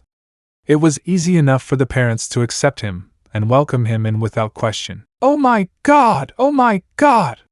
Star gripped her boyfriend's arm tightly as Naruto shuddered several times. I still can't believe they're having a baby. Why yes. Naruto chuckled with another grimace. Star, can I have my arm back? It's losing some feeling. Oh, sorry. She let him go with a shy giggle. It got a little too exciting in there. You know how much I love babies. I know. She stretched out her numb arm with little shaking. The Diazes were celebrating a baby shower with friends and neighbors, and the blonde couple had already bought them a gift. It's been a few months since Star returned to Earth, and her adoptive parents still don't know the real story. The happy woman ran off with the diaper on her head holding the diaper flag. I caught the bouquet! I caught the bouquet! I caught the bouquet! Yankees come up with weird things. Naruto chuckled at the sight. Marco! Enji shouted happily outside and the couple exchanged glances before Raphael walked outside to see said teenager with Jana. Hi, Mom. Marco greeted his mother. So, who's having the baby, can't you tell? The brunette turned slightly to reveal her large stomach. Oh! Jana whistled. Mom? The Latino teen gasped, his eyes wide open. You're going to be a mom? When did this happen? Oh, while you were on Muni. Raphael smiled. And you're going to be a big brother. He pulled out a picture of the ultrasound. Say hello to your little brother Marco Jr. Wait, what? Marco stuttered. Are you calling him Marco Jr.? After you? Angie replied happily. That's not how it works. The Latino teen raised his hands. Don't name your son after your son, but he has a little mole like you, Marco Sr. The mother pointed to a baby's mole on an ultrasound. A brother! Marco's eyes lit up before he put his hand to his head in confusion. How have I not heard of this until now? He looked at Naruto. Naruto? They asked me to keep it a secret because they want to tell you in person. Naruto shrugged as Star and Jana exchanged greetings. Okay. The mother said to Marco. You've been busy. The point is you're here today. Now give your mom a hug. Oh yeah, that's fine. The Latino teen gave him a light side hug. I spent 37 hours getting you out of my body, and this is what I get? Angie looked at him grimly. Oh, I just didn't want to. Marco said. Give your mother a hug. She growled menacingly. Oh, okay. The Latino teen stammered nervously before giving his mother a tight hug. Now come. Raphael beckoned with a wide smile. We have a baby for the shower. Wow. Jana placed her hand on Angie's belly with a smile. I felt him kick. We might have to find a spot for this little guy on the soccer team. It's soccer, not football. Naruto corrected her with a playful, annoyed look, and she just stuck her tongue out at him. Maybe. Raphael laughed. Ow, ow, ow. Marco quickly pushed Jana. Is she kicking? He pushed his head against his mother's belly. Is she kicking? Well, yes, Marco, you can touch my stomach. Angie deadpanned. I don't feel anything. The Latino teenager said with a frown. He must have stopped. She replied. Do you think it's because he doesn't like me? Marco asked worriedly. I think his brain is the size of a grape. Angie rolled her eyes at her son's overly dramatic reaction. Which reminds me, I'll eat a bag of grapes before opening presents. She trots lightly in pants. Gifts? The Latino teen blinked. Yeah, it was on that invitation. Star said before tilting her head at him questioningly. Did you read it? Oh my God! Marco's hands flew to his head. I didn't get a gift from Marco Jr. I'm a terrible older brother. Calm down, Marco Sr. Jana patted him on the back. I know. Why don't we go to Quest Buy and get something for your little brother? By mission? The Latino teen groaned. I don't know. He gestured to the blonde couple. Maybe they won't get anything for the baby, so it's okay. Actually, Naruto jabbed his thumb at a mountain of wrapped gifts. It's all stars and I set up a college fund for Marco Jr. You can't deny that I spoil babies. Star pumped her fist in the air with a radiant smile. I'll bury them all with my love in the form of gifts. How much did you put into this fund? Marco can't help but ask. 5 million. The mixed-race teenager shrugged nonchalantly as if he'd just given away $100, causing his adoptive brother to gasp. Let's go to Quest Buy. The stunned Latino teen walked out slowly with Jana in tow. Marco, where are you going? Angie asked after speaking to her neighbor. I'm going to, run out and grab some ice for the party. Marco lied. But we have plenty of ice. Raphael approached his wife with a cup. Yes, but I'm going to get fancy ice they extract from a glacier. The Latino teenager replied. Oh. The bulky man's eyes lit up. Glacier ice. Well, don't be gone too long. The dark-haired woman said. We'll open the presents soon. No problem. Marco left with the naughty girl. Get out of here, tap water ice. Raphael threw the ice out of his glass. They don't need you anymore, are you? Angie looked at her husband. Just going to hold your drink until Marco gets back? For glacier ice? The bulky man narrowed his eyes. I'll wait. How long do you think it will be until they return? Star whispered to Naruto. My guess? The mixed-race teen whispered. At the end of the baby's shower. He hummed as he looked toward the front door. I wonder how much time she's spent with Muni since we left. His friends never mention anything about Star disappearing from the castle, and he wonders if she barely spends a day there. Who knows? He shrugged before Angie called everyone together for the gift opening ceremony. Bye. The woman waved to the Diaz family. Great party! And, congratulations. Angie waved back until she noticed Marco and Jana returning with 2 wrapped items. Marco, what took you so long? Angie held out her hand with another on her hip. You missed the whole party. Yes, and where's the glacier ice? Raphael waved his cup with an excited smile. What? Marco blinked. Oh. Everyone's sold out of that. Oh. The father said dejectedly as he poured his hot drink onto the floor. I see. I know I'm not always here, so I bought Marco Jr. this gift to make up for it. The Latino teen assembled the frame. Oh, how sweet. Angie smiled as her son removed the lid to reveal the paint. Oh, how nice. You got us a... Her expression changed from joy to shock. Paint, oh. Raphael grimaced. Ow. Naruto whistled. Did you pay money for that? The mother asked. What are you talking about? Marco turned to look at the painting before shouting in shock at the ugliest portrait. Whoa-ho-ho. What the heck? This doesn't look like me at all. It's as if he made a mistake in the proportions and then tried to fix it by adding more detail and more detail and more detail. The father looked closely at the painting. But Marco, he didn't fix it. Well, that was a nice thought, Angie said to her dark-haired son, who looked very disappointed and embarrassed. Hey, I finished cleaning up the wrappers and... Star stepped out of the house before giving a longer and louder scream as she pointed at the ugly portrait. The screaming magical girl slowly raised her glowing wand. Her boyfriend slowly pushed his wand down, and then twisted it, gently pushing it inside. It's okay, Star, the monster portrait won't hurt you anymore. Naruto said to his still screaming girlfriend. I bought you a sweet pacifier with a magic poison capsule so the baby can protect itself. Jana smiled at the adults. Sweet, huh? Oh, thanks. Angie blinked at what appeared to be a candy ring. Is that cute? It was dinner time, as Marco was still upset about his gift, and everyone was listening to Raphael's story. And then, just as I take Marco's diaper off, he pees all over my shirt. He laughed along with everyone else, next to the Latino teen. I remember. The brunette woman laughed before looking at Marco. Come on, Marco, I thought you loved it when Daddy told stories about when you were a baby. I'm not okay. Marco murmured. Hey, Marco, I think you have something on your face? Jana noticed something strange about him, but she wasn't sure. Huh! The Latino teen wiped his face with a large napkin. Did I get it? He lowered it to reveal his elongated chin. Star looked stunned. Yeah, no, not exactly. Marco? Angie said, and said teenager blinked as his face slowly transformed into something familiar. Did another curse hit you again? Naruto asked, his eyes wide. You look a bit like. It looks just like the painting. The magical girl gasped in recognition along with everyone else but one as they turned towards said portrait. Wow! Marco laughed mockingly as he crossed his arms. Ha ha, guys. I get it. The portrait sucks.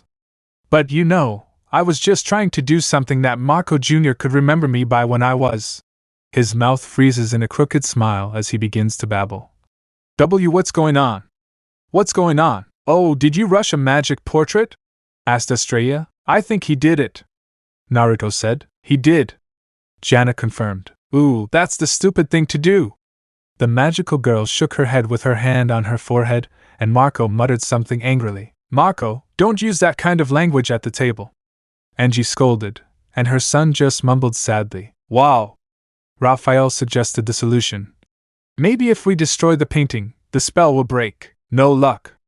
Star frowned after they destroyed the portrait with their magical blast, and the disfigured face of the Latino teen remained unchanged. Do I think it's getting worse?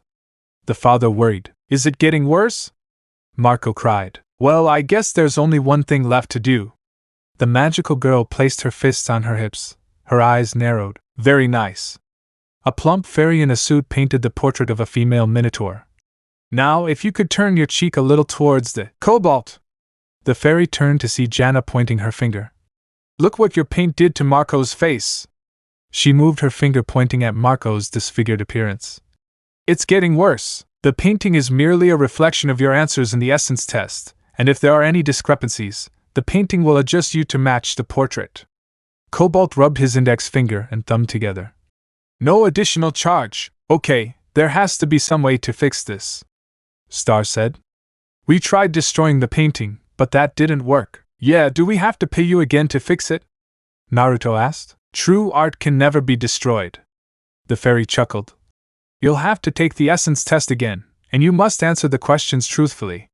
She gave the Latino teen a scantron, a notebook, and a pencil. We'll talk about the cost later. Got it! Marco picked up the pencil after a couple of attempts before his arms suddenly came together. What the hell?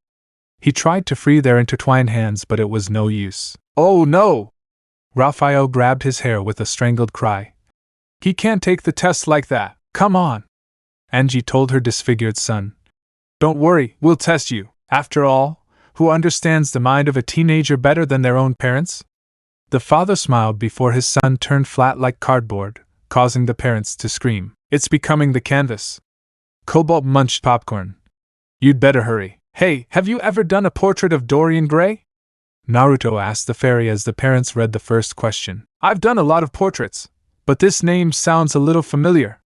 The fairy shrugged, tossing popcorn into her mouth. No, we have to be very careful. Jana stopped the adults before they could answer the first question. The answers must be correct and perfect. Shall we help him? Naruto approached Star as the brunette woman and the mischievous girl fought with the scantron until the mischievous girl snatched it from them. No, I think it's best to leave that to Jana. The magical girl shook her head. She knows him better than anyone here. Sure, but I know my own son. Angie told Jana. Sorry, but the answer is D. Jana filled in a circle on Dragon Cycle. Marco? The mother turned to the boy, and he nodded slowly with a sad noise. Oh. Was I wrong about my own son? This is sad. Raphael placed his hands on his wife's shoulders. Jana, take this test. Angie sighed. All right, let's do this. The mischievous girl completed the questions as she read them aloud, and some answers surprised her parents.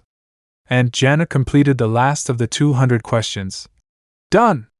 She quickly handed the sheet to the fairy, and he squeezed out the black liquid, pouring it onto the ashes of the portrait they brought. Under a bright light, Marco returned to normal. You're beautiful again. She smiled. Thanks. Marco murmured before turning to his parents. Mom? Dad? They share a group hug. I guess we have some catching up to do. Angie said. One of my beautiful children has grown up. Raphael sobbed. I should have visited more. The Latino teen said. I don't want Marco Jr. to grow up not knowing who I am. Visit anytime, honey. The mother said.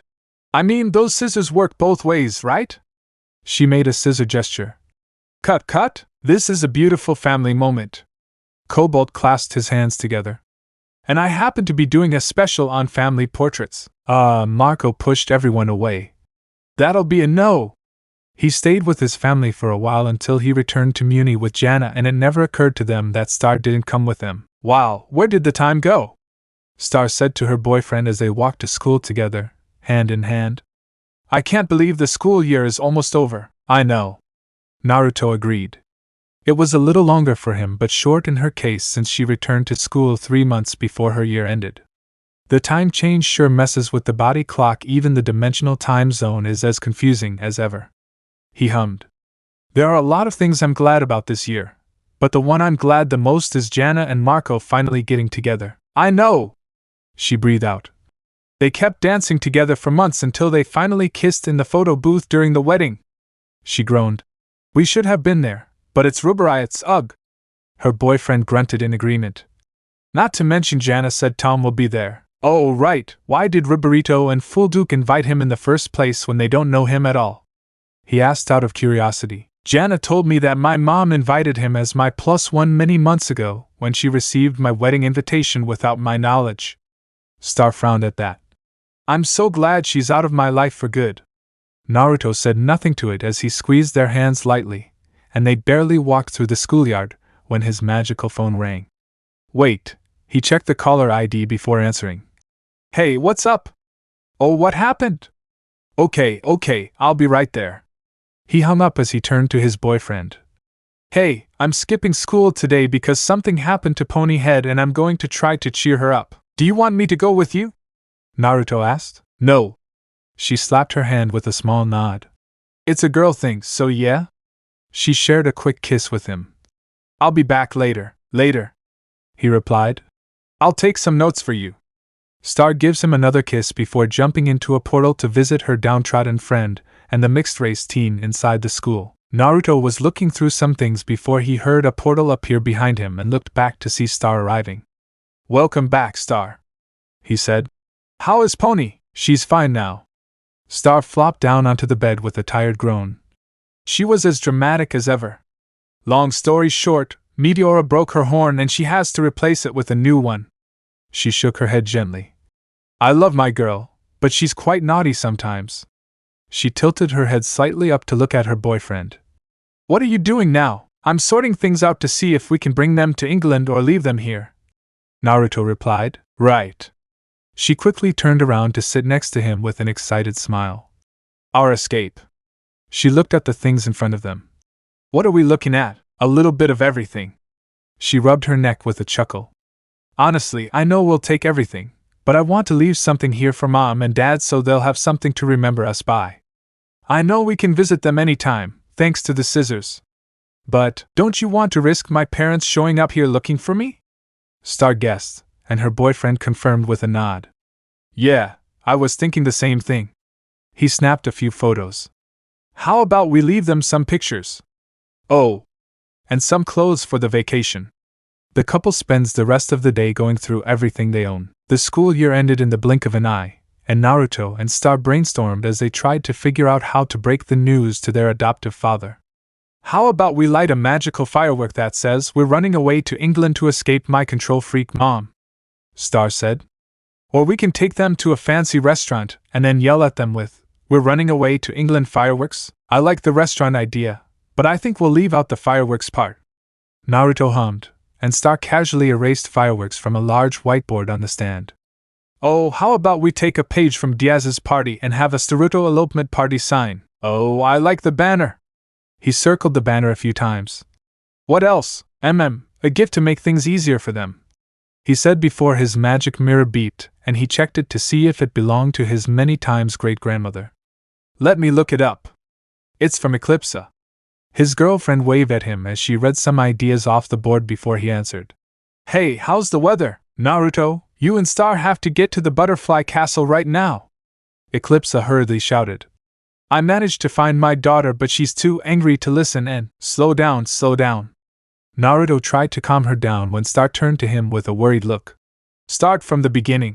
Suddenly, a portal formed in the room before Jana stumbled through with heavy gasps. Oh, there you are! Jana gasped, hands on her knees, and they noticed her clothes were tattered and dirty. Jana? Star quickly helped her up. What happened to you? It's a long story, but I'll make it quick. The mischievous girl breathed out as Naruto pulled out some tools and supplies from his desk. Meteora has soul beams that suck out souls. She wants to destroy the butterfly castle, and we tried to stop her, but she's too strong.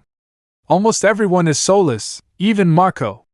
She suddenly grabbed their arms before dragging them through the portal, and the blonde pair saw the damaged castle with a few fires burning.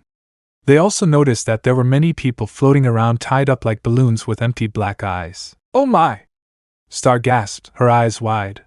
Can't my parents stop her? Your mom had her soul sucked out of her by surprise, and the last time I saw your dad was when he rode the eagles into battle.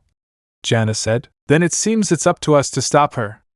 Naruto frowned as he took out the magic headband to tie it on his forehead. Yes. Star transformed into her golden butterfly form and grabbed Naruto and Jana with her extra arms before flying them into the castle. Star lets out a gasp as soon as they entered the castle. The guards and servants were floating around with empty eyes, and Naruto would make a joke about it, but it's not one of those times. They made their way down the hallway until the magical girl stopped to look inside the tapestry room and found that all of them except Eclipsa's had been torn. Globguer! A squeal startled the teens before they turned to see Glossaric. Glossaric! The magical girl moaned. You almost gave us a heart attack. Now, where's Meteora, Globguer? The blue old man ran off, and the teenagers exchanged glances before following him. They came to a painting, and Glossaric opened it to reveal secret passages. Is she there? Naruto asked. No, she can't fit in there because she's a giant now. Jana replied, annoyed with the savage old man. What the? Star raised an eyebrow before hearing a scream in the distance and running to the source in a throne room, just in time to see Tom punch the wall, his eyes blank. Tom, that was a lot easier than sucking all those souls. The teens looked up to see Meteora, in giant monster form, sitting at the top of the stairs where the thrones used to be with her arms crossed. Just one hit. Bam! Meteora? The magical girl gasped at the appearance of the half-monster. Don't tell me you've completely forgotten about your friend. Meteora lifted a chair from the throne, and Marco sat on it, his eyes empty. Marco! Jana shouted along with her friends. Isn't that ironic? The giant monster smirked as Marco floated off the throne before smashing the chair into pieces. All that time I was chasing Princess Turdina, I barely noticed you. Turns out I was chasing the wrong princess. I'm not a princess. Star retorted. Not anymore, because I decided to run away with your great-great-great-grandson. Both Meteora and Jana blinked several times as they looked at her in confusion. What? Meteora uttered with a raised eyebrow. My what? Who, correct. Naruto pulled out his necklace. Let me show you. He pulled out the hologram for a quick look, and then put it away as he looked at the stunned monster. Yeah, turns out we're related. Oh, I can see my daughter's eyes on you. The monster leaned closer to him with a smile. Let Grandma handle everything and then we'll get back what was rightfully. He dropped it as soon as he realized something. Wait, run away? Yeah, Star and I are running away to start a life together. The mixed-race teen replied. A married, civilian life, no real stuff. The monster looked puzzled. Hi, great something grandmother-in-law? Star offered her a nervous smile, hoping she'd change her mind about taking over the kingdom. I forbid it! Meteora rose with a wild roar. I guess talking is off the table. Naruto commented as he got into position with his girlfriend. I'll go save Marco and get everyone to safety. Jana ran out. Good luck taking her down, you two, rah! Meteora shot beams from her eyes at the blondes and they quickly moved out of the way. Mega Nawa Blat! Star yelled as she fired a large and powerful blast that sent her flying back into the ceiling. Wow! Oh man, this form really packs a punch! She quickly dodged a few beams from the angry monster. Air bullet! Naruto fired a few air bullets at Meteora's back while stabbing the ground with a dagger wrapped in rune paper, causing her to turn around, and he fled as she followed him until the rune-wrapped dagger formed a static trap. It takes a moment of the giant monster struggling to break free. Hyper Winter Storm Strike! The magical girl blasted the monster with ice and snow, making it shiver from the cold, and Star followed up with another spell. Cupcake Blast! Strawberry Annihilation! Supersonic Leech Bomb! Meteora fired her eye beams to scare the magical girl away and never noticed Naruto diving at her from above with a giant Rasengan. Odama Rasengan! The mixed-race teen rammed said attack into the giant monster's head and managed to hold on with a pained groan before waving it away like a fly, the blonde hitting the pillar with a grunt. Raspberry Ribbon Lasso! Star caught Meteora's arm with magical ropes, only to scream as the giant monster swung her around the room easily until the rope broke. The giant monster was about to attack the butterfly girl until several earth boulders hit it in the back, courtesy of Naruto's Earth Dragon Cannon, and the giant staggered forward before quickly kicking Naruto away. Jelly Bean Hallucination Mist! She fired a hallucinatory spell at the screaming giant before Meteora shocked her with eye beams and destroyed the ceiling in the process. Thermonuclear Butterfly Blad Dash! Meteora was the first to hit her with lasers, knocking her back, and Star quickly protected herself with a barrier spell as the giant fired another laser. End of the line, Butterfly! Meteora roared as she continued firing lasers at the barrier. Okay, I understand. The magical girl gasped. You're angry! If I were you, I'd be angry too. But you don't have to do this. We can fix everything. You can't fix what your family has done. The giant growled. You're fine. Star growled until she had an idea. I can't. You want my power? Take it. She channels her energy into one place as her golden butterfly form shatters and a golden heart appears in front of her. The magical girl let go with a scream and the golden heart fired a powerful blast at Meteora and there was a blinding explosion. There was nothing but silence until a sound was made. Oh!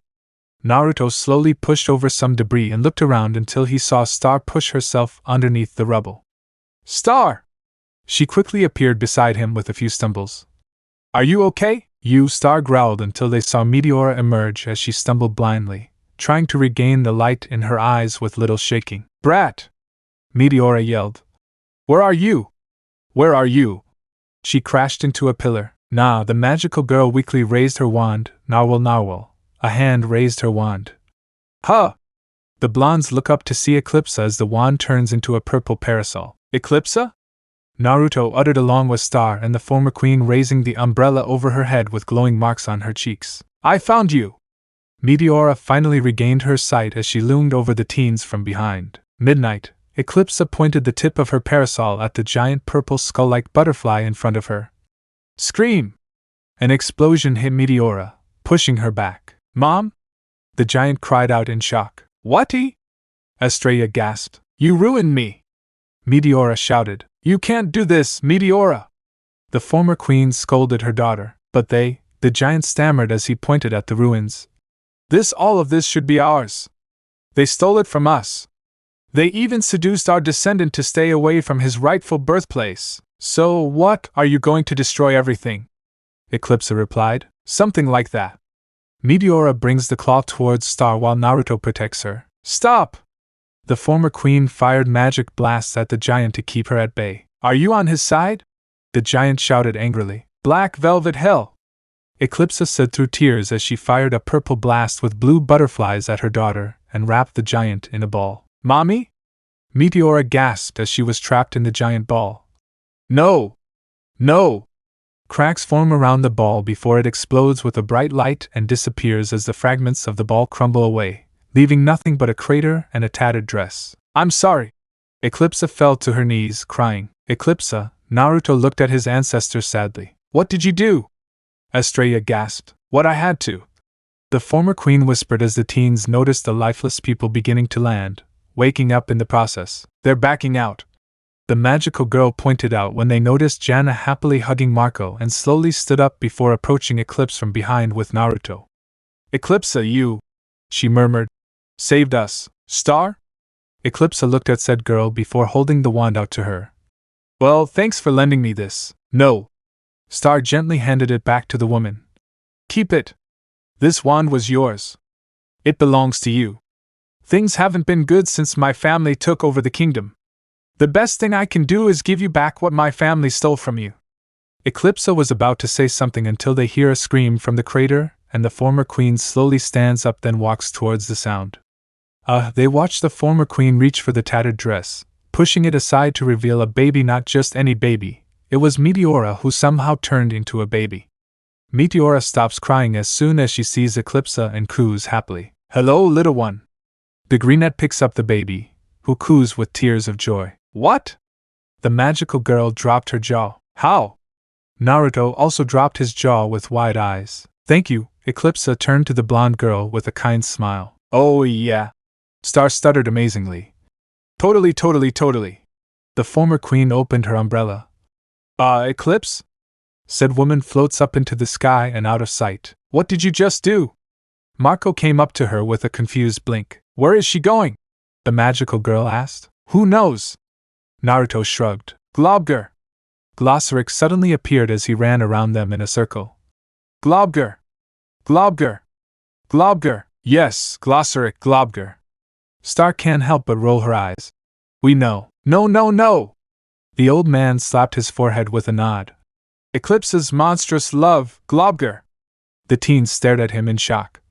She's going to be with him. I've been trying to tell you for months. Anyway, see you around. He creates an umbrella with the gem on his forehead and then floats away. Wait, were you just playing a prank on us by pretending to be wild the whole time? Naruto looked at the floating old man. Yes, I did it. Glossaryx laughed as he floated away. Bah, I'm not going to lie, I find it a little annoying now. Jana shrugged calmly. Is her voice different? Star tapped her chin in amazement. I don't know. The mixed-race teen shrugged before looking at the recovering people. Do you want to stay and check on them or? No, let's get out of here before they take us to my parents. The magical girl shook her head before turning to Jana. Can you keep this a secret for a while until? I'll give you enough time to escape. Jana gave them a thumbs up. Go ahead. Thanks, Jana, we'll call you later. Naruto smiled and Star gave him a thank you as she opened the portal before they walked through. Later. The naughty girl drops onto her butt and then looks at her unconscious boyfriend. I bet he'll pass out again. She giggled softly to herself. And when you get there, be sure to call us so we know you're okay. Enji hugged Naruto tightly while Raphael gave Star Bear a hug with sobs. I know you'll be there in a moment, but I want to know. And don't hesitate to call us for help. Raphael sobbed as the adults exchanged blonde hugs. Also, visit us as often as possible. Don't worry, Mom, Dad, we'll do it. Naruto smiled at his adoptive parents, and Star gave them another bear hug. The blondes opened up to Diaz's father, and to their surprise, the adults wholeheartedly support them because, according to them, the teenagers' happiness is very important to them, and they can see how much they love each other. Something Star secretly envied. She knew her dad could support them, but her mom couldn't. Yes, we'll call you, write you letters, and visit you a lot. Star broke the hug with a smile and looked at her boyfriend as he opened the portal before turning back to them. Thanks, Diaz, for everything. Call us Mom and Dad. Enji sniffed with a smile. After all, you're part of our family now. Star's smile widened at that. Take good care of our second son. Raphael sobbed with a shaky smile before hugging his wife with a groan. OH!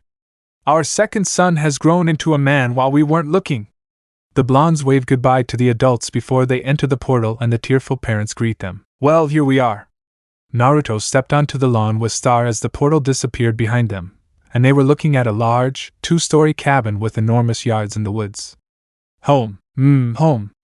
Star smiled widely, touching her new wand that Naruto created to replace her own. She looked up at him. So what now? She squealed as he swept her into his bridal arms. Naruto! She playfully punched his shoulder with a giggle. Now we decorate our house the way we like it. He led her inside with a laugh, and they shared a kiss as he closed the door with his foot. Chapter 10 Naruto. A pleasant smell slowly woke Star from her sleep, and she snuggled into the gray blanket with her nose until she noticed an empty spot beside her before sitting up in bed, dazedly looking right and left.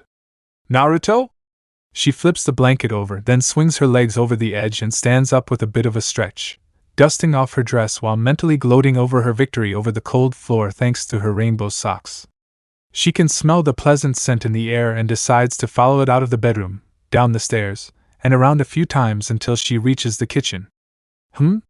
She rubbed some sand out of her eyes before spotting her love of life cooking something in the oven. Naruto, what are you making? Star, are you awake? Naruto looked over her shoulders before pouting. Oh, I was going to get your breakfast. He turned to reveal a tray of her favorite breakfast with hot chocolate and a vase of colorful flowers. Birthday breakfast. Oh, sorry about that. Star laughed lightly as she sat down in the chair at the dining table. I can't help but wake up smelling something good. He placed the tray in front of her. Thanks, OH. She perked up. Today is my birthday, that's right. He kissed her forehead with a smile. Happy birthday, happy 18th birthday. She smiled widely. Which means we're legally married in a few days when the paperwork comes through.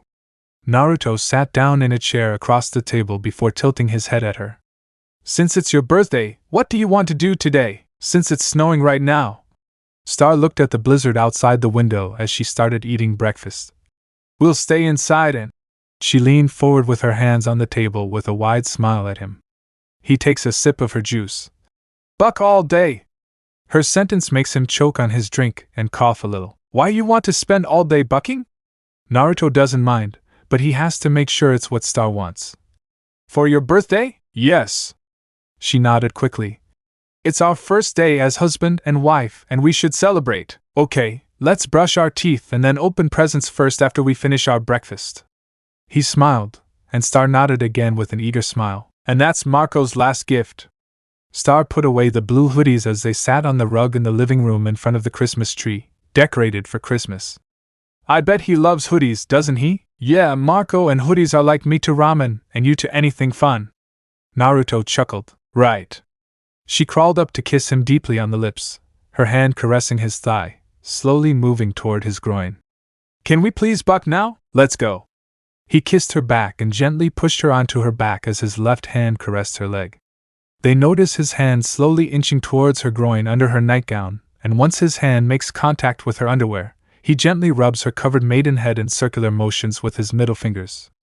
They adjust their positions to be more comfortable as their kiss becomes passionate, and Star unknowingly grinds her hips up and down against her lover's hand.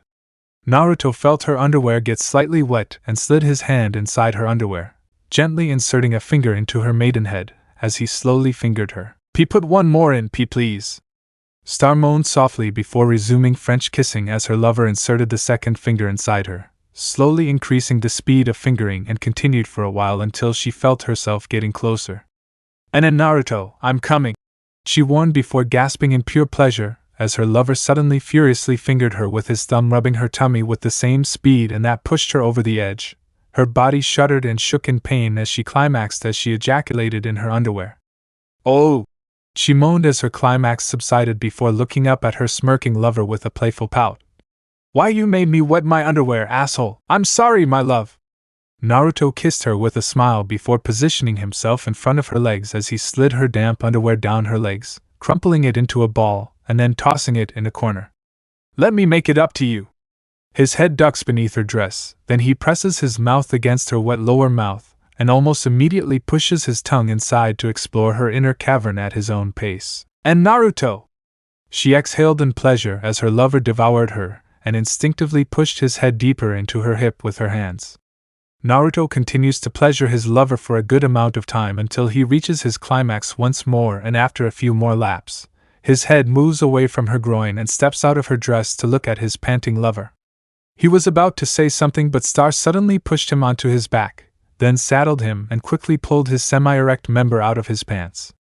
You've got me all horny now. Star stroked her lover's member to the max before raising her hips slightly to align their privates. Wait, the rubber, Naruto said as the tip of his member pricked the bottom of his lover's mouth. Oh, we're doing it RL. Star moved her hips down the shaft at a very slow pace to tease each other with some pleasure until their groins met. That feels so different, tough. She raises her hips a few inches and then lowers herself back down, repeating the action at her own pace as she enjoys riding her lover. I'll say. She agreed with pleasure as his hands slid under her dress to fondle her breasts, and she leaned her upper body down to catch her lip in a deep and passionate kiss with their tongues fighting. Her hips kept moving up and down his shaft as she slowly increased the speed. After a while, Naruto began to thrust up into his lover, moaning for a few minutes before rolling them over with him on top and adjusting her body until she was on her knees, still thrusting into her lover in missionary position as she reached into the back of his knees to push his legs back to his sides. Do it hard," she moaned, and her lover obeyed her before putting her arms around his neck to pull him down for another kiss. Wait. Naruto felt the pressure inside his cock. "I'm gonna come, let me out." He was about to pull out, but his lover suddenly wrapped her legs around his waist and pushed him in. Star, I want you to come in and me." Star rolled her hips as she looked into his eyes. "Oh, okay. I want that. Are you sure?" he asked her before receiving a nod from her. "Okay."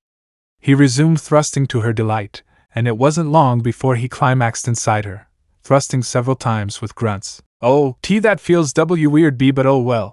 She can feel his load moving inside her inner tunnel. "I'll have to get used to this feeling." She smiled at him. Good thing we have all day, yeah." Naruto smiled with some pants. "What's next?" Didu, my favorite." Star removed her dress and then wrapped her arms around his neck with a smile. Naruto carefully stood up as he lifted her up and placed his right hand on the back of her neck, his left hand on the small of her back to support her before moving her body up and down against his thrusting member. Almost immediately they joined their lips in a messy kiss, their torsos pressing together and not stopping when they climaxed. Naruto thrust deep into Star in low doggy position on the couch, and the moaning woman buries half of her face in the pillow to silence her scream of pleasure as soon as she climaxed. Star deep throats her lover in the shower while she masturbates, and Naruto suddenly floods her mouth with his cum, which she slowly swallows while some spills out of the corners of her lips. "Are you going to put your socks back on?" Naruto asked as his lover jumped on him in reverse cowgirl position. Yep, I read an article that says wearing socks during Hex-M makes it easier to orgasm." As soon as she answered, Star climaxed with a moan of pleasure.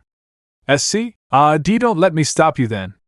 He slid his arms under her legs and then bent them into a full Nelson position, and she squealed with a mixture of delight and pleasure as he furiously drilled her. "And Naruto, I have to ask." Star panted heavily on the table as her lover pounded her ass from behind. "How long have we been bucking?" 5 hours, I think."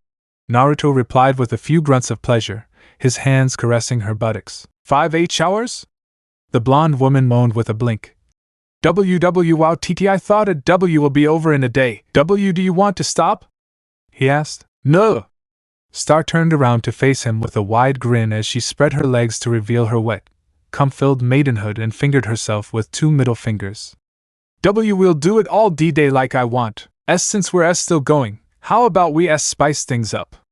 Naruto kissed her, and she nodded a few times before he walked over to her right side, scooped up some whipped cream, and then applied it to her breasts. Naruto spooned Star, pushing his cock into her lower mouth while holding her right leg in the air, and she was wearing red ribbons with a gift tag. Star tied Naruto to the bedpost before riding him, teasing his cock by grinding the bottom of her mouth against it until he ejaculated all over her breast, and she slowly licked it up, inch by inch. "Does it feel good?" Star asked curiously, lying on her lover's chest. "Yes, it does, but it feels weird," Naruto replied as he was receiving a sock foot job from his lover. "Does that mean you're open to it later?" she asked. Once in a while?" He shrugged. "I'll add a question mark next to it." Star walked over to a list, writing a question mark next to foot job. "What's next?" Naruto asked. He read off the list. "Cosplay, underwater, outdoor, rope, wax, and there's the Kama Sutra." She tilted her head at him. "What do you think? Let's do one outdoors and one underwater," he said. "The lake is nearby, so we can kill 2 birds with 1 stone." "Okay." Star turned around to rest her chest on him as she kissed his nose. "Take me there?" "Yes, baby." Naruto stood up with her and carried her bridal style with his cock at the bottom of her mouth. Naruto and Star lay on their sides facing each other, their hands clasped together, and their eyes fixed on each other. So we ended up bucking for almost 2 weeks, huh? Naruto chuckled. Yes, 2 wonderful weeks. Star giggled as she squeezed his hands affectionately. I feel so much closer to you than before, is that weird to say? No, I feel the same. He gave her a light kiss on the lips. I love you more. Star kissed him back. But we're not going to buck for a while, are we? I'm so sore everywhere. Oh, me too, love. Naruto agreed. Me too. He rubbed her hand with his thumb.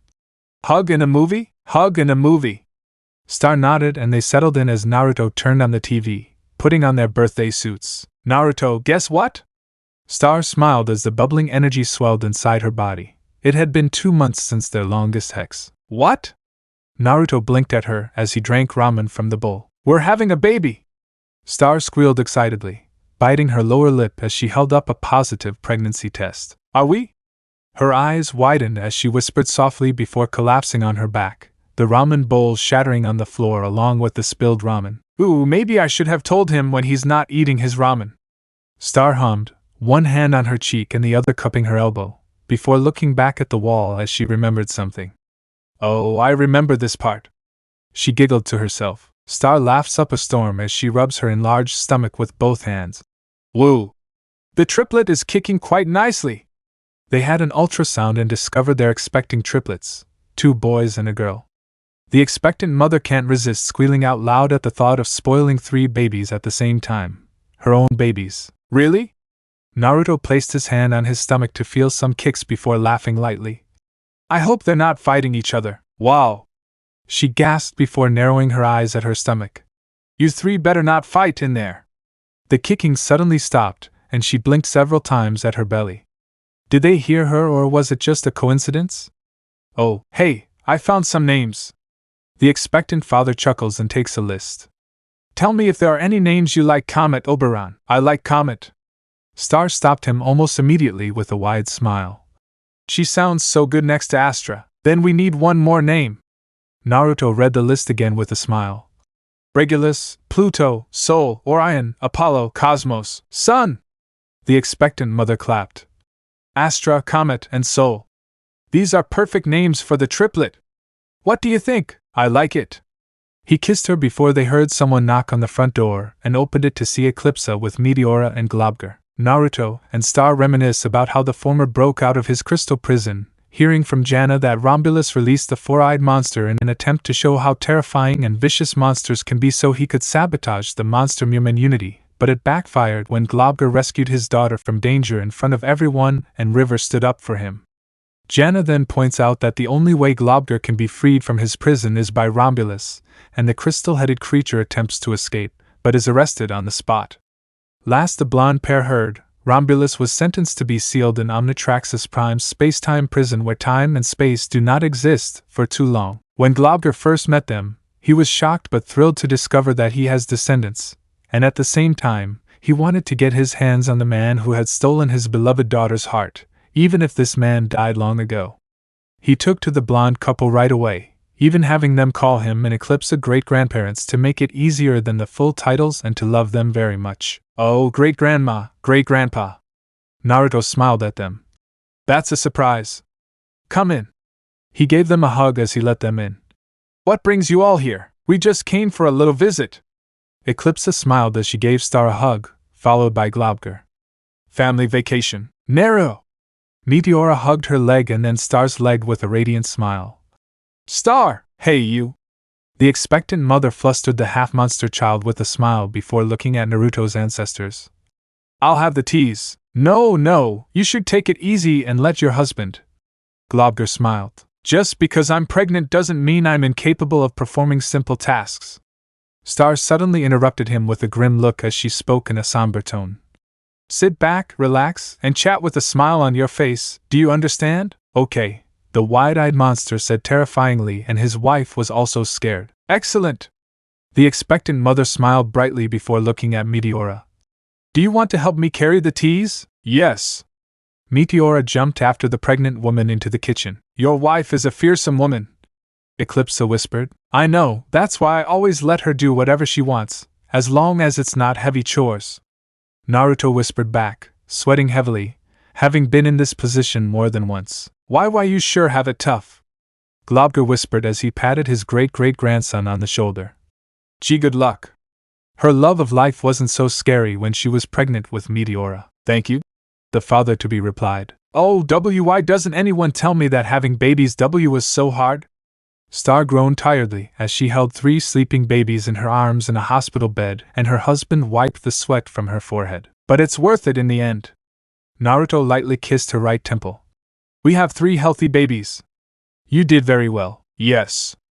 The new mom smiled at her babies. She really wanted to stroke their adorable cheeks, but she didn't want to wake them. It does. She looked at her husband. Can you take a picture? Of course. The new father pulled out his phone to take a few photos of his smiling wife and babies before showing them to her. What do you think? Perfect. Star replied. Send it to my phone right now. All right, do you want to let the others in now or wait a little longer? Naruto asked. Let them in as long as they stay quiet, she said softly, and he nodded before leaving the room. Star looked down at her triplet before carefully picking up her phone from the nightstand and then using her magic wand to print the pictures from her phone and placing them on the nightstand. She turned her attention back to her sleeping babies, and a smile returned to her face as the triplets snuggled together in her arms. Star, we're coming. The new father spoke softly as he quietly opened the door, and Star looked up to see him walk in with the Diaz family, Jana, and Eclipsa's family. Star, congratulations on becoming a mom. Angie smiled brightly. You look so beautiful, by the way. Eclipsa agreed with a warm smile. Naruto, now it's your turn to do the hard work diaper duty. Raphael chuckled. Watch out for the wild shot. I'm going to. Naruto chuckled. Listen carefully, I'm going to give you some good advice about changing diapers. Globger held up 2 fingers. 2 drops of baby powder and a few swipes. They look so small and strange. Meteora peeked around the side of the bed with Mariposa on her tiptoes to see the babies. Were we like that? Yeah, you used to be. Jana replied, patting Star on the shoulder and congratulating her. You 2 did it. Marco smiled at the new parents before pulling out a long list. Now I have to go to your house and make a checklist. Quick question, have you baby-proofed the entire cabin yet? I called him the moment we made him godfather. Naruto leaned closer to whisper in his wife's ear with a deadpan expression, and she nodded as the godfather went through the list with a few questions. Calm down, Comet. Star tried to block the food thrown by the baby as she threw the baby food with a pout. I know you don't like please pee, but that's the first time she's tried that. Naruto tried to protect his wife, but Sol and Astra imitated their brother, and the parents screamed as the food hit them from 3 different directions. Magic barrier! The mother took out her wand to create a dome-shaped magical barrier and they hugged, waiting until the triplet grew tired. And the dragon was slain. Naruto reads a bedtime story to the sleeping triplet, even though they can't understand it. The princess has saved the kingdom and marries the knight. They live happily ever after, until the end. He turned to see Star taking a picture with the triplet. Did you get my good side? She joked as she stood up. Always. Star responded cheekily as she hugged him from behind. You've got all the good sides. She looked at her children. Let's get some sleep before they wake up. Good idea. The father yawned softly, and they slipped to the door. They barely made it out the door before Sol woke up with a loud scream, followed by her siblings. Both parents hung their heads before turning back to their crying triplets. Movie night, movie night, movie night. Star sang along with her 3-year-old triplet as they snuggled under a comfy blanket and Naruto put on a kids' movie. Boop, boop, boop. He surprised the children by touching their cheeks, causing them to squeal before Naruto joined them as he crawled under the blanket next to his wife. And it's on now. Naruto started the movie with the remote before placing the large bowl of popcorn in front of him. Money! Sol stuffed 2 handfuls of popcorn into her mouth with puffed-out cheeks, chewing loudly. No dibs! Comet copied his brother's action by sticking out his tongue. We have to share. Lollipop juice. Astra chose to sit on her father's lap with her hands outstretched, and her father placed the carton of apple juice in her hands before she silently drank it. Time for a selfie! The mother quickly snapped a photo of the family, and then put it away to watch the movie with a wide smile. Mom, why do you take so many pictures? Sol asked, her mouth full. It's for the albums. Star hugged her children. And for someone very important. Who? Comet asked curiously. Quiet, movie time. Astra childishly looked at her siblings with a shushing gesture, and the children immediately fell silent, causing their parents to laugh at her. The reason the boys acted like this was because Astra was the oldest of the triplets, and told them that everyone had to listen to the older brother. Sol was the triplets' baby brother. Moon rubs her forehead in exhaustion as she walks down the hallway, stopping to stare at Star's portrait for a moment before resuming her walk with a tired huff. It's been years since her daughter disappeared, and she was desperate when she turned the tables on Muni until she found out her daughter had run away and eloped with this half-monster son of Toffee of all people. Moon was so frustrated that she refused to speak about her daughter to anyone else, but guilt slowly crept in. Moon let out another sigh as she opened the door and accidentally pushed it so hard that it swung open with a loud bang, causing her husband to drop something with a startling yelp. Oh, I'm sorry for scaring you. She paused to look at the pictures, but her husband quickly picked them up. Oh, Dee, don't look! River hurriedly picked out the pictures while trying to hide them by bending her torso. It's not important. It's just boring stuff to work. River, show them to me. Moon narrowed her eyes sternly, and her husband wilted a little. I can't. He hugged the photos with a stutter. Why, you can throw them away, and I promised I wouldn't tell. He quickly shut up at his slip. His? Her eyes widened. Is that who I think it is? She tried to reach for the photos, but her husband twisted his torso to shield them before she looked at him with a pause. Please show me the photos. I promise I won't make you throw them away. But you'll get angry. River muttered in a low voice. I also promise I won't get angry. Moon said softly. I promise. He struggled with himself before deciding to give it a chance, and slowly handed the pictures to his wife. Luna looked at the first picture before freezing with a sharp inhale. It was a sonogram picture, and she had 3 babies. She slowly flipped to another picture to see Star, in a hospital gown, lying in bed with a sad smile as she held the sleeping triplet in her arms. She looked at the next one. It showed Star and Naruto holding the 1-year-old triplet in front of some kind of fairground. Moon looked through all the pictures until she stopped on the last one.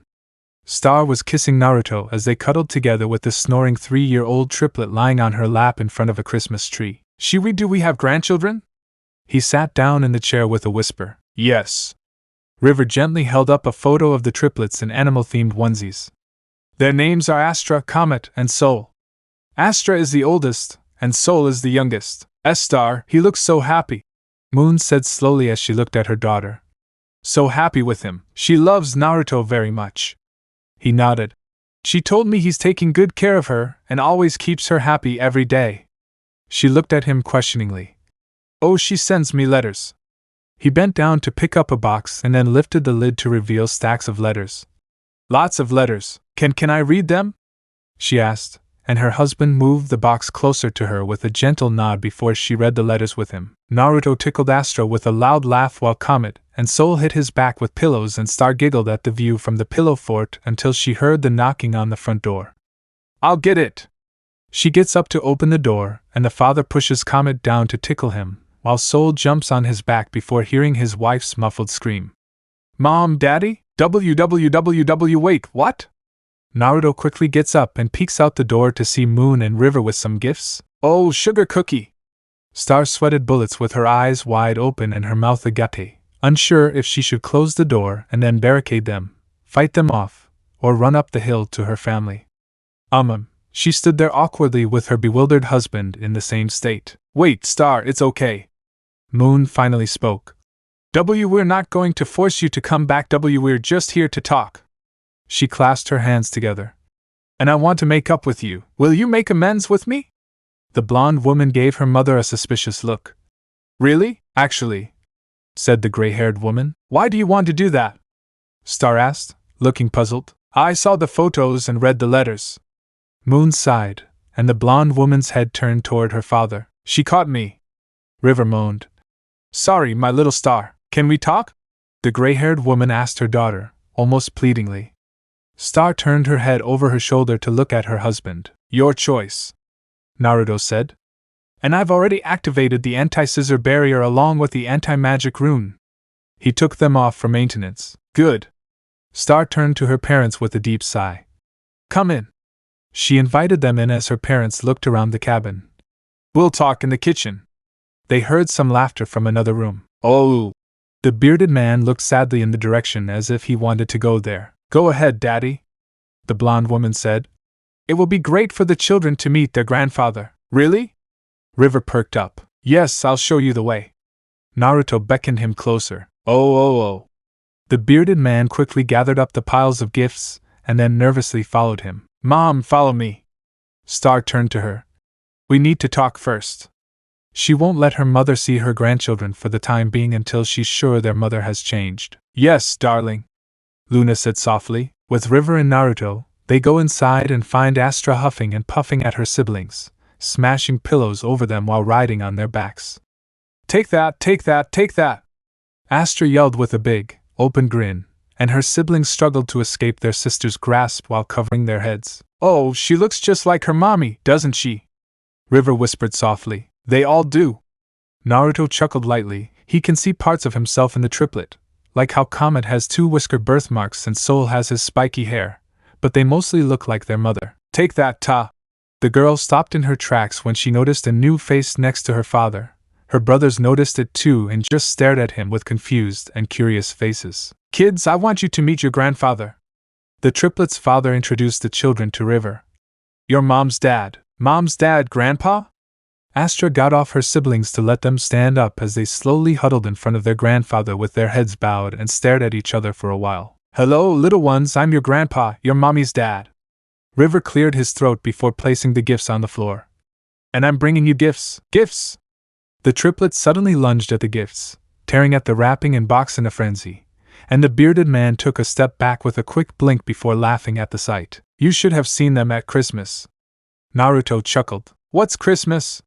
River turned to him with a blink. It's one of Earth's holidays, almost like Stump Day, but about the people you love and care about. The triplets' father replied. And gifts. Lots of gifts. What's that, Grandpa? Soul held up a large stuffed corncob with eyeballs. Oh, that's Corny Cob, he's popular on Muni. The bearded man laughed, and the father of 3 sweat drops. What is it with Mumen and corns? Corn? Astra blinked innocently before smiling widely with applause. Like Dad's funny corn on the cob joke? Yeah? River said in confusion, not understanding what the corn on the cob joke was all about. Can I touch your beard? Comet leaned closer to his grandfather's beard. Oh, of course, the bearded man said before yelping when the triplet suddenly tugged on his beard, playing with it. Ow, ow, ow. He laughed lightly as if he didn't mind being treated and sat down on the ground so his grandchildren had easy access to his beard. He listened to the children babble about random things and Naruto cleaned up the torn wrappers. While River spent her time getting acquainted with the triplet, Star led her mother into the kitchen. I'm going to make some tea, Star said as she walked to the sink and grabbed the teacups from the shelf.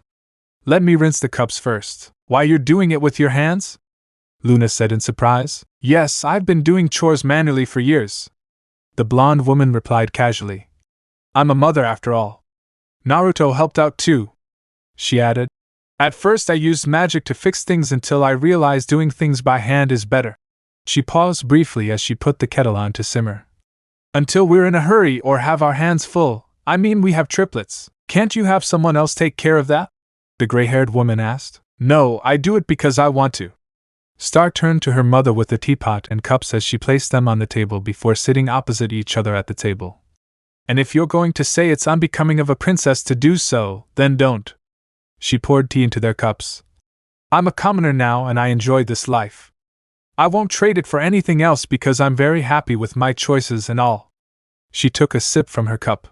You don't like it? Deal with it. She put the teacup down.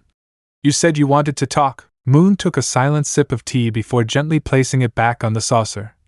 I'm so sorry. I was blinded by prejudice and hatred towards your boyfriend, husband. The blonde corrected her. Husband, I don't see how my actions have affected you. The gray-haired woman continued. I made you run away to elope with Naruto. Star lifted her head slightly to look at her mother. As I mentioned before, I looked at all the pictures and read every letter you sent to your father and I can see. She breathed out with sadness mixed with guilt. How happy he makes you feel so loved and how deeply you two care for each other. He almost made me forget who his father was. His father is Rafael Diaz, not Toffee. Star said. Naruto hated Toffee because he abandoned him at a young age and became consumed with his obsession with destroying magic and uni along with other things. Raphael and Angie adopted him years ago and love him like he was their own blood and… I know. I read some letters about the Diaz family. Moon nodded slowly. Then I'm starting to remember what you told me when we discussed your husband. That no child will inherit their parents' sin, and you're right. Naruto and Toffee are different people aside from their septarian blood. There's nothing alike between them.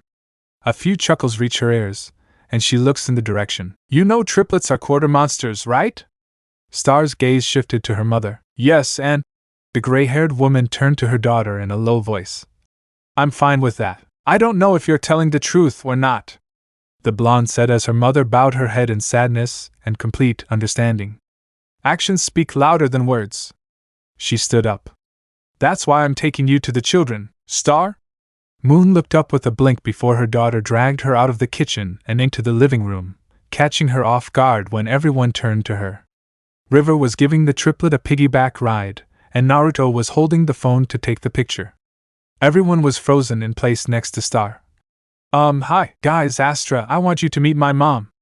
Star introduced her children to the gray-haired woman. Your grandma. She has big hair.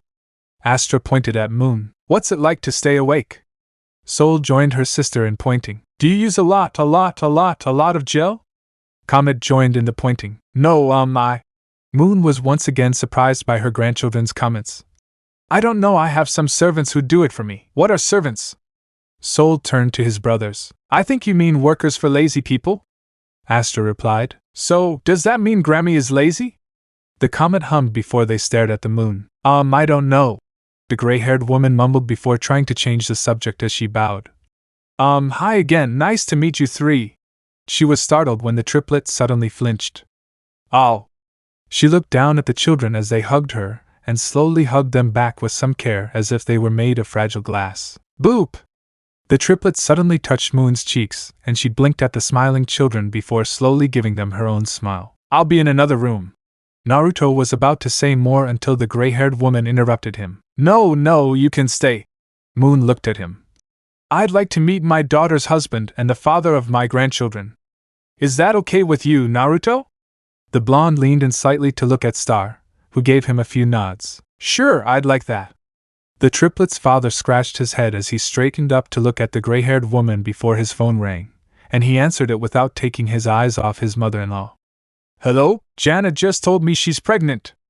Marco's voice shouted frantically. I don't know what to do as a father. Should I ask her to marry me? Oh, she said yes just now. What should I do? What should I do? I need your help. I'll call you later.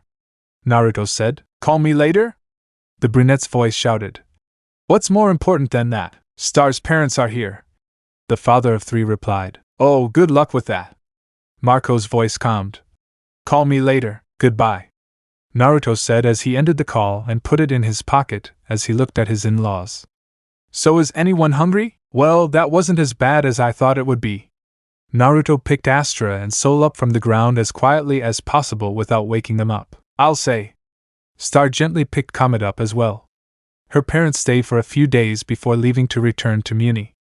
I'm glad Dad got to meet the kids and that I could reconnect with Mom, somehow. She still kept an eye on her mother in case she ever slipped or really had a change like she'd said. She hoped it was the latter. What made you decide to give your mom a second chance? He asked curiously, thinking she'd kick her mother out immediately when they showed up. She said your name? She looked at her husband as they walked up the stairs. She even referred to you as my boyfriend and husband. Before that, when she talks to me, she always calls you a mongrel, that thing, a lizard, a monster, you get the gist. That's the first time she's called you by your name, and I think she's trying her best to change and accept us. Now that you mention it, she's nicer to me than the last time we saw her. Naruto recalled as they entered the triplets' room. Besides, she never once asked you to return to Muni or discuss noble business. Yes, I did. Star said as they put the children to bed, tucking them in before they silently made their way downstairs. I have to admit, I was ready to argue with Mom at any moment while you were staying here, but… She shrugged. Nothing. Maybe she's biding her time until the time is right? Who knows? He shrugged as they sat on the couch. Let's not think about it. His wife nods, and they curl up in front of the TV, flipping through the channels. That's officially the weirdest Thanksgiving I've ever been to, Marco muttered under his breath. His parents were hosting said holiday at their house with Naruto's family, and at that moment, Diaz's father decided to invite the blonde couple's extended family this year. On the right side, Marco sat with Mariposa, Jana, Eclipsa, Globger, Meteora, and Rastakor. On the other side, Naruto sat with Star, Astra, Sol, Comet, Moon, and River. Raphael and Angie were at the head of the table. For you. Jana snorted at him with a smile. Who wants to have a craving for turkey? Raphael raised his knife and fork with a broad smile. And we have turkey and tofu right there. Angie gestured toward the turkey and tofu as she looked at Globger with a smile. Thanks, Angie. Globger smiled back. It was kind of him to prepare some meals for him since he was the only vegan at the table. Can someone please pass me some breadsticks? Rastakor asked awkwardly. Here. Meteora raised the basket toward him in a sing-song voice, batting her eyelashes at him. TT thanks. The Septarian mercenary took it nervously as he stepped away from her, still traumatized by working with her, and believed he had PTSD from the experience. Eclipsa was about to take a bite of her food until she noticed Star bouncing in her chair. She was small and imperceptible at first, then slowly grew larger. Star, are you okay? Eclipsa asked with a worried raised eyebrow. I'm great. Star suddenly slammed her hands on the table with a wide smile. Because we're having another baby. Nearly half the families nearly choked on their drinks or food at her outburst. And we're having twins. Naruto scratched the back of his neck with a sheepish laugh. Damn, I got pregnant a few months ago. Jana whistled with a smile. And twins this time? At this rate, you'll have a big family in about 10 years. Easy, don't give him any ideas. Luna muttered. That's the plan. The blonde woman smiled broadly. At least we'll wait a few years in between. The triplets' father muttered to himself. That calls for a celebration. Raphael smiled broadly at his grinning wife before raising his index finger. Right after this party. They hear a thud and look to see Marco has fainted at the news, and he's ready to tell. Mariposa nudged her fainted brother with her foot. Again. I think we're the only ones who have a strange and confusing family. Astra, now 14, suddenly made a comment while playing with the family necklace she inherited from her parents. Why do you say that? Naruto asked as he and Star prepared school lunches for his children, and the mother looked out the kitchen window before taking out her wand. Green rubbery wall! Star fired a blast out the window to create a giant, thick wall of rubber in the backyard just before some kids crashed into it while riding warnicorns. Girls, boys, bring the warnicorns back to the stable right now or I'll throw you in your rooms. Everyone get shoot! Comet waved his arms as his little brothers ran in different directions. Run, and don't look back! Sol shouted. Let's hold MOM, are we? His triplet brother's head whipped towards him in horror. Because our many great-grandparents are alive and look old enough to be your parents. Many great-grandparents and Aunt Mariposa are almost my age and we have a monstrous family. Astra said normally as if her mother didn't use a magic spell and yell at her siblings in front of her. Or when Star ran to gather her children with magic while screaming at the top of her lungs that they weren't supposed to play with Warnicorn until their parents were there. Yes, we are special. The father laughed at that. Right. The teenager slumped onto the table as she looked outside at her screaming siblings. She has 8 younger sisters and 3 brothers, including her triplet. Special and weird. She smiled. And I like it that way. Me too, Astra, me too. Naruto laughed again. Tough love time out. Star shot her wand into the sky to trap her children in magical heart-shaped strings. Once she'd caught them all, she turned to look at her husband through the window. Can we have another baby, please? How many more ankle stings are we going to have until he's big enough? Naruto sweated. Big enough to have 2 soccer teams and a few more.